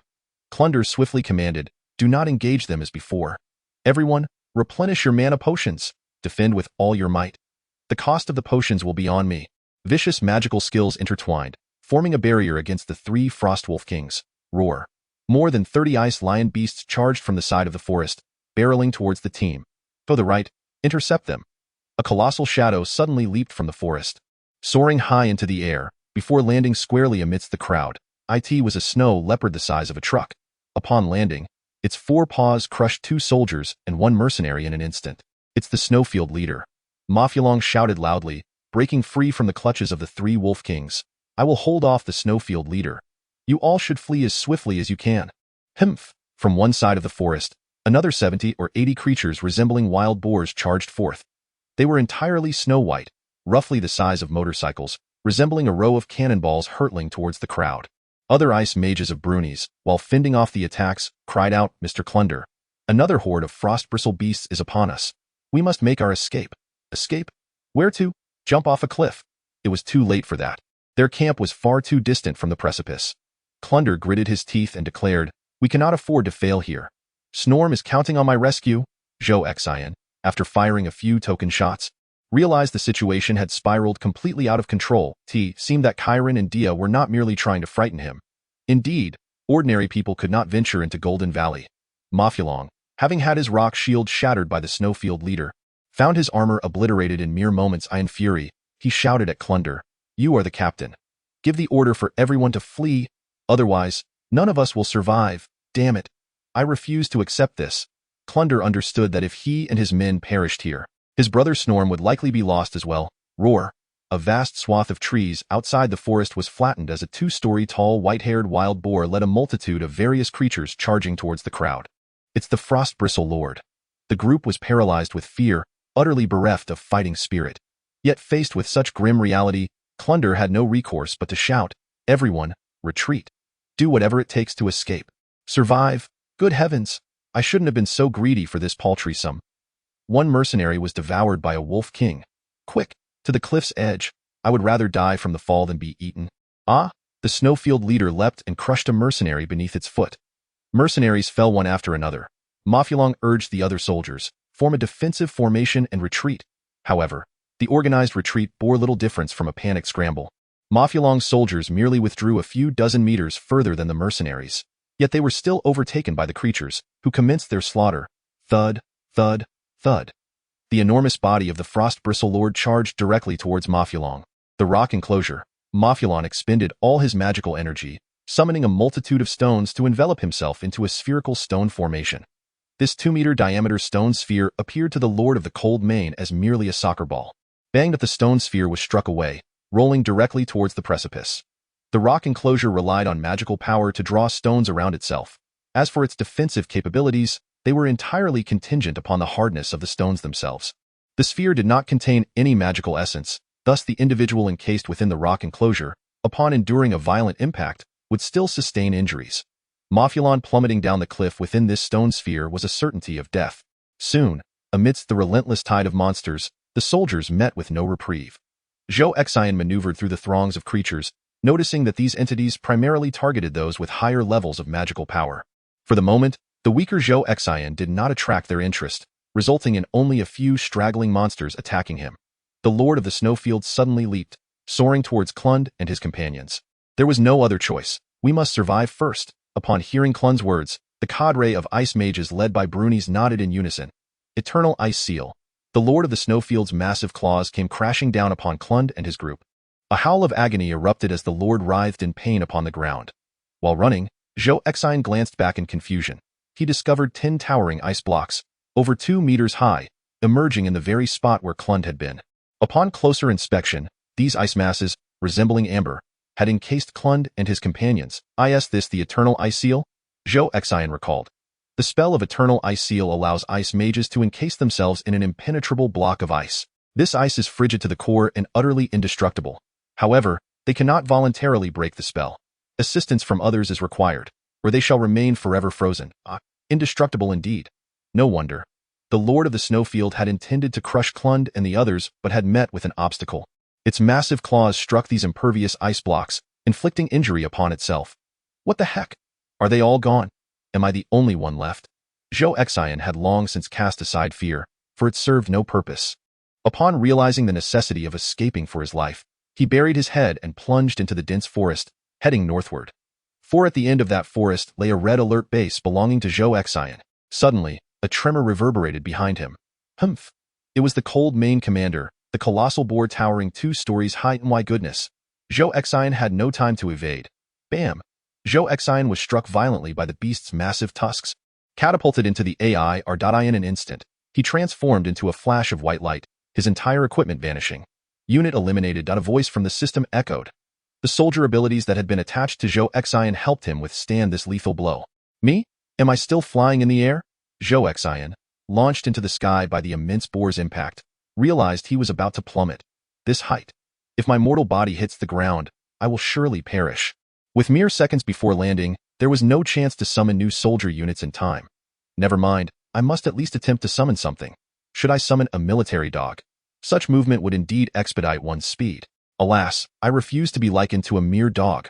For personal use, create a soldier, system voice, manufacturing soldier for the host. Zhou Xin is plummeting rapidly. What to do? Although the ground is blanketed in snow, it is merely a thin layer of ice covering the rocks. Given Zhou Xion's current physical condition, falling from such a height, clang. A small golden figure crashed heavily onto the ground.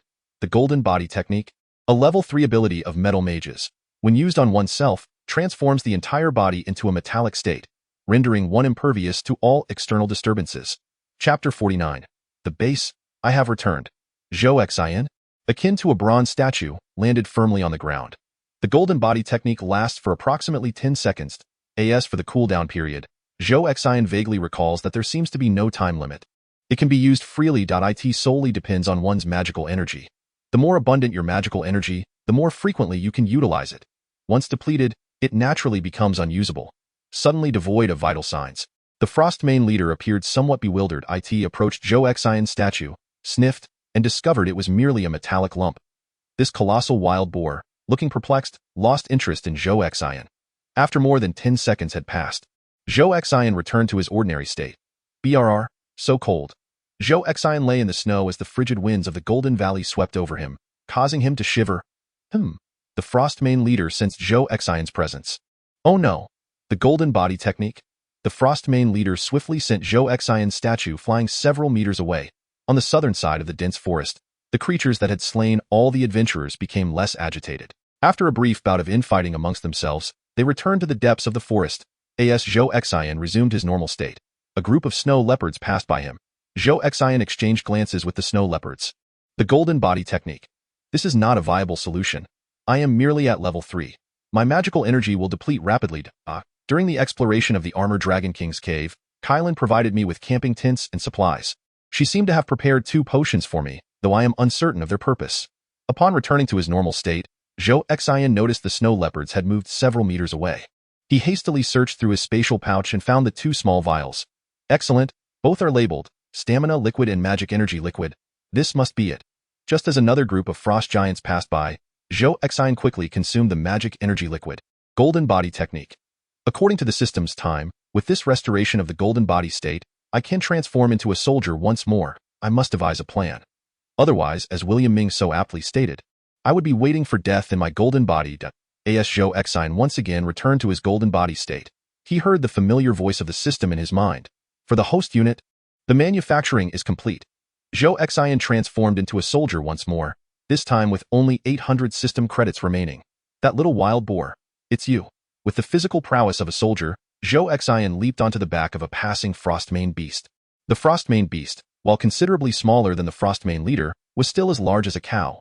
Once atop the Frostmane beast's back, Zhou Xion understood why this little wild boar was called a Frostmane beast. Its entire mane resembled a multitude of icy needles, cold and unyielding. Zhou Xion lay atop it. The freshly emerged beast lost a segment of its vitality. It pierced me through. Enduring the pain, Zhou Xion drew his pistol and fired a shot into the boar's rear. He possessed a fair understanding of wild boars. The frosty-maned beast, unable to bear the agony, charged forward like a cannonball.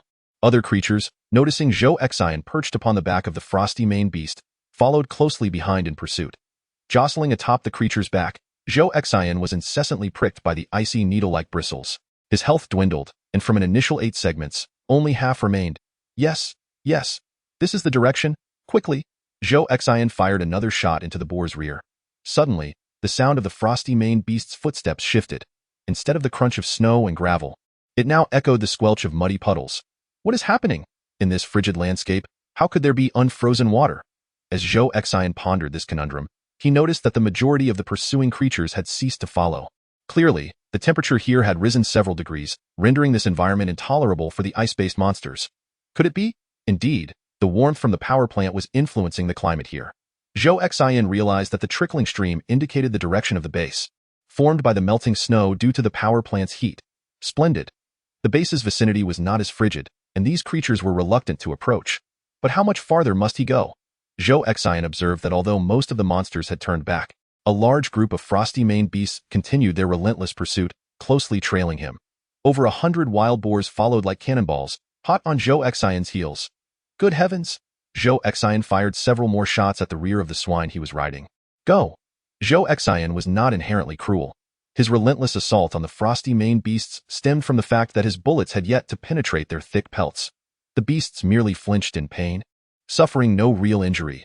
With only 2 segments of health remaining, the frosty-maned beast beneath him galloped frantically. Had they not arrived yet? Just as Zhou Xion feared he might falter, a jubilant voice resonated in his mind. The host has returned to the base perimeter. Welcome back, host. Have we truly arrived? Where is this? Is this the place where I first encountered the Frostwolf? While Zhou Xion pondered, he could faintly hear the low, humming sound of machinery, the sounds of the base. He lifted his gaze and saw, through the gaps in the trees ahead, the glowing lights reminiscent of a fire. The lights of the power plant. If memory serves me right, there are still 2 soldiers stationed there. You two, stand down and assist me, Zhou Xin. Atop the frosty maned beast, led a throng of these creatures bursting forth from the northern edge of the thicket. The base buildings came into view not far ahead. 2 soldiers who had been on standby in this location raised their pistols and began shooting at the herd of swine. Deploy the attack. Affirmative. 2 soldiers activated their deployment status, conjuring M60 machine guns, and commenced firing upon the swine horde. Alas! The herd charged directly against the onslaught, trampling over the soldiers. 2 anguished cries echoed as the 2 deployed soldiers dissipated into 2 beams of white light. System voice. Unit eliminated. My goodness, I am truly sorry for both of you. Zhou Xin leapt down from the back of a frost-maned beast. The high-speed descent was bound to inflict injury. Thus, Zhou Xin employed his golden body technique while leaping down. The frost-maned beasts, having lost their target, began to wander aimlessly in the open areas near the base. Fortunately, they did not attack buildings, as I had no surplus funds to repair them at that moment. Zhou Xion's system economy had dwindled to a mere 800. However, he had not forgotten that upon initially departing from the base, he had allocated 2,000 for the preparation of a minefield, only to be unable to construct it due to the distance from the base. Now, his minefield was fully prepared and ready for construction at any moment. Zhou Xian reverted from his golden body state. Currently, in his soldier form, he had been reduced to just 1 health point due to the jolting from riding on the frost-maned beast. Construct the ore refinery. Within Zhou Xian's system, the minefield that had been prepared and awaited construction was finally completed. A towering ore refinery, adorned with 2 large smokestacks, rose from the ground, sending tremors through the earth, startling the surrounding frost-maned beasts. Zhou Xian knew that upon the completion of the ore refinery, a mining vehicle would emerge from within. This vehicle was unarmed, but possessed the ability for instantaneous spatial transportation. It was precisely for this reason that Zhou Xian had already devised a means of escape. Chapter 50. Shaking off the monsters to mine peacefully in the Red Alert game. Mining vehicles are required to gather gold resources, which are then transported back to the ore refinery to be converted into military funds within the game. There are 2 types of mining vehicles. 1 is the armed mining vehicle of the Allied forces, characterized by its robust armor and equipped with a mounted machine gun. While its mobility is relatively slow, any enemy attempting to disrupt its mining operations would be met with fire from its mounted gun. The second type is the super spatial mining vehicle of the Allied forces, known for its swift speed and the ability to teleport instantaneously on the return journey, centered around the minefield within a larger radius. The super spatial mining vehicle can utilize its technology to instantaneously return to the minefield to unload the ores. However, its drawback is the complete lack of armament, rendering it incapable of retaliating against enemies. Zhou Xian's base was that of the Allied forces, hence his mining vehicle was a super spatial mining vehicle. At this moment, the chaotic horde of monsters surrounding the base was rampaging wildly. These frost-maned beasts were full of vigor, emanating a blue magical aura, ready to launch their icy quills as projectiles against foes. Mining vehicle. Charge into this herd of swine. Lead them deep into the forest, as Zhou Xian issued the command. He deftly evaded the attacks of the frost-maned beasts. The mining vehicle received the directive, following a rational path, weaving through the horde of frost-maned beasts before making a beeline for the forest. Observing the success of his plan, Zhou Xian hastily summoned the last of his magical energy to activate his golden body technique. Transforming into a metallic statue, Zhou Xian lost all breath. The frost-maned beasts, now disinterested in Zhou Xian, turned their attention to pursue the mining vehicle instead. After a mere few seconds, Zhou Xian, depleted of magic, emerged from his statue-like state. The base was now enveloped in tranquility, save for the chaotic hoofprints left in the snow by the frigid beasts. A wave of nostalgia washed over Zhou Xian, reminiscent of the moment he first arrived in this world, lying upon this very snow-covered ground. As he glanced at the surface obscured by ice and snow, he noticed the scattered fragments of gold. According to local lore, this could very well be the treasure trove of ancient sorcerers. Just as Zhou Xian pondered this, a notification from the system chimed. Beep. Your unit is under attack? Oh no. My mining cart. With only 800 units of system economy remaining, the loss of the mining cart would spell disaster. Zhou Xian hurriedly checked the details through the lower right corner of his vision. The mining cart was still in motion, but it appeared to be under assault from several frigid beasts. Phew. Zhou Xian sighed in relief. The health of the mining vehicle remained robust. The battle unit's health consisted of 17 segments, and the mining cart had only lost 1 segment. He needed to lure them further away. Calculating the time in his mind, Zhou Xian felt it was about right and commanded the mining cart. Return to the mine. Whoosh! In an instant, a white orb of light materialized in the unloading area of the ore refinery.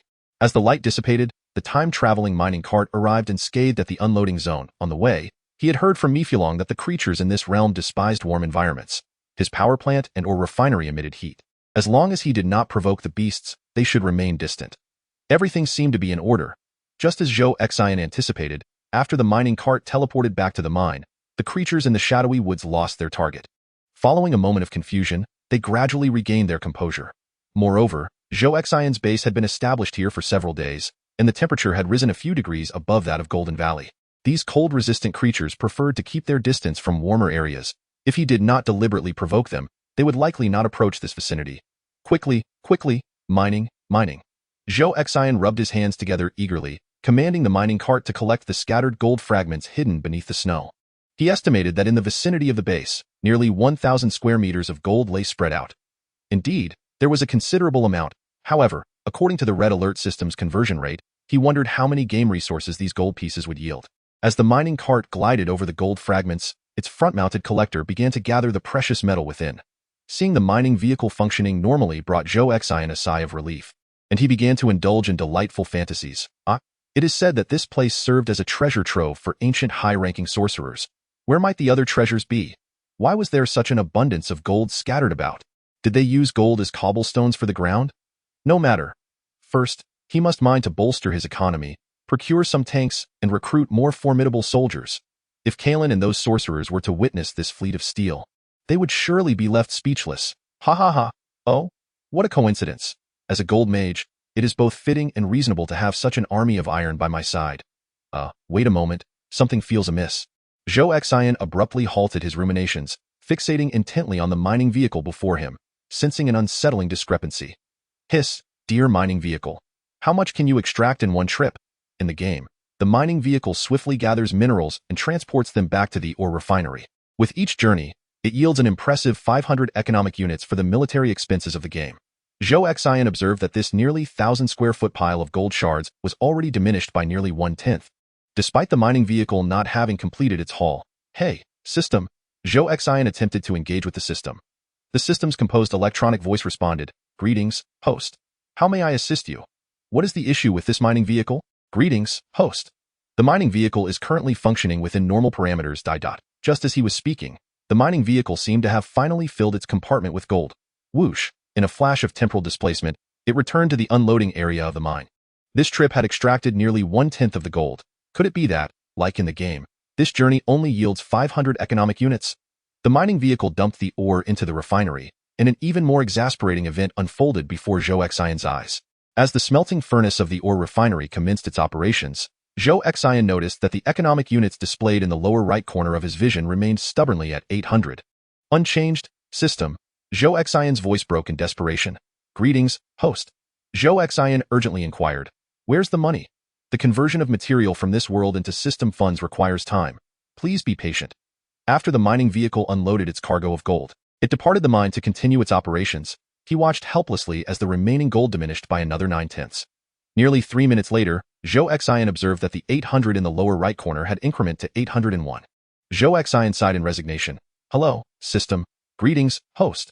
This process of fund conversion is exceedingly slow. Please be patient. Patient my foot. First, tell me how much a full load of ore is worth. 500 system economics. This it increased by a mere $1 after almost 3 minutes? Does it mean that converting one load of ore would take an entire day? The planet on which the host resides has less than 24 hours in a day. I don't care if it's less than 24 hours. I'm asking if converting 500 worth of ore requires 1,500 minutes. Yes. Zhou Xin was left speechless. Turning his head, he noticed that the mining vehicle had already gathered half of the gold scattered on the ground. Chapter 51. Cultivation and Construction. Zhou Xin retrieved a tent from his spatial box and set it up beside the power plant. Time to rest.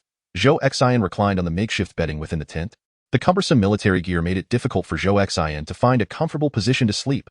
System, Zhou Xin called out. Greetings, host. Is there any way to conceal the appearance of this individual combat capability?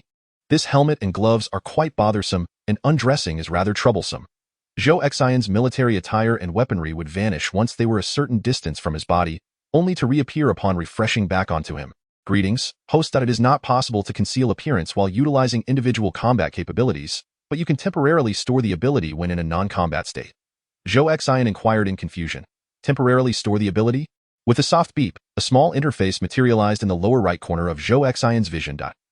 Temporary storage. Following the prompts on the interface, Zhou Xion executed a few commands. A flash of white light illuminated the space, and an icon representing a soldier was stored in a row of small slots at the bottom of the interface. Zhou Xion, meanwhile, resumed his attire of a t-shirt, shorts, and sneakers. The soldier's icon displayed a health bar beneath it, which currently indicated only one segment of red health remaining. Greetings, host. You may summon your temporarily stored abilities at any time, and switching between abilities incurs no cost to the system's economy. Oh, how convenient. Zhou Xion stretched lazily, relieved that he no longer had to sleep surrounded by a pile of clothing and hats. The system interjected. This planet is fraught with peril. For the host's safety, prolonged use of the temporary storage ability is not recommended. Half asleep, Zhou Xion, upon hearing the system's voice, replied with irritation, doesn't the system have any safety measures? For instance, can it automatically activate the temporary storage ability if I'm threatened? Indeed, host. Would you like to activate the automatic armament upon threat feature? Why didn't you mention this sooner? Activate it. Please select the temporary ability to be used for automatic armament. Choose what? There's only the soldier's ability available right now. The automatic armament upon threat has been set to utilize the soldier's ability. I'm going to sleep now. Do not disturb me. The system fell silent. Humph, quite obedient. The next day, Zhou Xion awoke to find that all the fragments of gold scattered beneath the icy ground had been completely mined. The mining vehicle, unable to find any gold, had entered a standby mode and had been parked near the mine for an indeterminate duration. Then, Zhou Xion noticed that the game economy in the lower right corner of his vision had just increased from 925 to 926. I recall that the mining vehicle can collect approximately 1/10 per trip. Each trip yields 500, thus, all these gold fragments, once processed at the mine, could convert into roughly 5,000 economic value. Given the conversion speed of the mine, it would take over 10 days for this 5,000 economy to be fully credited. Sigh. I can't leave this golden valley anytime soon. Perhaps, outside the tent, clad in short sleeves, Zhou Xion shivered as a gust of cold wind swept by. He called upon the system, silently murmuring, activate temporary storage ability. Please select the stored ability. What should I choose? There's only one stored ability. Right after donning the soldier's attire, Zhou Xion felt considerably warmer. I need to make use of this mining vehicle. Zhou Xion approached the standby mining vehicle and searched for a door. It seemed there was no door. The vehicle structure was seamless, responding to Zhou Xion's commands under the system's remote control. Humph. Is that supposed to stump me? Using all four limbs, Zhou Xion swiftly climbed atop the mining vehicle. Move. Zhou Xion commanded, and the mining vehicle began to move, carrying him in circles. Not bad. Return to the mine. Whoosh. The mining vehicle teleported back to the mine. In an instant, the vehicle vanished, leaving Zhou Xion momentarily suspended in midair atop it. Thud. He fell to the ground. Such meticulousness renders it impossible to embark on a temporal transcendent journey aboard the minecart. Initially, Zhou Xion had contemplated allowing the minecart to carry him forth to scout the surroundings before returning through the portal. Alas, this plan appears unfeasible. The moment one departs from this moderately warm enclave of the base, they must confront the multitude of over 10,000 monstrous beings. However, once the game's economy flourishes sufficiently, the construction of aerial vehicles will facilitate matters greatly. In the interim, while awaiting the accumulation of wealth, I shall devote myself to the practice of magic. Zhou Xion, adhering to the information inscribed on his magic certificate, commenced his training. He summoned the magical energy coursing through his body, engaging in a reciprocal exchange with the sparse magical essence of the surrounding space. This process gradually enables the accumulation of magical power within him. When the stored magical energy reaches a certain threshold, the patterns of the individual's magical aura will undergo transformation. This signifies an upgrade, representing the essence of the training journey. Returning to his tent, Zhou Xion settled into a meditative posture, attuning himself to the magical energies of the space. Does it feel somewhat different? It was here that he first arrived in this world. At that time, he was an ordinary individual devoid of any magical power, utterly incapable of perceiving the magical energies in this region. Now, however, he possesses a foundational grasp of magic. Thus, Zhou Xion, through his newfound perception, was astonished to discover that the magical energy inherent in this place was slightly superior to that of the outside world. Indeed, these next few days shall be dedicated to enhancing my magical level. Zhou Xion retrieved a water pouch and some bread from his spatial box, placing them beside him. After nearly 5 days of tranquil practice, Zhou Xion sensed a transformation within his magical energy. With a forceful exertion, he manifested his magical aura. Comparing it against the illustrations on his magic certificate, he realized he had achieved level 4, suddenly lost in thought while holding the magic certificate. Zhou Xin recalled Kalen's voice. Perceiving the sparse magical energy from the space, the journey of becoming stronger is not a swift endeavor. Although lower levels are easier to practice, achieving an upgrade in just a few days without the aid of magical crystals is indeed commendable. This indicates that the environment for training here is undeniably superior to that of the outside world. Kalen, I wonder if your health has improved. It has been half a month since he parted ways with Kalen. Zhou Xin reflected on how, since his arrival in this world, whether in daily life or in mastering magic, it was this woman who had diligently assisted him. A peculiar sentiment welled up within him, one that he struggled to comprehend, leading him to ponder. Is it because her vocation is that of a teacher? Indeed, a teacher. Does that imply she is inherently warm-hearted towards everyone? Yet, such a conclusion fails to elucidate why I find myself yearning for her so acutely. Alas! Zhou Xin attempted to divert his attention, striving to quell his errant thoughts. At that moment, he remembered how much the system economy had progressed over these few days.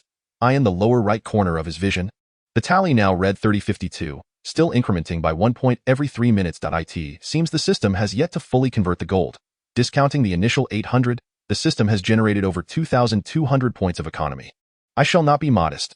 I will construct 2,000 battle vehicle factories and 1,000 aerial command units, prioritizing their creation. Chapter 52. Apologies, I must take flight after completing the construction of the vehicle factory. Zhou Xin found himself with just over 1,000 in system economy. To his astonishment, he noticed that the icons on the operation interface in the lower right corner of his view had increased to 4. Originally, there were only 3 icons: housing, shield, and soldier. Now, a new icon for vehicles had appeared. Thus, all 4 major construction categories on the operation interface were now displayed. Upon clicking the vehicle icon, Zhou Xin discovered that there were 4 types of vehicles available for construction, each accompanied by its corresponding price: hyperdimensional mining vehicle, 1,400, grizzly tank, 700, multifunctional infantry vehicle, 600, Nighthawk helicopter, 1,000. A helicopter? Indeed, helicopters are classified as transport units rather than primary combat units, and they do not require an air command center. They can be produced with just the vehicle factory. However, 1,000 is quite an exorbitant price. I should prioritize constructing the air command center first. According to the settings of the Red Alert game, the base itself possesses basic technology. The Air Command Center, on the other hand, is equipped with intermediate technology, granting the ability to construct certain special unit types. Advanced technology necessitates the establishment of a technology laboratory, which has its own prerequisites for construction. Thus, I shall build the Air Command Center. Once the Air Command Center was completed, Zhou Xin found that he had only a little over 50 points remaining in his economy. The absence of monstrous interference during my base expansion is indeed a delightful feeling. He recalled his initial struggles, fighting off the onslaught of the frost giant wolf. At that time, he had to forego the construction of the mining facility, diverting a portion of his economy towards the barracks and soldier production. Now, with the Air Command Center in place, units of intermediate technology were finally unlocked. Zhou Xin also noted that due to the emergence of the Air Command Center, a square area had appeared in the upper right corner of his view. It was a map locator. Familiar with this feature, Zhou Xin navigated through the map interface in the upper right corner and discovered that all the locations he had previously visited were recorded on the map, proving to be immensely convenient and user-friendly. Alright, let me examine what new units are now available. In the vehicle menu, 2 additional units had appeared: Tank Buster, 900, Black Hawk Fighter, 1,200. The Black Hawk Fighter is a combat aircraft that can be constructed from the Air Command Center's own helipad. The Tank Buster is a type of tank made possible by the technological advancements brought by the Air Command Center. These 2 units belong to different nations within the Allied forces. It appears that this system has integrated all the units from the Allied nations. Zhou Xin then proceeded to check the soldier menu. Initially, with the construction of the barracks, the soldier menu only featured 3 basic units: Allied Soldier, 200, Engineer, 500, Guard Dog, 200. Now, with the completion of the Air Command Center, 3 new units had been added to the soldier menu: Rocket Trooper, 600, Sniper, 600, Amphibious Assault Team, 800. The Amphibious Assault Team. Isn't that a unit exclusive to the Allied special missions? Has it been integrated as well? It seems that the technology belonging to the Allies can all be constructed within this system. Next, he turned to the defense menu, which initially contained only 3 units: Wall, 100, Machine Gun Bunker, 500, Anti-Air Missile, 1,000. Now, with the arrival of the Air Command Center, 3 additional units had also been added: Light Prism Tower, 1,500, Gigantic Cannon, 2,000, Aerial Support, free, currently in preparation. In this manner, aerial support, snipers, gigantic cannons, tank destroyers, Black Hawk aircraft, and amphibious assault teams, all intermediate technologies of the Allies, have been fully unlocked. Indeed, any technology possessed by the Allies, regardless of the nation, can be constructed by this system. However, one wonders how long it takes for this complementary aerial support to be prepared within the system. Zhou Xin gazed at the myriad of numbers, each in the hundreds or thousands, and then glanced at his economy, which had just escalated from 58 to 59. I shall continue my training for a few more days. Once the converted funds increase further, I will consider my next steps. 6 days later, all the gold nuggets collected by the mining vehicle in this location had been fully transformed into system economy. Ultimately, the system economy figure was locked at 2,800. This substantial quantity of gold had thus recovered an equivalent value of 10 sets of mines. If taken outside, how much would it be worth? Adding the 2,000 from the vehicle factory and 1,000 from the air command, the total reached 5,800. Subtracting the remaining 800 from Zhou Xin's return, this cache of gold had transformed into 5,000 of system economy. At this moment, Zhou Xin paid little heed to these figures. His magical prowess had just ascended to level 5. He intended to practice the magical skills accessible at levels 4 and 5. Zhou Xin settled in a tent beside the power plant, perusing his magical certificate. After so many days, he had grown increasingly adept at operating the smartphone-like magical certificate of this world. Reflection, a skill attainable at level 4, allows one to utilize magical energy to catalyze the properties of metal in a state of hardened skin, capable of obstructing certain offensive magical skills. Reforging, a skill available at level 5, can only be employed on oneself through gold-based healing magic, capable of mending minor wounds and alleviating certain toxins. Whether it was the favorable environment or Zhou Xin's heightened comprehension of magic, he mastered these two skills in merely half a day. Let us first test reflection. Zhou Xin temporarily stored his soldier state, donned a short sleeve, exposing his arms. Hardened skin. Reflection. His arm transformed into a metallic state. Veins beneath the skin pulsating with an electric-like shimmer. Success. This state indicated his ability to block magical attacks. As for reforging, one should not harm oneself for the sake of experimentation. That would indeed be foolish. Zhou Xin pondered for a moment, recalling that his soldier state was not at full health. Activating the temporary storage ability, Zhou Xin acquired the soldier's capabilities and checked his health bar, which still displayed only one segment. That was due to the injury inflicted by the icy spines of the Frostmane beast upon his return to base. Reforging. Zhou Xin summoned his magical energy to activate the reforging skill, and a golden light sparkled around him, as if enveloped in the radiance of a healing spell. Subsequently, he was astonished to discover that his soldier state had recovered 4 segments of health. Reforging. Zhou Xin's soldier state health bar was completely restored to full capacity. Haha. The ability for magic to interact with the system truly is an extraordinary boon. The economy had also been fully converted, and his levels and skills had been sufficiently cultivated. So, what shall I do next? Zhou Xin contemplated for a while and devised his forthcoming plan. Initially, he approached the waiting minecart, extracting a handful of gold coins from the spatial box and tossing them before the cart. The cart, sensing the gold before it, activated its collector and gathered the coins. Indeed, this method proved effective, yet the quantity of my gold remains insufficient. Zhou Xin validated his thoughts through action. He resolved to venture out to procure gold, for with the spatial box, he could transport a substantial amount back for the construction of the base. Currently, the available economy stood at 2,800, necessitating meticulous budgeting. Even if the tank were constructed, it could not be deployed. The fighter jet costs 1,200, and the helicopter 1,000. Presently, the economy does not permit such expenditures, and aircraft would attract undue attention, potentially leading to complications. Thus, he decided to create one of each of the 3 new troop types, placing them in a standby state for immediate deployment: rocket trooper, 600, sniper, 600, amphibious assault team, 800. This totaled an expenditure of 2,000, leaving a reserve of 800 for emergencies. Zhou Xin observed the interface, which now displayed the icons of 4 troop types in standby. Activate abilities: rocket trooper, Himph. At last, I can soar. Chapter 53. Flight and sniping. A flash of white light enveloped Zhou Xin as he donned a sleek, white metallic armor.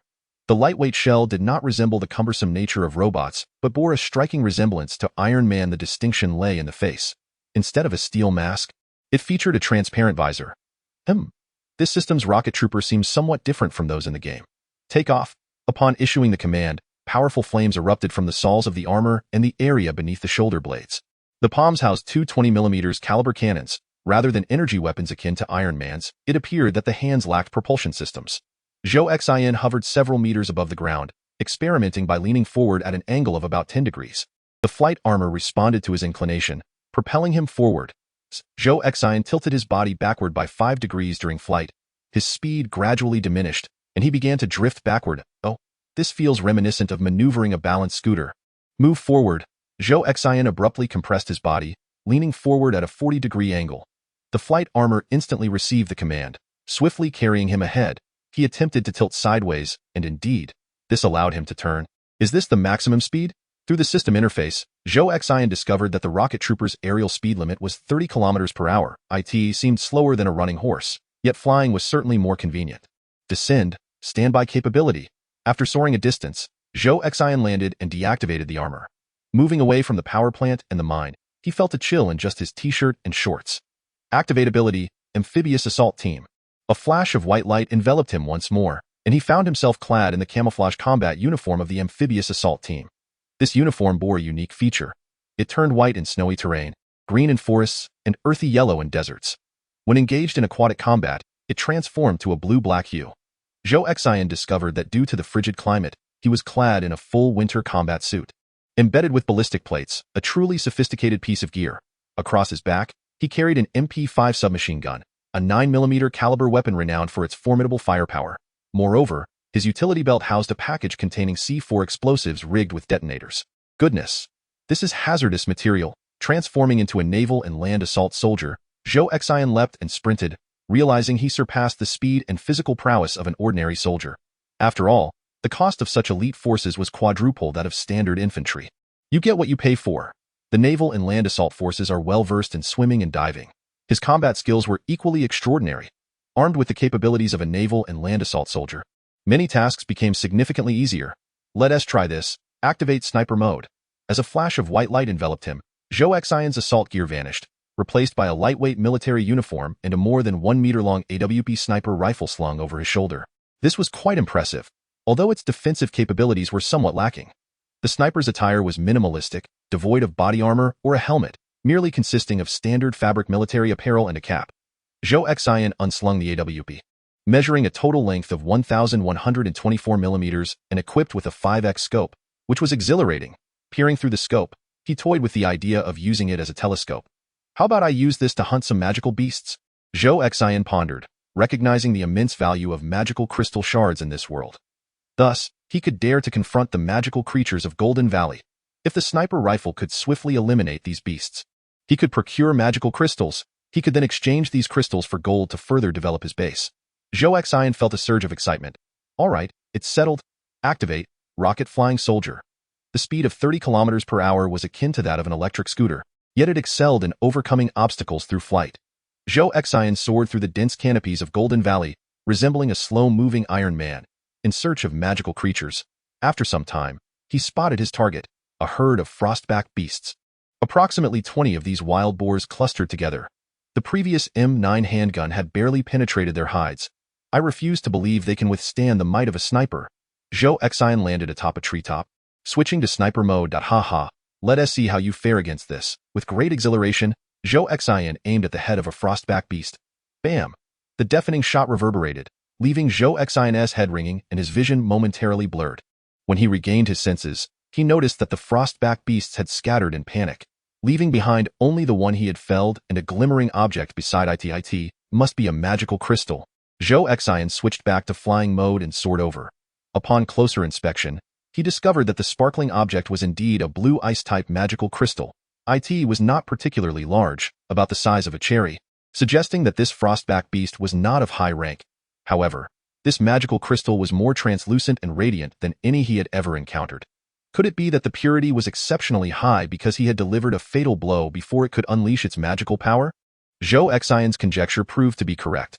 The cold-maned beast was entirely unaware of how it met its demise. In the brief interlude of taking a stroll, it had not even reacted with its magical resistance before being felled by a single shot. He couldn't help but chuckle heartily, his mirth stemming from an intrinsic admiration for the exquisite exterior of the high-purity magic crystal. It was indeed stunning.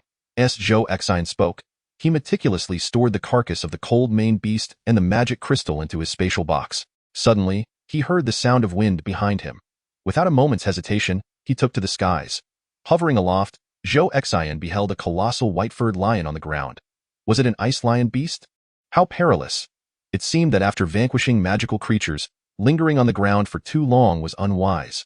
As he scanned the heavens for a secure vantage point, the ice lion beast abruptly leapt, landing on a tree trunk and using the rebound to launch itself skyward, charging directly at Zhou Xin. "Do you presume that my aerial position renders me incapable of combat?" Zhou Xin exclaimed. He raised both hands, revealing two cannons nestled in his palms, which unleashed a barrage of fire upon the ice lion beast. The firepower of a flying soldier was limited, merely forcing the beast back after striking it, causing it to bleed as it fell to the earth in a fit of rage. With a low growl, the ice lion beast unleashed a torrent of icy mist towards Zhou Xin. "I recognize that move, Frost Breath." Zhou Xin adeptly maneuvered through the air, effortlessly evading the icy cloud. "Farewell. You've squandered your magical energy. I shall refrain from slaying you for now." He soared away, resolute in his determination to hunt a batch of high-purity magic crystals from this locale to reap a handsome profit. Crystals akin to those from the Armored Dragon King could fetch 20,000. If I casually collect here in this golden valley, I could easily amass tens of thousands of gold coins, couldn't I? Concealing himself atop a lofty cliff for a moment, Zhou Xin finally eluded the ice lion beast. It appeared that the sound of his sniper rifle would attract magical creatures. He had to change locations after each shot. Soon, he returned to the forest and discovered a solitary snow leopard. After landing in a spot with a clear line of sight, he switched to his sniper capabilities. He gazed at the snow leopard. Zhou Xin hesitated to pull the trigger. The memory of the previous shot that had left his ears ringing echoed in his mind. Surely, a sniper's hat should come equipped with earplugs? The gunfire was deafening. His ears could not endure such a barrage. Yet, there were no earplugs in sight. Zhou Xin closed his eyes in contemplation, recalling some fundamentals of shooting. He lowered the brim of his hat slightly over his ear to muffle the sound and slightly parted his lips. Keeping his mouth open would help balance the pressure on his eardrums. A resounding bang echoed as he fired. Though still quite loud, the pressure on his eardrums was mitigated by his open mouth, making the experience far more bearable than before. Zhou Xin swiftly transitioned back into his flying soldier form and approached the snow leopard's carcass, discovering that the purity of the frost magic crystal was indeed remarkably high. He promptly stowed away the snow leopard's body and the crystal, hastily flying off to a different location to avoid attracting more magical creatures. As he soared through the sky, Zhou Xin hummed a cheerful tune, reveling in his triumph. This was not the same situation as merely a fortnight prior when they had been chasing him down. In the distance, he spotted yet another group of cold-maned beasts. Here I am. Zhou Xin alighted upon the treetop, activating his marksman abilities. Raising his AWP sniper rifle, he aimed at a frigid beast, slightly parting his lips in anticipation of pulling the trigger. Suddenly, an epiphany struck him. How foolish of me! Zhou Xin berated himself internally, hastily channeling his magical energy to his ears, applying a layer of hardened skin. Bang! The fierce crack of the sniper echoed. Zhou Xion's ears transformed into a metallic state, impervious to the deafening noise this time. How could I have overlooked this before? The fusion of system and magic.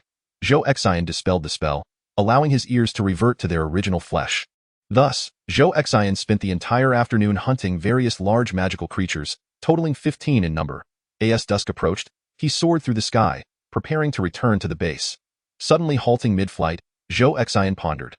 There was little to accomplish back at the base, and with his newfound abilities, flying back to Golden Valley would be effortless. Perhaps it would be wiser to return to Zinc Hall Town first. After all, he had previously lacked the means to return. But now with the ability to fly, it would be prudent to inform them of the recent annihilation. And surely, Shuerina must be worried about the safety of those 10 individuals under Klund. Klund had used the Eternal Ice Seal spell. Perhaps Shuerina could find a way to rescue him. With this thought, Zhou Xion immediately turned and flew toward the towering cliff. Soon, he arrived above the icy amber where Klund and his companions were encased. Let me see if my sniper can shatter this Eternal Ice Seal. Zhou Xion descended, switching to his sniper rifle, and fired a shot at the frozen mass. The ancient ice remained unscathed. Zhou Xion gazed at the 10 individuals encased in ice, who displayed no reaction, as if their time had come to a standstill. Impressive, truly indestructible. Klund, my friend, just wait here for me to fetch help. Upon finishing his thought, Zhou Xion transformed into a flying soldier, flames erupting from the soles of his armor and his back as he turned and took off. Zhou Xion soared past the precipice of the towering cliff, glancing down. Wow, it's extraordinarily high. The dense forest below resembled mere blades of grass. Gradually descending, he navigated southward, retracing his path back to Zinc Hall Town. 3 days later, at noon, Zhou Xion landed near the northern city gate of Zinc Hall Town. He switched into the attire of a soldier, for his metallic armor was far too conspicuous. At least a portion of the guards had seen this soldier's outfit. As he walked through the streets of the town, Zhou Xin contemplated. Should he first report to the town hall to meet Mayor Vico, or seek out Shuerina at the Zinc Hall Inn? By chance, he lifted his gaze and spotted a row of commercial buildings not far off, one of which was a clothing store and of course, previously, he had been unaware that the system could temporarily store abilities, hence he had not considered the need for new clothing. Zhou Xin realized that even while donned in a soldier's garb, he appeared somewhat out of place in this world. I should purchase a complete outfit. Zhou Xin mused, temporarily storing his state, transforming into the appearance of a t-shirt, shorts, and sneakers. As he entered the clothing store, he beheld a myriad of garments displayed within. The proprietor of the clothing store caught sight of Zhou Xin, scrutinizing him with a discerning gaze. With a chuckle, the owner remarked on the absence of sleeves and pant legs, muttering about the presence of a beggar. Zhou Xin cast a sidelong glance at the owner, choosing to ignore him. Adhering to local customs, he selected a set of yellow robes imbued with golden magic. For silver coins, the proprietor stated curtly, "Hemph." Zhou Xin produced a gold coin from his spatial box, placing it upon the counter. Change. He donned the resplendent golden robe over his t-shirt and shorts. Gazing at his reflection in the mirror, he chuckled softly, sensing a hint of regal splendor akin to a dragon's robe. Consequently, amidst the throngs of people, he felt less ostentatious in his current state, devoid of any magical abilities. This robe was all that Zhou Xin possessed. However, once he activated his powers, the robe could be temporarily stored within his system. Pondering on the street for a moment, Zhou Xin ultimately resolved to report the situation to Zuelina. After all, he was not particularly adept and felt uncertain about how to convey matters to the town mayor at the town council. Having a rough idea of the location of the Zinc Hall Grand Hotel, he proceeded in that direction.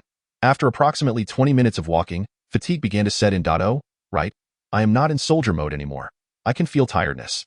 Zhou Xin recalled that individuals in this world could enhance their physical abilities by harnessing magical energy. Perhaps he should give it a try. He summoned his magical energy, allowing it to flow within him. Indeed, the sensation of fatigue dissipated, and his body felt much lighter. Is this the benefit of level 5 magic? How formidable must those of higher levels be? Zhou Xin quickened his pace, heading straight for the Zinc Hall Grand Hotel. After a while, he arrived at the grand lobby of the Zinc Hall Grand Hotel. This establishment was one of the most luxurious in the town of Zinc Hall, and upon seeing Zhou Xin enter, the staff approached him. "Good day, sir. How may I assist you?" "I am looking for someone.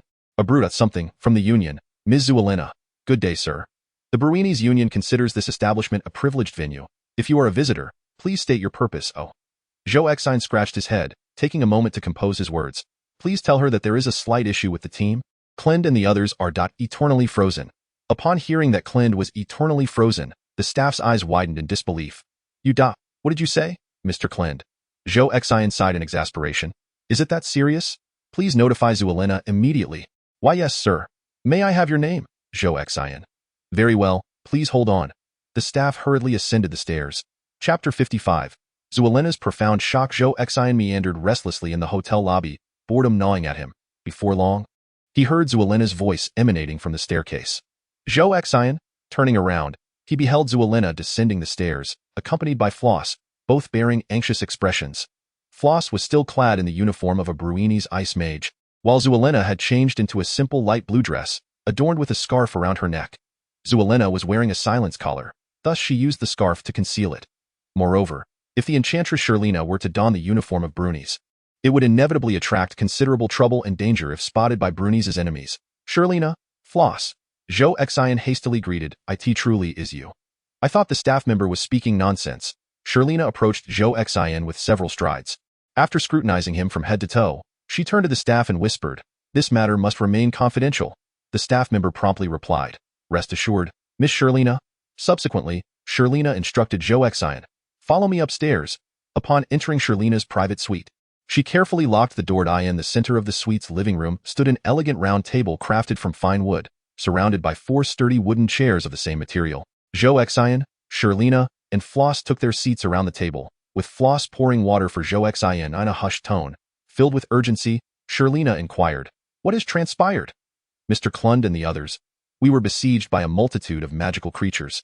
Your people have all been encased in ice, and aside from myself, everyone else is gone." Floss stood by, unable to articulate his distress. Upon hearing Zhou Xion's response, Shuerina gritted her teeth and demanded, "Where are they encased in ice? Is it in the Zinhal Forest, or the Golden Valley?" "In the Golden Valley, approximately 3 kilometers north of the summit of the sky-piercing cliff. Charlena's expression shifted to one of despair upon hearing Zhou Xian's reply. Soon after, sorrow and anguish overtook her, and she could no longer contain her tears. Floss, frustrated and unwilling to accept the situation, slammed his fist on the table and sighed heavily. No, what is this? This person is still alive. Zhou Xian, confused, remarked, I recall the eternal ice sealing technique. There must be a way to rescue them.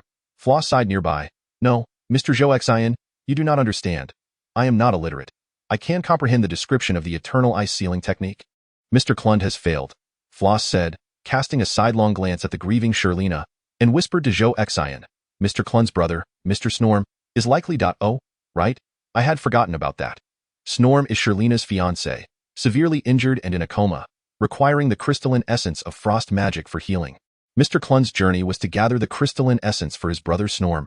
Alas, Floss lamented, let alone the crystalline essence of frost magic, various magical essences in the market have become increasingly scarce, even if we wish to purchase them.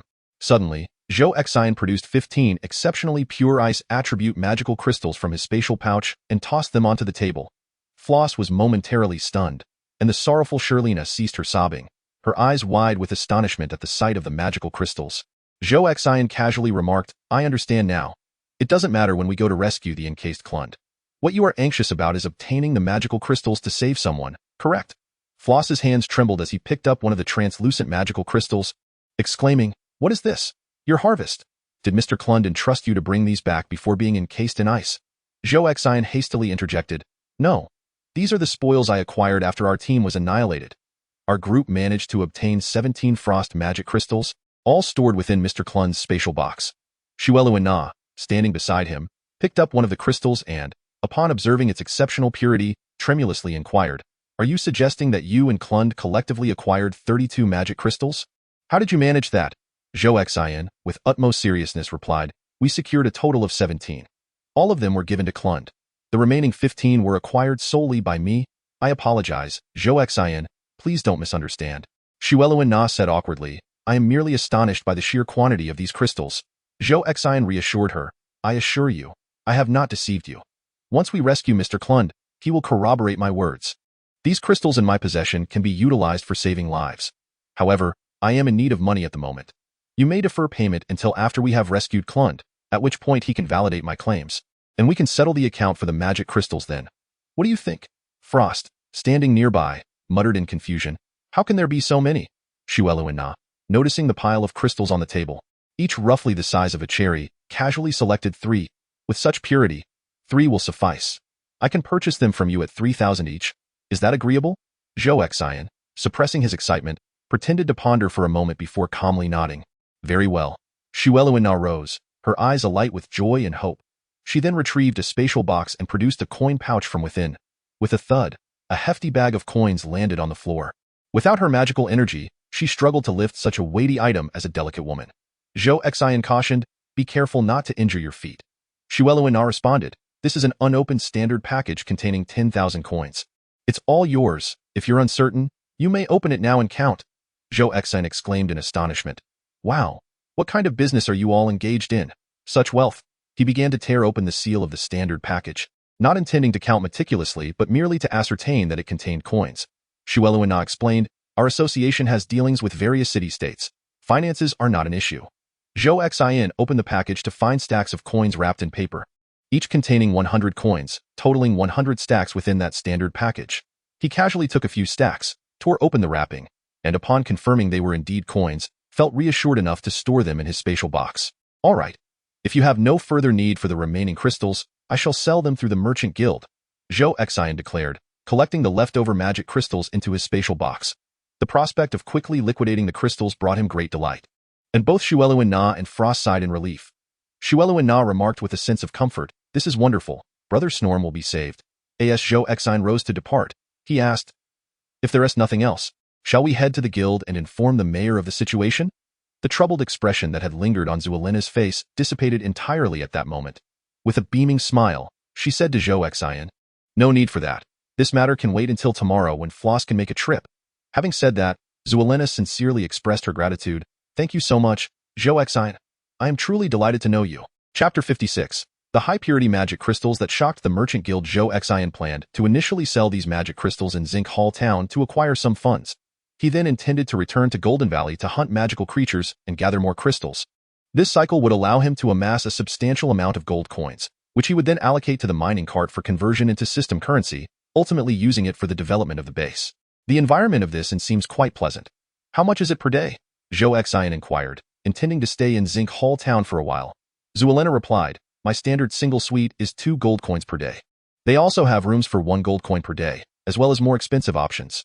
Well, your room standard is quite good. I will check with the front desk, Zhou Xin said as he stood up, preparing to leave Zuelena's room. Please hold on a moment. Zuelena gently chuckled. Zhou Xin paused and turned back to ask, what is it? You need a reservation to stay here. You won't be able to get a room just by asking at the front desk. Oh, Zhou Xin responded. However, this floor has already been booked by Krendel. Aside from the 12 rooms we occupy, there are many others available. You can choose any room you like. How splendid. That certainly makes things more convenient. I will pay you 2 gold coins for the room each day. Hehe, that's unnecessary. Zuelena smiled and said, Krendel has already booked this floor and paid for several months, so just stay comfortably without feeling too formal. All right then, Zhou Xin conceded. After Floss speaks with the mayor about the situation tomorrow, we will prepare a bit, and then we will have to leave Zinc Hall Town in a few days. Oh, you're leaving already? Zuelena nodded. Yes, we must save the people. After delivering the magic crystals, we will quickly call our team to rescue Krendel and the others. The sooner, the better. By the way. Zhou Xin pondered for a moment before asking, given your good relationship with the mayor, you could actually have him send soldiers to Golden Valley. After rescuing them, they can return promptly. Zuelena chuckled. That won't work. The unsealing of the eternal ice curse requires a ritual and a formation, which cannot be completed in a short time. Moreover, the mayor's forces are already down by 20 soldiers. If he were to send more, it would create quite a headache for him, rest assured. Those under the ice curse are absolutely safe. I will return to Krendel's family, drop off the magic crystals, and then call for help to rescue them. Zhou Xin acknowledged this and decided not to dwell on the matter any longer, saying, then I shall not worry about those things. Please take me to choose a room. Very well, Floss, please show Zhou Xin around. Understood. After securing his accommodation, Zhou Xin departed from the inn and headed to the merchant guild, preparing to sell the high-purity magic crystals he possessed. Meanwhile, Zuelena and Floss watched Zhou Xin leave from the inn's lobby. Zuelena gazed into the distance and murmured, this person is exceedingly enigmatic. Frost cast a glance at Zuelena and replied, there is no time to investigate him now, but at present, I sense no hostility from him. Zuelena was taken aback, regaining her composure as she smiled and said, oh, I did not mean that. He is a good person, merely someone I find a bit mysterious. Indeed, with such an abundance of magic crystals, even if he were to collaborate with Mr. Klenda, I find it hard to believe they could procure so many. I did not mean that either. Alas, let us not speak of him anymore. With that, Zuelena turned and ascended the staircase. Zhou Xin, in his usual state and clad in a resplendent golden magical robe, ambled along the path to the merchant guild. Ah, I am utterly exhausted.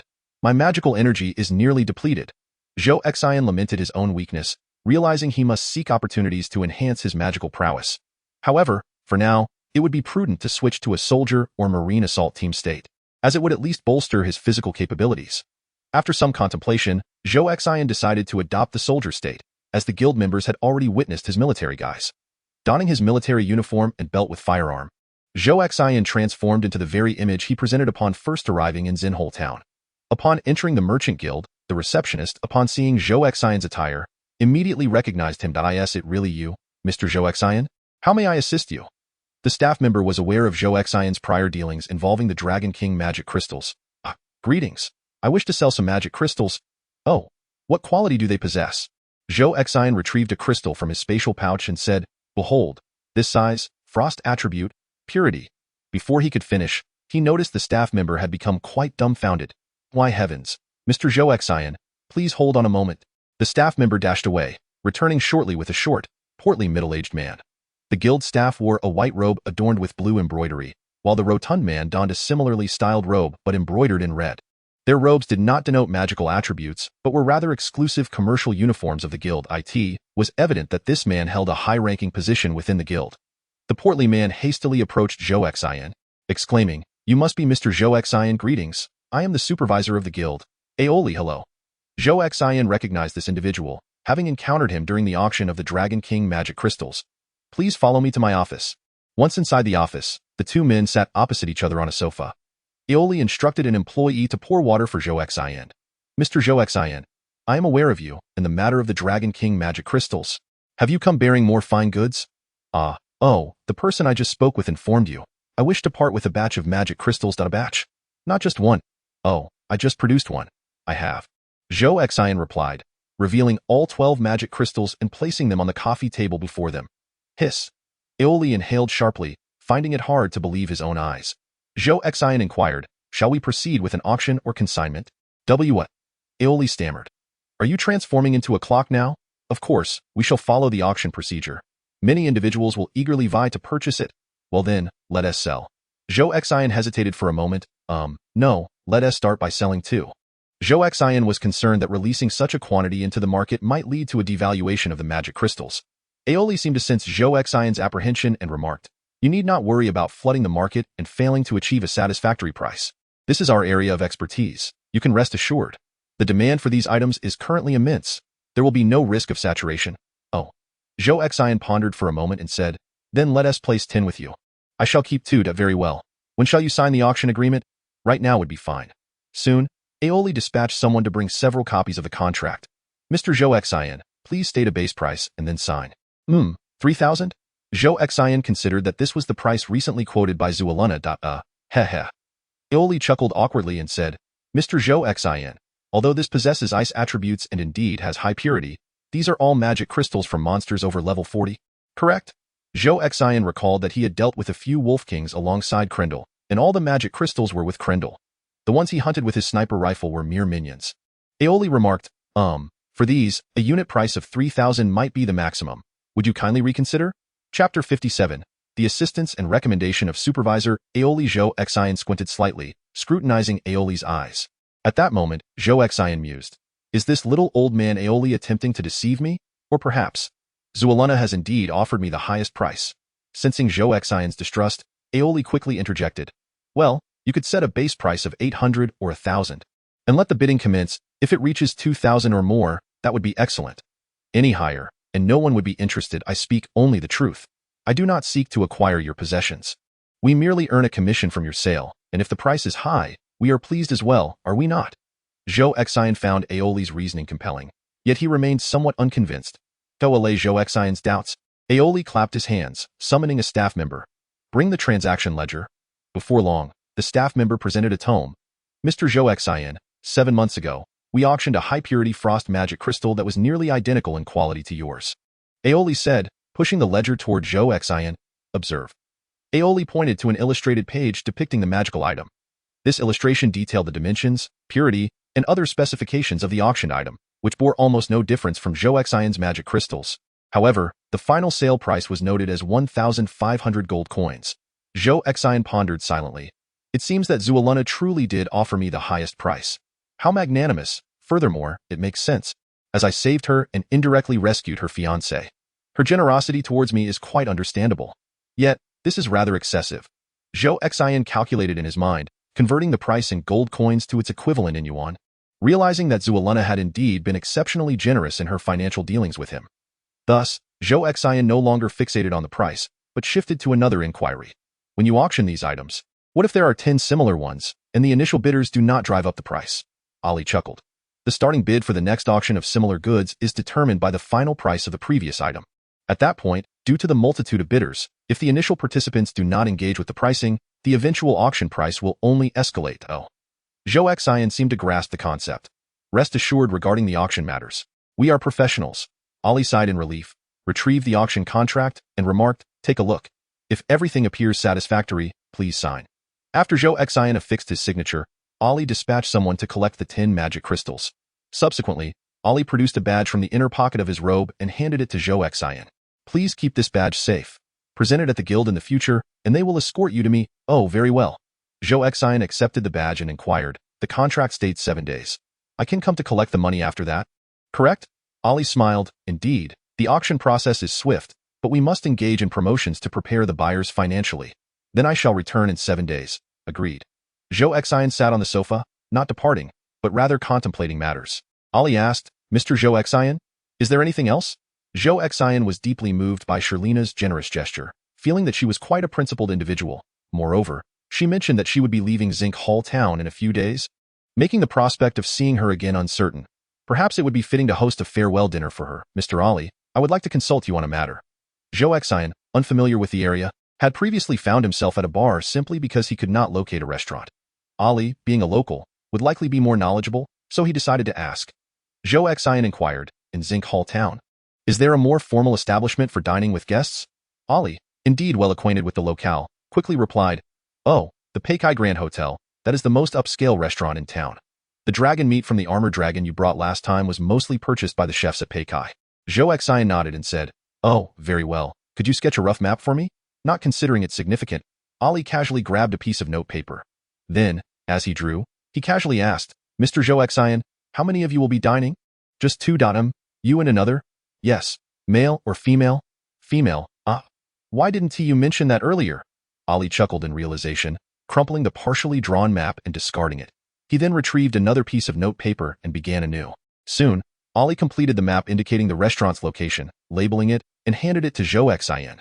This place would be more suitable, the Raffaello restaurant. No reservation is needed. Just present the badge I just gave you upon arrival and mention my name. Oh, excellent. Thank you very much.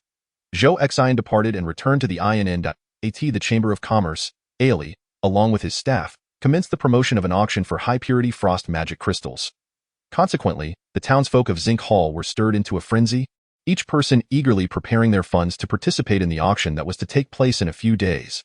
As Zhou Xin approached the door of his room at the inn, he intended to enter when he suddenly paused, glancing at the room of Zuelina in the distance. Zhou Xin proceeded to knock on the door, and upon its opening by Zuelina, she inquired, What is it? Zhou Xin recounted the recent developments regarding the chamber's consignment auction, expressing his gratitude for Zuelina's generous purchase of the magic crystal. The auction price is likely to be around that figure, Zuelina remarked as she stepped out into the corridor, standing alongside Zhou Xin. Observing this, Zhou Xin realized that Lady Zuelina was indeed quite particular. It would be quite improper to bring another gentleman into her room. Given the potential implications of being alone together in the corridor, Zuelina stated, We at Bruni shall not neglect any of our friends. However, I am sincerely thankful to you. Since you are planning to depart from this place, I would like to invite you for a farewell dinner. What do you think? Zuelina raised an eyebrow and asked, Just the two of us. Zhou Xin was taken aback, responding, Who else would there be? Zuelina cast a glance toward Floros's room and replied, There is also Floros. Oh, right? Zhou Xin scratched his head awkwardly, realizing his oversight. After all, Zuelina currently lacked magical power, and she was already engaged. It was indeed somewhat presumptuous of him to extend an invitation for a meal. Given that Floros was Zuelina's bodyguard, including him seemed both reasonable and sensible. I completely forgot about him. Zhou Xin quickly said, No problem. I'll treat the two of you for the farewell. Noticing Zhou Xion's innocent demeanor, Zuelina felt that perhaps she had overthought the situation. She returned his gesture with a polite smile, saying, Mainly, it wouldn't be quite right to leave Floros out on his own. After contemplating, Zuelina continued, Floros will be attending to matters at the guild and the town council tomorrow, and he plans to prepare travel supplies the day after. We can set off the day after tomorrow. Let us plan for dinner that evening. You can choose the location. Zhou Xin nodded in agreement. All right, that sounds good. I'll head back to my room now. With the farewell dinner arrangement settled, Zhou Xin returned to his room. Attempting to cultivate his magical level, he sat cross-legged on the bed, channeling the magic within his body to interact with the magic present in the surrounding space. Soon, Zhou Xin was astonished to discover that the external magical environment was indeed inferior to that of Golden Valley. Was it too extravagant to absorb these two ice attribute magic crystals? He contemplated relying on the magic crystals to elevate his magical level but hesitated. Recalling that Kylan had mentioned the conversion rate of absorbing crystals of differing attributes was quite low. Alas, it would be wiser to wait until he acquired magic crystals of the gold attribute before proceeding. Zhou Xin temporarily abandoned the notion of absorbing the magic crystals and devoted himself to meditative cultivation on his bed. Chapter 58. A Romantic Restaurant. Zhou Xin had no intention of returning to the Golden Valley base for the time being. Firstly, he was to treat Zuelina and Floros to a farewell dinner in 2 days. Secondly, Zhou Xin was eager to observe the potential auction prices for this batch of magic crystals. Should the price be substantial, I shall return to the Valley of Gold and endeavor to procure as many magic crystals as possible. However, flying back to the base in the state of a flying soldier would take several days. Thus, in terms of the upcoming days, it would be rather impractical to return to the base in due time. On the evening 2 days hence, Zhou Xin sat in the lobby of the inn, awaiting the arrival of Sheluina and Floss. Sheluina descended first, clad in her customary casual attire of a light blue dress. A white scarf adorned her neck, concealing the silent collar. Zhou Xian greeted her and inquired, "Where is Floss?" She seated herself beside Zhou Xian and replied, "He returned half an hour ago, mentioning that all the carriages from the guild have been rented out." Zhou Xian asked, "Oh, what shall we do? Are there no carriages available?" She shook her head and smiled, "Not quite. We can rent private carriages, but the conditions are rather poor, especially concerning safety. I am not entirely at ease in my current state. Therefore, I have sent Floss to request a carriage from Mayor Waco. He has gone to the town hall and should return shortly. Then let us wait for him." Zhou Xian acknowledged, then further queried, "By the way, why have all the guild's carriages been rented out?" With a hint of resignation, Sheluina explained, "Is it not due to the 10 magic crystals you released to the merchant guild? Many have rented carriages from the guild to venture out and gather funds. Individuals like you, who can casually part with tens of thousands of gold coins, are not common." Indeed, that is quite true. As dusk gradually enveloped the sky, Floss had yet to return. The town hall is rather distant. Sheluina murmured softly. Zhou Xian, appearing indifferent, remained seated, perusing the data on his magic certificate to pass the time. Akin to browsing on a mobile phone. Observing Zhou Xian's demeanor, Sheluina chuckled softly and sighed. "Well, shall we proceed without him?" Zhou Xian, taken aback, questioned, "Are we not waiting for Floss?" Sheluina shook her head. "Let it be. Who knows how long negotiations with Waco might take?" As she spoke, Sheluina rose. "Please leave the address of the inn with the front desk. When Floss returns, they will inform him of our whereabouts. Let us depart." "Very well." Zhou Xian stood and approached the front desk, retrieving a simplistic map drawn by Ali on a notepad. The staff at the front desk examined the indicated location on the map, then glanced at Zhou Xian, and finally at Sheluina sitting on the side. The staff member smiled and nodded, saying, "This is the Raffaello Inn. I am aware. When Mr. Floss returns, I shall relay the address to him. Thank you for your assistance."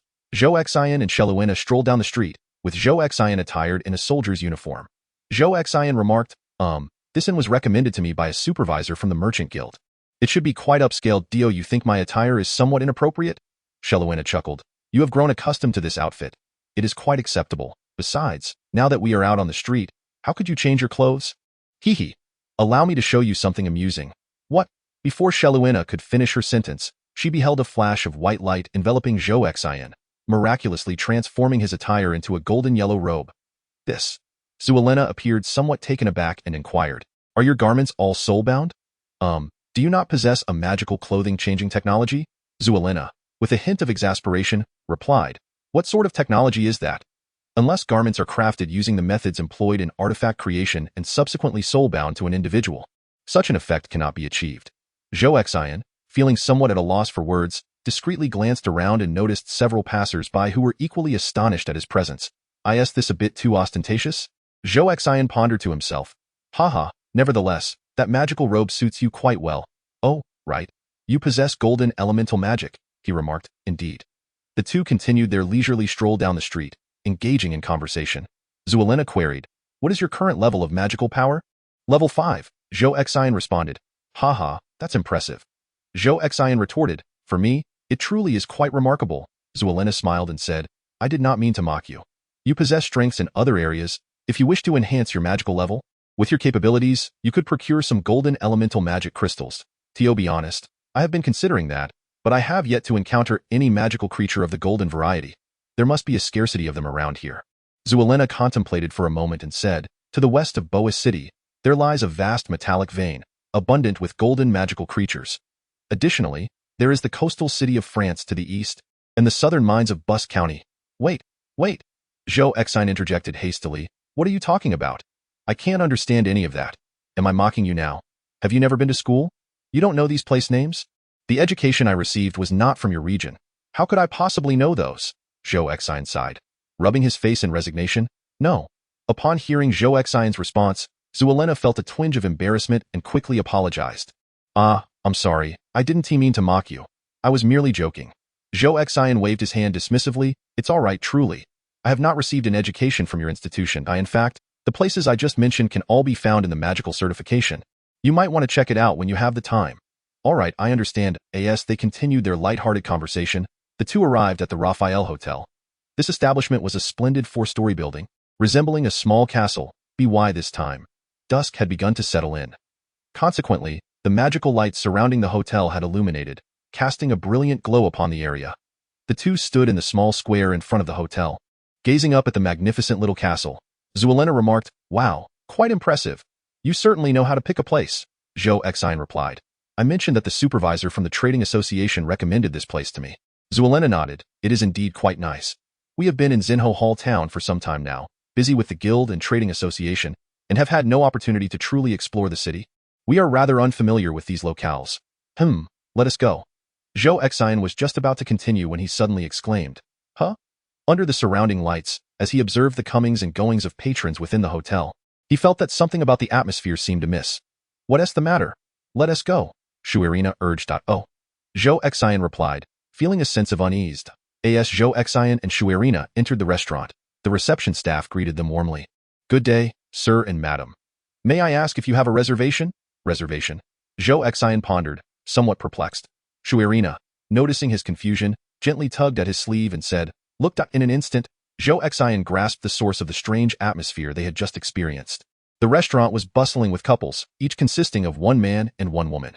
The tables in the dining area were predominantly occupied by pairs, resembling romantic couples. Chapter 59. The misunderstanding might be quite significant. "Oh, I told Mr. Ali to treat the lady to a meal. It seems he misunderstood." Shuirina couldn't help but chuckle, saying, "Heh. What are you laughing at?" "Nothing. I just find you rather amusing." Zhou Xin, feeling thoroughly embarrassed, cleared his throat a few times and suggested, "How about we wait for Floss outside?" "And then what?" Shuirina burst into laughter, pointing at the couples dining around them. "Are we three going to eat here with them?" "Ah, that would be even more awkward," Zhou Xin stammered, momentarily at a loss for words. At that moment, the reception staff, who was unaware of the unfolding situation, politely interjected, "You two do not have a reservation, correct? I'm terribly sorry, but we are fully booked." Shuirina found Zhou Xin quite entertaining and teased, "Look at you, not bothering to check in advance. Even if we were to eat here, your preparations are lacking. I admit I picked the wrong place, but I refuse to accept that my preparations were inadequate." Zhou Xin retorted, "Yes, not like that. Mr. Ali told me that reservations weren't necessary here." As he spoke, Zhou Xin produced the badge that Mr. Ali had given him. However, before Zhou Xin could elaborate, the reception staff gasped, "This is the badge of Mr. Ali, the chamber supervisor. You are Mr. Ali's friend? You should have mentioned it sooner. A distinguished guest. Please proceed to the VIP area."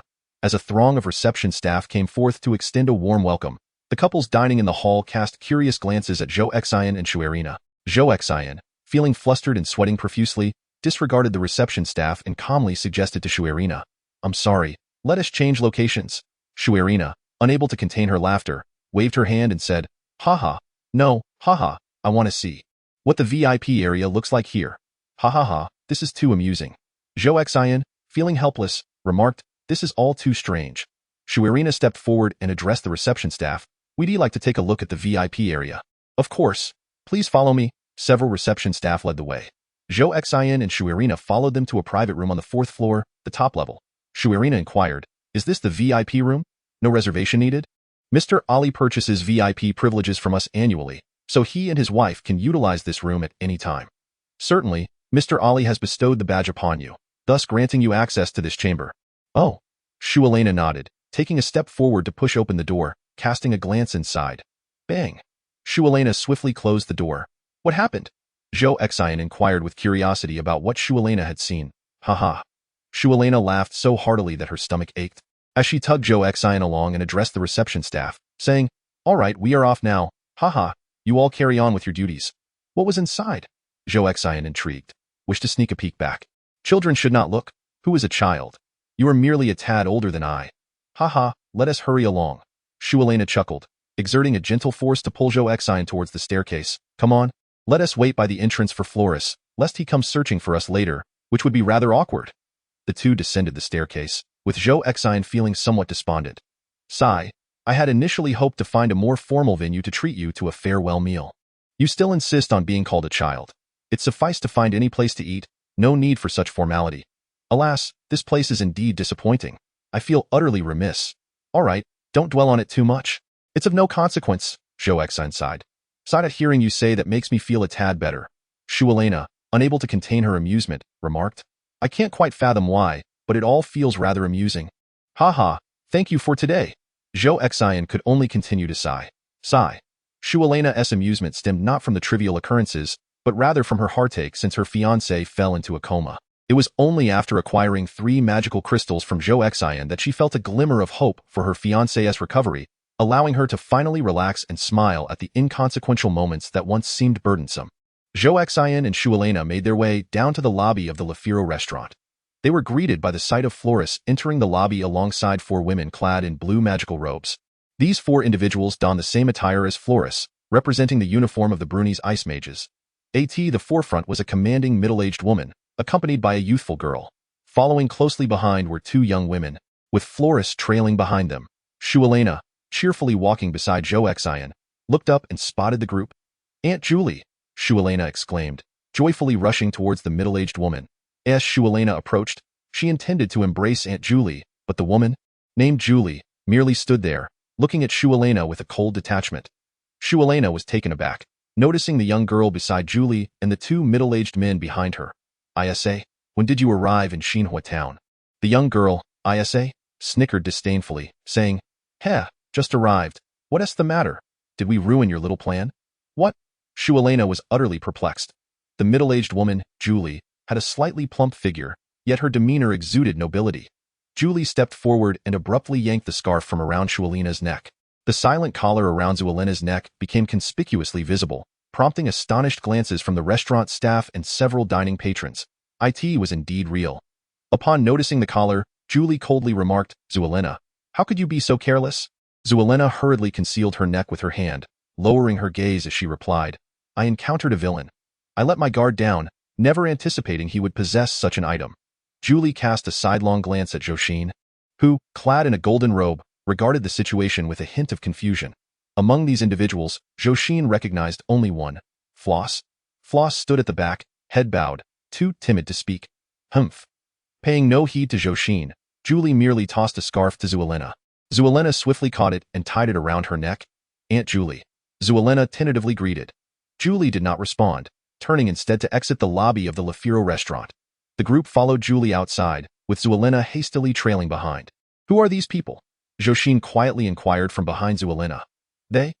Zualena suddenly realized Zhou Xin's presence beside her and, recognizing his understanding, confessed with some hesitation, "Aunt Julie is my fiancé's mother." With that, Zualena hurried after the others. Arriving at the small square in front of the restaurant, Zhou Xin followed at a more leisurely pace. Julie regarded Zualena and stated, "I have already met Mayor Vico. He mentioned that your silent collar cannot be removed for a year?" Yes, he told Clerned. Zualena affirmed, "Aha, a year? What if he said 100 years? How utterly absurd," Julie scoffed. Clapping her hands, a middle-aged man behind her produced a badge from the inner pocket of his robe and handed it to Zualena. After accepting the badge, Julie instructed, "Take this to the city of Fran and find someone named Bonaderic. He can safely remove this collar." "Wow, thank you, Aunt Julie," Zualena exclaimed. Julie scanned Zualena and Zhou Xin briefly before coolly stating, "No need for thanks. Consider it my unilateral compensation for dissolving your engagement with Snom."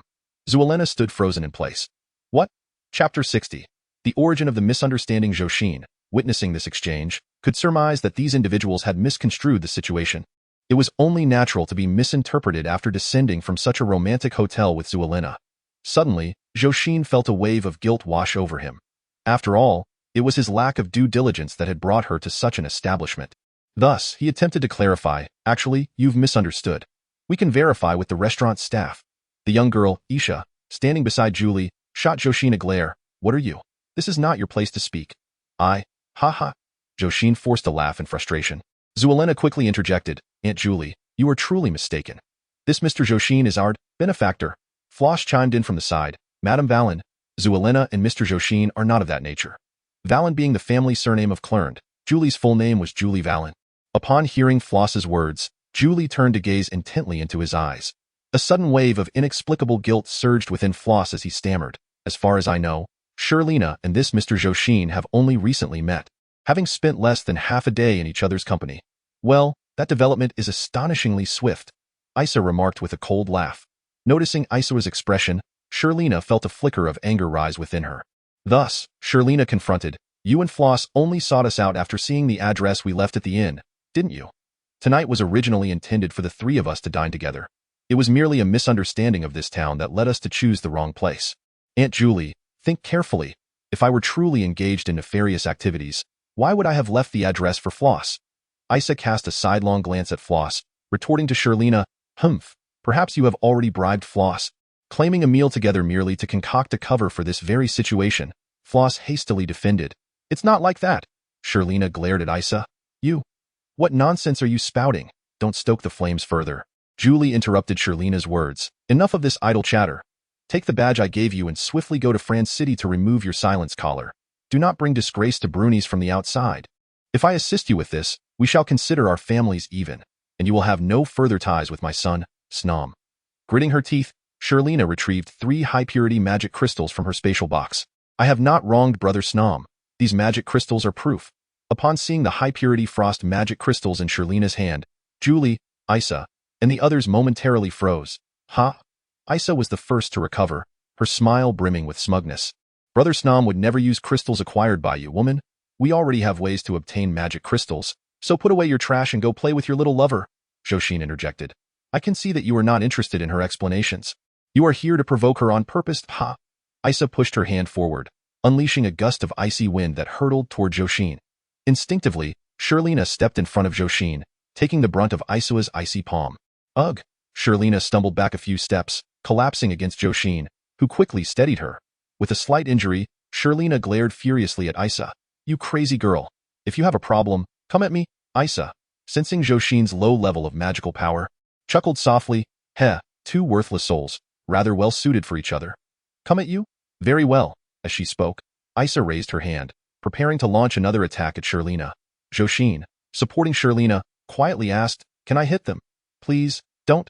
Sherlina wished to avoid further conflict with Julie and the others. Julie raised her hand to restrain Isa, preventing her from causing more chaos. Then, with a glance at Floss, Julie instructed, "Floss, after you protect Sherlina to France City and remove her collar, return to the Bruni's headquarters. Do not involve yourself with her further, as we still need to discuss how to rescue Clund." After Julie concluded her words, she turned and departed with Isha and her 2 attendants. Madame Valen. Floris was engulfed in inner turmoil, yearning to pursue and elucidate matters. "Aunt Julie." Shuerina also broke free from Zhou Xin's grasp, hastening to confront her. Julie turned back, raised her hand, and gently stirred the air before her. In an instant, a biting gust of wind knocked Floris and Shuerina to the ground. "If you have any grievances, you may appeal to the Federation. Should they intervene, our Valen family is willing to sit down and discuss matters with you." With that, Julie, accompanied by her entourage, departed without a backward glance. Cough. Shuerina sat on the ground, spitting out a mouthful of blood, gritting her teeth, trembling with rage. Zhou Xin stood at a distance, observing from afar. He felt that by bringing Shuerina to such a place, he had inadvertently caused a monumental misunderstanding. Zhou Xin remained rooted in place, hesitant to move, pondering. "Surely, Shuerina harbors immense resentment towards me at this moment." Cough, cough. Shuerina had shielded Zhou Xin from Isha's icy palm strike, leaving her feeling somewhat unwell. "Floris." Shuerina glared fiercely at Floris beside her and demanded, "Did that vile Isha say something to Aunt Julie?" Floris awkwardly replied, "No, it cannot all be blamed on Isha. Madame Valen has heard some unfavorable rumors about you." Noticing that Shuerina seemed to have quelled her anger towards him, Zhou Xin cautiously approached her and then inquired of Floris, "What exactly transpired?" Floris recounted slowly. "Madame Valen and her companions likely arrived at the council hall of Xinhal town in the afternoon. I happened to encounter them while seeking a carriage from the mayor in the evening. Over 10 days prior, Van had harassed Shuerina, ambushing her with a silencing collar. Just as Van attempted to violate Shuerina, Zhou Xin intervened and fatally shot Van. The onlookers and the constable who arrived soon after learned of Shuerina Bruni's identity.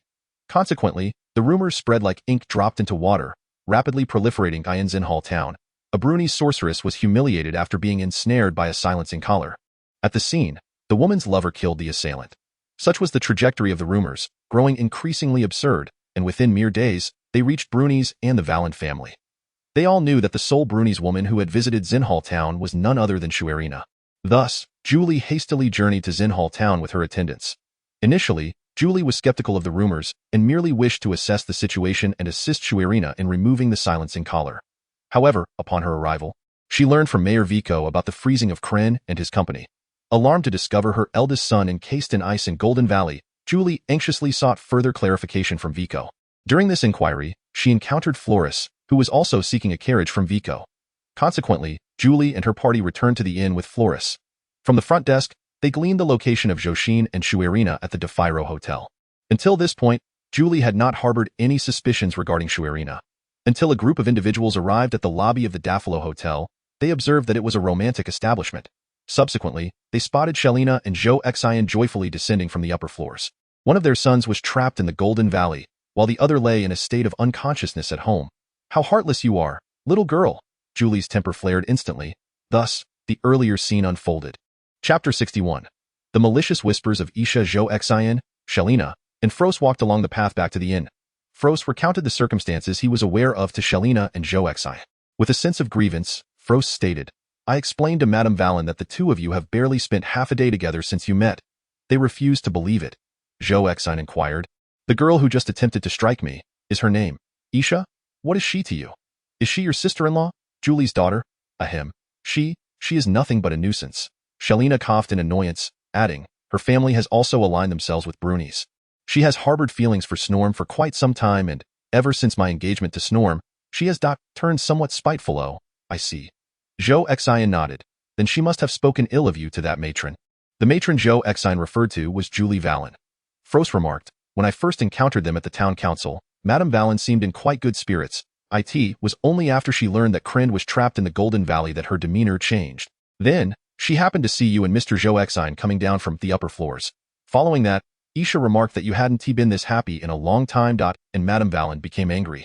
Shelina sighed in frustration and resignation, unable to withstand the provocations. Observing Shelina's expression, Fros glanced at Zhou Xin and tentatively asked, Shelina, you and Zhou Xin, surely it's not is it? Of course not. Do you not know what kind of person I am? Then, once Madame Valen calms down, do clarify things with her at your earliest convenience. Do you know where they have gone? Fros replied, they should have returned to the Zinhal Inn, taking the room vacated by Mr. Krind and his companions. Shelina steeled herself, declaring, I must have a serious talk with her. Let us hurry back. The group quickened their pace. Zhou Xin, walking beside her, remarked, that girl named Isha, who just tried to strike me. And you blocked her? Thank you very much. Shelina sighed. This whole matter is a misunderstanding and has nothing to do with you. I could never allow you to be embroiled in this. Zhou Xin chuckled softly. I feel I have already been drawn into it. That little girl attacked me without inquiry. Although she did not succeed, such behavior is intolerable. Do you not? Shelina said nervously, Isha and her two companions are indeed of average strength, but Julie Valen is extraordinarily formidable. You need not worry. I am not so reckless as to engage in a physical confrontation with these women. Shueluan spoke with difficulty, do not stoop to the level of that little girl. If we were to fall out with them, I would find myself in a rather precarious situation. Zhou Xin, somewhat disgruntled, replied, she spoke disrespectfully to me and bullied you. Of course, the primary offense was against me. In the past, I might have endured such behavior, but now, to ask me to tolerate it would be a disservice to my current capabilities. Shueluan, feeling helpless, implored, I beg you, do not provoke them. As her anxiety escalated, she was on the verge of tears, exclaiming, I do not wish to be separated from Snorm. Zhou Xin, resigned, remarked, sister, in your current state, they will not heed your words. Thus, it is imperative to engage them in a proper dialogue. Shueluan quickened her pace, sprinting towards the inn. Zhou Xin and Floss exchanged glances of exasperation before hastily following her lead. Upon returning to the inn, Shueluan inquired at the front desk about the room occupied by Julie. Ascending the stairs, the trio arrived at Julie's door, where they overheard Isha's voice within. Humph, this Shueluan, instead of attending to her comatose brother Snorm at home, has come out seeking amusement. Such a frightful individual. She wears a sorrowful visage at home, yet here she is, carefree. However, it is not too late for us to take action. The annulment of her engagement to brother Snorm is indeed a timely damage control. Shueluan, listening from outside, felt a surge of anger but managed to compose herself as she knocked on the door. Shueluan, she said, while gently pushing Zhou Xin and Floss aside, silently signaling them to return to their respective rooms. Zhou Xin, wishing to offer counsel, thought to himself that direct confrontation would yield little fruit, yet before he could voice his concerns, he was nudged away by Shueluan. Concealed in the hallway's corner, Zhou Xin and Floss watched as Isha opened the door for Shueluan. After a few hushed exchanges with the haughty Isha, Julie's voice beckoned Shueluan to enter the room. Floss, filled with apprehension, questioned, do you think they will come to blows? Zhou Xin replied, they should not resort to violence, should they? How can you be so certain? Floss retorted. Without her magic, Shueluan would only be on the receiving end of any confrontation. It is unlikely a fight would ensue, Floss's worry intensified. Moments later, the door swung open, and Isha forcefully ejected Shuelu and Na from the room. "You wretched girl, do not disturb Aunt Julie. Be gone," Isha exclaimed, slamming the door shut behind her. Shuelu and Na collapsed helplessly before the door, trembling with rage, her eyes filled with tears, fierce yet despondent. One hand gripped the silent collar around her neck with great intensity. "Hey, it could explode. Do not act recklessly." Zhou Xian and Floss shouted in unison as they rushed out, swiftly restraining Shuelu and Na. Seated on the ground, Shuelu and Na offered no resistance, allowing Zhou Xian and Floss to pry her fingers away. "What is all this commotion?" Isha reopened the door, glaring at the three huddled at her threshold. Casting a glance at Zhou Xian, she remarked, "Oh, the lover has arrived." Zhou Xian, suddenly standing upright, fixed a cold gaze upon Isha. He averted his eyes and called into the room, "Miss Julie, it is quite unbecoming to jump to conclusions without thoroughly investigating the matter. You worthless, low-magic wretch. How dare you speak to Aunt Julie?" A chilling azure light shimmered in Isa's hand as she swung a slap towards Zhou Xian. Marine Assault Team. With a mere press of a button, Zhou Xian transformed, seizing Isa's ice-laden hand with a grip of iron. Having morphed into the Marine Assault Team, his physical prowess was significantly enhanced. Furthermore, he fortified his hand with tempered skin. It was utterly unexpected for someone with a mere magic rank of 5 to possess such strength. Isa was caught off guard, her wrist gripped painfully by Zhou Xian. "Ah!" The sensation of near fracture caused her to bend over in agony. "It hurts." "Ah, Shuelena, you shameless woman. Did you summon your lover to defend you? You truly are a lunatic." Zhou Xian flung Isa's wrist away. "Ugh!" Isa, doubled over, cradled her wrist, and as the acute pain surged, a halo of magical energy enveloped her. The intricate patterns of this magical aura revealed a mere rank of 29, leaving Zhou Xian momentarily stunned. It was even lower than that of Fubule. Zhou Xian whispered to Shuelena, "She truly is a bully, relying on her connections." Julie emerged from the room, having witnessed Zhou Xian's transformation with a hint of surprise. Julie raised her hand, pushing Isa aside, then fixed her gaze upon Zhou Xian, coldly stating, "I mentioned this once outside, and I shall reiterate. Shuelena may negotiate with me through the Union. We sincerely hope she can clear her name. But none of this concerns you, outsider." Chapter 62. The eve of the auction, Zhou Xian gazed intently at Julie Vallon, asserting earnestly, "Indeed, I am an outsider. I have no interest in the misunderstandings between you and Shuelena, nor do I care. If you condemn Shuelena unjustly, it is of no concern to me. But let me make this clear. It was your son, Klenda, who fervently invited me to explore Golden Valley. Go procure frost magic crystals to save his brother. To rescue your other son." Zhou Xian cast a glance at the sorrowful Shuelena seated on the ground, then turned back to Julie, continuing, "Subsequently, I risked my life to acquire the magic crystals from Golden Valley, handing them into Shuelena's care to ensure she could return and save your son. How can you remain indifferent to this while treating me with such disdain?" Julie was taken aback, inquiring, "The 3 magic crystals Shuelena possesses, are they the ones you brought back from Golden Valley?" "Indeed." Isa interjected from the side, "Don't be ridiculous. A low magic waste like you could only pull tricks to bully me. How could you possibly obtain magic crystals from Golden Valley?" "Oh?" Zhou Xian shot a glance at Isa, retorting, "Does your wrist still ache? You are not even worth a waste. You?" Isa unleashed her magical aura, unwilling to concede to Zhou Xian, for his magical fluctuations were exceedingly low. Julie intervened, glancing at the dejected Shuelena, softly advising, "Shuelena, as an elder, I offer you this final counsel. A man who speaks such nonsense is unreliable." With that, Julie prepared to close the door. However, as she shut it halfway, she suddenly remarked, "By the way, before our departure, I promised Isa's mother to take good care of her." As she spoke, Julie raised her hand to brush away the air before her, and a gust of cold wind sent Zhou Xian tumbling to the ground. This was in retribution for Isa. After addressing Zhou Xian, Julie closed the door. "Humph." Isa cast a scornful glance at Zhou Xian just before the door sealed shut. "Damn."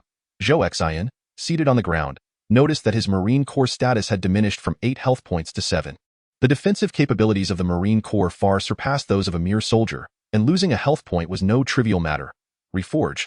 Zhou Xian replenished his health fully, fuming. He squatted before Sharina, fixated on her as he queried, "Foolish woman, what is there to discuss with such unreasonable people? It's merely inviting trouble upon oneself." Zhou Xian brushed his hand against the MP5 submachine gun slung across his back, thinking, "If it weren't for my noble character, I would have unleashed a barrage on them long ago."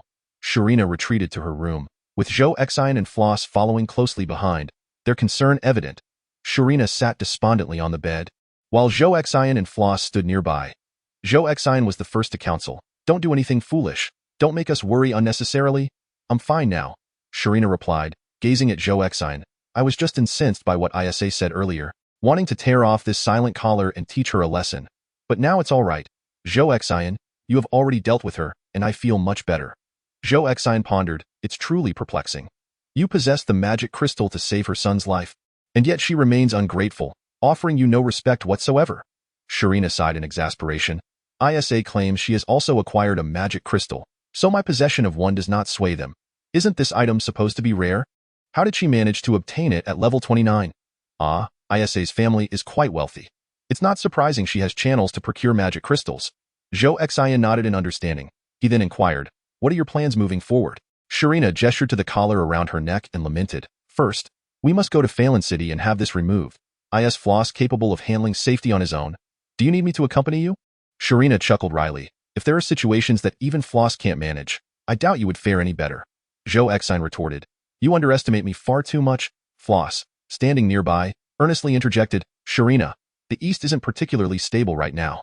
If Zhou Xin is willing to accompany us to Phelan City, it would certainly ease my concerns. Oh, Sharina, intrigued by Floss's words, glanced at Zhou Xin and remarked, Floss has a rather high opinion of you. Floss nodded affirmatively. Mr. Zhou Xin, you are stronger than one might expect, somewhat.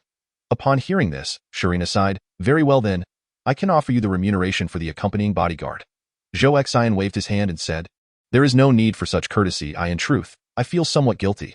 This restaurant was chosen rather hastily, leading to misunderstandings on your part. Shueluin Na shook her head, interrupting Zhou Xin, and replied, this matter truly has nothing to do with you. It is simply my own negligence that allowed that person to place the silence collar upon me, resulting in this chaotic situation. Fuluosi declared, I shall venture out tomorrow to procure a carriage. We can depart either tomorrow evening or early the day after. It is imperative to remove the silence collar at the earliest opportunity, as it proves exceedingly inconvenient. Shueluin Na responded affirmatively, indeed. However, Zhou Xin appeared troubled. The day after? Could we possibly delay for a few more days? The items I have consigned to the auction house will not be available for bidding for another 5 days. Shueluin Na nodded in agreement. Very well, we shall wait until your consigned items have been auctioned, and you have received the funds before we set off. Thus, in the ensuing days, Fuluosi diligently prepared the carriage. Following the conclusion of Zhou Xion's auction, they would embark on their journey to the eastern city of Phelan. On the eve of the auction, that afternoon, Zhou Xion was practicing in his room at the inn when suddenly, a knock resounded at the door. What is it? Zhou Xion inquired as he opened the door. Good day, sir. The room you are currently occupying has been reserved by the Brunese Federation. Indeed. I see.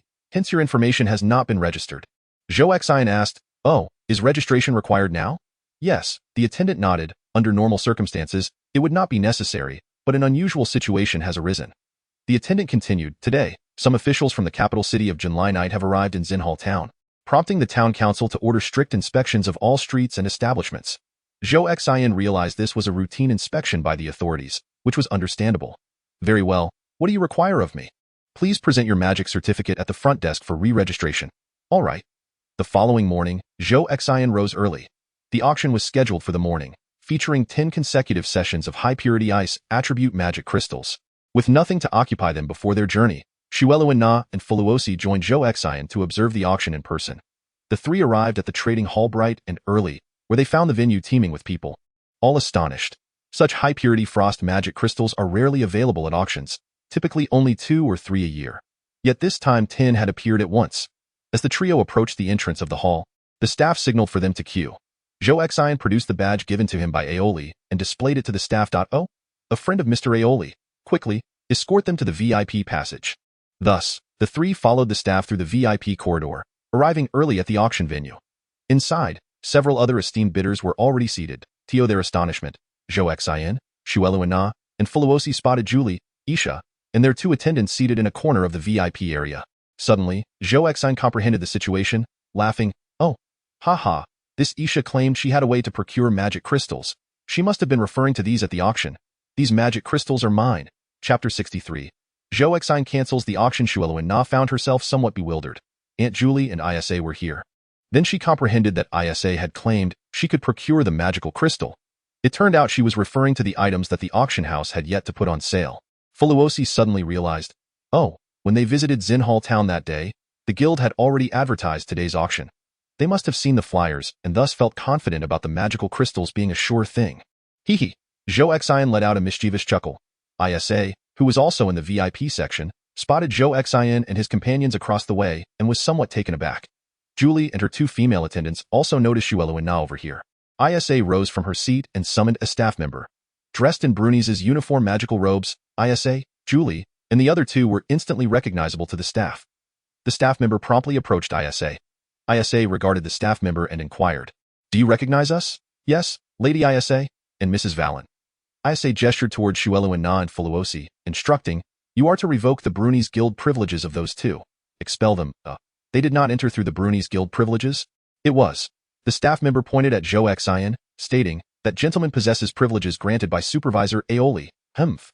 This Zhou Xian seems rather capable," Isa remarked, commanding the staff member, "Fetch your Supervisor Aoli."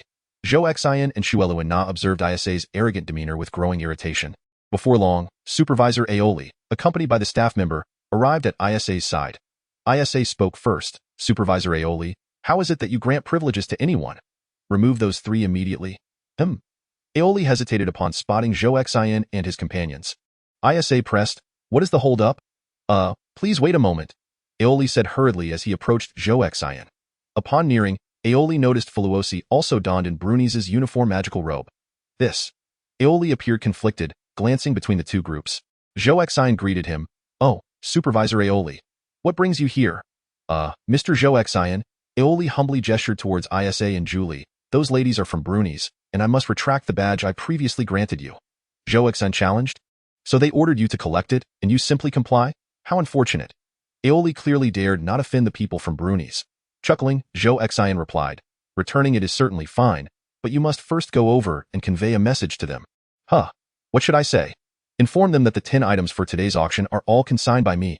"Oh, that's not an issue. I'll go right away." Aoli hurried back to Isa, whispering that the seller of the auction items was Zhou Xian. Upon hearing Aoli's words, Isa's eyes widened in disbelief as she glanced between Zhou Xian and Julie. Julie was somewhat taken aback, casting a glance at Zhou Xian, along with the individuals beside him. Zuelina and Floss. Observing this scene, Zhou Xian understood the implications and waved to Ali. Ali promptly returned, awaiting Zhou Xian to return the badge to him. Zhou Xian retrieved the badge and handed it back to Ali, who appeared equally embarrassed and said, "Well, if you would be so kind, may I ask the three of you to vacate the VIP seating?" Zhou Xian, Zuelina, and Floss rose to their feet, preparing to depart. Ali, with an apologetic tone, remarked to Zhou Xian, "The auction should conclude around noon. Please feel free to return then to collect your payment." Witnessing the three rise, Isha smiled with a sense of triumph. Zuelina, her expression darkened, cast a sidelong glance at Isha before reluctantly following Zhou Xian away from their seats. Ali escorted the trio to the entrance of the hall and was just about to leave when Zhou Xian suddenly spoke up. "Please hold on," Zhou Xian exclaimed. "Mr. Zhou Xian, is there something you require?" Ali inquired. "Heh, just take a look at this," Zhou Xian said, producing his half of the auction contract from his spatial pouch. Ali, puzzled, gazed at Zhou Xian in confusion.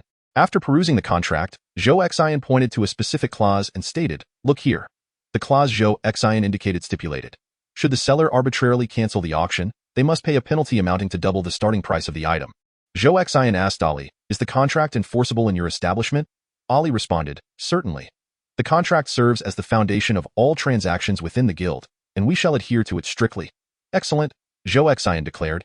Flipping to another page of the contract, "The starting price I have set for each of my 10 items is 1,000 gold coins. I now wish to arbitrarily cancel the auction."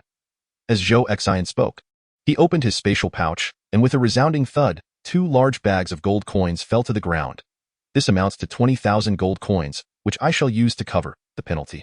Now, I kindly request that your guild return my items to me." Zuelina, witnessing Zhou Xian's actions, was left speechless in astonishment in the distance.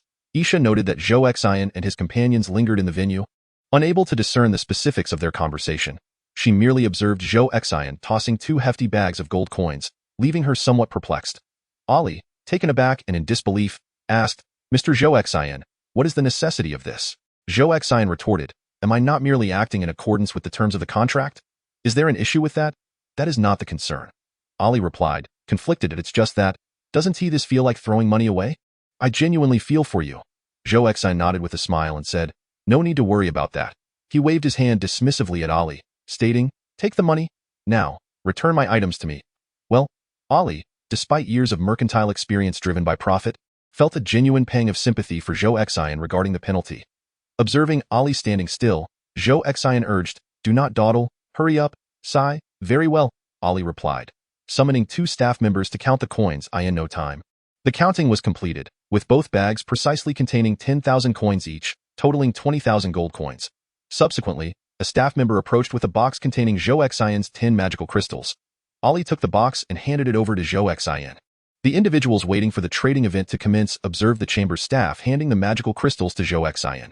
They promptly rose and admonished, hey, what is going on here? Why bypass the auction process and sell directly to him? Similarly, Isha and Julie witnessed this scene, with Isha anxiously standing up and leaning forward. She found it hard to believe. Could these magical crystals truly belong to Zhou Xin? Ali explained to the onlookers. I apologize, but this gentleman is the seller. He has decided not to sell after all. What we just received is the breach of contract fee. If you do not believe it, feel free to examine our contract. Upon hearing this, the crowd quickly approached Zhou Xin with pleasantries. Young man, sell me one, will you? I can offer this amount. Hey there, sell me one. Please. We need it for medical purposes. We can give you this sum. Isha stood in a daze. She had confidently assured Julie that she could procure magical crystals. It was only after seeing the promotional flyer for the crystal auction that she had made such a vow. Isha's reasoning was quite simple. It was merely a matter of money. Securing these magical crystals would surely endear her to her future mother-in-law, a surefire success. Chapter 64. Destruction of the magical crystal. Zhou Xin waved his hand dismissively at Ali, saying, you all carry on. I shall take my leave. Ali smiled wryly, nodding. Although their chamber had received a substantial breach of contract fee from Zhou Xin, most of it would be allocated to compensating the attendees of the auction for their travel expenses, time, and mental distress. Zhou Xin already possessed over 15,000 gold coins from his previous encounter with the Armor Dragon King, and now he had received an additional 10,000 gold coins from Zhou Elena. This time, without a moment's hesitation, Zhou Xin produced 20,000 to nullify the auction contract. He truly felt no regret. After all, magical crystals were exceedingly valuable in this realm, and he had the means to acquire even more. As Zhou Xin maneuvered through the crowd, accompanied by Zhou Elena and Floss, he prepared to exit the auction. The people surrounding him attempted to negotiate, clamoring, sir, sell me one. We can discuss it, brother. Don't leave. Sell me one. Upon reaching the entrance of the auction hall, Zhou Xin heard Isha's voice calling out, stop right there. Isha stepped into the crowd, advancing to Zhou Xin's side. The onlookers parted, recognizing Isha's magical uniform. Zhou Xin turned, calmly regarding Isha as he inquired, are you addressing me? Isha replied, you are assisting some important person in selling these items, aren't you? I wish to meet that individual. The spectators, upon hearing Isha's words, began to connect the dots. With Zhou Xin's low magical fluctuations, it seemed implausible that he could have acquired such a substantial quantity of magical crystals. Perhaps, as Isha suggested, there was indeed a significant figure behind Zhou Xin, with him merely acting as an agent for this person in the sale of goods. Young man, might I have the privilege of meeting this important person? Sir, discuss with your employer and buy one. Will you? The crowd buzzed with excitement, leaning toward Isha's conjecture that Zhou Xin might be representing a powerful individual in this transaction. Chuckling softly, Zhou Xin gazed at Isha and then at the eager crowd. He leaned closer to Floss and whispered a few words. Floss's eyes widened in astonishment upon hearing Zhou Xin's murmured secrets. Mr. Zhou Xin, is this truly acceptable? Is it not blatantly opposing Lady Warren and her associates? Zhou Xin replied, only in this manner will the 3 magic crystals in Shirlina's possession attain greater value. Frost was somewhat conflicted, awkwardly lifting her gaze to meet Essay's eyes, then casting a glance at the distant Julie Warren. Zhou Xin urged, if you do not proceed as suggested, I shall find a way to destroy these magic crystals, which would be an even greater waste. After saying this, Zhou Xin added to Frost, it is up to you to decide whether you wish to assist Shirlina or cower before Lady Warren. Upon hearing Zhou Xin's words, Frost looked at Shirlina, recalling how she had recently recovered from an injury, only to be pushed by Isa, leaving her in a poor state once more. All right, Mr. Zhou Xin, I shall heed your counsel, Frost resolved, nodding with determination. Excellent. Zhou Xin turned to Isa and declared, I have long informed you that these magic crystals belong to me. Even the 3 in Shirlina's possession were procured from me. Isa regarded Zhou Xin with skepticism, deeply doubting that these crystals were indeed his. Do not speak such nonsense. How could you possibly acquire these items on your own? I know you are merely standing up for Shirlena. For now, refrain from using these goods. But let me make this clear. As long as the big shop behind you continues to sell these magic crystals, our people from Bruni's will find him and purchase them directly. Zhou Xin chuckled. Ah, your imagination is quite vivid, little girl. No wonder you excel at spreading rumors. With that, Zhou Xin placed a box containing 10 magic crystals in Fro's hands. Come now, do as I just instructed. Fros accepted the box of crystals, nodding in agreement. Then, under the watchful eyes of the crowd, Fros began to catalyze the magic crystals, allowing Shirlena to slowly absorb the energy from the 10 crystals. Hey, stop, quickly! The onlookers gasped in astonishment. As Shirlena felt the gradual influx of magical power, she realized what was happening. With a look of surprise, she turned to Zhou Xin and exclaimed, "Do not do this. It is far too wasteful." The crowd hesitated to interrupt Fros. First, because any reckless act of violence could lead to accusations, such as infringing upon another's rights, and second, because the magical aura emanating from Fros during the crystal manipulation clearly indicated his level was 42. Moreover, those attending the auction were wary of offending Fros, who was clad in the magical uniform of Bruni's. "Cease at once," Isa shouted. Leaping into the crowd, a burst of magical light erupted from Isa's hand as she cast an ice palm towards the box in Fros' possession. Fros subtly cast a spell, conjuring a floating block of ice to intercept Isa's attack. As the two ice mages wielded their magic, the temperature in that section of the venue dropped several degrees. The crowd quickly parted, retreating to a safe distance. From her seat, Julie rose and called out to Isa, "Isa, stop this nonsense and return." Humph. With Isa's attack on Fros proving ineffective, she gathered her magic and turned her focus towards Shirlena. Yet, Isa's intention was not to harm Shirlena, but rather to interrupt the absorption of the magical energy. Today at the auction, Zhou Xin was dressed casually in a golden magical robe. Upon witnessing Isha preparing to attack Shirlena, Zhou Xin had resolved that if Isha truly intended to strike, he would instantaneously change into a marine assault team to thwart her. "Isha, do you dare to disregard my commands?" The voice of Julie Warren echoed from a distance. Upon hearing the voice, Isha froze, and as she regained her composure, she realized her indiscretion, hastily retracting her magical energy and sheepishly returning to Julie's side. With a sharp slap, Julie struck Isha and muttered, "If you disregard my words, I shall not concern myself with your fate outside." Although Julie was furious, the force of her slap was not severe. Isha lowered her head, covering her face with one hand. Too intimidated to speak, Julie fixed her gaze on Isha, gestured toward Zhou Xin, and inquired, "Is this the magical crystal you assured me you could acquire?" "Aunt Julie, I doubt I had no idea it would turn out this way." Julie rose from her seat, bringing Isha and her two attendants over to Zhou Xin. At that moment, Floss was guiding the magical crystals, one by one, for Shirlena to absorb. Julie looked at Zhou Xin and asked, "Is this truly worthwhile?" Her implication was whether it was prudent to expend so many magical crystals on Shirlena.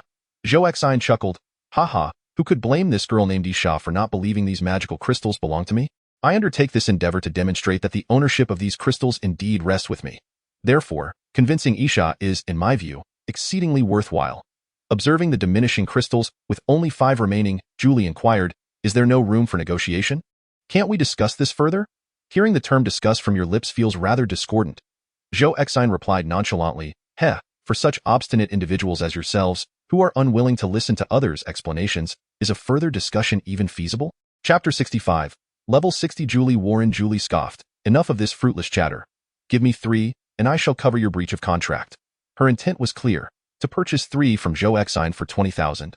As Shirlena passively absorbed the magical crystals, she cast a glance at Zhou Xin and urged, "Please agree to her, Zhou Xin. Don't upset Aunt Julie." Shirlena thought to herself that this arrangement would at least prevent Zhou Xin from incurring a financial loss. Floss ceased his actions after converting 7 magical crystals for Shirlena. He glanced at Zhou Xin, then back at Julie. Zhou Xin encouraged Floss, "Do not halt. Ms. Warren requires 3, and Shirlena just happens to have 3. This will not impede your ability to procure magical crystals to save others." Julie's expression darkened, subtle waves of magical aura emanating from her. Floss, Julie's tone carried a hint of threat as she commanded him to stop. Floss hesitated, grinding his teeth in conflict before addressing Julie, "Madam Warren, please trust Miss Shirlena." Having said that, Floss resumed his incantation, preparing to transfer the remaining 3 magical crystals to Shirlena. "Floss, you..." Julie's furious shout erupted, her magical power surging forth dramatically. Continuing, with a flourish of her hands, Julie cast her spells, launching bolts of magic to either side.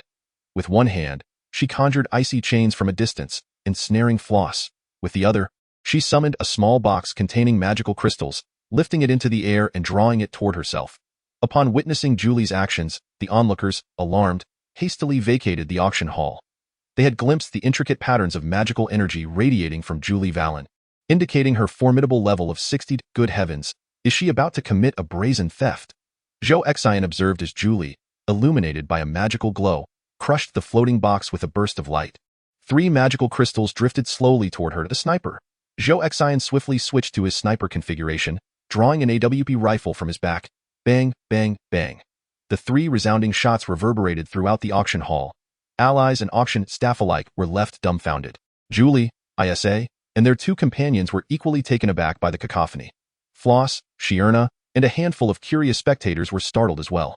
Zhou Xin was uncertain whether the sniper rifle could obliterate the magical crystals. Upon seeing Julie's impressive level of magical power, he feared he might be unable to thwart her. Thus, he was compelled to attempt the destruction of the crystals. Contrary to Zhou Xin's expectations, the crystals were not as resilient as he had imagined. Or perhaps the sniper's power was indeed formidable. The 3 floating crystals were shattered to dust by his shots, scattering magical residue into the air. Outside the auction hall, within the merchant's hall, and even in the plaza beyond the building, people heard the 3 gunshots. Inside the auction hall, as they watched the magical crystals they were so close to obtaining dissolve into mere particles, Julie, filled with rage, thrust her palm forward, conjuring a gust of icy wind intermingled with shards of ice that instantly enveloped Zhou Xin. This is bad. The sniper's defenses are too weak. Switching to the assault trooper configuration. Just as Zhou Xin changed his setup, Julie clenched her fist with a sudden force. Crack! The shattered ice coalesced into countless shackles, binding Zhou Xin tightly. Hey, are all of your people this barbaric? Zhou Xin inquired of Shierna, who had just regained her composure from the earlier explosion. Rushing forward, Shierna exclaimed, Aunt Julie, please temper your anger. I have in her haste. She produced the 3 magical crystals from her spatial box, which were originally meant for Snorm. Zhou Xin, feeling the pressure of his restraints, shouted, Foolish woman, keep them for yourself. How can you negotiate with her now? But. Shierna turned to Zhou Xin, pleading, You will die. Zhou Xin found her perspective difficult to comprehend, asking, Does she really intend to kill me? You Bruni's people are truly unreasonable. With one hand restraining Floss and the other binding Zhou Xin, Julie regarded Shierna with a smirk. You truly understand me? Shierna, as she spoke, she signaled Isa, who promptly dashed over to seize the 3 magical crystals from Shierna's grasp. Shierna, I can forgive you, but this man must perish, Julie declared, her eyes gleaming with a brilliant azure light as she tightened the frosty shackles around Zhou Xin, causing them to constrict deeply. Shuelena cried out helplessly, Aunt Julie, no. At that moment, a dozen security personnel rushed into the auction hall, shouting, Don't move. You lot, do not move. Cease your spellcasting. Raise your hands. Long before ISA took action against Floss, Ali had discreetly dispatched employees to report the incident. The patrolling security personnel, having received the alert, arrived swiftly. Upon reaching the scene, they observed that only Julie was engaged in casting spells. However, the formidable aura of level 60 magic emanating from her caused them to hesitate. Consequently, these security officers, clad in magic-enhancing armor, unleashed their own magical energy to confront Julie. These ordinary security personnel, bolstered by their enchanted armor, appeared to be around level 40. The leading officer shouted at Julie, Do not move. I command you to cease your spellcasting. Are you deaf? The voice of this officer sounded strangely familiar. Zhou Xin, restrained, struggled to glance back. Shuelena also recognized the voice and turned to look. The leading officer was none other than Captain Mug, who had been particularly ruthless and harsh towards Zhou Xin and Shuelena that fateful night. From both a strength and legal standpoint, Julie held these security personnel in contempt. Do you have any idea who I am? Julie's words were unmistakable. She, along with ISA and her 2 attendants, was clad in the uniform of Brunius. We know. You are Brunians, Mug retorted fiercely, maintaining his facade of impartiality. I implore you to cease your spellcasting at once. Are you attempting to defy the law? You insolent fool. Julie bit her lip, contemplating the myriad ways she could eliminate Mug, just as Shuelena once desired to do, without fear of repercussions.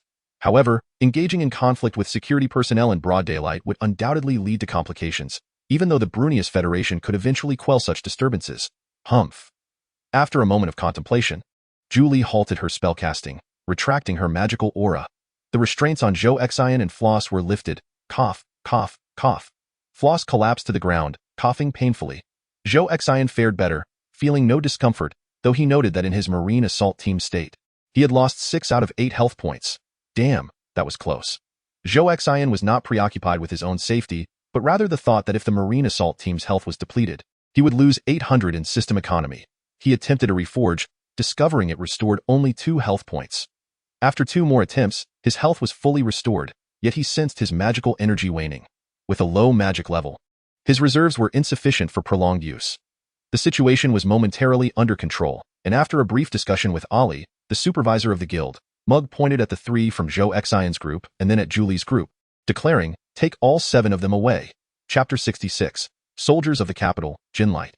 The chief of the security hall, Ode, was a man in his 40s. Upon seeing Mug return with several individuals clad in Brunius uniforms, Ode was taken aback. He pulled Mug aside and whispered, "Mug, tell me, these individuals were apprehended for impersonating Brunins, as you have stated." Muggy solemnly replied, "No, they are indeed Brunins. They were causing disturbances at the commercial guild, which prompted a report that led to their arrest." Ode rubbed his forehead and inquired, "I heard from several friends at the town council that you nearly faced dire consequences the last time you detained a Bruinin woman. And now, she is involved again. I must be accountable for my duties," Muggy asserted with righteous indignation. "You?" Ode, clearly reluctant to offend the Brunins, paused to contemplate before addressing Muggy. "Send someone to the town council. Have Vico handle this matter," Muggy questioned. "Isn't this type of public duel within our jurisdiction?" "Jurisdiction? My foot. Can we truly manage matters concerning the Brunins?" "Just go as instructed," Muggy sighed and replied, "Very well." The distance between the public security hall and the town council was not far. It would be swift to ride and notify Mayor Vico in the mediation room. Ode personally attended to the affairs concerning Zhou Xian and the others. Although he was unfamiliar with Julie and her companions, he recognized the Bruinin uniforms they wore. Consequently, he summoned chairs for Julie and her group. Zhou Xian had already reverted to his golden magical robe, while Shirlena donned civilian attire, a light blue dress complemented by a scarf that concealed the silent collar around her neck. Ode mistook them for commoners and did not extend any particular courtesy towards them. Zhou Xian and Shirlena stood to the side, observing Ode's polite demeanor towards Julie and the others. With the presence of influential allies, Isha felt emboldened. She pointed at Zhou Xian and urged Ode, "Release us at once. Then apprehend that individual." If it had merely been a conflict between commoners and Brunins, Ode would have complied without hesitation. However, from Muggy's brief description, Ode understood that Zhou Xian and Shirlena were associated with Floss, indicating that this appeared to be an internal dispute among Brunins. Hence, Ode was cautious, dispatching someone to the town council to inform Mayor Vico. Ode regarded Isha and courteously said, "Please remain calm. I have already sent someone to notify Mayor Vico, and he shall arrive shortly." Hemph. Isha coldly huffed, casting a sidelong glance at Zhou Xian and Shirlena. She had already seized the 3 magical crystals from Shirlena. Of Zhou Xian's 10 magical crystals, 7 were absorbed by Shirlena, while 3 were destroyed by Zhou Xian.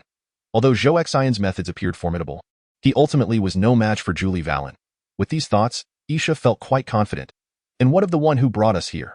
Where is he?" Isha referred to Muggy. Ode fabricated an excuse. "I doubt I have placed him in confinement. Rest assured, I will impose strict penalties for his lack of respect towards you." Isha persisted. "Confinement? Too lenient. He is fully aware that we are Brunins, and yet dares to treat us with such disdain. I want him dead."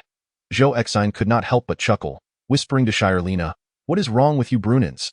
They are merely performing their duty, and you insist on making an issue of it." "Ha ha," Ode admonished Zhou Xian, "you shall not speak." Zhou Xian, seemingly indifferent, remarked, "All right, hee. I am quite eager to observe the customs and traditions of your place." After witnessing Julie's prowess, Zhou Xian's mindset underwent a significant transformation. He came to the realization that Julie's strength was beyond what he could manage with merely a few rudimentary individual skills. If someone as formidable and influential as Julie were to set her sights on him, it would be challenging to find peace in the future. Thus, contemplating the gravity of his situation during his journey, Zhou Xian feared for his very life, and no longer could he afford to be timid. He resolved that should chaos ensue, he would create a disturbance and then abscond with Shilena. The reason for bringing Shilena along was that he worried about her vulnerability due to her current lack of magical power, making it unwise to leave her in the company of Julie and her associates. Isla, observing Zhou Xian's nonchalant demeanor, felt a surge of anger. She turned to Ode and exclaimed, "Hey, hurry up and lock him up, along with the person who brought us here." Julie did not intervene. She too harbored significant grievances against Mug. Ode, feeling somewhat awkward, acquiesced. All right, someone, go fetch Mug. Then, pointing at Zhou Xin, he commanded, you lot, secure this fellow. Zhou Xin gazed out the window, contemplating whether to switch to his flying soldier mode and soar away from this place directly, or perhaps detonate a C4 explosive from the naval and land assault team to obliterate this location. Just as several security personnel approached him, ready to restrain him, a cacophony of footsteps erupted from outside. Subsequently, one of the security officers swung open the door, and behind him, 10 individuals burst into the room. These 10 were clad in enchanted armor, distinct from both the security personnel and the Zinc Hall Federal Army's uniforms. Their armor was categorized by magical attributes, yet appeared more substantial, with intricately detailed engravings adorned with golden threads. The breastplate featured a circular area in a golden hue, within which some characters were engraved, seemingly denoting their identities. What is the meaning of this? Ode was taken aback. The officer who had opened the door was the one dispatched to inform the town hall of the mayor's status. He approached Ode and whispered, Mayor Vico has been suspended. These individuals are sent from the capital, Jinlit City. What? Vico has been suspended. Ode murmured, bewildered. Why? The officials from Jinlit were tasked with investigating other matters but inadvertently uncovered Vico's monetary dealings with Bruni's, as well as his unauthorized deployment of 20 soldiers for Bruni's use, hence. The expressions of the 10 soldiers from Jinlit were grim, brimming with an ominous aura, as though someone owed them a debt. The leader among them, clad in white armor and named Gazin, appeared to be in his 40s and served as the captain. Gazin's demeanor was far from lively, exhibiting signs of fatigue as he pointed at Julie and her companions, furiously declaring, arrest these Brunisians at once. Julie Warren rose to her feet and declared, I am Julie Warren. Surely, you soldiers of the Golden Lightning Corps are not unaware of who I am, are you? Even if your leader, Ubbly White, were to arrive, I would still apprehend him. Gazin remarked to his subordinates, what are you still standing there for? Seize them. Yes. The soldiers of the Golden Lightning Corps, brimming with ferocity, promptly retrieved silence collars from their spatial boxes. Julie, in a fit of rage, exclaimed, have you all lost your minds? How many dubious dealings have we, the Brunis, engaged in with your Golden Lightning city-state? Do you still dare to lay a hand on us? As Julie's fury surged, a radiant aura of magical power enveloped her being. Humph. Whatever you have to say, convey it to our superior. Make your move. Yes. At a single command, the 10 soldiers of the Golden Lightning Corps, empowered by their magically enhanced armor, unleashed a dazzling 60-level magical aura. Chapter 67. The Demon Lord's Cathedral and the Engineer U. Julie Warren realized that these soldiers of the Golden Lightning Corps were indeed serious in their intentions. A fleeting thought crossed her mind. Could something dire be unfolding? With this in mind, Julie reined in her magical energy and ceased her resistance. The soldiers of the Golden Lightning Corps approached, placing silence collars around Julie, Isha, and their 2 companions, followed by one for Floris. Take all 5 of them away, Gazin ordered. Isha, defiant, pointed at Shualena beside Zhou Xin and exclaimed, she is also of Bruni's. Why do you not seize her? Upon hearing Isha's words, Julie's gaze turned icy as she glared at Isha in anger. This girl is both wicked and foolish. If Shualena were to be captured, who would rescue Snorm? Isha was rendered speechless under Julie's fierce stare. Shualena, not adorned in Bruni's uniform, had not drawn much attention, but upon hearing Isha's remark, Gazin also noted the 2 individuals, Zhou Xin and Shualena, who bore no magical power. You 2, present your magical credentials. Shualena's credentials indeed bore a notation confirming her affiliation with the Bruni's Ice Mage Association. Bruni's individuals without magical power. Gazin yanked Shualena's scarf away, revealing the silence collar. Place another on her. Take her as well. Yes. The soldiers of the Golden Lightning Corps stepped forward, affixing another silence collar around Shualena's neck. As for Zhou Xin, being an unassociated civilian, Gazin had no interest in him whatsoever. At this moment, Zhou Xin found himself devoid of any options. Initially, he had contemplated how to escape from Julie, a formidable level 60, while taking Shualena with him. However, with the sudden emergence of these 10 level 60 soldiers from the Golden Lightning Corps, he felt no desire to challenge them. Where are you taking them? Zhou Xin inquired of Gazin. Gazin ignored Zhou Xin, leading Julie, Shualena, and the other 6 individuals out of the mediation room. The entire mediation room was left in disarray by the explosive magical auras unleashed by the 11 individuals moments ago. Several law enforcement officers pointed at Zhou Xin, asking, Commander Outer, should we detain him? Detain him for what? What crime has he committed?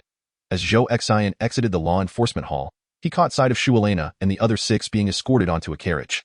The carriage was immense, enveloped in armor, and astonishingly, it was drawn by a creature of magic. This creature bore a resemblance to a yak, Yet its size was colossal, akin to that of a truck. Remarkably docile, it awaited the boarding of all passengers before the driver commanded it with a word, prompting the creature to pull the vehicle forward. He watched the carriage recede into the distance. Zhou Xin let out a sigh. Alas, from their earlier conversation, it seemed the soldiers of Jean Leiter harbored considerable animosity towards the people of Brunis. Would Zuelena be safe? In truth, Zhou Xin understood that the fate of these Brunisians bore no relevance to him. Yet, he could not shake the unease regarding Zuelena. He felt an inexplicable burden of guilt, believing he had hindered her. Initially, having purchased the magic crystal from him, she could have left the town of Xinhouer at her leisure. However, for reasons unknown to him, he had insisted on treating her to a meal, resulting in a cascade of complications. Not only had she been misunderstood, but she was also apprehended by the soldiers of Jean Leiter today. Contemplating this, Zhou Xin activated his flight capabilities, swiftly ascending to a considerable altitude, where he surveyed the streets of the town below. At this height, clad in his white flying armor, he went unnoticed by the people on the ground. His gaze was fixed on the carriage drawn by the creature as it traversed the town. Before long, it halted before a structure in the southwestern area of Xinhouer. They did not proceed to the town hall. Where could this be? Zhou Xin circled overhead for a moment, spotting a towering edifice nearby. It appeared to be a building resembling a church, and he alighted upon its pinnacle, taking on the role of a marksman. Through the magnification of his scope, he observed the individuals disembarking from the vehicle, noting Zuelena and 5 other Brunisians being escorted into the building. A sign hung on the walls of the courtyard, inscribed with several characters. Thanks to the system's translation, Zhou Xin discerned the meaning. Xinhouer prison. It seemed to be a place for interrogation and detention. If they were merely taken for questioning, they would likely be released swiftly. Moments later, 5 soldiers of Jean Leiter emerged, departing in the carriage drawn by the creature. Zhou Xin remained at his elevated vantage point, scrutinizing the scene through his scope for nearly an hour. No one else emerged from Xinhouer prison. Why had Zuelena and the others not yet come out? What charges had they been apprehended for? Ultimately, what could he do about it? Could he possibly attempt a rescue? That would be utterly reckless. Zhou Xin pressed himself against the wall of the tower, discreetly descending back to the ground and changing into ordinary attire. This was indeed a church. As he prepared to leave the courtyard, an elderly voice called out from behind him, "Young man, have you come to pray to the Lord of Magic?" Zhou Xin turned, wary, recalling that he had not noticed anyone on the ground prior to his descent. An elderly gentleman, his hair white and clad in a flowing white robe, was leisurely sweeping the courtyard. Zhou Xin found himself at a loss for words.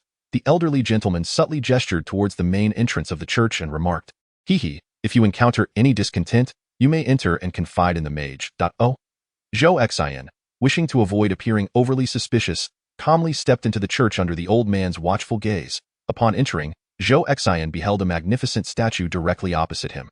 The statue depicted a middle-aged man with long hair and a flowing beard, adorned in a robe of magic. The grayish-white stone from which the robe was sculpted had been painted in a myriad of colors. It seemed that this was indeed the mage the old man had referred to. Zhou Xin nonchalantly chose a nearby bench and sat down. Shortly thereafter, the old gentleman entered and took a seat beside him. With a leisurely demeanor, he began to recount the tale of the towering statue before them. Long ago, the statue of the mage was merely a plain grayish-white stone carving. Yet, people always wished for the mage to embody the same magical attributes as themselves.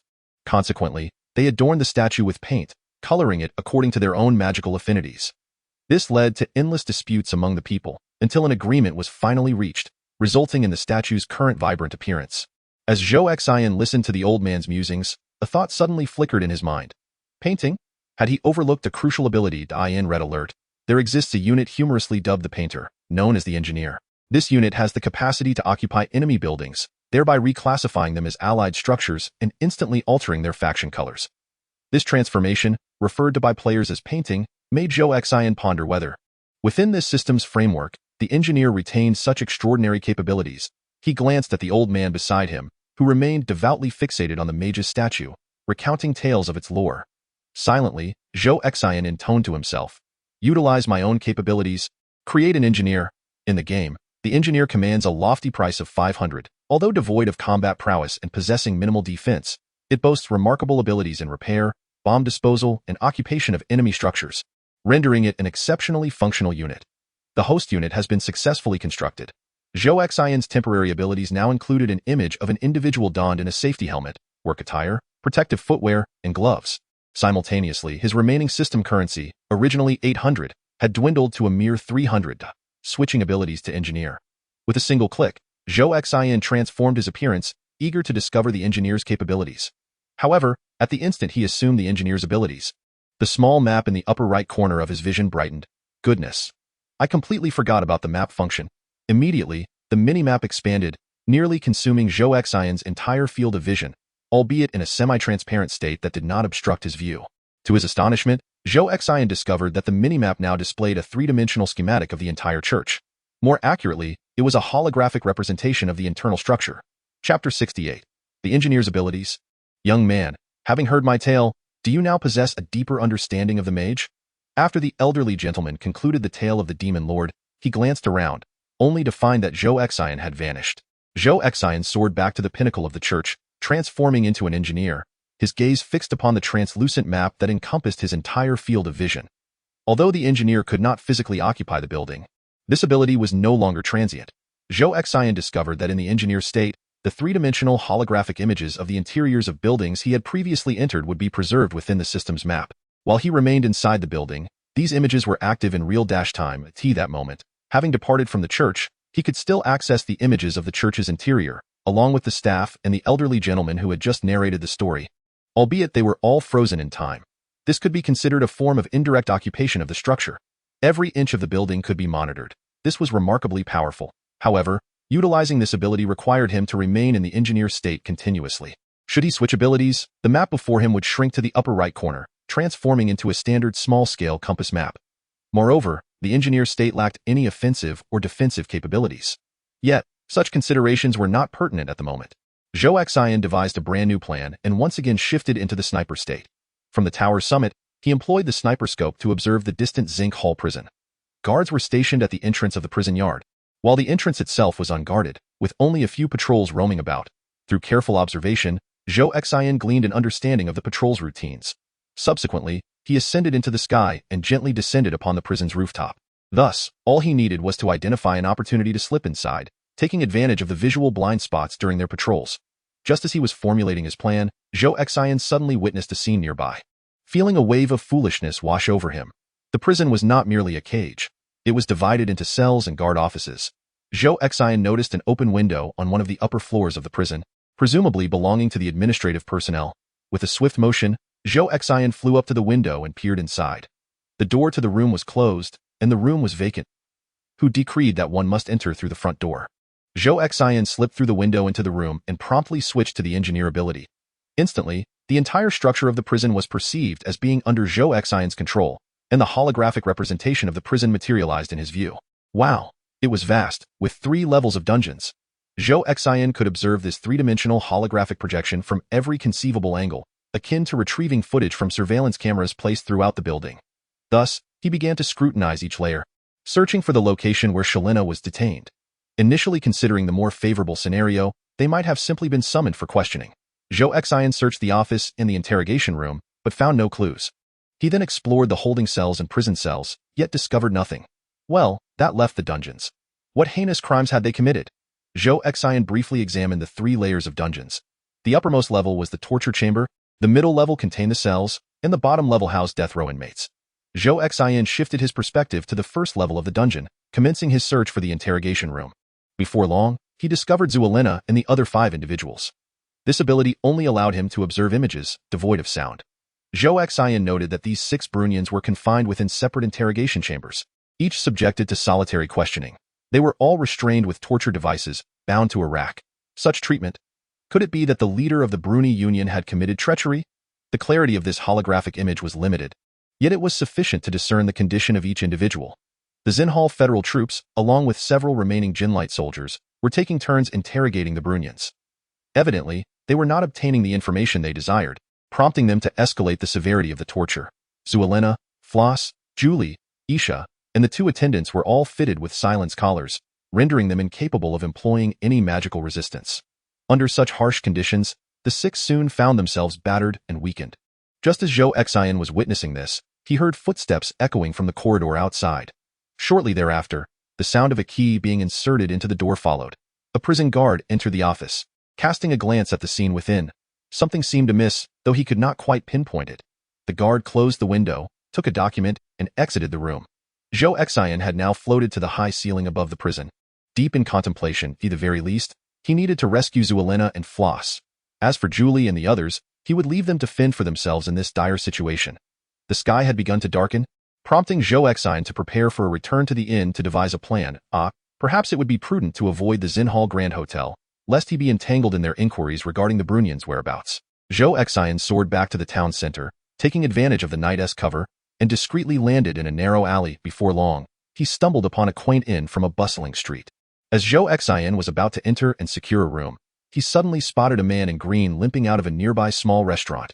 Illuminated by the glow of a magical street lamp, Zhou Xin realized that the limping figure appeared strikingly familiar. Could it be a member of Yankley's team? He thought, quickening his pace to catch up to, it truly is you. Zhou Xin abruptly positioned himself in front of the man in green. This individual was Schaubert, the very person who had insulted Zhou Xin and Chiron upon their arrival in Xinhal, only to have his leg shattered by Zhou Xin's gun after a duel challenge. You are? Schaubert failed to recognize Zhou Xin, as he was clad in a golden magical robe. It's me. Zhou Xin snapped his fingers and instantly transformed his attire into that of a soldier. Brother! Schaubert's legs buckled, and he fell to his knees. Zhou Xin stifled a laugh, saying, no need for such theatrics. Get up. Where is Minnie? Schaubert pointed towards the inn Zhou Xin intended to check into, stating, we're staying together at this inn. Oh, Zhou Xin nodded, replying, Minnie was also part of the last wilderness task.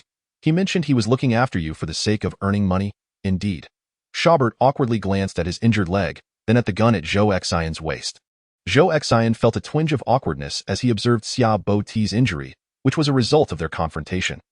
Although their fight was conducted under the auspices of a lawful duel, witnessing Xia Bo Ti's respectful demeanor left Zhou Xin somewhat uneasy. Is your leg feeling better?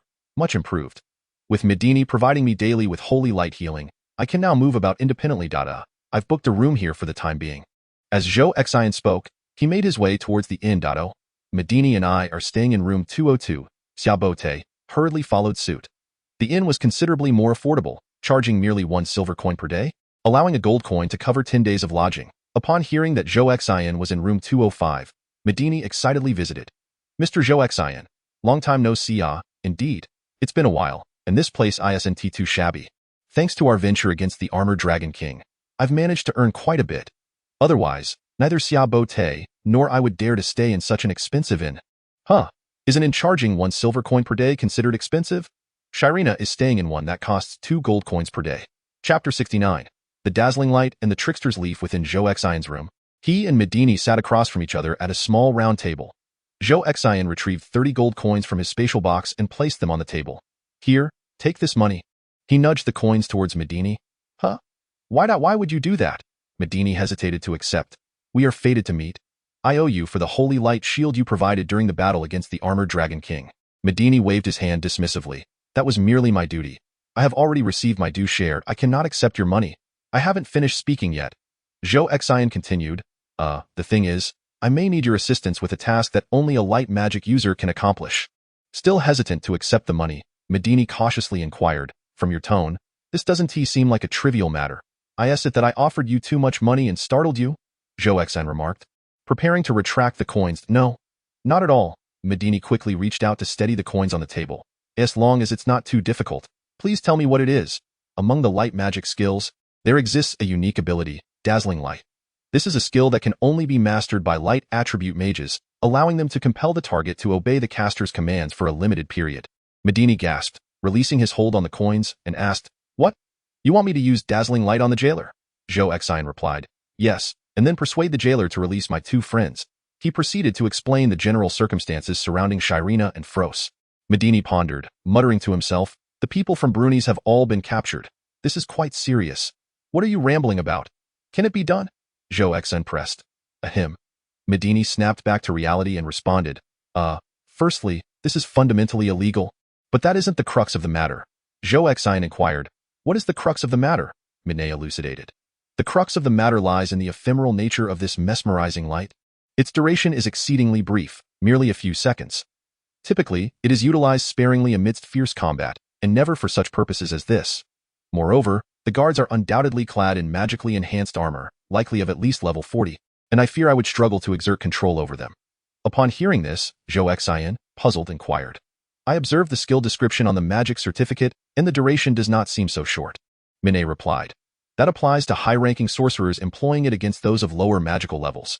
It may last a tad longer, yet it could never fulfill your earlier requirement of controlling a guard to release someone from the dungeon. The time frame is far too extended.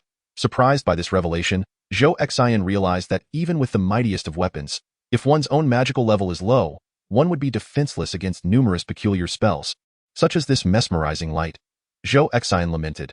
Hearing you say this, it appears unfeasible. Minei expressed a hint of regret, rising to his feet as he stated, Well, if there is nothing else, I shall return to rest.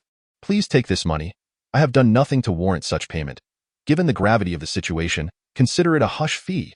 By accepting my money, I need not worry that you will indiscriminately share these matters. Minei felt a pang of anxiety and hastily assured, Mr. Zhou Xin, rest assured, I will not speak of these matters even without your money. Zhou Xin pushed the money on the table closer to Minei, saying, Take it. When you rest, it would be beneficial if you could ponder other possible solutions for me. Minei was reluctant to accept money without merit and even more so to wade into Zhou Xion's predicament. However, upon recalling Shabert's leg injury, which had yet to heal properly, Minei felt a tinge of apprehension towards Zhou Xion. Very well. Minei cautiously accepted the money. This was no trifling amount. If push came to shove, perhaps he could use these funds to abscond with Shabert. Minei was engaged in a tumultuous internal struggle when he suddenly heard Zhou Xion remark, Primarily, it is because I feel particularly guilty seeing Shabert currently limping. Haha, I offer you this money as compensation for Shabert. Zhou Xion's demeanor was composed, seemingly unfazed by Shabert's previous transgressions. With this, Minei's inner conflict dissipated, and he abruptly perceived Zhou Xion as a trustworthy individual. Very well. I shall assist you in devising alternative feasible strategies. Zhou Xion nodded, saying, If all else fails, please inquire about which guards may be bribed. After Minei departed, Zhou Xion noticed his heart racing. The pressure of orchestrating a prison break weighed heavily upon him. The hour had grown late, and as Zhou Xion lay in bed, his mind wandered. For reasons unknown, he could not shake off his concern for Zuelina. Perhaps it was due to her incessant mentions of utilizing magic crystals to save lives. Now that she could not return to rescue anyone, he felt anxious for her, fearing that they might miss the optimal moment for intervention. Thus, he desired to extricate Zuelina, allowing her to return and render aid. Zhou Xion turned in bed, wishing fervently that Kylan were present. She always manages to devise solutions for me. Knock, knock, knock. A sound echoed from outside the room. Who is it? Zhou Xion inquired, yet no response came. Knock, knock, silence ensued. It was certainly not the attendant. Could it be that this world harbors some peculiar service at the door? As for robbers or thieves, Zhou Xion felt no fear. Thus, he approached the entrance and opened the door. Standing there was a woman, tall and graceful, with long hair cascading over her shoulders, adorned in an ice-blue magical robe. The woman tilted her head with a radiant smile. Gazing gently at Zhou Xion, Kylan, what brings you here? Zhou Xion felt a sudden jolt, questioning whether he was dreaming. He rubbed his face. It was indeed no dream. The woman before him was none other than Kylan. Zhou Xion was uncertain why, but for the first time since arriving in this world, an overwhelming impulse surged within him. He yearned to embrace Kylan, to hold her dearly. Kylan, I have missed you so much, Zhou Xion said, placing his hands on her shoulders. The very moment his hands made contact with her, a burst of green mist erupted from Kylan. Calm down. It's me, Xia Bo-Te. As the verdant fog dissipated, Kylan vanished, and in her place stood Xia Bo-Te, clad in a green robe. Zhou Xion's hands rested awkwardly on Xia Bo-Te's shoulders. Xia Bo-Te looked at Zhou Xion with embarrassment. What on earth is this? Zhou Xion exclaimed, withdrawing his hands. This is the wood elemental magic, the tan leaf technique. Xia Bo-Te clarified. I heard from Midini about your situation and came to see if I could assist you. Zhou Xion, having read about this skill in his magical certificate, curiously asked, Can the tan leaf technique transform into someone else's appearance? I recall the description not being like this. Xia Bo-Te explained. The tan leaf technique does not actually transform. It merely allows others to perceive me as reasonable. I cannot say what form I took in your eyes moments ago, but upon hearing you call out Kylan's name, it indicates that the person at the door, if indeed she was Kylan, would be deemed even more plausible. Chapter 70. The wood elementalist Xia Bo-Te inviting Xia Bo-Te inside. Zhou Xion and he seated themselves around a round table. Zhou Xion was only partially grasping the principle of the tan leaf technique as explained by Xia Bo-Te. Therefore, he retrieved his magical certificate and re-examined it. Tan leaf technique, a wood elemental magic skill, can be mastered at a magical power level of 10. Its effect allows the caster to appear reasonable in the eyes of others. Zhou Xion exclaimed, This description is exceedingly vague. Observing Zhou Xian's apparent confusion, Xiaobo Te patiently elaborated, let me illustrate with an example. If I were to use the tan leaf technique to brazenly steal from a shop, the staff would perceive me as another employee or perhaps as a relative, anyone they find reasonable in that context. Zhou Xian interjected, but what if many people are watching you? Each person's perception is unique. For instance, if two individuals gaze upon me, one might see me as their father, while the other could perceive me as their mother. Zhou Xian gasped in astonishment, goodness. This is astonishingly powerful. It is not that formidable. My voice remains unchanged, which renders my speech quite revealing. Furthermore, I cannot engage in physical contact with others, cannot cast other spells, nor can I be subjected to magical attacks. Otherwise, the effects of my spell would be interrupted. Zhou Xian suddenly realized, oh, I touched you just now, so you revealed your true form. Hubert continued to elucidate. It is not that I revealed my true form. Rather, it is that upon the interruption of the spell, your perception of me became unreasonable. Moreover, there are numerous vulnerabilities. If my magical energy is detected by others, and if it differs from their expected target, my cover would be blown. Alternatively, once I infiltrate an area, if the locals disrupt the spell through physical contact and behold my appearance, this ability would cease to function in that vicinity. Because they would have formed an impression of me in their minds, for a brief period, I would appear reasonable in their eyes as an intruder. Thus, even if I were to recast the spell, I would still be perceived as my original self. Zhou Xian nodded. Oh, I see. Hubert remarked, look, in your current impression, the concept of me exists, so when I cast the spell again, you will undoubtedly see me as I am. And I cannot possibly be anyone else. With that, Hubert summoned his magical energy and executed the leaf transformation spell. Bang! A burst of green luminescent mist enveloped the space. Zhou Xian beheld Hubert, seated across the round table. Morph into Chiron. Chiron! Zhou Xian exclaimed involuntarily. Chiron reached out and touched Zhou Xian's arm. Bang! Another green mist erupted, and Chiron transformed back into Hubert. Hubert, perplexed, exclaimed, good sir, this is quite unusual. Zhou Xian queried. Why do I still see you as Chiron? Indeed, this is not right. Hubert responded, wait. After a moment of contemplation, Hubert stated, so, regardless, you believe Chiron should be present here? No, I must try again. As Hubert spoke, he once more cast the leaf transformation spell. Yet, Zhou Xian still beheld Chiron. Is my appearance beginning to resemble that of Madame Chiron in your eyes? Zhou Xian gazed at Chiron's visage, yet heard Hubert's voice, which felt exceedingly incongruous, and hurriedly touched Hubert.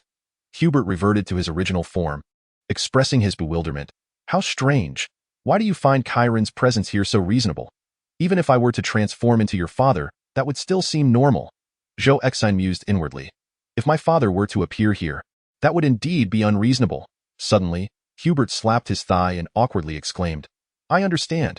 It is due to your low magical level, which renders you susceptible to my spell. Zhou Xian glanced at Hubert with embarrassment, recalling how their previous conflict had arisen from Hubert and others underestimating his magical prowess, leading to him breaking Hubert's leg. Hubert too regarded Zhou Xian with a sense of awkwardness, as he remembered that rather unfriendly incident. Zhou Xian nodded in comprehension, acutely aware of the gravity of the situation. If his magical level were indeed too low, then spells such as Bewildering Light and Leaf Transformation could bring him considerable trouble. All right, I understand now. Zhou Xian fixed his gaze upon Shabert and inquired. So, it is Minne who has sent you to find me, is it not? Did he specify the exact nature of the task? Minne merely informed me that you require assistance with an investigative mission, though he did not elaborate further, instructing me to consult you directly. Minne is quite principled, after all, having verbally promised Zhou Xian to maintain confidentiality. Subsequently, Zhou Xian elaborated on his prison rescue plan in detail to Shabert. Upon hearing Zhou Xian's scheme, Shabert sat in silence, deep in contemplation. Zhou Xian observed him and asked, how much will it cost? Feel free to speak. Shabert remained silent, gesturing for Zhou Xian to wait as he continued to ponder. After a considerable pause, he furrowed his brow and said, if we attempt to infiltrate directly using the Tanuki leaf technique, the success rate is exceedingly low. Given unfamiliarity with the terrain, even a minor misstep, coupled with encountering too many individuals, could easily lead to our exposure. Securing a map of the prison would simplify matters significantly. A map? Zhou Xian chuckled, that is quite simple. I'll just head to the front desk for some paper and a pen to draw it out for you. No need, Shabert interrupted Zhou Xian, then retrieved a piece of firewood from his spatial pouch. Holding the firewood, Shabert channeled his magical energy, and before long, the wood began to morph. In a short while, a sheet of grass paper separated from the wood, followed by a segment of charcoal pencil. Shabert handed the grass paper to Zhou Xian and, Using his magic once more, encased another piece of wood around the charcoal, transforming it into a pencil. Wow, impressive. Zhou Xin, not to be outdone, immediately activated a transformation, becoming an engineer. Shabert exclaimed, "You have other forms as well?" In that instant, Zhou Xin, as an engineer, recorded a three-dimensional holographic map of the entire Isn't this a rather convenient way to spy? This thought flickered through Zhou Xion's mind. He accessed the holographic map of the prison and spread out the grass paper, using the pencil to draw the floor plans of the prison's first level and the dungeon, comparing it with the holographic image before him. This one, and this one. Zhou Xian pointed at the rooms of Zuelina and Floss in the dungeon, saying, "We need to extract these two individuals." After speaking, Zhou Xian looked up at Shabert and asked, "Do you have confidence in this?" Shabert replied emphatically, "If the map you have drawn is accurate, then we certainly have a chance." Zhou Xian had created the map based on the system's specifications, so it was undoubtedly correct. Rest assured, this map absolutely replicates the structure of those two levels. Zhou Xian continued, "It would be best if we could expedite their rescue." Shabert waved his hand, "Please, do not rush. Undertaking this task alone poses significant risks. I shall summon Minei, and the three of us can devise a thorough plan together. If all arrangements are in place, we can act in the latter half of the night." "Very well, go ahead and call him." Chapter 71. Infiltrating Xinhal prison. Initially, after Minei returned to his room with the 30 gold coins Zhou Xian had given him, he found himself in a quandary. He was well aware of Zhou Xian's formidable abilities and many peculiar tactics. Minei was eager to cultivate a favorable relationship with someone like Zhou Xian, yet he hesitated to contemplate the notion of a prisoner rescue, knowing it to be an unlawful endeavor. Xiaobot discerned Medini's concerns and inquired about the situation. Medini produced some money, refraining from elaborating on the specifics, merely stating that Zhou Xin wished for his assistance in undertaking a task. To his surprise, Xiaobot instantly perked up, exclaiming that it would be splendid to aid such a person. Medini, puzzled, asked, "Do you not hold any resentment towards him?" The duel agreement had been signed. What was there to resent? It was a stroke of fortune to know such a formidable individual, and opportunities to collaborate with him were rare indeed. He possesses strength and the ability to navigate risks. What shall we do when we encounter danger? First and foremost, I believe he is not the type to betray his allies. Secondly, you have previously accompanied him on guild missions, and you described him as a highly reliable companion, Medini stated. After a prolonged silence, he added, "This matter he is involved in is not a covert operation. I suppose that I have promised to keep it confidential. If you're interested, you may inquire with him personally." Haha, a covert operation? My Tanuki leaf technique is perfectly suited for such a task. At this moment, it was already midnight, and within Zhou Xin's room, the trio of Zhou Xin, Medini, and Xiaobot had nearly finalized the process for their hostage rescue mission. Zhou Xin spread a hand-drawn map of the prison across the round table, explaining, "They are in the interrogation room. If they linger too long, they may be transferred elsewhere. Therefore, it is best to act during the latter half of the night, while the guards are resting. You will use your Tanuki leaf technique to infiltrate and extract the individuals from these two rooms. They have been fitted with silence collars, so once you bring them out of the prison, you must find a way to escape on your own. Their retreat will be my responsibility." Zhou Xin intended to utilize his flying abilities to carry Zuelina and Floss away. Medini cautioned Xiaobot, "When you rescue them, be sure to inform them that you are in the Tanuki leaf state. Do not let them touch you, otherwise, none of you will be able to escape." Xiaobot nodded, "Rest assured, I am more familiar with this than you," Medini continued. "Mr. Zhou Xin and I will remain nearby to provide support. Additionally, I will utilize vision synchronization to follow your progress, relaying your situation to Mr. Zhou Xin in real time. Should any unforeseen circumstances arise, we can promptly devise alternative plans. Vision synchronization is a skill exclusive to light attribute mages, by channeling a small portion of their magical energy onto another individual. They can share the same visual perspective.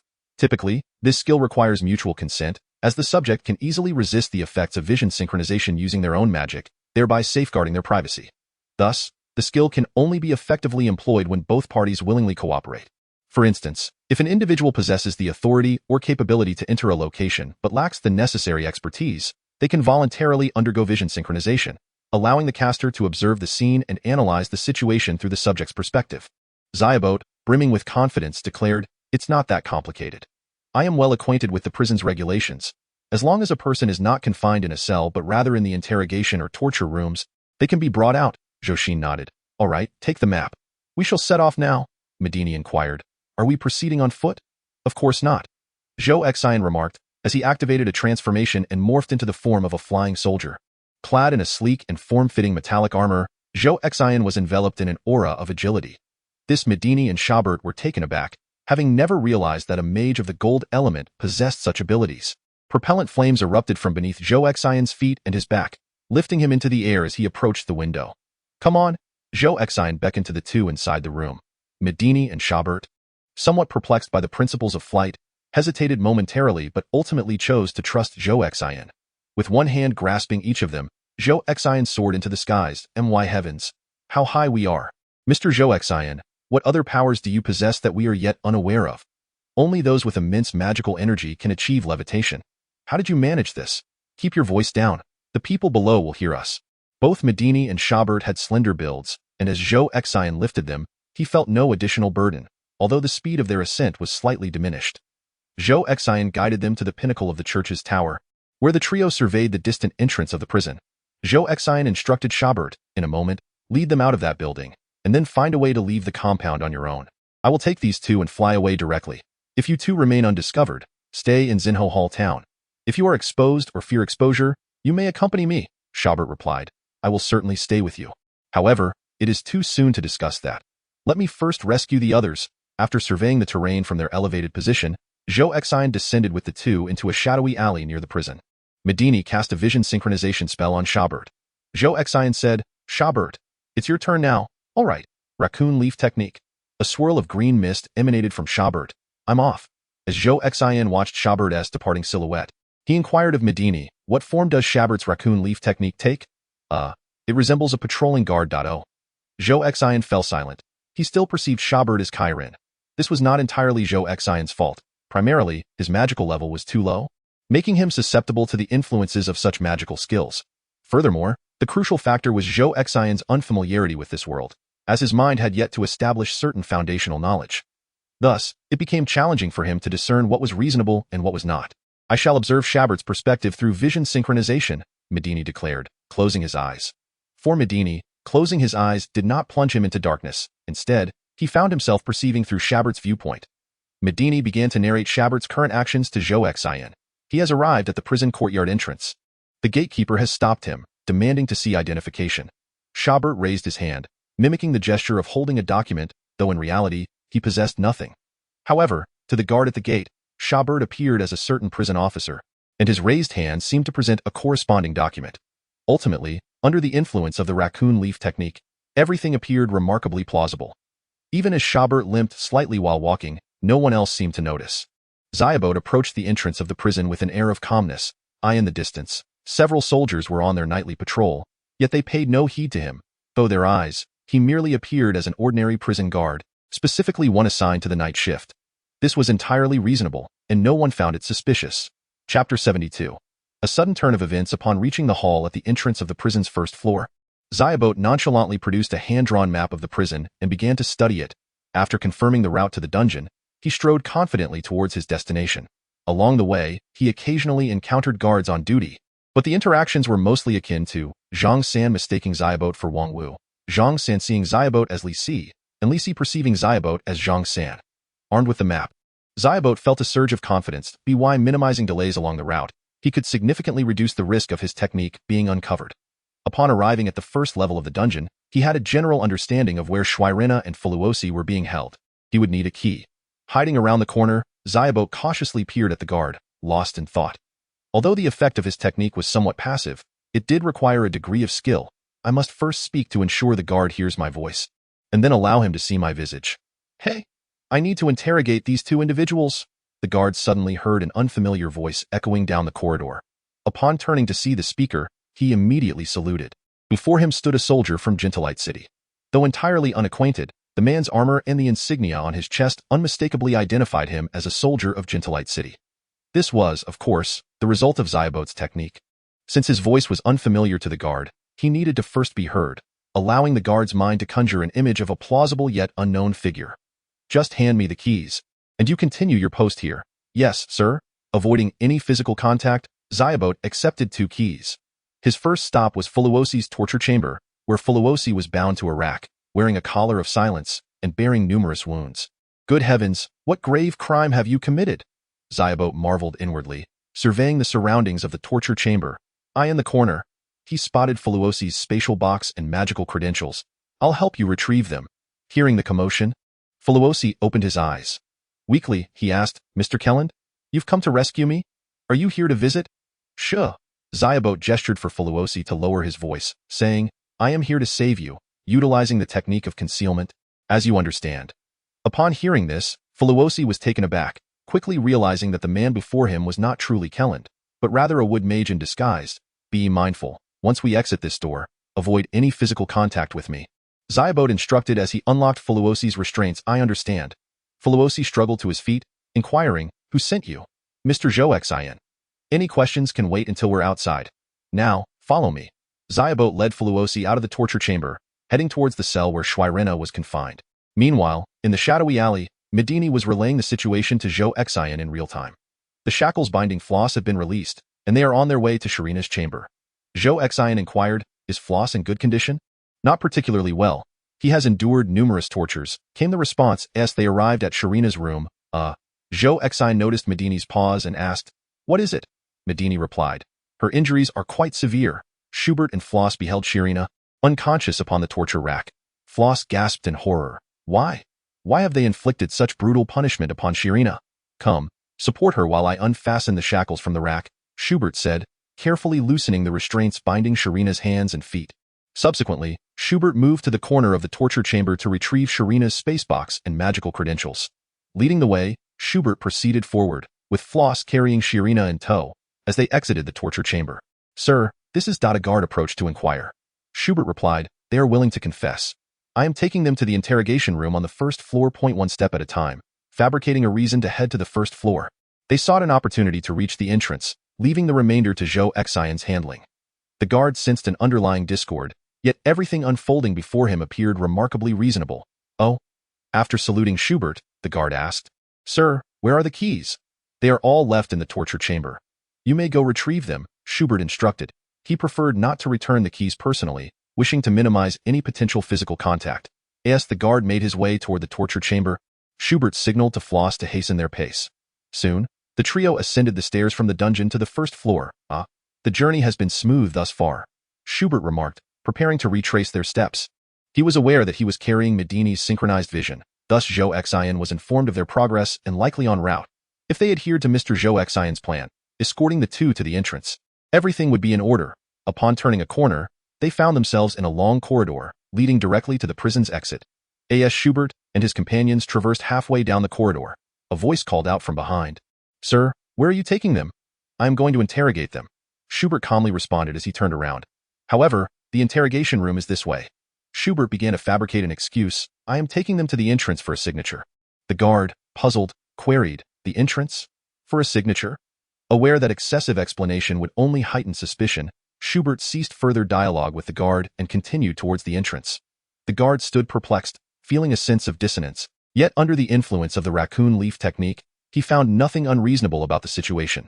At this moment, Shirena, awakening on Floss's back, murmured, Floss. The weak Shirena, seeing Floss carrying her, glanced up at Schubert beside them. Woo, Zhou Xion. Under the effect of the raccoon leaf technique, Shirena mistook Schubert for Zhou Xion. In her excitement, she grasped Zhou Xion's arm with fervor. Oh dear. Schubert, caught off guard, was touched by Shirena. Bang! A burst of green mist flashed, and the raccoon leaf technique was dispelled from Schubert. Not far behind, the prison guard suddenly came to a realization and shouted, You?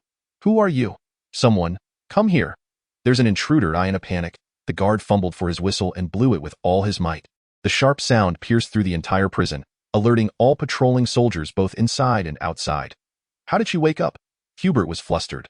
Upon seeing the green-robed wood mage before her, Shwirena suddenly understood that someone had infiltrated using the raccoon leaf technique to rescue her, and her own actions had inadvertently disrupted this rescue. Don't move. Two guards rushed forward, blocking Hubert in the corridor. I'm sorry. Shwirena said weakly, filled with regret. Though, spare us the useless words. It has come to this. Hubert released a magical aura, arms outstretched, one hand directed forward and the other backward. Given the circumstances, all they could do was hope for Mr. Zhou Xion's timely rescue. Entanglement technique. Hubert's outstretched arms formed fists. Instantly, two vines burst forth from the ground beneath the guards' feet, wrapping around their legs. Footsteps echoed in the prison. More guards were approaching. Quick, carry her. Head towards the exit. Hubert urged, casting spells to further ensnare the guards whose legs were already entangled, binding them against the wall. Chapter 73. A violent rescue. Don't run. Voices from several guards echoed from behind in the corridor. Soon after, various fireballs and ice shards hurtled towards Hubert and his companions. Remaining calm, Hubert retrieved a few pieces of firewood from his spatial box and tossed them backward. He then manipulated them with magic, transforming the wood into swirling fragments to block the incoming attacks. Halt! Don't move! Ahead in the corridor, over a dozen guards appeared, each activating their magical auras. Ordinary guards possess strength comparable to law enforcement personnel. It was only with the enhancement of their magically empowered armor that they could reach level 40. Hubert, with his own strength at level 35, was practically on par with these guards and even held a slight advantage in actual combat prowess. However, facing such overwhelming numbers posed a significant challenge. This is bad. Hubert surveyed the encirclement before him and realized that resistance would lead to certain death. It was futile. Having alerted so many guards, even Mr. Zhou Xin and Midini would be of no help. As this thought crossed his mind, Hubert quickly raised his hands and began to sign. He and Midini often practiced synchronized communication through visual signals, making him quite adept in this regard. Hubert knew that Midini could see the signs he was making, which conveyed the urgent message. You two, retreat quickly. Don't worry about me. The guards, experienced in such matters, noticed Hubert signing and shouted. P.S. contacting his companions. Quick, stop him and subdue him. The two groups of guards, channeling their magic, charged towards Hubert. Boom! With a tremendous crash, a massive hole was blown open in the left wall before Hubert. The shockwave surged inward, demolishing the wall and sending debris crashing down, separating Hubert from the guards in front of him. Simultaneously, the thunderous roar startled everyone, leaving them momentarily stunned. Suddenly, with a resounding boom, a massive hole was blasted into the wall to the left of Hubert. Debris scattered, separating Hubert from the guards behind him. At that moment, Zhou Xin, clad in combat attire of the Marine Corps, charged in through the gaping opening. These two substantial breaches had been created by Zhou Xin utilizing C4 explosives from the Marine Corps. You've arrived. Hubert, cautious in such a precarious situation, refrained from calling Zhou Xin by name, fearing the guards might overhear. Though uncertain of Zhou Xion's escape plan, the mere sight of him brought a wave of relief to both Hubert and Floss. Hubert pointed at Shalina, exclaiming, She is incapacitated. I know. Zhou Xian shouted, gesturing towards the hole in the wall. Let us exit at once. The four made their way outside, where they found Minnie waiting at the base of the wall. Upon seeing them emerge, Minnie immediately employed several healing spells to mend Shalina and Floss's injuries. Are you able to move? Zhou Xian inquired of Shalina. Yes, Shalina nodded. Although her condition remained dire, she had at least regained her mobility. Zhou Xian turned to Minnie and Hubert, saying, You two must find a way to head towards the eastern part of the city. I will escort these two out of the city and return for you. Hubert, anxious, asked, But how will you locate us later? Minnie grasped Hubert's arm, insisting, No more questions for now. Their essay planned. We must leave this place immediately. A bit bewildered, Hubert limped along with Minnie towards the prison's outer wall. Meanwhile, Zhou Xian transformed into a flying soldier, grasping Floss in one hand and Shalina in the other, ascending vertically into the sky. Wow! Both Floss and Shalina were taken aback by the sudden lift. Once they reached a significant altitude, the guards below would undoubtedly remain oblivious to their escape. From his elevated vantage point, Zhou Xian observed Minnie and Hubert approaching the prison's perimeter. Then, Hubert cast a spell, causing vines to sprout from the ground.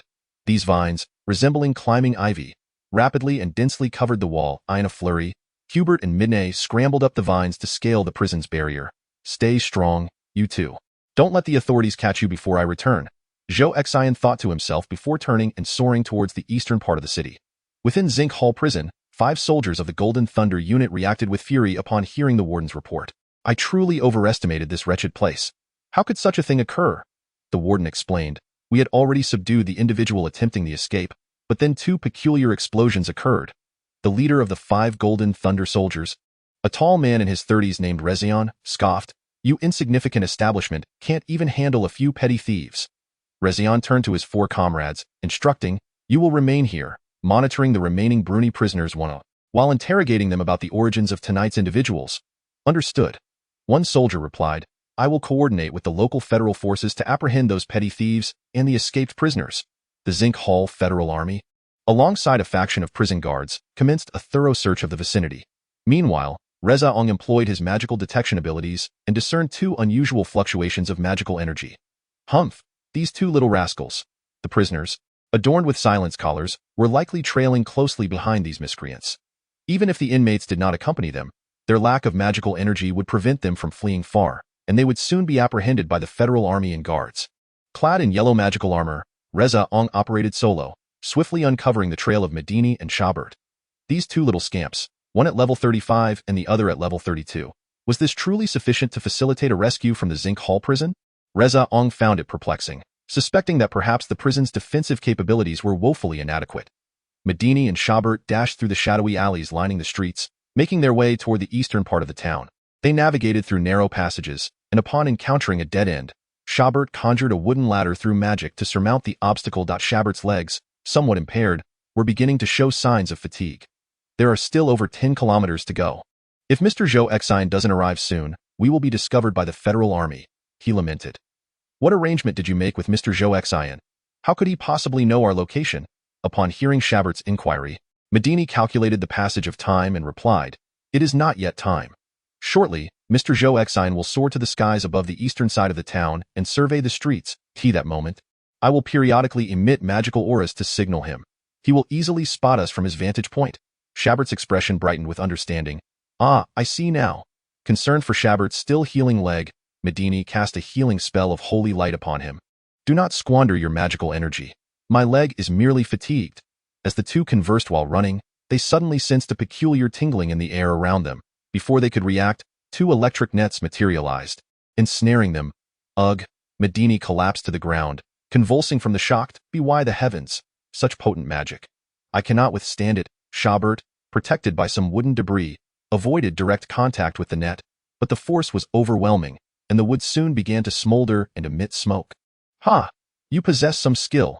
Let us see how long you can endure." Reza Ong, clad in yellow armor, leapt down from a high wall, landing beside the two. Shabert, witnessing this figure empowered by the magical enhancement of his armor, noted that his magical aura surged to level 60. Chapter 74. Turning danger into safety. Successful escape. Reza Ong delivered a fierce kick to Shabert's abdomen. "Speak. Where have you hidden those two Brunions?" Shabert, lying on the ground, retorted, "I swear I do not know. Tell me, how did you manage to blow open the prison walls?" I truly have no idea." The electric net binding Shabert was now charred and on the verge of breaking. Shabert strained against it, desperately attempting to maintain the barrier of wood shielding his body. "You witnessed the crimes they committed. They are guilty of heinous offenses. If you continue to be obstinate, I shall show no mercy." "I truly do not know. My resolve is quite steadfast." Zhou Xin raised his hand, and a tumultuous cloud of darkness materialized above Shabert's head. Within this ominous cloud, flashes of lightning danced as Zhou Xin threatened. "I shall count to 3. If you remain silent, the lightning will strike, and your life shall be forfeit. 1. Those two prisoners must survive, but whether you live or die is of no consequence. 2. If you do not speak, I shall inquire with the one clad in white. 3. Before Zhou Xin could finish his sentence, he was suddenly struck by a tremendous force, sending him flying sideways. A moment later, a resounding crack of a sniper rifle echoed from afar. The bullet from the AWP sniper rifle traveled at 3 times the speed of sound, and Zhou Xin, positioned at a high vantage point, took aim at Zhou Xin. Thus, Zhou Xin felt the impact of the bullet before he heard the subsequent gunshot. Naturally, Shabert, who lay nearby, witnessed this bewildering scene. Zhou Xin did not intend to take Zhou Xing's life. Through his 5-fold scope, he had aimed for Zhou Xing's shoulder. Nevertheless, the bullet did not penetrate Zhou Xing's body but was instead blocked by his magically enhanced armor. However, the armor was subsequently damaged. Shabert, jolted to his feet, realized that with Zhou Xing's fall, the electric net binding him had been released. "Brother, are you all right?" Shabert hurried to Medini's side, observing that although the electric net had dissipated, Medini still twitched uncontrollably. "Life, be reborn." Shabert channeled his magical energy, sending a beam of green light into Medini's chest. Medini's body ceased to convulse and regained consciousness. Do you have accomplices? Where are they? Why is there no magical fluctuation?" Zhou Xin, filled with fury, rose to his feet, unleashing a radiant aura of magical energy. Shabert hesitated for a moment, noticing that Zhou Xing's magical aura was only at level 40. Had his magical armor been compromised? Witnessing this scene, Zhou Xin also realized that Zhou Xing's armor was extraordinarily resilient, capable of withstanding the sniper's bullet. Bang! Without a hint of hesitation, Zhou Xin fired another shot. Zhou Xin was knocked down once more. The area on his back armor shattered. However, Zhou Xing's magical level remained at 40, indicating that the first shot had completely obliterated the armor's enhancement capabilities. Having regained his senses, Medini recognized the gunfire as Zhou Xin's doing nearby. He activated his magical aura, flickering twice to signal Zhou Xin that he could come to escort them away.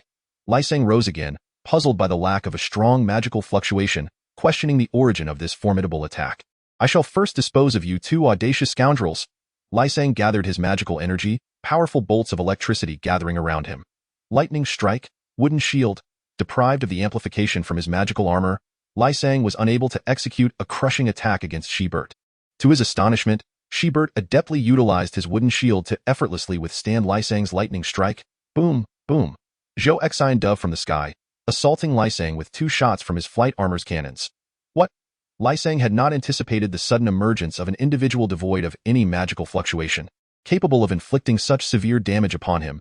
Zhou Xin was thrown to the ground, yet his magical prowess and armor mitigated much of the damage. Meanwhile, Shibert did not remain idle. He immediately employed the binding spell. As Zhou Xin lay on the ground, countless vines erupted from the earth around him, ensnaring him firmly to the soil. How infuriating! Zhou Xin unleashed a surge of lightning magic, attempting to shatter the vines binding him, but could only sever a few of them. Ensnaring light? Midney endeavored to seize control of Zhou Xing's mental will. Despite Midney's relatively low level, which rendered him incapable of fully commandeering Zhou Xing's thoughts, the latter's current state of confinement on the ground rendered him vulnerable. Midney's concentrated ensnaring light managed to disrupt Zhou Xing's consciousness for a few fleeting seconds. After being momentarily incapacitated by the ensnaring light, Zhou Xing regained his senses only to find himself utterly alone. He shattered the remaining vines around him and rose, scanning his surroundings. Impossible! The fluctuations of magical energy have vanished? How could they have escaped so swiftly? Zhou Xing began probing the area for traces of magic, but detected nothing. At that moment, Zhou Xin was soaring hundreds of meters above Zhou Xing's head, pulling Midney and Shibert along, and continuing to ascend. They could never have anticipated that we would flee from above. Shibert and Midney sighed in relief. In a grove several kilometers east of Zinc Hall town, just outside the city gates, Zhou Xin gently descended with Midney and Shibert in tow. For the sake of safety, Zhou Xin transformed into the assault team's form. Upon seeing Zhou Xin's arrival, Zuelina and Floss, who had been concealed in the thickets, emerged from their hiding places. Zuelina and Floss bore the tattered remnants of their clothing, marred by torment, and were covered in wounds. I am truly sorry for complicating the rescue plan. Zuelina expressed her remorse, explaining that upon regaining consciousness from her stupor, she mistakenly recognized Shibert, who was in the form of a tanuki leaf, as Zhou Xin, and in her excitement, inadvertently disrupted the transformation, leading to their exposure. Zhou Xin gestured for her to dismiss her guilt. There is no need for self-reproach, even if Shibert had not been revealed. I was already on my way to detonate the prison. Floss, Zuelina, and Shibert were unaware of the circumstances at that time. Midney interjected to clarify. In truth, when I synchronized my vision to inform Mr. Zhou Xin that Zuelina was being subjected to severe torture and was unconscious, Mr. Zhou Xin had already set forth to orchestrate a forceful rescue. Mr. Zhou Xin carried me along as I relayed your positions throughout the journey. At that moment, you were on the first floor, and Mr. Zhou Xin blew apart the walls surrounding you. Shibert, with an arm around Midney's shoulders, exclaimed with excitement. I wondered how you arrived so promptly. It turns out you had already set off. Subsequently, Zhou Xin introduced Zuelina and Floss, saying, Allow me to present Shibert and Midney. The two of them have been of considerable assistance in your rescue. Zuelina and Floss expressed their gratitude and introduced themselves in turn. Suddenly, Zuelina was taken aback. My spatial box, do not panic. Hubert reassured, retrieving the spatial boxes and magical credentials of Floss and Zuelina from the inner pocket of his robe, returning them to the two-few. Zuelina exhaled in relief, extracting Julie Vallen's emblem from the spatial box. First, we must pay a visit to France City. Zuelina remarked, gesturing towards the 2 silent collars around her neck. We need to remove these first. Chapter 75. The charges against Brunies under the cover of night. Zhou Xin and his party of 5 walked eastward along a desolate path. The exhilaration of having escaped was palpable among them. Having witnessed Zhou Xin's explosive and flight capabilities, Floss marveled, Mr. Zhou Xin, just how many extraordinary skills do you possess that we are unaware of? Medini, standing nearby, gestured with his hands to indicate length, stating, Mr. Zhou Xin possesses a magical artifact of this length, capable of destroying magically enhanced armor from a considerable distance. Hubert lamented, with such formidable abilities, Zhou Xin is remarkably benevolent.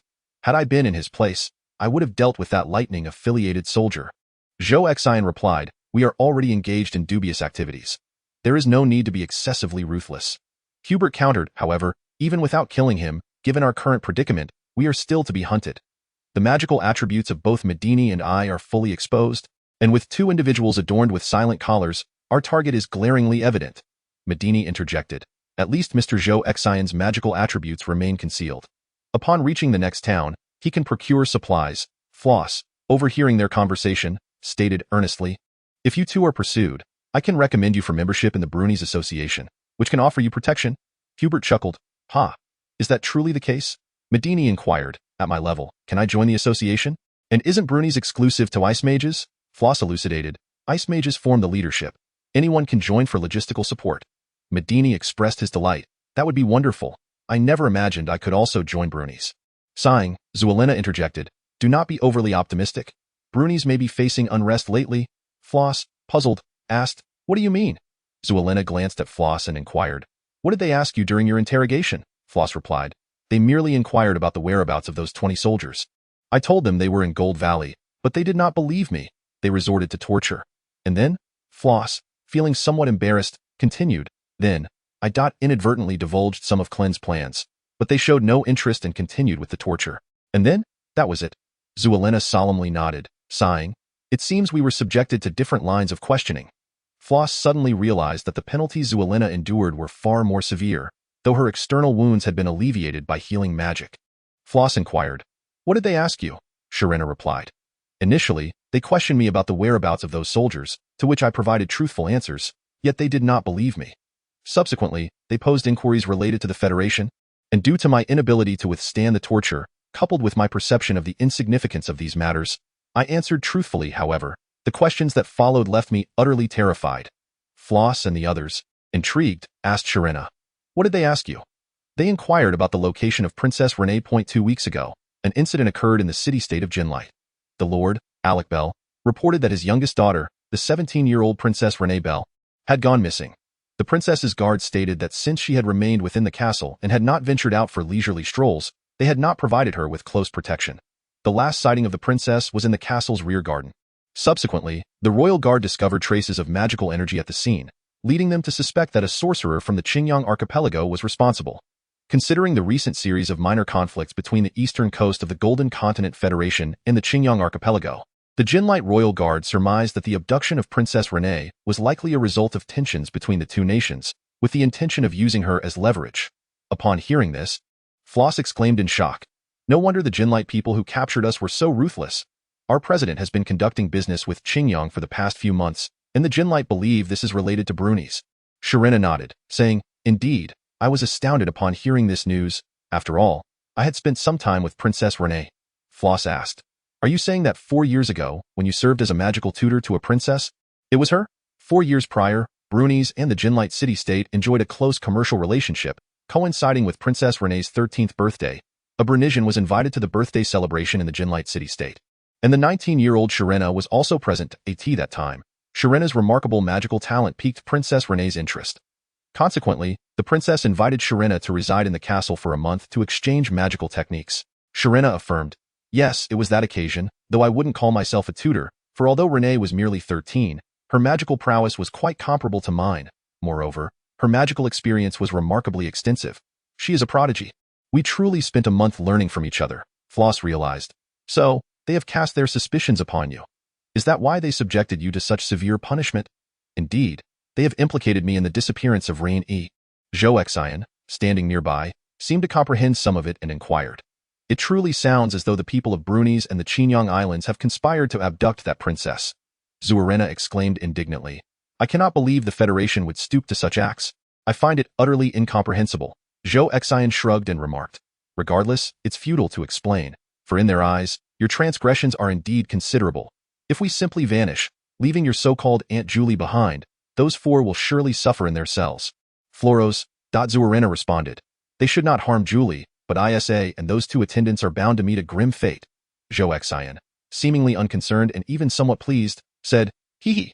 That little girl named Isa could certainly use a bit of hardship. Zuerena's expression twisted in conflict as she stated. The people from Jinlight are quite fierce. It appears that the pressure from above regarding the princess's disappearance has weighed heavily upon them.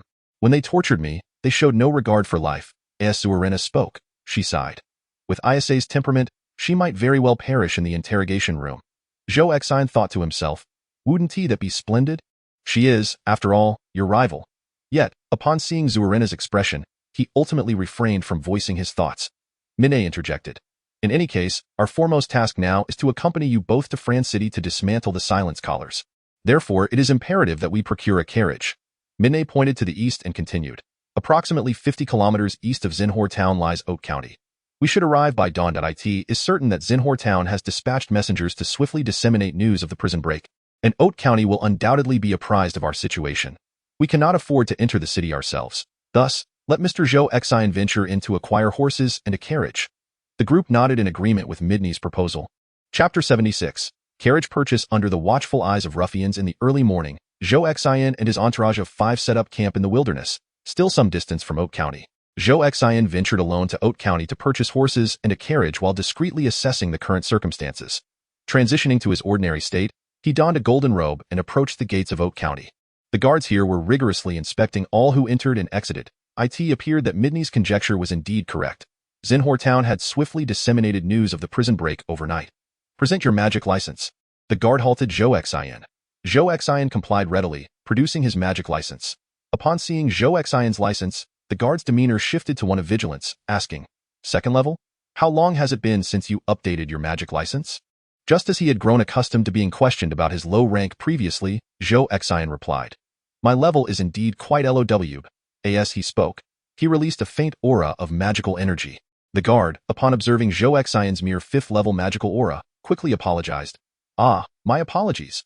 The guard then expressed concern, saying, "Yesterday, Xinhor Town experienced some disturbances caused by rioters. Your level is rather low. You must be vigilant about your safety out there. It seems that these guards have taken pity on you. The rioters you mentioned appear to be none other than myself." "Very well, thank you." As Zhou Xin expressed his gratitude, he stepped through the gates of Oak County.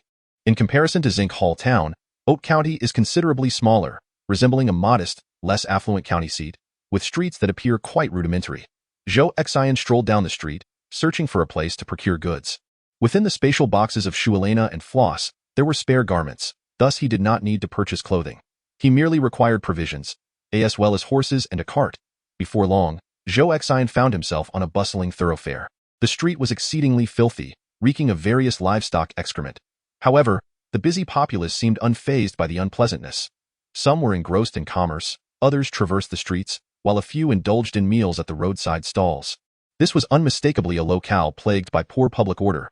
Zhou Xin tugged on the spatial box secured at his waist, wary of potential thieves. He first approached a food shop, where he observed an array of bread and jerky neatly stacked. "How much for these?" Zhou Xin inquired. A few staff members in the shop, noticing Zhou Xin's ordinary attire, paid him little mind. One employee, seated in the corner, remained unmoved and replied curtly, "A small loaf is 1 copper coin. A large loaf is 5 copper coins, and a portion of jerky costs 50 copper coins." Zhou Xin calculated briefly. 1,000 copper coins equated to 1 gold coin, and 1 copper coin was approximately akin to 1 unit of currency in his world. The price of the bread seemed reasonable. The small loaves were about the size of a fist, while the large ones were 5 times that. However, the portion of jerky appeared somewhat scant. Zhou Xin felt that the jerky was merely the size of a book, and 50 seemed rather steep. The employee chuckled lightly, saying, "That is the price. If you find it excessive, then simply forego the jerky and stick to bread." Zhou Xin was not truly objecting to the cost. He was merely comparing it to the purchasing power in his own world, inadvertently voicing his thoughts. "I did not mean to imply it was too expensive." Zhou Xin retrieved 2 gold coins from his spatial box, intending to acquire 1 gold coin's worth of bread and 1 gold coin's worth of jerky. He reasoned that since he would be camping outdoors for an extended period, it would be prudent to stock up on provisions. Upon seeing Zhou Xin produce the 2 gold coins, the eyes of several employees in the shop brightened. The employee seated in the corner hastily rose, his face beaming with a smile, exclaiming, "Oh, certainly. Please hold on a moment." The other employees, recognizing the opportunity for a substantial sale, eagerly began to wrap up loaves of bread and portions of jerky for Zhou Xin. However, upon witnessing Zhou Xin's considerable purchase, a few employees exchanged furtive glances before one of them discreetly exited through the back door of the shop. After leaving the food shop, Zhou Xin continued along the street until he discovered a store selling horses and carts. In the front yard of this establishment, numerous horses grazed in their enclosures, while various styles of carts were parked in the adjacent open space. "I wish to purchase horses and a cart." A few staff members glanced at Zhou Xin, sensing no significant magical aura emanating from him. One employee approached and inquired, What specifications of cart are you seeking? Zhou Xin contemplated that, with a party of 5, procuring a carriage designed for 4 would suffice, especially considering the additional 2 seats available for the driver. However, one of the staff interjected with a smirk, stating that a 4-person carriage necessitated at least 2 horses, with the carriage itself costing 5 gold coins and each horse 15, totaling 35 gold coins. Oh, that's rather steep, Zhou Xin remarked, only to quickly realize that in his own world, even a dilapidated carriage would cost several tens of thousands. Thus, 35 gold coins likely equated to about 35,000 yuan, rendering the price quite reasonable. Very well, Zhou Xin declared, as he retrieved a handful of gold coins from his spatial pouch. After producing over 20, he fetched another handful with a similar number. Zhou Xin counted out 35 gold coins, returning the remainder to his pouch. The eyes of several carriage shop employees widened in astonishment. They hadn't anticipated this young fellow to be so affluent. One employee, witnessing Zhou Xin's payment, discreetly slipped out the back door. Meanwhile, the attendant who was assisting Zhou Xin beamed and said, "Sir, please hold on.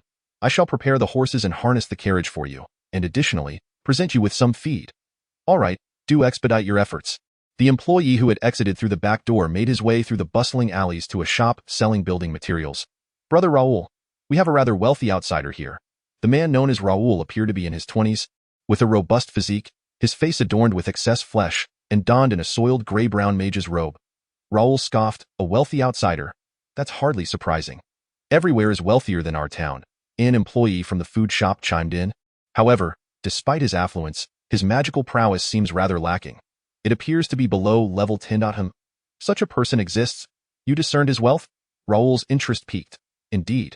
He purchased our carriage without haggling for 35 gold coins.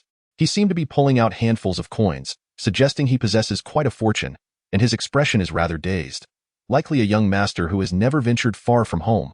Upon hearing this, Raoul inquired, "Are you certain his magical level is low? Why would I deceive you? If you don't believe me, just take a glance at him." Raoul nodded in agreement, saying, "You hurry back and stall him a bit. I will gather a few brothers to follow him and observe his movements. Perhaps we can relieve him of some of his wealth." Understood. The carriage was prepared, and Zhou Xin took his place in the driver's seat, attempting to maneuver the horses, only to discover it was not quite as simple as he had anticipated. From a distance, Raoul and his companions were watching Zhou Xin intently. What is he doing? Why hasn't he left yet? It appears he may not know how to drive a carriage. Yet he still bought one, I believe it. He is willing to spend 35 gold coins on such a shabby vehicle and yet cannot drive it. He truly seems to be a wealthy fool of a young master. Chapter 77.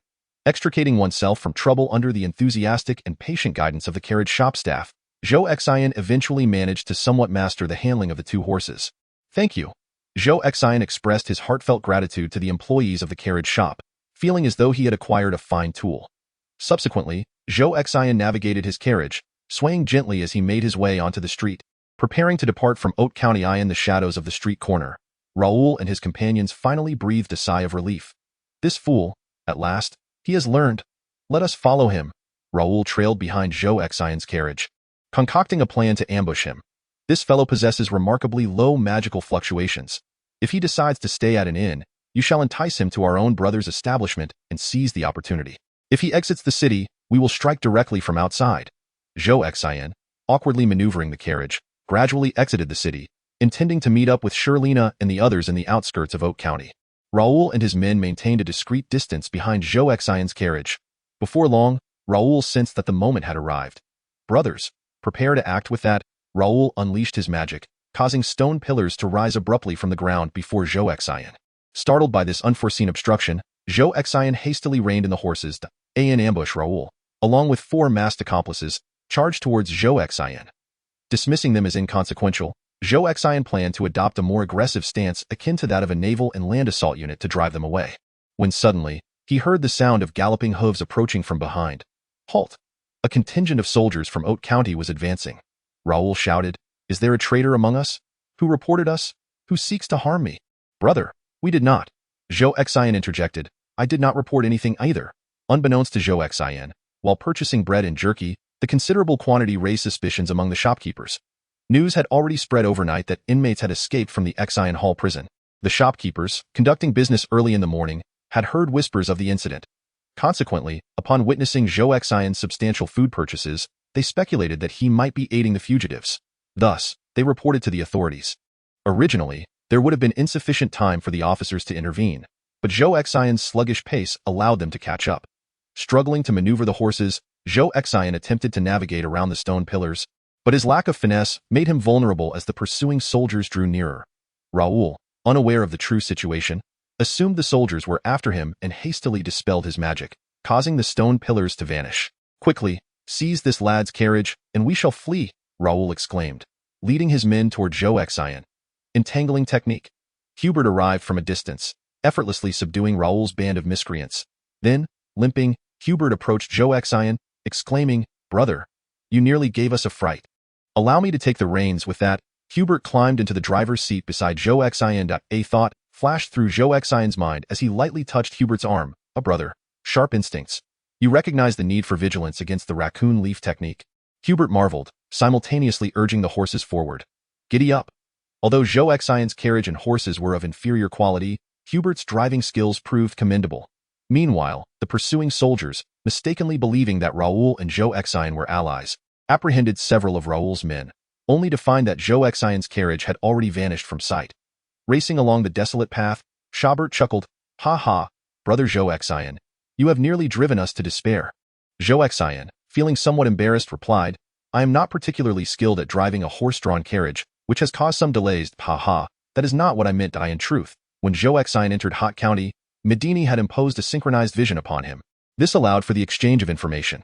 Should any unforeseen circumstances arise for Zhou Xian, the 4 individuals hiding in the outskirts could prepare accordingly. Thus, when Zhou Xian purchased bread and jerky, a store clerk noticed something amiss and quietly slipped out the back door. At that moment, Medini became aware of the situation.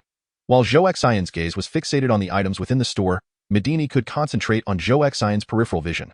Consequently, Medini was able to observe details within Zhou Xian's field of vision that he might overlook. Similarly, when purchasing the carriage, Zhou Xian's display of wealth caught the clerk's attention, which Medini also detected. Thus, at the moment when the food purchase went awry, Medini instructed Chabert to rendezvous near the city gate to assist Zhou Xian. "Oh, I thought you all were just annoyed by my delays," Zhou Xian exclaimed, realizing, "So I was already being watched."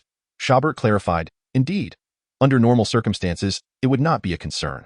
However, this area may have wanted posters, and your sudden purchase of such a large quantity of food could easily raise suspicions. You should buy from several shops, in smaller quantities." Zhou Xian teased, "You are quite the expert in this matter." Chabert replied, "Ah, we would mages possess an array of flashy skills.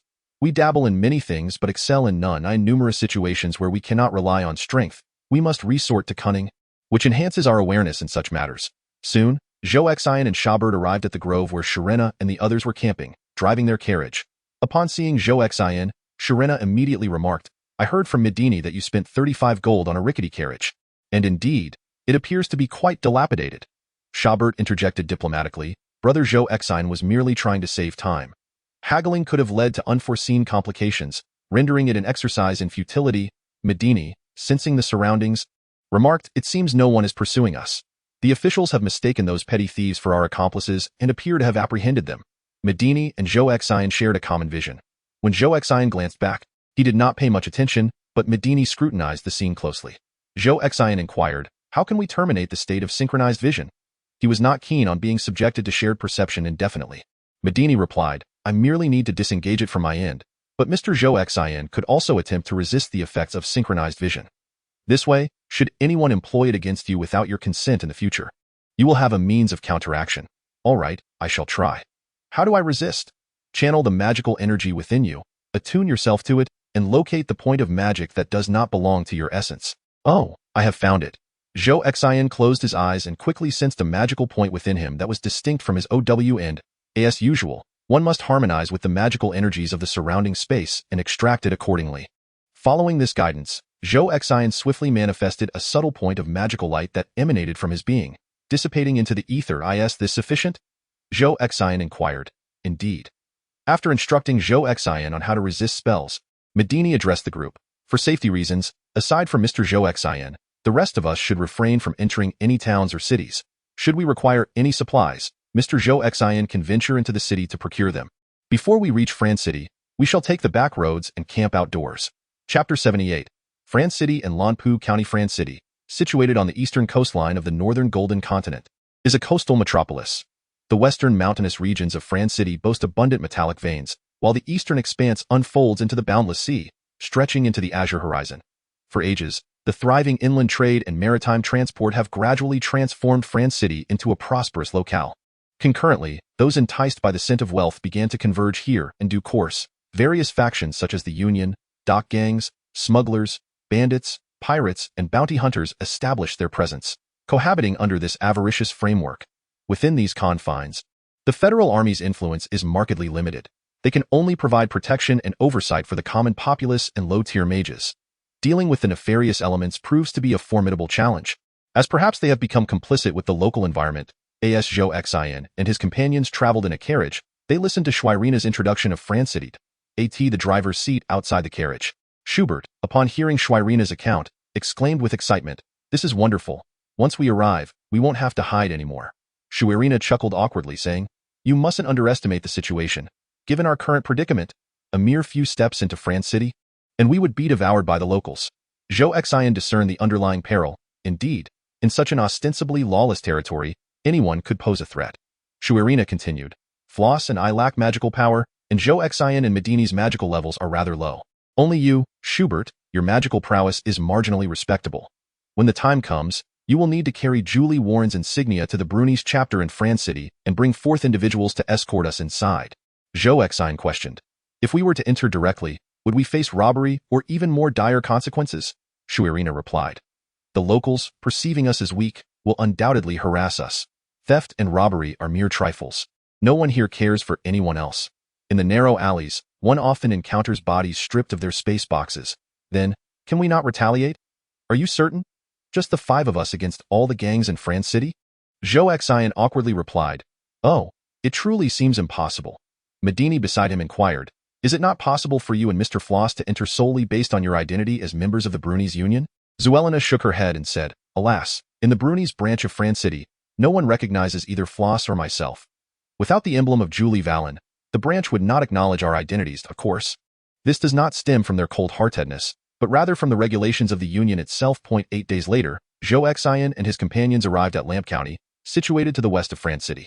Lamp County is a small town over 50 kilometers from France City, where the populace is a mix of individuals and the chaos rivals that of France City. However, the people here adhere to an unwritten rule that prohibits private disputes. Otherwise, they will be collectively expelled by others. Most of those lingering in Lamp County are individuals aspiring to reach France City but lacking the requisite strength. They regard Lamp County as a bridge to their dreams of entering France City and striking it rich. As Zhou Xion's carriage approached Lamp County, Zuelina gazed out the window and exclaimed, "Ah, at last, I can take a bath," Floss cautioned, "but do be careful to conceal your silent collar. Otherwise, troublemakers may arise," Zuelina reassured him. "Fear not, I am aware." Zhou Xion questioned, "Is it not said that Lamp County forbids private disputes? Will there still be those seeking trouble?" Zuelina explained, "They prohibit private fights, but duels are permissible. They have authoritative institutions akin to a magic guild's notary, and the notary fees are exorbitant. Both winners and losers must pay. If one engages in combat without settling the fees, expulsion will ensue." Zhou Xion, enlightened, remarked, "So conflicts do still arise. In that case, what purpose does the prohibition on private dispute serve?" Zuelina asserted, "No. Most in Lamp County are weak, much like him." Medini interjected, "Thank you. I do feel somewhat offended." Zuelina continued, "Thus, the majority lack the spare funds to engage in duels, leading them to refrain from stirring up trouble. Under this regulation, they are particularly docile." Zhou Xion nodded, "Very well. I believe I understand." The city gate guards of Lamp County, smoking cigarettes and half asleep, barely glanced at Zhou Xion's carriage. Hubert navigated through the dilapidated streets in search of an inn. Most of the inns appeared quite run down, with unfriendly-looking individuals loitering at their entrances. At last, Hubert discovered a relatively decent inn near the heart of Lamp County, its sign reading Lamplight Inn. "This will do." Hubert halted the carriage before the inn's main entrance. "Ah, travelers, greetings." A young receptionist emerged from the inn. She was a woman in her early 20s, petite in stature, clad in a white magical robe, her expression exceedingly amiable. Hubert inquired, "We intend to stay here for a while. Do you have space in your backyard for our horses and carriage?" The receptionist, named Pomon, cheerfully informed, "There are still parking spaces and stables available, but all the single rooms are fully occupied. Only double rooms remain." Hubert turned around, glancing at Zhou Xion through the front window of the carriage. Upon seeing Zhou Xion nod, Hubert inquired of Pomon, "What is the price?" "Parking is free. However, There is a charge for the horses, 1 silver coin per horse per day, and the double room costs 2 gold coins per day. 2 gold coins a day. Hubert gasped, casting another glance at Zhou Xin. Zhou Xin, unfazed by the expenses, continued to nod. Hubert addressed Pomon, we are a total of 5. Please arrange 3 rooms for us. Zhou Xin, how should the rooms be allocated? Zhou Xin replied, isn't it obvious? You two will share a room. I will stay with Floss, and Zuelina can have a room to herself. Oh, very well. Hubert turned to Pomon and said, 3 rooms, please. Our room rates require a deposit of 5 days' rent. For 3 rooms, a deposit of 30 gold coins is necessary. Hubert inwardly cursed the exorbitance of the place, but lacking authority, he sought Zhou Xion's opinion. Zhou Xion also found the situation rather unreasonable and turned to Zuelina. She whispered, this deposit is like dead money. If we die outside, they profit, and if we survive until checkout, they 1t renege.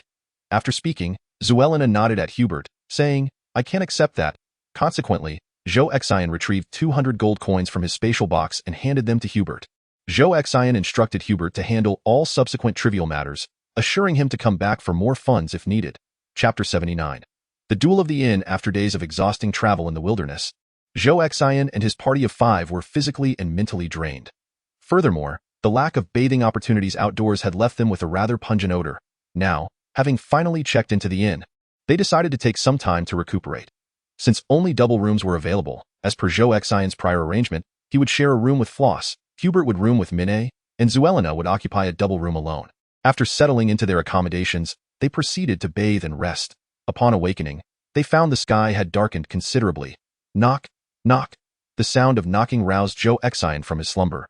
Throughout their journey, for safety reasons, he had maintained the form of a marine assault team, thus his fatigue was somewhat manageable. In stark contrast, Floss, snoring on the other bed, clearly displayed the depths of his exhaustion. Knock, knock. The knocking persisted. Zhou Xion got out of bed and opened the door to find Zuelina standing there. Zuelina had several changes of clothing in her spatial box, having discarded the tattered robe she wore during her ordeal. Now, she looked immaculate, adorned with a scarf, her hair freshly washed and flowing smoothly. Aside from the scars from her punishment, her face was clean and fragrant. Seeing Zuelina in such a state, Zhou Xion placed a hand on her shoulder. Hey. Zuelina shyly shifted away, brushing off Zhou Xion's hand. I apologize, it's a side effect of the fox leaf technique. Zhou Xion hastily explained. Upon hearing this, Zuelina smiled and accepted it, asking, is Floss still not awake? Zhou Xion pointed towards the inner room at the entrance and remarked, listen closely. The snoring is quite rhythmic, isn't it? Alas, you all have worked hard these past few days, taking turns on night watch during our camping trip. This stopped primarily due to your severe injury and the fact that you are a woman. We could hardly allow you to stand guard at night. Shuelu Na, in the corridor, glanced towards Xiaobot's room and said, it seems they are rather fatigued as well. Let us not disturb their rest. What is the matter? She inquired. Feeling slightly awkward, Shuelu Na replied, upon waking, I assumed everyone had rested sufficiently and wished to invite everyone downstairs for dinner. Dear sister, we only arrived at noon. How long have we really rested? It's merely that my physical constitution is robust. They surely cannot rise. Shuelu Na suggested, then let us dine together, just the 2 of us, in the hall on the 1st floor, to sample the fare of this inn. The 2 made their way to the 1st floor hall of the inn, which resembled a quaint little bar. Tables were occupied by passers-by and guests alike, enjoying their meals. Zhou Xion and Shuelu Na casually found an empty table in a corner and settled down. No sooner had they taken their seats than the front desk attendant, Bowman, approached them with a menu. Greetings. You cannot occupy a table without ordering food or drinks, he stated. Zhou Xion replied, we are here to dine. Please show us the menu. Certainly, Bowman said, handing the menu to Zhou Xion. These dishes are rather pricey. Zhou Xion mused, glancing through the menu, muttering, this beef pie costs 1 silver coin. Calculating in his mind, noting that 1 silver coin is worth 100 pieces of currency, he asked Bowman, how large is this beef pie? About this big. Bowman gestured with his hands, indicating a size comparable to an ordinary meat pie. Observing Zhou Xion's meticulous nature, Shuelu Na couldn't help but chuckle. Snatching the menu from him, declaring, let me order first. I am quite famished. After a brief scan, she ordered 1 green fruit pie and 1 ice brew. Zhou Xion, surprised by her drink choice, exclaimed, did you not mention that beverages with magical elements in their names are all strong spirits? Indeed. Shuelu Na nodded. Are you truly going to drink it? Remember what happened the last time you indulged. With a swift motion, Shuelu Na slapped the menu against Zhou Xion's head, urging, hurry up with your order. Then I shall have a green fruit pie as well, along with a glass of plain water, thank you. Bowman replied, very well, That will total 1 gold and 7 silver. As Zhou Xin fished for the money, he suddenly heard a whistle nearby. Turning to investigate, he noticed a trio of men at a few tables away, one of whom was whistling. The whistling man called out to Bowman, "The lady at this table is on my tab." Zhou Xin thought to himself, "Thank goodness she is not my girlfriend. Otherwise, wouldn't this be trouble? Wait, how does he know Shueluan isn't my girlfriend? He is indeed seeking trouble." Annoyed, Zhou Xin shouted at the whistling man, "Hey, is that how you show courtesy?" The 3 men at the table all possessed rather robust physiques. The one whistling, sporting a stubbly visage, took a swig of his drink and chuckled, "Little brother, what are you talking about? Am I not accounting for your expenses altogether?" Zhou Xin felt somewhat bewildered. Is this some sort of etiquette in this world? Have I misinterpreted his intentions? With such thoughts, Zhou Xin cast a sidelong glance at Shueluan, noting her sullen expression. Damn it, he is indeed making a mockery of me. Zhou Xin produced 2 gold coins, handed them to Bauman, and called out to the trio, "Hey, enjoy your drinks and refrain from stirring up trouble here." Upon hearing Zhou Xin's words, the whistling man appeared somewhat displeased, rising from his seat to approach, sizing up Zhou Xin, who was clad in a golden robe, and remarked, "You little brat, don't be ungrateful. Let your woman join us for a few drinks, and we shall coexist peacefully." Zhou Xin whispered to Shueluan, "Didn't they say fighting is prohibited here? Yet he seems to be seeking a brawl." Shueluan, equally irked, whispered back, "If it weren't for my lack of magic, I would have dealt with them already." "Well, why didn't you say so? You needn't get involved. I shall handle it." Zhou Xin cracked his knuckles, rising to his feet and addressed the whistling man. "Do your family members know how much you relish trouble? You powerless little brat, I'll knock you." Just as the whistling man was about to make a move, Zhou Xin was preparing to switch to his marine assault mode. Suddenly, both men noticed a golden circle of light appearing beneath their feet, rendering them immobile. Bauman grinned at Zhou Xin and the whistling man, inquiring, "Are you two preparing for a duel? This establishment offers dual guarantee services, 10 gold coins per person, with stakes determined by you. The victor must pay the establishment 100 gold coins. If the loser does not perish, they owe 50 gold coins. If one cannot pay, they may be expelled from Lanpu County." Bauman exuded a radiant aura of 50 levels of magical power. Clearly, the circle that restrained Zhou Xin and the whistling man was conjured by him. So expensive, never mind. The whistling man hesitated, complaining about the cost, though he was evidently wary of Bauman's strength. Upon witnessing the whistling man's withdrawal, Bauman lifted the divine interference effect on Zhou Xin and the whistling man. "I never said I was backing down," Zhou Xin asserted. Bauman smiled and extended his hand to Zhou Xin, stating, "Then payment is due." Shueluan pressed down on Zhou Xin, saying, "Let it go. Once I've handled my matters, I shall deal with these riffraff myself." Bauman seemingly overheard Shueluan's words. He glanced at her scarf and replied with a grin, "Ladies are entitled to a 20 discount."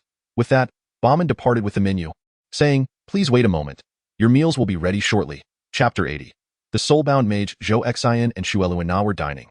After the table of men who had been whistling at Shueluan finished their meal and exchanged a few glances at Zhou Xin, they ascended the stairs to their guest rooms. They were also staying here. Zhou Xin took note of the whistling man's appearance. Holding a glass of ice melt brew, Shueluan offered, "Would you like to try this? It's quite delightful." Zhou Xin waved his hand in refusal, curiously asking, "Sister, while your beauty is quite striking, it seems out of place. Could it be your aura that sets you apart? Why do I always attract these ruffians?" "Huh.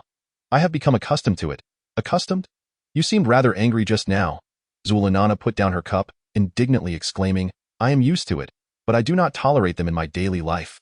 I would have long since taught them a lesson. You did just that last time, and as a result, you were ambushed and ended up wearing the silence collar." Upon hearing Zhou Xin mention the previous incident, Zulanana's expression darkened. "I apologize. I shall refrain from bringing that up." Zulanana gulped down her drink, shattering her glass upon the floor in a fit of rage. "I was wrong. I shall never speak of that matter again," Zulanana said, her mood sour. "I am not angry with you. I am furious with that group from earlier. If it weren't for this collar, I would have taught them a lesson myself. Why should I endure such indignity? Look at you, suffering in silence while I wish to take action on your behalf. Yet you hold me back." Bauman approached. "Good day, madam.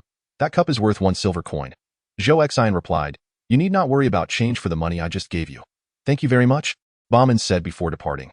Observing Bauman's retreating figure, Zhou Xin sighed. "That young lady at the front desk is quite remarkable. Neither I nor that individual could move just now. That was divine intervention, not merely a remarkable skill. She immobilized you both, yet she herself could not move." Zhou Xin nodded in understanding. Zhou clenched her teeth in frustration, stating, "That whistling fellow is at most on par with Xiaobot. Being harassed by such a novice is truly infuriating."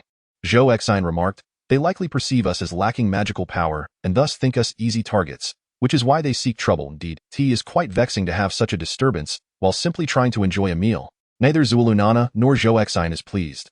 "This is truly distressing. I cannot tolerate it any longer. I must ascertain the intentions of that whistling man and seize the opportunity to teach him a lesson." Upon returning to his room, Zhou Xin found Flossie still fast asleep.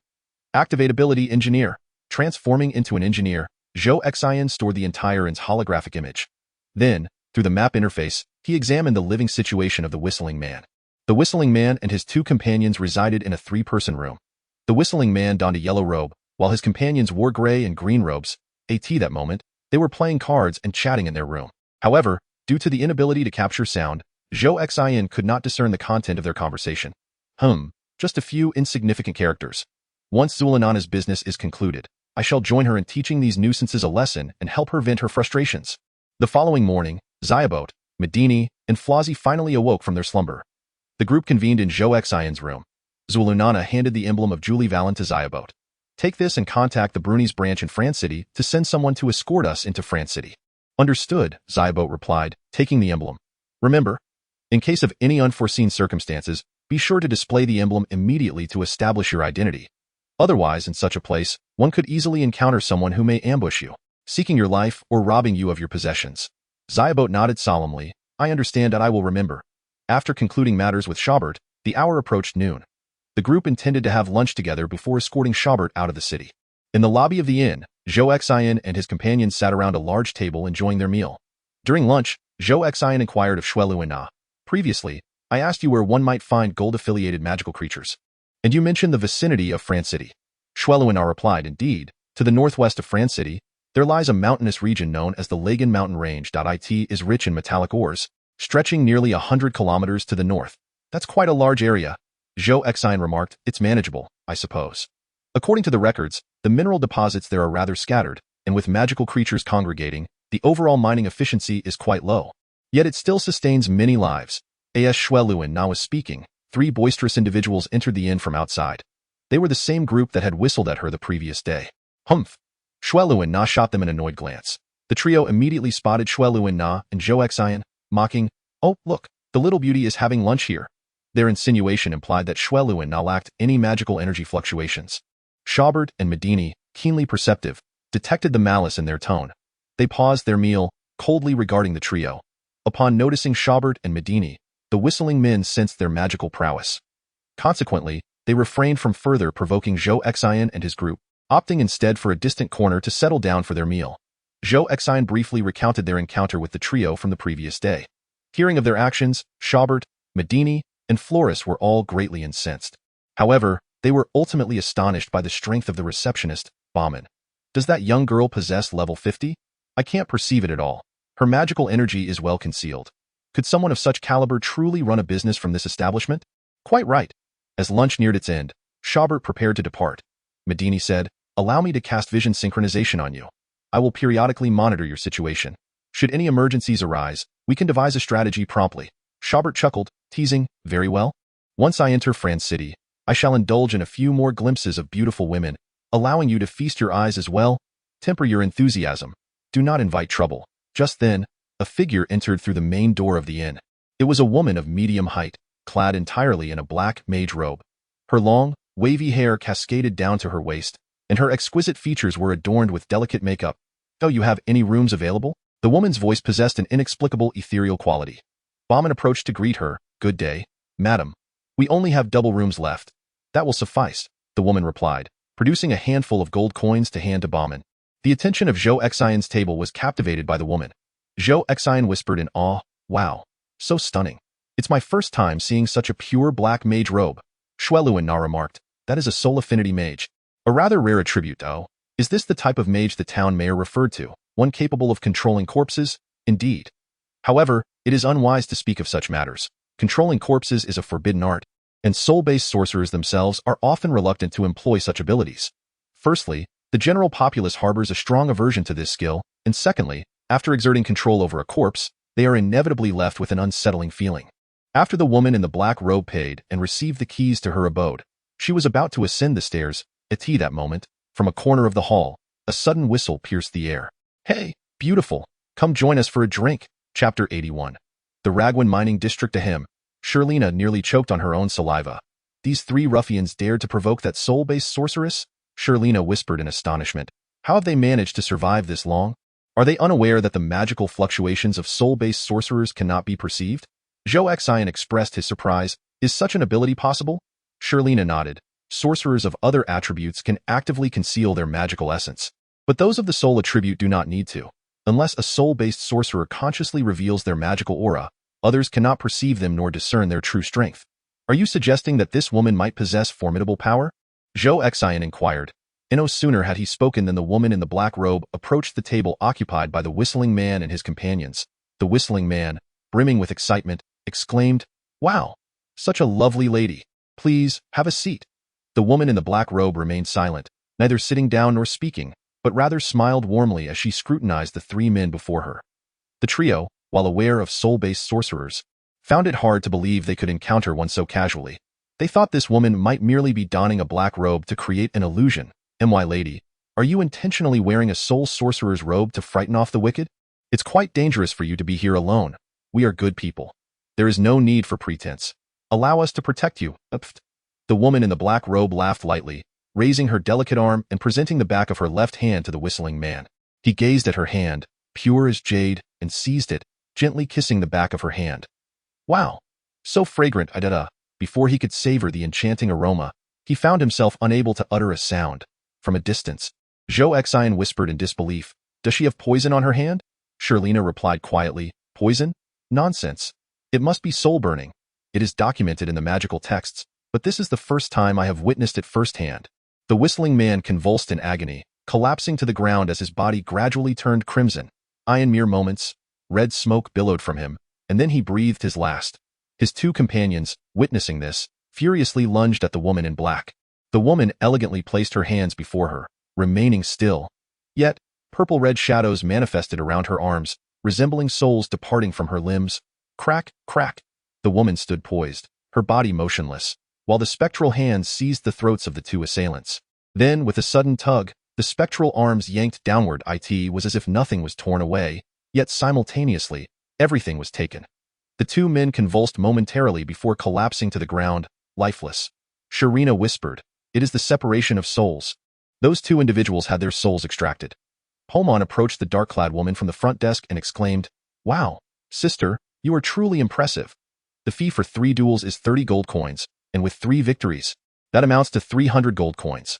Ladies get a 20% discount, totaling 264 gold coins. If you are unable to pay, I will have to ask you to leave Lamp County."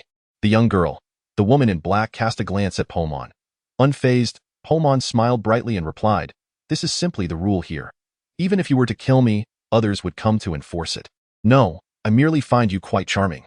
The woman in black smiled at Pomon and retrieved a spatial box to pay the duel fee. Pomon accepted the coins, summoned other attendants, and began to clear the bodies of the 3 individuals. The attendants eagerly collected the spatial boxes of the 3, and their 5-day deposit for lodging would not be refunded. The woman in black ascended to her room. Zhou Xin and the other 4 were left in a state of astonishment. After a moment's pause, Hubert finally spoke, "I shall take my leave now. Do stay safe here." Hubert bid farewell to the group, mounted his horse, and departed Lamp County, heading towards France City. While awaiting Hubert's return, Zhou Xin, Sherlina, and the others found themselves with little to occupy their time. Fros and Midnay retreated to their rooms to rest, leaving Zhou Xin and Sherlina sitting at the table with leftover food, continuing their discussion about the mining area to the northwest of France City. Zhou Xin inquired, "So, is that mining area far from here?" "It's not too far, I suppose." Sherlina produced her magical certificate and conjured a comprehensive map of the northern gold continent. After a brief glance, Sherlina stated, "If you head slightly northeast from here, it's about 100 kilometers or so." Zhou Xin remarked, "That doesn't seem too far." Sherlina replied, "Indeed, I was referring to the straight-line distance. Flying there would certainly be convenient. However, on foot, it would be quite arduous, with many winding paths and mountainous terrain." Zhou Xin calculated, noting that at a flying speed of 30 kilometers per hour, a round trip would take less than 7 hours. Adding time for hunting magical beasts, he concluded he could return within 10 hours. Zhou Xin said, I wish to take a look, but I am somewhat concerned for your safety here." Sharina reassured him. No need to worry. As long as we stay within the inn and avoid causing trouble, Pomon should ensure our safety. No, my concern lies with... Sharina chuckled. You are worried about that soul affinity sorceress, aren't you? Rest assured, if she were to act, your presence here would be of no consequence. Since you say so, I shall feel at ease. Zhou Xin stood up and declared, you should return to your room and rest. I will head to the mine and should be back by evening. The magical beasts there can be quite troublesome, so do take care. You need not worry. On the streets of Lamp County, Zhou Xin entered a potion shop and purchased some magical energy liquid in case he needed to use the body of gold technique or reforge while hunting magical beasts. He could replenish his magical energy promptly. With the streets bustling with people, Zhou Xin left Lamp County on foot, seeking a secluded spot before transforming into his flight form, soaring directly towards the northern Lagan mining area. After approximately 3 hours of flight, Zhou Xin gazed northward and could already discern the undulating mountains in the distance. These mountains appeared stark and barren, devoid of lush vegetation. In several areas, traces of human excavation were evident, deep mining shafts from which iron tracks extended, accompanied by scattered manual or carts. Given the signs of human activity, it seemed unlikely that any magical creatures were present. Perhaps I should venture deeper. As he delved further, Zhou Xin sensed a distinct change in the environment. The occasional birdsong that had graced the mountains was now completely absent. This region was exceedingly quiet, devoid of any sounds. The only noise he could hear was the faint hissing of flames from his flight armor.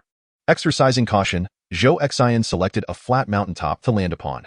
Transforming into a sniper, he employed the 5 times magnification of his AWP rifle to survey the surroundings.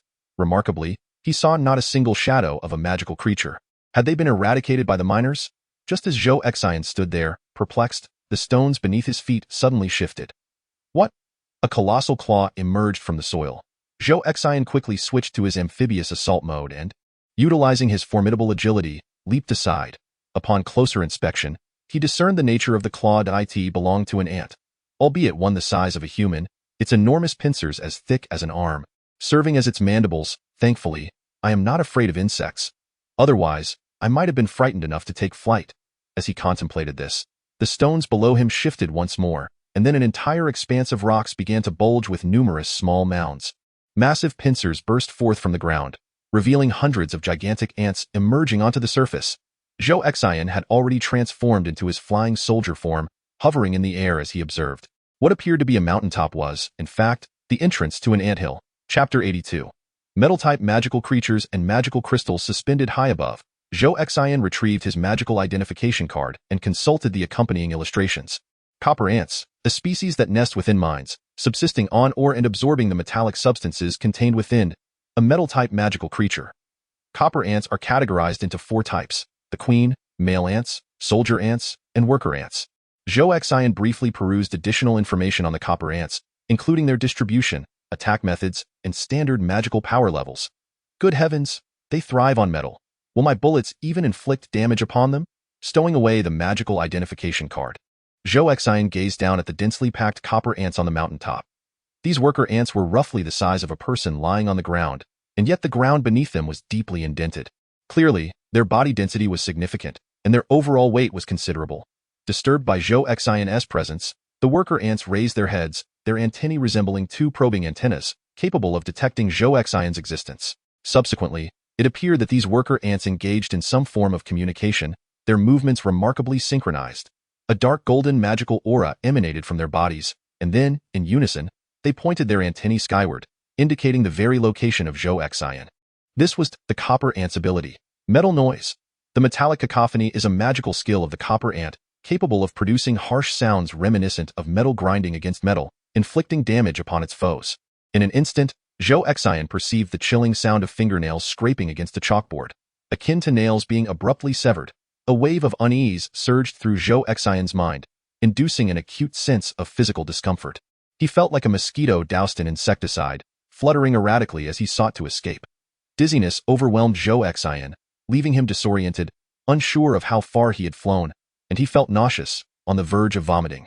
When he regained a semblance of composure, he realized he was about to collide with the hillside. Golden body technique. With a resounding crash, Zhou Xin transformed into a metallic statue, colliding with the slope. However, this was no sturdy hillock. It served as the entrance to a copper ant nest.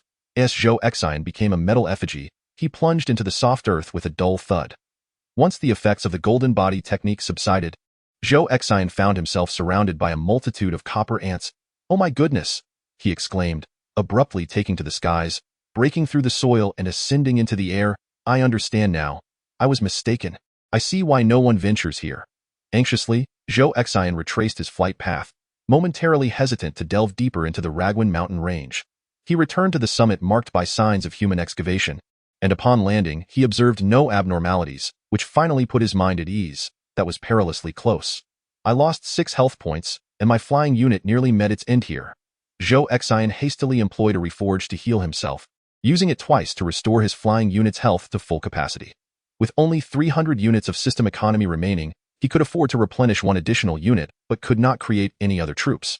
Caution was paramount. Zhou Xin consumed a vial of magical energy, recalibrated his mindset, and steeled himself once more.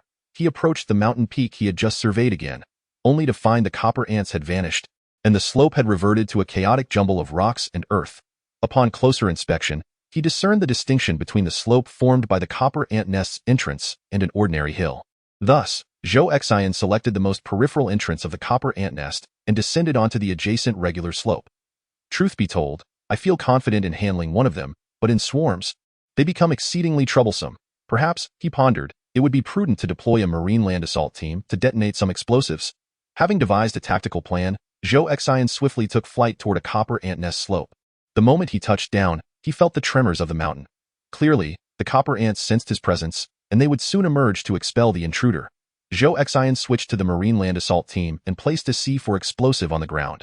After setting the C4, he could not change forms, as the detonator belonged to the marine land assault team's configuration. This was a secondary concern. Primarily, he knew that switching forms would cause the unactivated C4 to vanish. Gripping the detonator, Zhou Xin retreated a safe distance.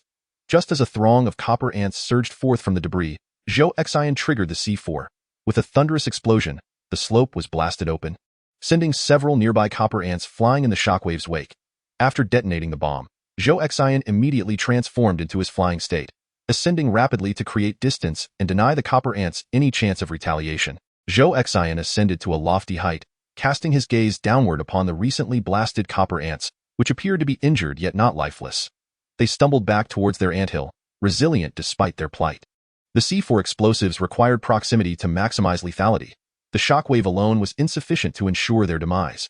However, placing the explosives too closely was fraught with peril. Thus, he resolved to seize the opportunity to test the prowess of his sniper rifle. Zhou Xin gracefully descended onto a secure hillside, seamlessly transitioning into the role of a marksman. He carefully aimed at the incline housing the copper ant nest and squeezed the trigger. Bang! A line of stones on the anthill's slope shattered and scattered. Moments later, several copper ants emerged, investigating the source of the assault. Perfect. He steadied his aim, locking onto the basketball-sized head of one copper ant. Bang! The AWP sniper rifle, within its effective range, was capable of penetrating even bulletproof vests. Shattering the metallic cranium of a copper ant was an effortless feat. The unfortunate creature, its head obliterated, toppled heavily onto the hillside. Rolling downwards, from its lifeless form, a dark red glimmer emanated. A magical crystal. Zhou Xin observed from a distance, biding his time instead of rushing to collect the magical gem. He maintained his position, systematically dispatching another 6 copper ants with precision. Swiftly, he approached the first fallen copper ant's corpse. The bestiary recorded these worker ants as possessing magical levels ranging from 40 to 45. Zhou Xin beheld the magic crystals generated by the copper ants, each resembling a cherry in size, radiating a dark red luminescence, translucent and exquisite. Subsequently, the other 6 deceased copper ants also released their magical essence, crystallizing into similar gems. To his surprise, the golden-hued magical crystals were of this dark red hue. He had expected them to be golden yellow. After collecting the 7 magical crystals and the bodies of the copper ants, Zhou Xin felt a tremor beneath him. A large swarm is about to emerge. I should take flight and hide for a moment? Zhou Xin scoffed at the foolish insects, leisurely taking off, preparing to resume his hunt after the current wave of copper ants had calmed. However, the tremors intensified, escalating to an entirely different magnitude. Suddenly, a massive copper ant burst forth from the earth, its size dwarfing that of its smaller kin. Zhou Xin turned to behold this creature, which resembled a cow, complete with wings. What is this? A soldier ant? With a series of explosive eruptions, more soldier ants surged from the anthill. I had underestimated them. How could they allow their worker ants to perish in vain? This was a quest for vengeance. The entire mountain range continued to tremble, with numerous protruding slopes serving as entrances to the anthills. A relentless stream of soldier ants poured forth, filling the sky like a locust swarm, obscuring the sun. Run! If they detect me, I am doomed. Chapter 83. Ascending magical levels, Zhou Xin flew away without a backward glance, retreating to the vicinity of a man-made mining cavern. Phew! Arriving at this refuge, he exhaled in relief and glanced back. Even from this considerable distance, the ominous cloud of soldier ants could still be seen swirling ominously above the anthill. I must return to the inn in Lanpu County. Having just acquired these magic crystals, I shall absorb their essence. Once my magical prowess has strengthened and the creatures have settled down, I will return to hunt once more. Zhou Xin retraced his steps, and by the time he arrived back at Lanpu County, the night was already quite advanced.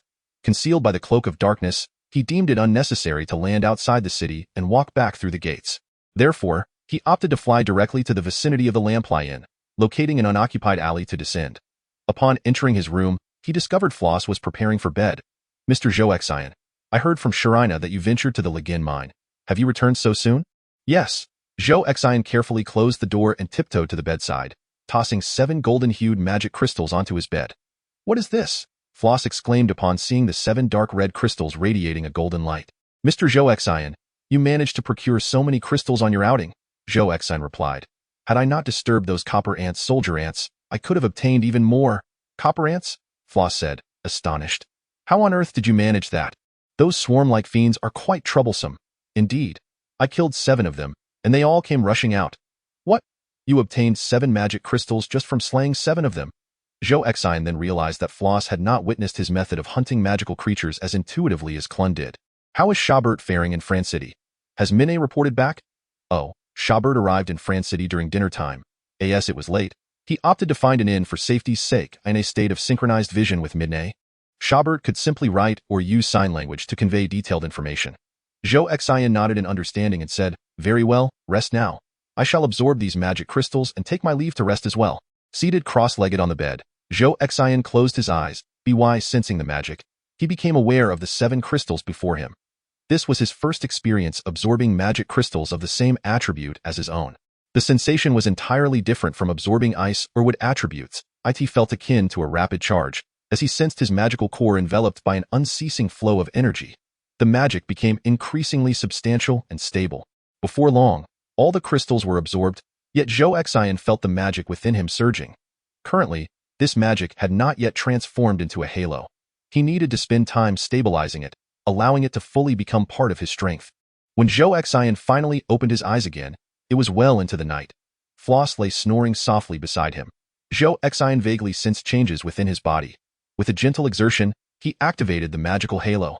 Realizing he had reached level 9, his magical rank had only risen by 4 levels. Previously, a Frost Wolf King's magic crystal had elevated him by 2 levels. Subsequently, a few Fear Cat's crystals had raised him to level 5. Yet now, these golden crystals had merely increased his level by 4, bringing him to level 9. It appears that as the level of magical power increases, the amount of magical energy required for each upgrade also escalates.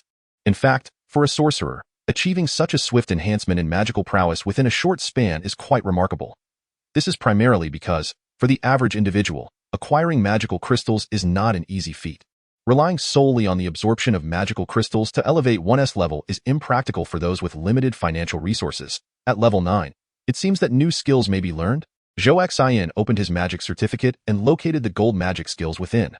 The skill blade can be mastered at level 7, allowing the caster to transform a portion of their skin into a metallic blade, thereby augmenting damage during close combat.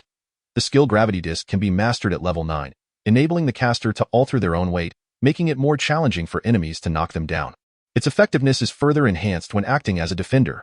Let us practice each one. The principle behind blade is quite similar to that of hardened skin, and Zhou Xin quickly grasped it. He attempted to use blade, and to his astonishment, the side of his hand, along with his little finger, transformed into a sharp metallic edge. Zhou Xin gently grazed the wooden headboard, effortlessly slicing a gash into it. It certainly made cutting through objects easier, but when it comes to hunting magical creatures, a firearm is still essential. Zhou Xin continued to practice gravity disc. This skill utilizes magical energy to metallize the body and then adjusts its density to alter its weight. Gravity disc. Zhou Xin attempted to employ it. Suddenly, The bed beneath him creaked ominously, as though it were laden with heavy burdens. Quickly stop.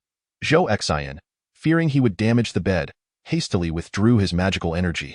It seemed these two skills were not particularly beneficial for his upcoming hunts. Alas, one step at a time. Zhou Xin lay on his bed, yearning for sleep, yet having recently elevated his magical level significantly. His body remained in an exceedingly energized state, rendering slumber elusive. Unable to sleep, he found himself overwhelmed by boredom as he lay awake. Zhou Xion's mind suddenly recalled the mysterious woman clad in black from earlier that day. The enigmatic soul-type sorceress. She had effortlessly dispatched those three individuals without breaking a sweat, leaving a profound impact. Perhaps, utilizing the engineer form, I could observe her. What the hell? Am I being perverse? Why would such a thought cross my mind? No. I must ensure the safety of my friends. A figure as dangerous as she is warrants monitoring. After a brief internal struggle, the conflicting impulses of the voyeuristic and the responsible sides of Zhou Xion's psyche reached a consensus. To spy. To keep an eye on that mysterious woman in black. Activating engineer form.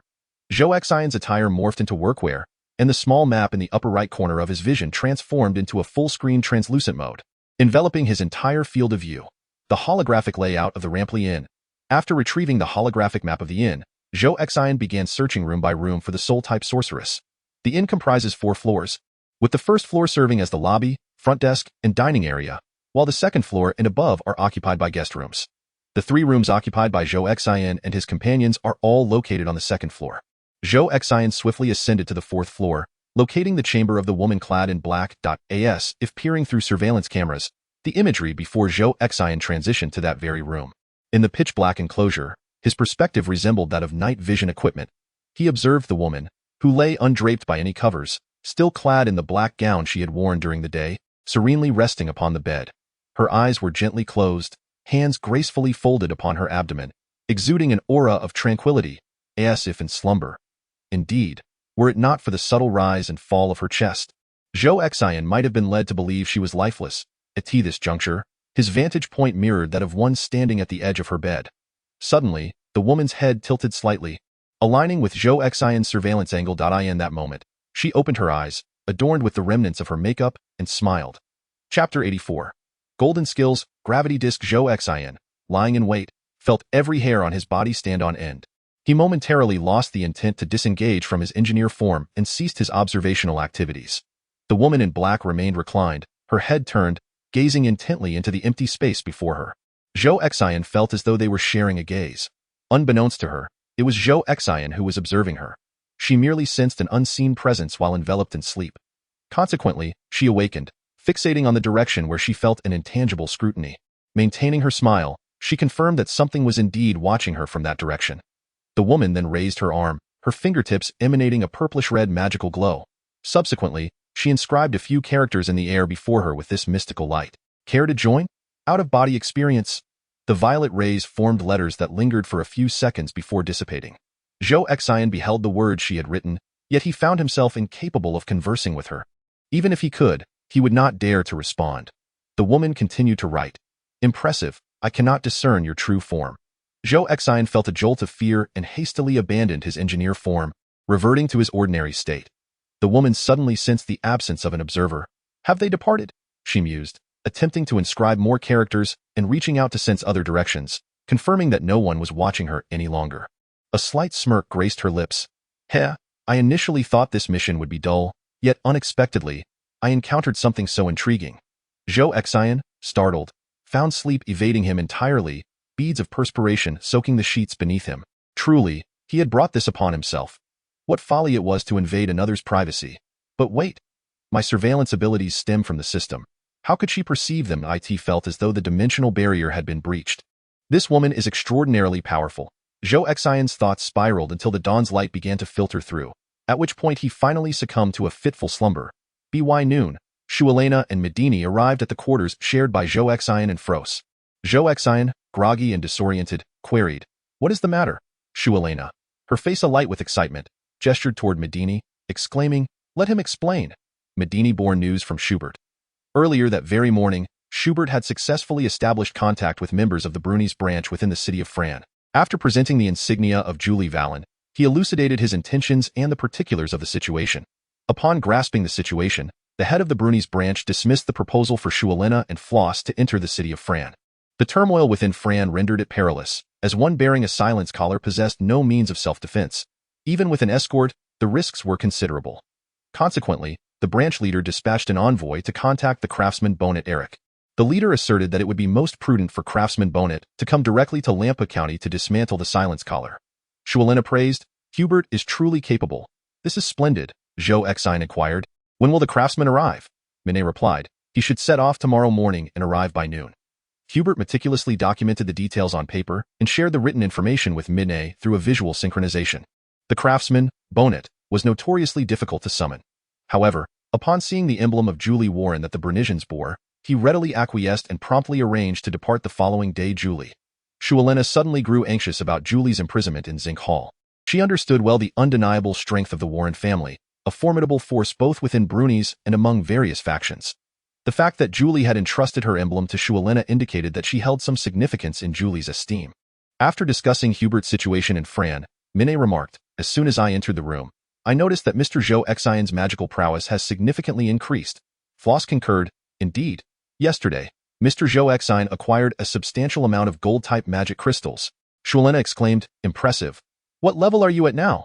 Zhou Xion smiled and revealed his halo of magical energy, indicating that he had reached level 9.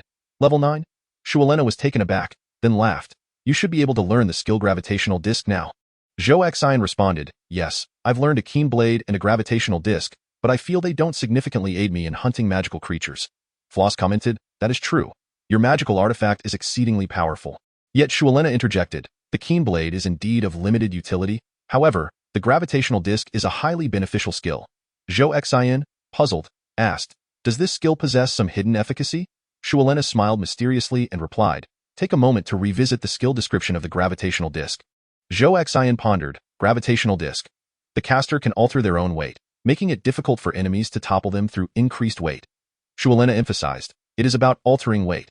The gravitational disc can not only augment weight but also reduce it." "What? Reducing weight is of little use in most battles. Hence, few employ it in such a manner. However, Zhou Xion, you can fly. I believe that if you lessen a portion of your weight with the gravitational disc, it could enhance your flying speed. Is that so? I shall try it when I head to the Lagan mine later." After a luncheon, Zhou Xion set forth, departing from Lampu County. He found a secluded spot on the outskirts, took flight, and once again made his way to the Lagan mine. Yesterday, the agitated soldier ants should have settled down by now. Why current maximum flying speed is 30 kilometers per hour. According to Shualena, I should utilize the gravity disc to lighten my body and see if that can enhance my speed. Zhou Xion summoned his magical energy and activated the gravity disc. Suddenly, Zhou Xion, who had become several times heavier, plummeted toward the ground. No. The manipulation of magical energy had gone awry. In a hurry, Zhou Xion recast the spell, successfully deploying the gravity disc to reduce his weight. He immediately felt a significant lightness in his body. Moreover, the thrusters on the back and soles of his flying armor seemed to possess even greater power. Zhou Xion continuously channeled magical energy, striving to make the gravity disc render his body as light as possible. The visor of his flying armor displayed data, with his speed steadily increasing. Ultimately, Zhou Xion's flying speed reached 50 kilometers per hour. This was nearly akin to the flying armor soaring in a hollow state. "Splendid," Zhou Xion exclaimed in exhilaration. Although maintaining the gravity disc state required a continuous consumption of magical energy, it was not necessary to sustain it at all times. In critical moments, he could use the gravity disc to achieve a lighter state, enabling him to evade danger at a faster pace. Humph. Even those soldier ants would find it quite challenging to pursue me now. As Zhou Xion contemplated, he deactivated the gravity disc, realizing that it was unnecessary to waste magical energy on acceleration during his journey. Chapter 85. The outrageously powerful Zixasola. Upon returning to the Lagan mining area, Zhou Xion found himself near the copper ant nest. Unlike yesterday, he noticed that the skies above the copper ant nest were now sporadically patrolled by a few flying soldier ants. It seemed that, due to Zhou Xion's assault the previous day, the nest had increased its sentinels. Humph. Just as I had wished. Zhou Xion sought out a slope that was not part of the copper ant nest and landed upon it. He then switched to sniper mode, aiming at one of the flying soldier ants above. Bang! A shot to the head. The soldier ant's corpse plummeted to the ground, but Zhou Xion momentarily disregarded it and continued to eliminate other soldier ants. Thud. Thud. One by one, the soldier ants fell from the sky. All 6 soldier ants that had been circling above were shot down by Zhou Xion. Simultaneously, the slope occupied by the copper ant nest began to tremble. They were about to swarm out. I must quickly retrieve those magic crystals and the corpses of the soldier ants. Activating ability, Flying Soldier, Gravity Disc. As Zhou Xin donned his flying armor and soared toward his objective. He lightened his own weight, and in an instant, the speed of the flying armor nearly doubled. Whoosh, whoosh. Zhou Xin swiftly darted, collecting all 6 magic crystals and the soldier ant corpses into his spatial box. Boom! Numerous copper ants surged forth from their nest, swarming with both worker and soldier ants. It seemed that Zhou Xion's 2 consecutive ambushes had thoroughly enraged them. The foremost soldier ants emitted metallic sounds. In an instant, the screeching noise reminiscent of fingernails scraping chalkboards assaulted Zhou Xion's ears. Zhou Xion hurriedly shielded his ears with his hardened skin, alleviating the physiological discomfort. However, this ability was not merely about covering one's ears. The resonance it generated could still inflict harm upon living beings. Gravity Disc. Zhou Xion swiftly lightened his weight and rapidly departed from the scene. Leading the flight were several soldier ants, employing their iron wings for a slashing attack, emitting chilling glimmers from their wings as they surged towards Zhou Xion. This was the manifestation of magical power into metallic blades, a means for long-range assaults against foes. At this moment, Zhou Xion's speed was unlike any before. He adeptly maneuvered through the air, effortlessly evading these attacks. Farewell. Zhou Xion raced through the skies at full throttle, gradually sensing the strain of his magical energy. It seemed that his magic was nearly depleted. Just in time for a little practice, acrobatics. In midair, Zhou Xion canceled his flying soldier form and began to plummet downward. During the free fall, he retrieved a bottle of magical energy liquid from his spatial pouch and downed it in one gulp. The magical energy liquid required a brief moment for digestion to restore his magical power, though this time was almost negligible. After descending a short distance, Zhou Xion transformed back into his flying soldier form, maintaining the lightweight state of the gravity disc and continuing his high-speed flight. The copper ants were utterly enraged. It seemed prudent to retreat for now. One could only wonder if they would return tomorrow with even tighter defenses. As Zhou Xion soared higher into the sky, he felt increasingly distant from the copper ant nest. Once he sensed he was at a safe distance, Zhou Xion dispelled the gravity disc effect and resumed a conventional flight speed. Excellent! With such a method to accelerate, accomplishing many tasks became exceedingly convenient. Lost in thought, Zhou Xion was suddenly jolted by a system notification. Aerial support, ready for deployment. What? Zhou Xion froze, then recollected. Oh yes. After constructing the air command center at the base, this aerial support had been in preparation, and only now was it complete. Has it really been nearly 20 days? Such a slow preparation speed. According to the game settings, aerial support was supposed to consist of 8 soldiers. I wonder how many soldiers this system will provide, and in what manner they will be deployed. It's not needed right now. I'll save it for when I encounter something troublesome. Upon returning to Lampa County, night had already fallen. Zhou Xion, as before, planned to descend directly into a nearby alley adjacent to the Lampu Hotel under the cover of darkness. Whoosh, snap, under the night sky, Zhou Xion landed steadily in the alley, which was over 200 meters from the Lampu Hotel. Is it actually metallic? A hauntingly ethereal voice came from behind Zhou Xion. Startled, he turned to see the woman in black who resided on the 4th floor of the Lampu Hotel. It was you who came to my room in the early hours of yesterday. Wasn't it? What? Zhou Xion feigned ignorance. I have spent the entire day observing the activities of people in and around Lampa County, and you appeared to be the most peculiar, the woman in black remarked, taking a few steps closer to Zhou Xion. Recalling the scene from the day before when she had killed without hesitation, Zhou Xion immediately switched to his amphibious assault team mode. Wow, such an intriguing ability. Could it be that your magical attribute is merely a facade, and these are your true powers, including that flying ability just now? Zhou Xion felt a jolt of alarm. Has she perceived everything? Do not be anxious. I am merely intrigued by your abilities. Allow me to introduce myself. My name is Zixasola, a sorceress of the soul. And how shall I address you? Are you reluctant to disclose even your name? Zhou Xion, with a hint of wariness, remarked, what if you possess some peculiar ability that enables you to annihilate me upon knowing my name? Ha ha ha ha.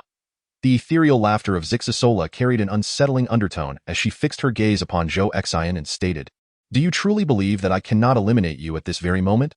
Feel free to test it. I am quite curious. With one hand, Zhou Xion retrieved an MP5 submachine gun from behind his back, while the other rested upon the armed pack at his waist containing C4 explosives. Do not be so nervous. I genuinely admire you. How should I address you? Zhou Xion, oh? Your name sounds rather peculiar. Are you not from the Northern Federation? I am indeed from the North. Zhou Xion spoke without deceit. How intriguing. Zixasola smiled slightly. I perceive that our levels of magical power are quite comparable. Is that so? I find it hard to believe. Unfazed by Zhou Xion's banter, Zixasola scrutinized his SEAL team attire and inquired curiously, your attire suggests a potential cultural disconnection between us. Could you be a descendant of an ancient civilization? In a sense, yes, of the civilization of Gold Valley. Zhou Xian deflected casually, recalling that Kylan had once mentioned an ancient civilization near Gold Valley. Zixasola appeared somewhat delighted. Is that truly the case? Zhou Xian, maintaining his vigilance, replied, if there is nothing further, I shall take my leave. You have yet to answer me. Was it you who visited my room in the latter half of the night yesterday? I am unaware of what you are speaking. Very well. Zixasola chuckled, tomorrow, I shall depart from here to board a vessel at the port of Farland to the east. Fixing her gaze upon Zhou Xion's eyes, she asked, would you be willing to work under my command? I greatly admire individuals of your caliber. Zhou Xion politely declined, no so resolute. It seems you understand very little. Suddenly, Zixasola's expression shifted to one of exuberance, her 7 orifices emitting a crimson light. I have stated that our levels are quite similar. As she spoke, an abundance of purplish-red magical auras enveloped her form. With each gradual release of her magic, the crimson light formed delicate threads that spiraled upwards, tracing the intricate patterns of Zixasola's magical aura. These patterns blossomed like resplendent flowers, unfurling stroke by stroke, from level 1 to 10, 20, 30, 50, 70, 80. Ultimately, the patterns of Zixasola's magical aura solidified at level 90. One at level 9, the other at level 90, literally speaking, they are not far apart. Chapter 86. Tank capabilities and unit recovery. The entire alley was illuminated by this enchanting purplish-red radiance. The air currents generated by the dissipating energy sent a tempest sweeping through the entire Lanpu County. Before Zhou Xian, Shishi Suala arrogantly displayed her prowess and, with her ethereal voice, said with a smile, in your country, I am referred to as the Demon Lord, while in my homeland, I am known as the Sea Emperor. Now, I grant you the opportunity to reconsider whether you are interested in serving under me. I hold great admiration for unique individuals like yourself, and your career here would flourish. Zhou Xian was perplexed by the terms Demon Lord and Sea Emperor. Furthermore, the woman before him, Shishi Suala, was notorious for her mercilessness, giving off an unsettling aura. Thus, Zhou Xian declined once more, saying, no, I have my own matters to attend to. Very well. Shishi Suala suddenly retracted all her magical power. The alley fell into darkness once more, and the fierce winds of Lanpu County ceased. Ah, had you been an ordinary child to dare refuse me like this, I would have crushed you without hesitation. As she spoke, Shishi Suala moved closer to Zhou Xian. Standing face to face, with her chin raised, she gazed at Zhou Xian, who towered over her, and gently placed her left hand upon his face. Zhou Xian felt an overwhelming sense of trepidation, fully aware of the lethal capabilities of the woman standing before him. But you are far too exceptional. I cannot bring myself to end your life. I hope you will give it serious consideration. Upon finishing her words, she brought her hands together, her fingertips touching at a radiant, purplish-red aura of magic enveloped her, causing her to levitate into the air and fly back to her room on the 4th floor of the inn through the open window. Zhou Xian changed back into ordinary attire and walked back to the inn. The patrons on the 1st floor, who had been drinking, had gathered outside the inn, animatedly discussing the recent surge of magical energy that had erupted in the small town. Zhou Xian paid them no mind and retreated to his room. Mr. Zhou Xian, there was a tremendous surge of magical energy in the alley to the west. I feared there was an invasion of magical beasts. Oh, Zhou Xian replied nonchalantly, sitting cross-legged on his bed, retrieving the 6 gold magic crystals he had collected that afternoon. Placing the crystals before him, he pondered.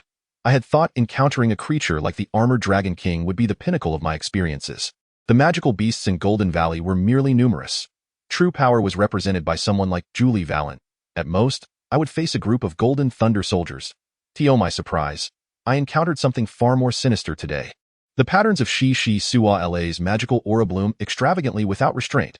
Zhou Xian contemplated the M60 machine gun of the soldiers, the C4 explosives of the amphibious assault team, and the AWP sniper rifle. Would these weapons truly inflict effective damage upon such an entity? Or could I possibly eliminate her before she ends my life? There lay 2 paths ahead. Point 1, to develop a base and possess my own legion, thus gaining the strength to contend with such beings. 2, to adhere to the rules of this world and amplify my magical power, ensuring that I would not be crushed like an insect by someone like her. In his heart, Zhou Xian swiftly made a decision. There was no choice to be made. I shall pursue both paths. As Zhou Xian sat on his bed, contemplating the intricacies of life, a knock resonated at the door. Instinctively, he became alert. harboring concerns that Shishi Sualaya might have come seeking him. Fullos rose to open the door, revealing Shualena. Upon entering, Shualena exclaimed with excitement, "Hey, did you all just see that? It seems someone was dueling in the alley to the west." Fullos nodded in acknowledgement, while Zhou Xin nonchalantly claimed he had witnessed it as well. In truth, Zhou Xin had indeed seen it, and from an incredibly close vantage point.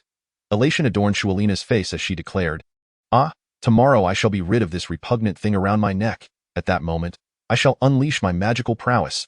Fullos interjected, "Ah, perhaps it won't be so swift. The dismantling process might take several days. You know, but there is still hope."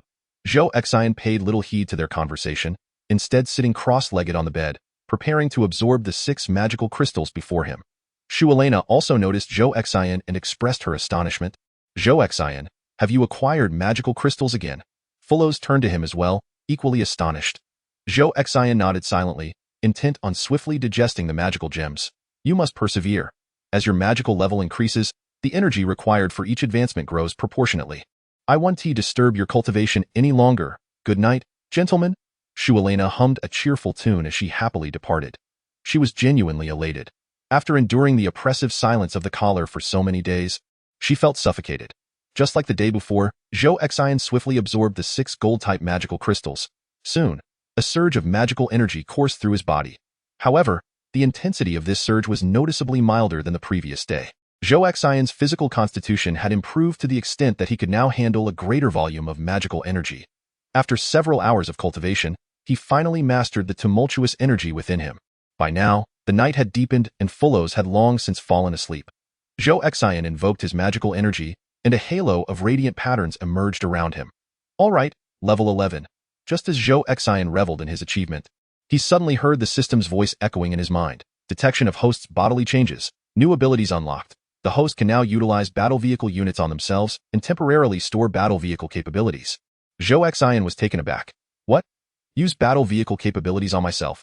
Does this mean I can summon a tank to my side? Furthermore, the ability to temporarily store capabilities? The notion of transforming into an aircraft for swift travel was quite enticing. As Zhou Xion basked in excitement, a wave of despondency washed over him. Alas, he was left with a mere 300 system currency, rendering him incapable of creating anything. As if the system perceived Zhou Xion's thoughts, a notification chimed in his mind. The host can utilize the recycling feature to reclaim constructed buildings and combat units, receiving half the original price in return. The host's stored capabilities can also be reclaimed. Zhou Xion, puzzled, inquired, "I purchased the amphibious assault unit for 800. I can only reclaim it for 400? The system replied, "Affirmative.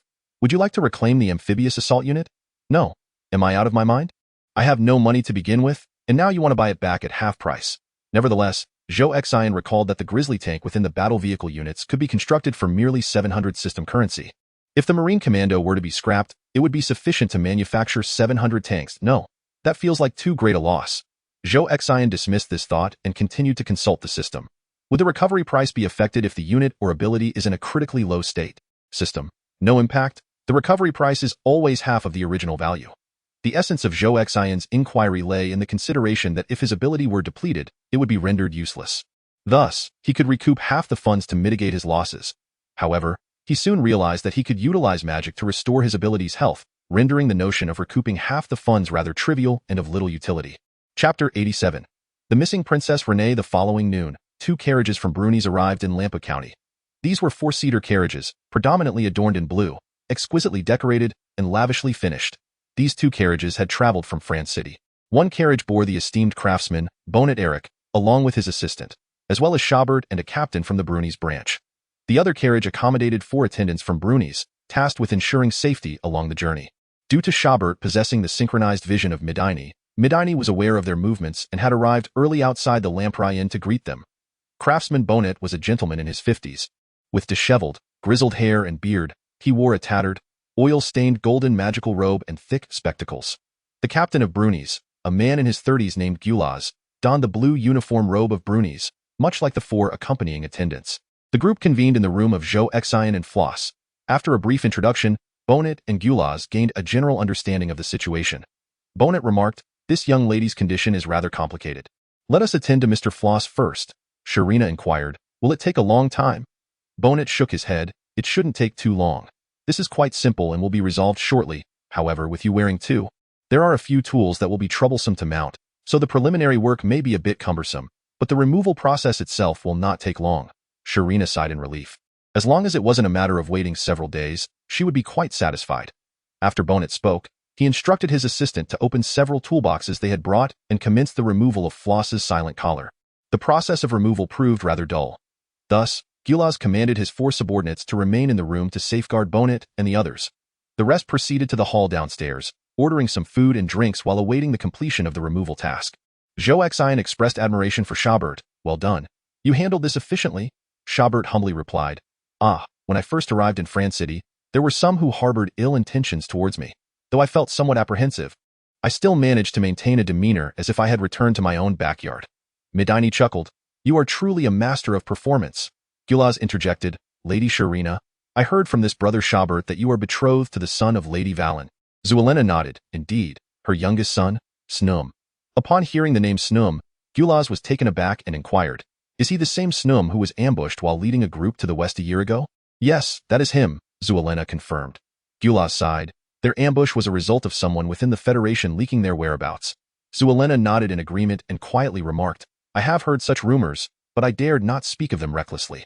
Gulaz, unperturbed by the topic, continued, in France City, we encounter a plethora of unfortunate events daily. We have grown accustomed to it. Oh? What sort of unfortunate events? Zuelena inquired. Since last year, there have been 6 traitors in France City who, lured by selfish interests, have betrayed the Federation. Zuelena gasped in astonishment. So many? Gulaz replied helplessly, there is no choice. We are short-staffed and have recruited many new members. However, only 4 of the traitors were newcomers who had joined in less than 6 months. The other 2 have been with us for over 3 years. Zuelena asked, have you dealt with them? Certainly, all have been dealt with if such matters are not handled promptly, and if we do not convey our stance to both internal and external parties. It becomes impossible to survive in France City.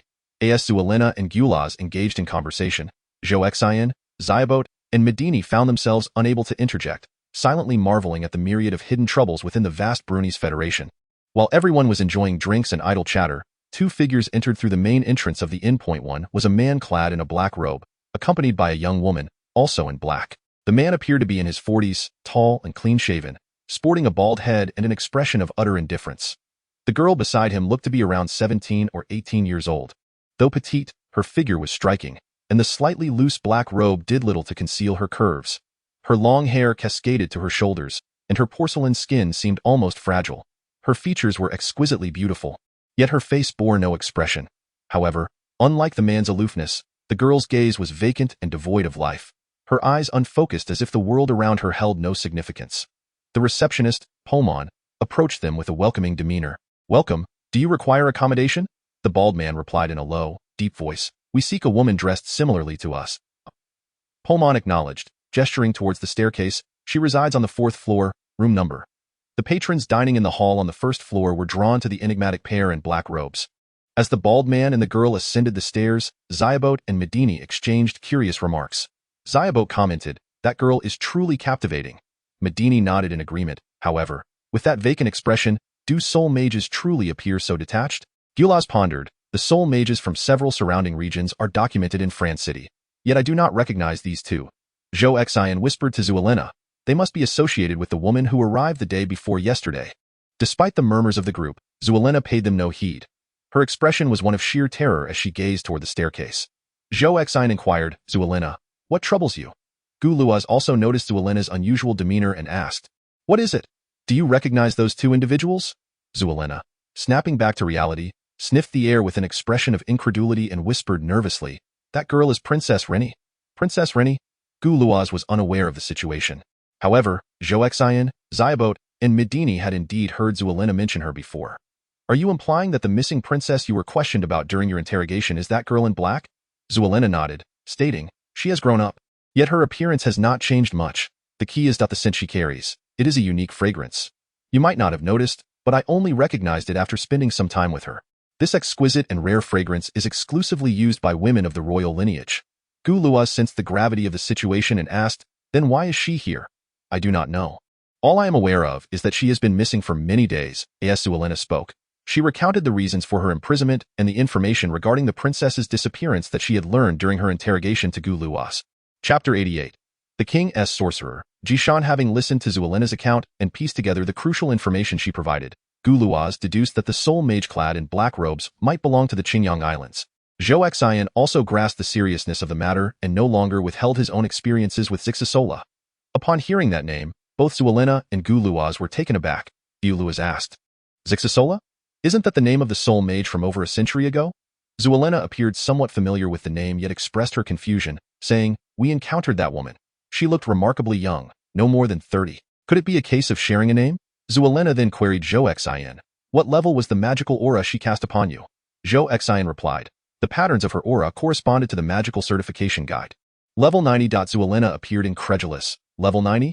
Isn't that a rank exclusive to magic lords?" Zhou Xin responded, "You and Floss witnessed the formidable magical fluctuations in the alley yesterday." Zuelena and Guluaz exchanged a silent glance. Guluaz, somewhat astonished, remarked, "I recall from modern history textbooks that she was merely an apostle level, or as referred to in Qingyang, a sea priestess." Zhou Xin curiously inquired, "Who exactly is she?" Zuelena elaborated, "Zixasola, over a century ago, was a sea priestess from the Qingyang Islands. The northern Golden Continent, the central Brown Earth Plains, and the southern Crimson Flame Mountains share a common eastern coastline. East of this coastline lies the boundless Qingyang Sea. On the continental shelf that extends eastward from the coastline, countless islands can be found. Long ago, the islanders from these various islands would engage in conflicts whenever they encountered one another while fishing. However, as the oceanic environment posed a shared threat to the islanders, they established the sea priesthood, through which they conveyed their wishes to the sea deity, beseeching favorable weather for their fishing excursions. Over time, the islanders who adhered to the sea priesthood united numerous islands to form a nation. This nation was abbreviated as the Qingyang Archipelago, while its full name was the Eastern Qingyang Archipelago Sea Priest Alliance. Following their alliance, the islanders ceased their internal strife and instead joined forces to construct larger vessels for trade with the western coast, known as the Golden Continent.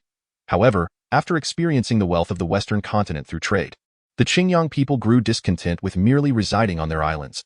They mastered the arts of water and wind magic, and a portion of them even excelled in the terrifying soul magic.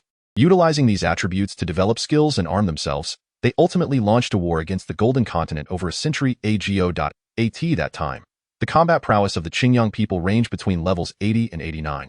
These individuals were referred to as sea priests, corresponding to the apostles of the Golden Continent. Among them was Zixasola, a notable sea priest of the era. Nevertheless, the Golden Continent possessed formidable strength and swiftly organized a counteroffensive. Under the command of the apostles from the Demon Lord's ranks, they annihilated the Qingyang forces, effectively decimating their sea priests. For over a century thereafter, the Qingyang archipelago remained relatively quiet, until a few months ago when several city-states along the eastern coast began to experience disturbances from the Qingyang archipelago. Upon hearing Shualena's account, Zhou Xin, astonished, inquired, "Are you suggesting that the woman upstairs is the sea priest from over a century ago?" Shualena affirmed, "It is almost certain to be her. Moreover, she has grown stronger. She has advanced from a sea priest to level 90, now on par with the Demon Lord. In terms of the Qingyang archipelago's nomenclature, this old hag has attained the rank of Sea Empress." Guluaz remarked, "Our Northern Federation's Demon Lord apostles consist of merely a few elderly men." Zhou Xin asked, "What shall we do? Do we possess the capability to reclaim that so-called princess from her?" Shualena responded, "The princess's current state is evidently influenced by some form of soul magic, leaving her devoid of self-awareness. However, her inherent magical prowess remains intact. Unless we defeat the soul magician controlling her, she will not accompany us. Is it truly that troublesome?" Guluaz rose, stating, "I shall proceed to the county hall of Lanpu County to contact the county chief, urging them to dispatch troops to detain these two." Guluaz pointed to his eyes, saying, "I have the vision synchronization from the brothers of France City. They will soon be apprised of the situation here, and I will have them coordinate with France City to send reinforcements. In summary, we must prevent them from taking the princess away." As Guluaz prepared to depart, he heard an ethereal voice emanating from the staircase. "It seems these little ones know quite a bit." Zixasola descended to the hall, followed by a bald man and the controlled Princess Renee. "What an unfortunate miscalculation. It seems there are indeed individuals here capable of recognizing the little princess, which is quite bothersome." Zixasola addressed the bald man behind her, saying, "Jishan, I leave this to you.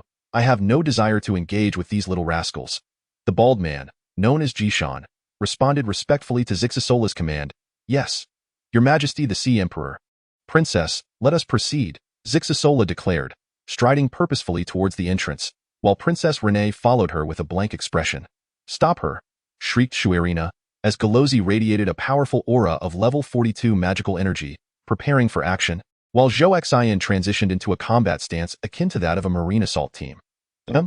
Galozi was momentarily taken aback by Zhou Xin's swift change. In that fleeting moment of distraction, the receptionist, Pomon, invoked a spell with both hands, casting divine interference, which ensnared Zixasola, Jishan, and Princess Renee in 3 orbs of golden light.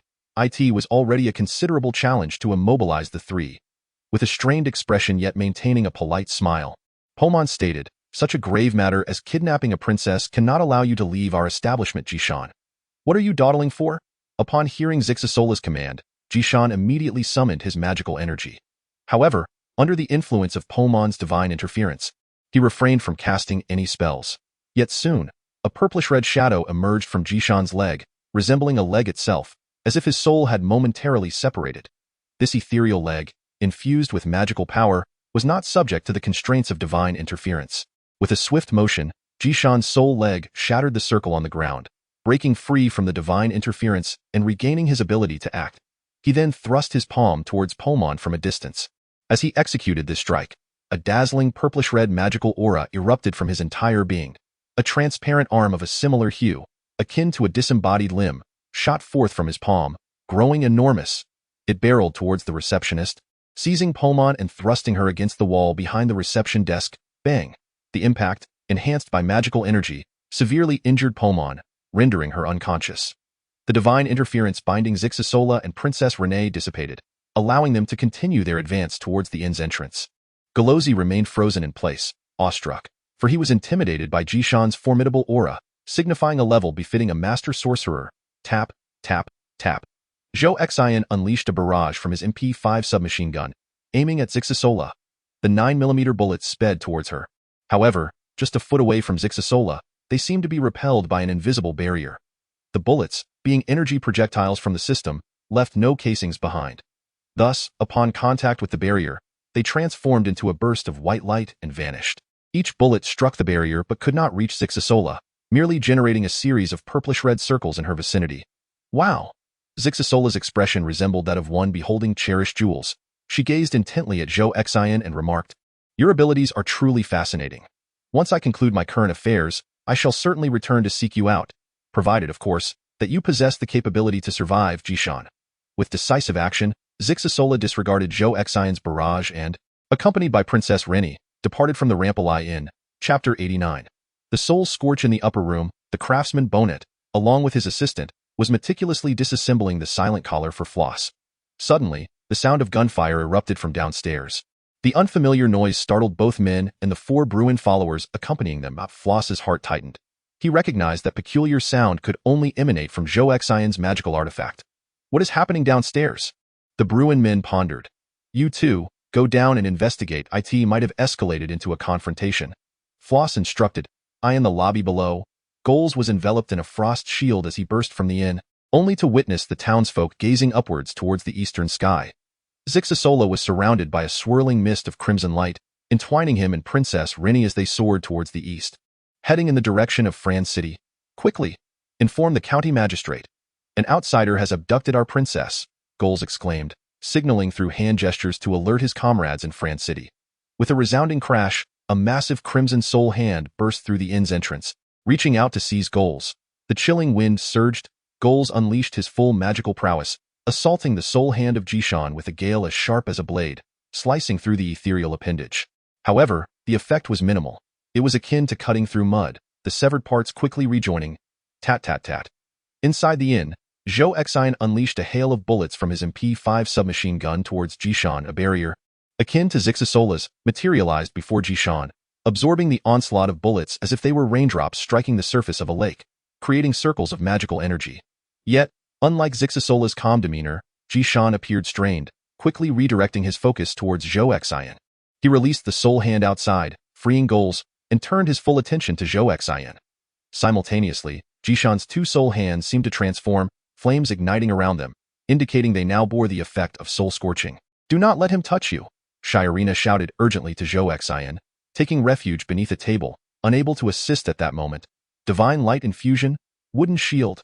Medini empowered Shabert with magic, who, with all his might, conjured a wooden shield to shield Zhou Xin from the approaching soul hand. In an instant, the wooden shield began to ignite. "Forgive me, beautiful receptionist. I must borrow your tables and chairs," Schaubert called out, unleashing his full magical energy to manipulate all the wooden objects in the lobby. With ample resources at hand, this provided a significant advantage for a sorcerer. The wooden shield was instantly reinforced and thickened. Two Bruin men, descending from the upper floor, were met with the chaotic scene in the lobby, their eyes landing on Zhishan standing at the center. "Brother Goals," they exclaimed, noticing Goals injured and collapsed at the inn's entrance. Gulaz pointed at Zhishan and bellowed, "Brothers, attack him." Two level 40 Brunins unleashed their arcane powers, casting a freezing spell upon Zhishan, while simultaneously shouting to Zuelina, "Madam, Mr. Floss's collar is almost finished. You must ascend the stairs at once." Zuelina, shielded by the immense wooden shield of Schaubert, hurriedly bent down and slipped into the stairwell. Scum. Zhishan observed the wooden shield that obstructed his soul's giant hand and glanced at the two Brunins, attempting to freeze him. One of Zhishan's soul giant hands tightly gripped the burning wooden shield, as if intending to crush it, while the other hand swept menacingly towards the two Brunins. Ice shield, crack, boom. The tremendous force sent the two flying away. Though they had sustained only minor injuries, the duo cried out in agony. Gulaz shouted, "It's soul burning. Quickly cast the eternal ice seal spell. Otherwise, your souls will be entirely incinerated." Eternal ice seal. Under immense suffering, the two Brunins invoked the eternal ice seal spell, encasing themselves in ice within the corner of the inn. Schaubert continuously rearranged tables and chairs from the inn's hall, transforming them into wooden shields to block the impending threat. As the furniture dwindled, Schaubert exclaimed, "It's over. What shall we do? If he touches us, our souls will be completely annihilated." Medini suggested, "Allow me to use the dazzling light on him.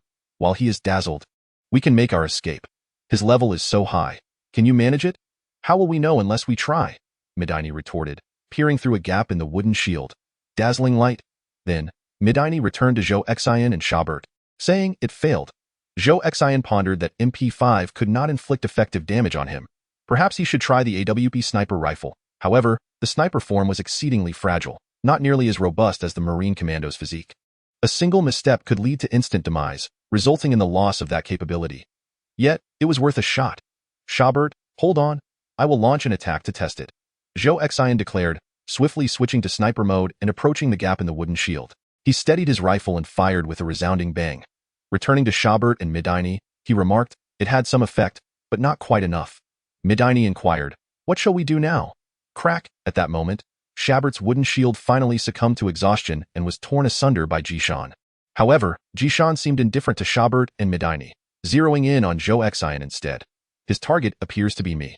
Zhou Xin transformed into a Marine Commando, executing a nimble roll to evade Zhishan's attack. "I'll lure him out of the inn," Zhou Xin strategized, considering that if he could create distance in an open area, he might ultimately be able to snipe him down. Of course, the feasibility of this plan remained uncertain. Zhishan's two soul giant hands, imbued with burning effects, lunged towards Zhou Xin once more. As the rocket soldier initiated his flight, the gravity disc activated, and with a swift motion, Zhou Xin donned his flight armor while simultaneously alleviating his weight. In an instant, Zhou Xin soared out of the lodge at a remarkable speed of 50 kilometers per hour. Indeed, Zhishan seemed disinterested in others, as he sensed that the only individual posing a threat to him in this vicinity was Zhou Xin. Zhishan pursued Zhou Xin and arrived outside the lodge. Humph! Zhou Xin had already prepared himself in the sky. Upon spotting Zhishan, he instantly transformed into a sniper midair. Bang! Zhou Xin took aim at Zhishan and fired a shot. In free fall, Zhou Xion's body felt remarkably light due to the gravity disk's influence, causing him to be propelled several meters away by the recoil of the shot. Nevertheless, that bullet struck fiercely against Zhishan's magical barrier, mere centimeters away from making contact with flesh. Chapter 90. Soul of Zhishan. This enraged Zhishan. It had been a long time since he had experienced such a close threat. Soul of Torment. Zhishan extended his index finger, pointing at Zhou Xian. Whoosh! A nearly imperceptible purplish-red beam emanated from his fingertip, hurtling towards Zhou Xian. Zhou Xian could not discern it clearly, only noticing a small dot of light approaching him. Zhou Xian had fallen victim. The Soul of Torment is a spell where the caster injects a fragment of their own soul into the enemy's body. This tiny piece of foreign soul triggers a rejection response in the caster's own body, resulting in excruciating pain. However, the caster also suffers a slight loss of soul, which, although minimal, could eventually lead to depletion. Ugh. What is this? Zhou Xin writhed in agony. Yet, he realized that despite the ongoing torment, his soldier's status showed no sign of losing health. It appeared this was merely a disruptive skill, incapable of inflicting substantial harm. Zhou Xin hastily descended to the ground, and as he neared the surface, he utilized the golden body technique, transforming into a metallic statue that crashed onto the ground. Jishan was taken aback. What? He is actually a metal mage. Jishan's astonishment stemmed from the fact that there are 3 skills capable of countering Soul Burn and Soul of Torment. One is the ice attribute spell, Eternal Ice Seal, which encases the caster in ice, eliminating all abnormal states and rendering them invulnerable. However, the drawback is that the caster cannot act and requires assistance to break free from the ice. The second is the light attribute skill, Holy Light Protection. This formidable ability removes all abnormal states and grants invulnerability for several seconds without any negative consequences, making it one of the most powerful skills in light magic. The third, however, is the golden body technique. While not particularly remarkable in large-scale battles, within the realm of magical laws, the golden body technique enables the caster to transcend this world. The moment of transformation. The caster's body becomes detached from all harmful effects. Upon returning to a normal state, all detrimental conditions are expelled. Zhou Xin's judgment proved accurate. The golden body technique liberated him from the effects of Soul of Torment. However, upon witnessing Zhou Xin land, Jishan hastily pursued him. Just as Zhou Xin emerged from his golden form, he beheld Jishan's 2 colossal spectral hands lunging towards him.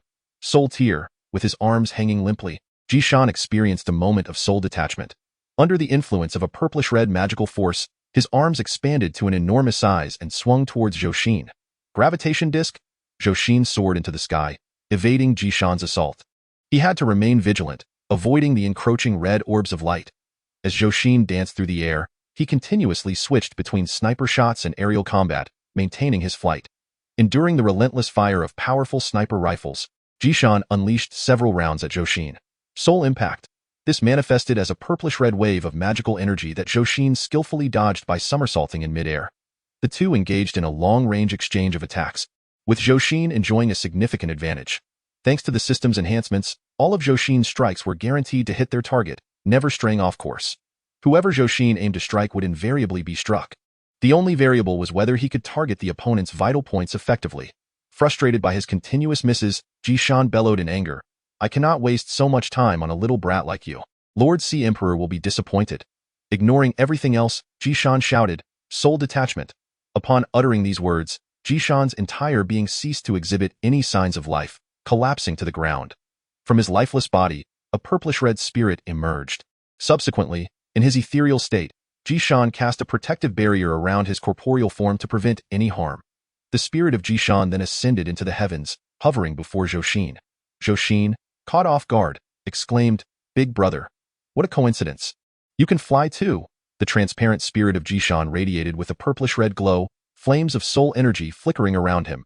As he exerted a slight force, his spectral form swelled in size, resembling a giant as he confronted Zhou Xin face to face. With a sudden roar, the spirit of Jishan lunged at Zhou Xin. If he made contact, Zhou Xin might meet a fate akin to that of the two Brunians. Zhou Xin steeled himself, activating the gravitation disc. He reduced his weight and swiftly evaded Jishan's assault. However, the speed of the spirit Jishan was no less impressive, and his massive form brushed past Zhou Xin in several near misses. It seemed that in his spectral state, he lacked any long-range combat capabilities. This was only natural, as soul detachment inherently provided a long-range combat ability for the corporeal form. One could understand it as the soul itself functioning as an intelligent, self-guided energy projectile. Yet, this was far too passive. Throughout the encounter, Zhou Xin maintained the lowest weight setting of the gravitation disc, causing his magical energy to deplete rapidly. Boom, boom. As Zhou Xin nimbly maneuvered, he attempted to retaliate with the cannons mounted on his flight armor. However, the projectiles merely passed through the spirit of Jishan, failing to inflict any damage. The real target was his corporeal body. Zhou Xin glanced towards the ground, where Jishan's corporeal form was ensconced within a half-circular shield. Yet, even with all his might in flight, Zhou Xin could barely evade the spirit Jishan, unable to spare a moment to switch to his sniper rifle for an attack on Jishan's physical form. Suddenly, Zhou Xin sensed that his magical energy was dwindling. Should he lose the support of the gravitation disc, he would be unable to evade Jishan's spectral onslaught. Alas, I can only make a single strike. Rush to his essence and detonate him with C4. However, The soul of Jishan sensed Zhou Xian's intent to approach his core and exerted all his strength to intercept Zhou Xian, granting him no opportunity whatsoever. Suddenly, Zhou Xian felt an overwhelming weight upon him.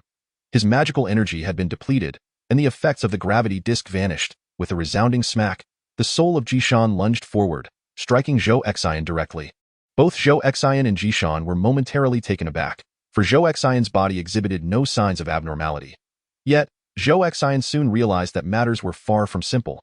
Although he did not suffer the torment of soul burning like the two Brunians, he could clearly see his flying soldier status as his health diminished steadily. Alas! The soul of Jishan regained his composure and continued his assault on Zhou Xian. The Marine Assault Team. Zhou Xian switched to the assault team status while soaring through the skies. However, he discovered that although his temporary flying soldier abilities' health no longer waned, the health of the Marine Assault Team was gradually decreasing. I must drink a sip of magical energy liquid. After restoring his magical power, he intended to utilize the golden body technique to resist this current abnormal state. While plummeting, Zhou Xian retrieved a vial of magical energy liquid. Yet, the soul of Jishan had no intention of granting Zhou Xian the opportunity to drink it, charging directly at him as he fell. Curse it! Just let me have a small sip. Just as the soul of Jishan was about to collide with Zhou Xian, he suddenly felt a jolt throughout his body. Instantly, the soul of Jishan turned to gaze anxiously at his core. Fros, having released the silencing collar, was fiercely assaulting the shield surrounding Jishan's essence with an ice storm, while Shabert erected several wooden shields for protection. Simultaneously, Midini was beside them, channeling the holy light to bolster Fros and Galozzi's magical power to the best of his abilities. Chapter 91. Aerial reinforcements and soul harvesting. The soul of Jishan furrowed his brow while airborne. To Jishan, the only true threat lay in the flamboyant skills of Zhou Xian before him. The soul of Jishan sought to swiftly eliminate the plummeting Zhou Xian, offering him no respite. Yet, his core was under siege at that very moment. Should the magical barrier be shattered, his essence would be left exposed, vulnerable to devastation. Nevertheless, the soul of Jishan observed that even with Midini's infusion, Fros and Galozzi lacked the capacity to breach his core's magical barrier in a short span. After a moment of internal conflict, the soul of Jishan resolved to prioritize Zhou Xian's elimination. For Zhou Xian, Jishan's hesitation afforded him the opportunity to consume the magical energy liquid. As Zhou Xian neared the ground, the soul of Jishan dove after him, poised to seize him. Flying soldier, gravity disc, Zhou Xian, utilizing the scant magical energy he had just regained, lightened his weight once more and soared into the air just before making contact with the earth, deftly evading the soul of Jishan's attack. However, upon transforming into the flying soldier form, Zhou Xian noted that his health was dwindling, now reduced to merely 2 bars. Golden body technique. Zhou Xian placed his hopes in the golden body technique to alleviate the current state of soul burning. As Zhou Xian transformed into a metallic statue of a flying soldier, he plummeted from a considerable height, crashing down to the ground. The golden figure awaited death. The soul of Jishan followed closely behind, descending beside Zhou Xian's statue, poised to deliver a fatal blow upon his revival. Yet, at that moment, a sense of urgency gripped the soul of Jishan. He sensed that the magical barrier protecting his corporeal form was on the verge of shattering. Impossible! Jishan whirled around sharply and beheld an additional assailant targeting his barrier. It was the receptionist, Bauman, who had regained consciousness and rushed over to join forces with Midini, channeling magical energy into Floss and Guraz. Bauman's magical prowess reached an impressive level of 50, equivalent to that of a supreme magician. The title supreme denotes those magicians whose levels range from 50 to 59. With her assistance, the magical power of Floss and Guraz surged exponentially.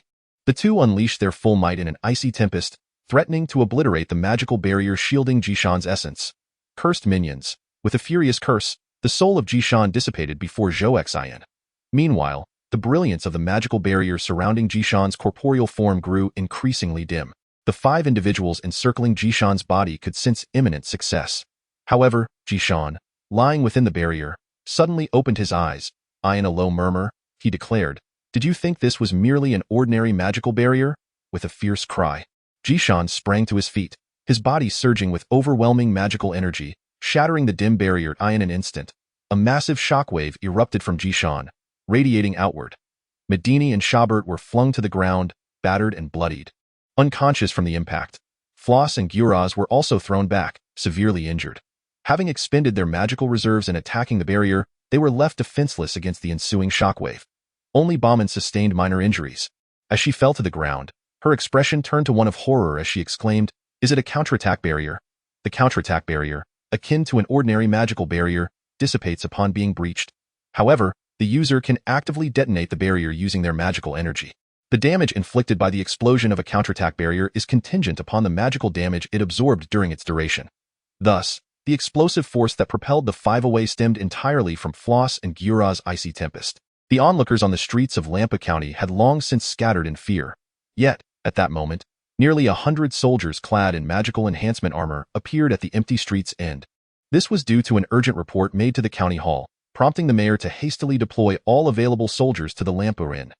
Zhou Xin, having restored himself from the Golden State, realized he no longer suffered from blood loss, reforging.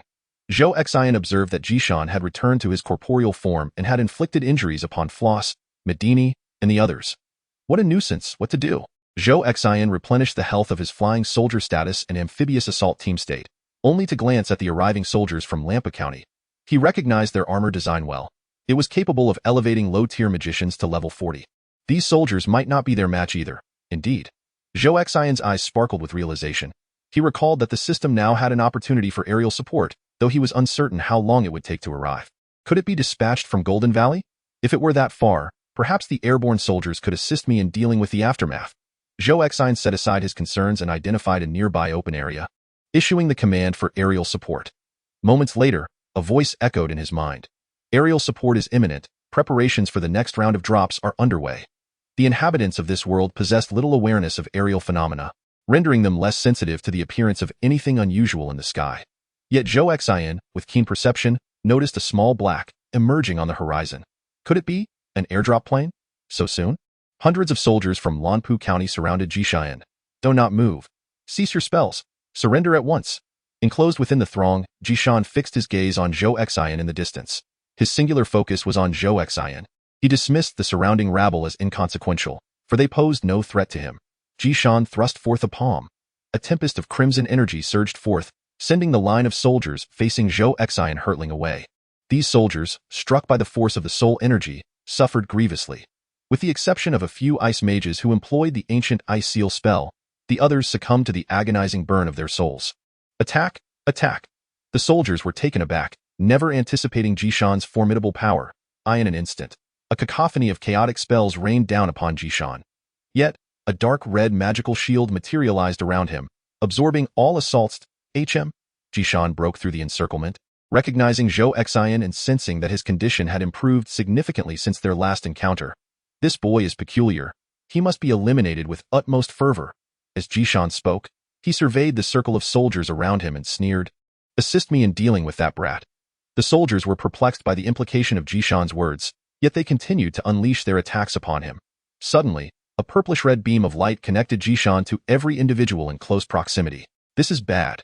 It's a soul harvest. Bauman, noticing the beam linking him to Jishan, exerted all his strength to escape the radius of Jishan's influence, breaking free from the tether of soul reaping.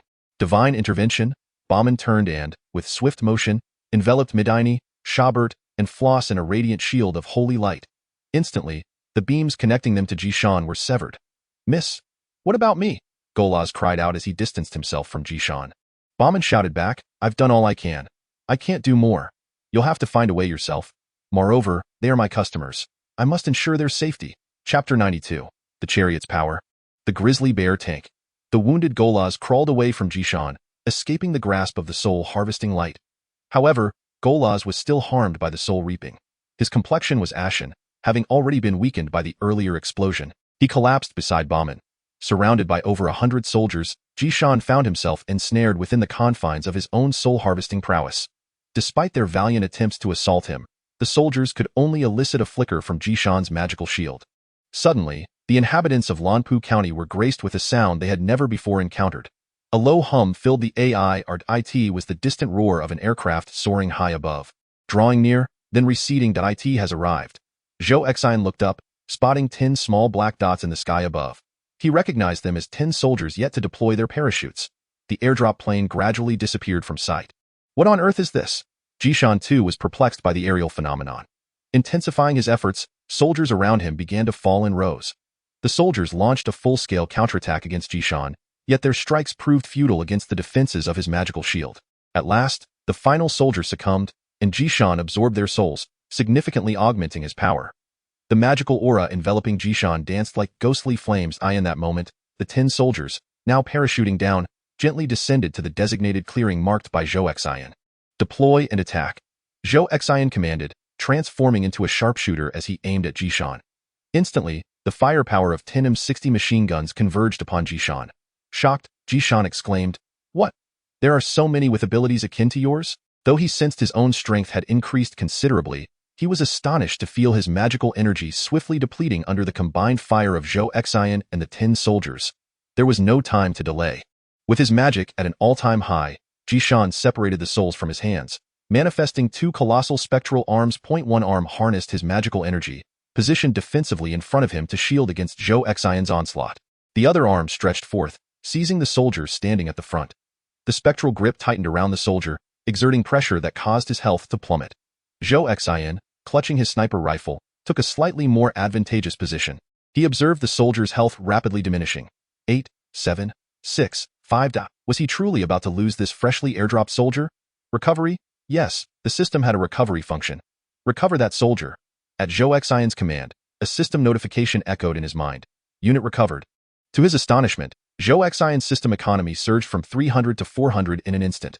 Indeed, these airdropped soldiers possessed attributes identical to those manufactured in the barracks, each valued at 200 system economy, yielding a net gain of 100 upon recovery. The recovered soldier dissipated into a burst of white light. Suddenly, Jishan found his grasp empty, bewildered by the absence of his captive. What just transpired? Perplexed, Jishan braced against the remaining firepower from Zhou Xian's crew and launched another assault on a soldier. Recovery. Zhou Xian's system economy escalated to 500. In truth, Zhou Xian had no desire to recover these soldiers. After all, they required no sustenance, obeyed commands with unwavering loyalty, and would serve as invaluable combatants if retained at his side. However, the current state of the battlefield is dire, with our side almost powerless to resist, and remaining idle only leads to futile deaths. Thus, Jishan, under the relentless onslaught of Zhou Xion's firepower, systematically eliminates one soldier after another. In no time, more than half of the 10 airborne reinforcements have been lost. Nevertheless, just before these soldiers meet their demise, Zhou Xian utilizes the system to recover them. Presently, only 5 soldiers remain by Zhou Xion's side, while his system economy has surged to 800. The price of the main battle tank of the Allied forces, the Grizzly tank, is set at 700. Constructing the tank also requires production from the vehicle factory in Golden Valley. Yet, I recall the system mentioning that I can now utilize vehicle units for myself, akin to temporarily storing individual soldier capabilities. Although the ultimate effect remains uncertain, there is no time to ponder such matters. System. Manufacture a Grizzly tank for myself. Given that the Grizzly tank costs 700 system economy, and based on the construction speed, it should take approximately 3.5 minutes. Can I hold out for these 210 seconds? As Zhou Xion's soldiers dwindle, the firepower on his side evidently becomes insufficient. Jishan's pressure gradually diminishes. He no longer defends with his hands, but allows Zhou Xian to assault his magical shield, freeing his hands to retaliate against Zhou Xian. This won't do. I must engage in guerrilla tactics. Delay. Zhou Xian commands the soldiers to disengage from their deployed status. He himself switches from sniper mode to amphibious assault team mode. Zhou Xian and the 5 remaining soldiers advance to attack Jishan. However, the soldiers' running speed is far too slow to evade Jishan's strikes. Moreover, the undeployed soldiers, armed only with an M9 pistol, possess feeble firepower, allowing Jishan to easily unleash his attacks. This is bad. It will only lead to a quicker demise. The soldiers knocked to the ground suffer from the effect of soul burning, and it appears they are on the brink of death. Recovery. Zhou Xian retrieves all airborne support soldiers, and the system economy ultimately stabilizes at 600. Flight mode. Gravity disk. Alone in battle, Zhou Xian swiftly ascends from the ground once more. Anticipating Zhou Xion's airborne evasions, Jishan has already devised a countermeasure, instantly bestowing a powerful countershield upon his corporeal form, then separating his soul from his body. Soul Jishan soars into the sky, pursuing Zhou Xian. In truth, Jishan's magical energy has been significantly depleted under the heavy fire of numerous soldiers' machine guns. However, given Jishan's level, he still possesses ample magical energy, sufficient to contend with a single Zhou Xian. Zhou Xian deftly maneuvers through the air, evading the onslaught of Soul Jishan. Yet, he soon realizes he is on the verge of falling into a previous predicament. Only by maintaining the gravity disk state can he barely evade Soul Jishan's attacks, leaving him no opportunity to counter. However, Sustaining the gravity disk consumes magical energy, and once that energy is exhausted, Zhou Xin's speed will no longer surpass that of Zhou Xin. 200. Hasn't the 210 seconds elapsed yet? Zhou Xin senses his magical energy is dwindling. He cannot afford to exhaust it as before, lest he be unable to employ the golden body technique when attacked. Zhou Xin dives straight towards the ground, canceling the gravity disk state before his magical energy is depleted. Amphibious Assault Team. As the grounded Zhou Xin transitioned into assault mode, he was suddenly ambushed by the descending Zhou Xin. The status of the sea and land assault team instantly suffered a loss of 4 health points, and they were afflicted with the burning curse of the soul, leading to a gradual depletion of health.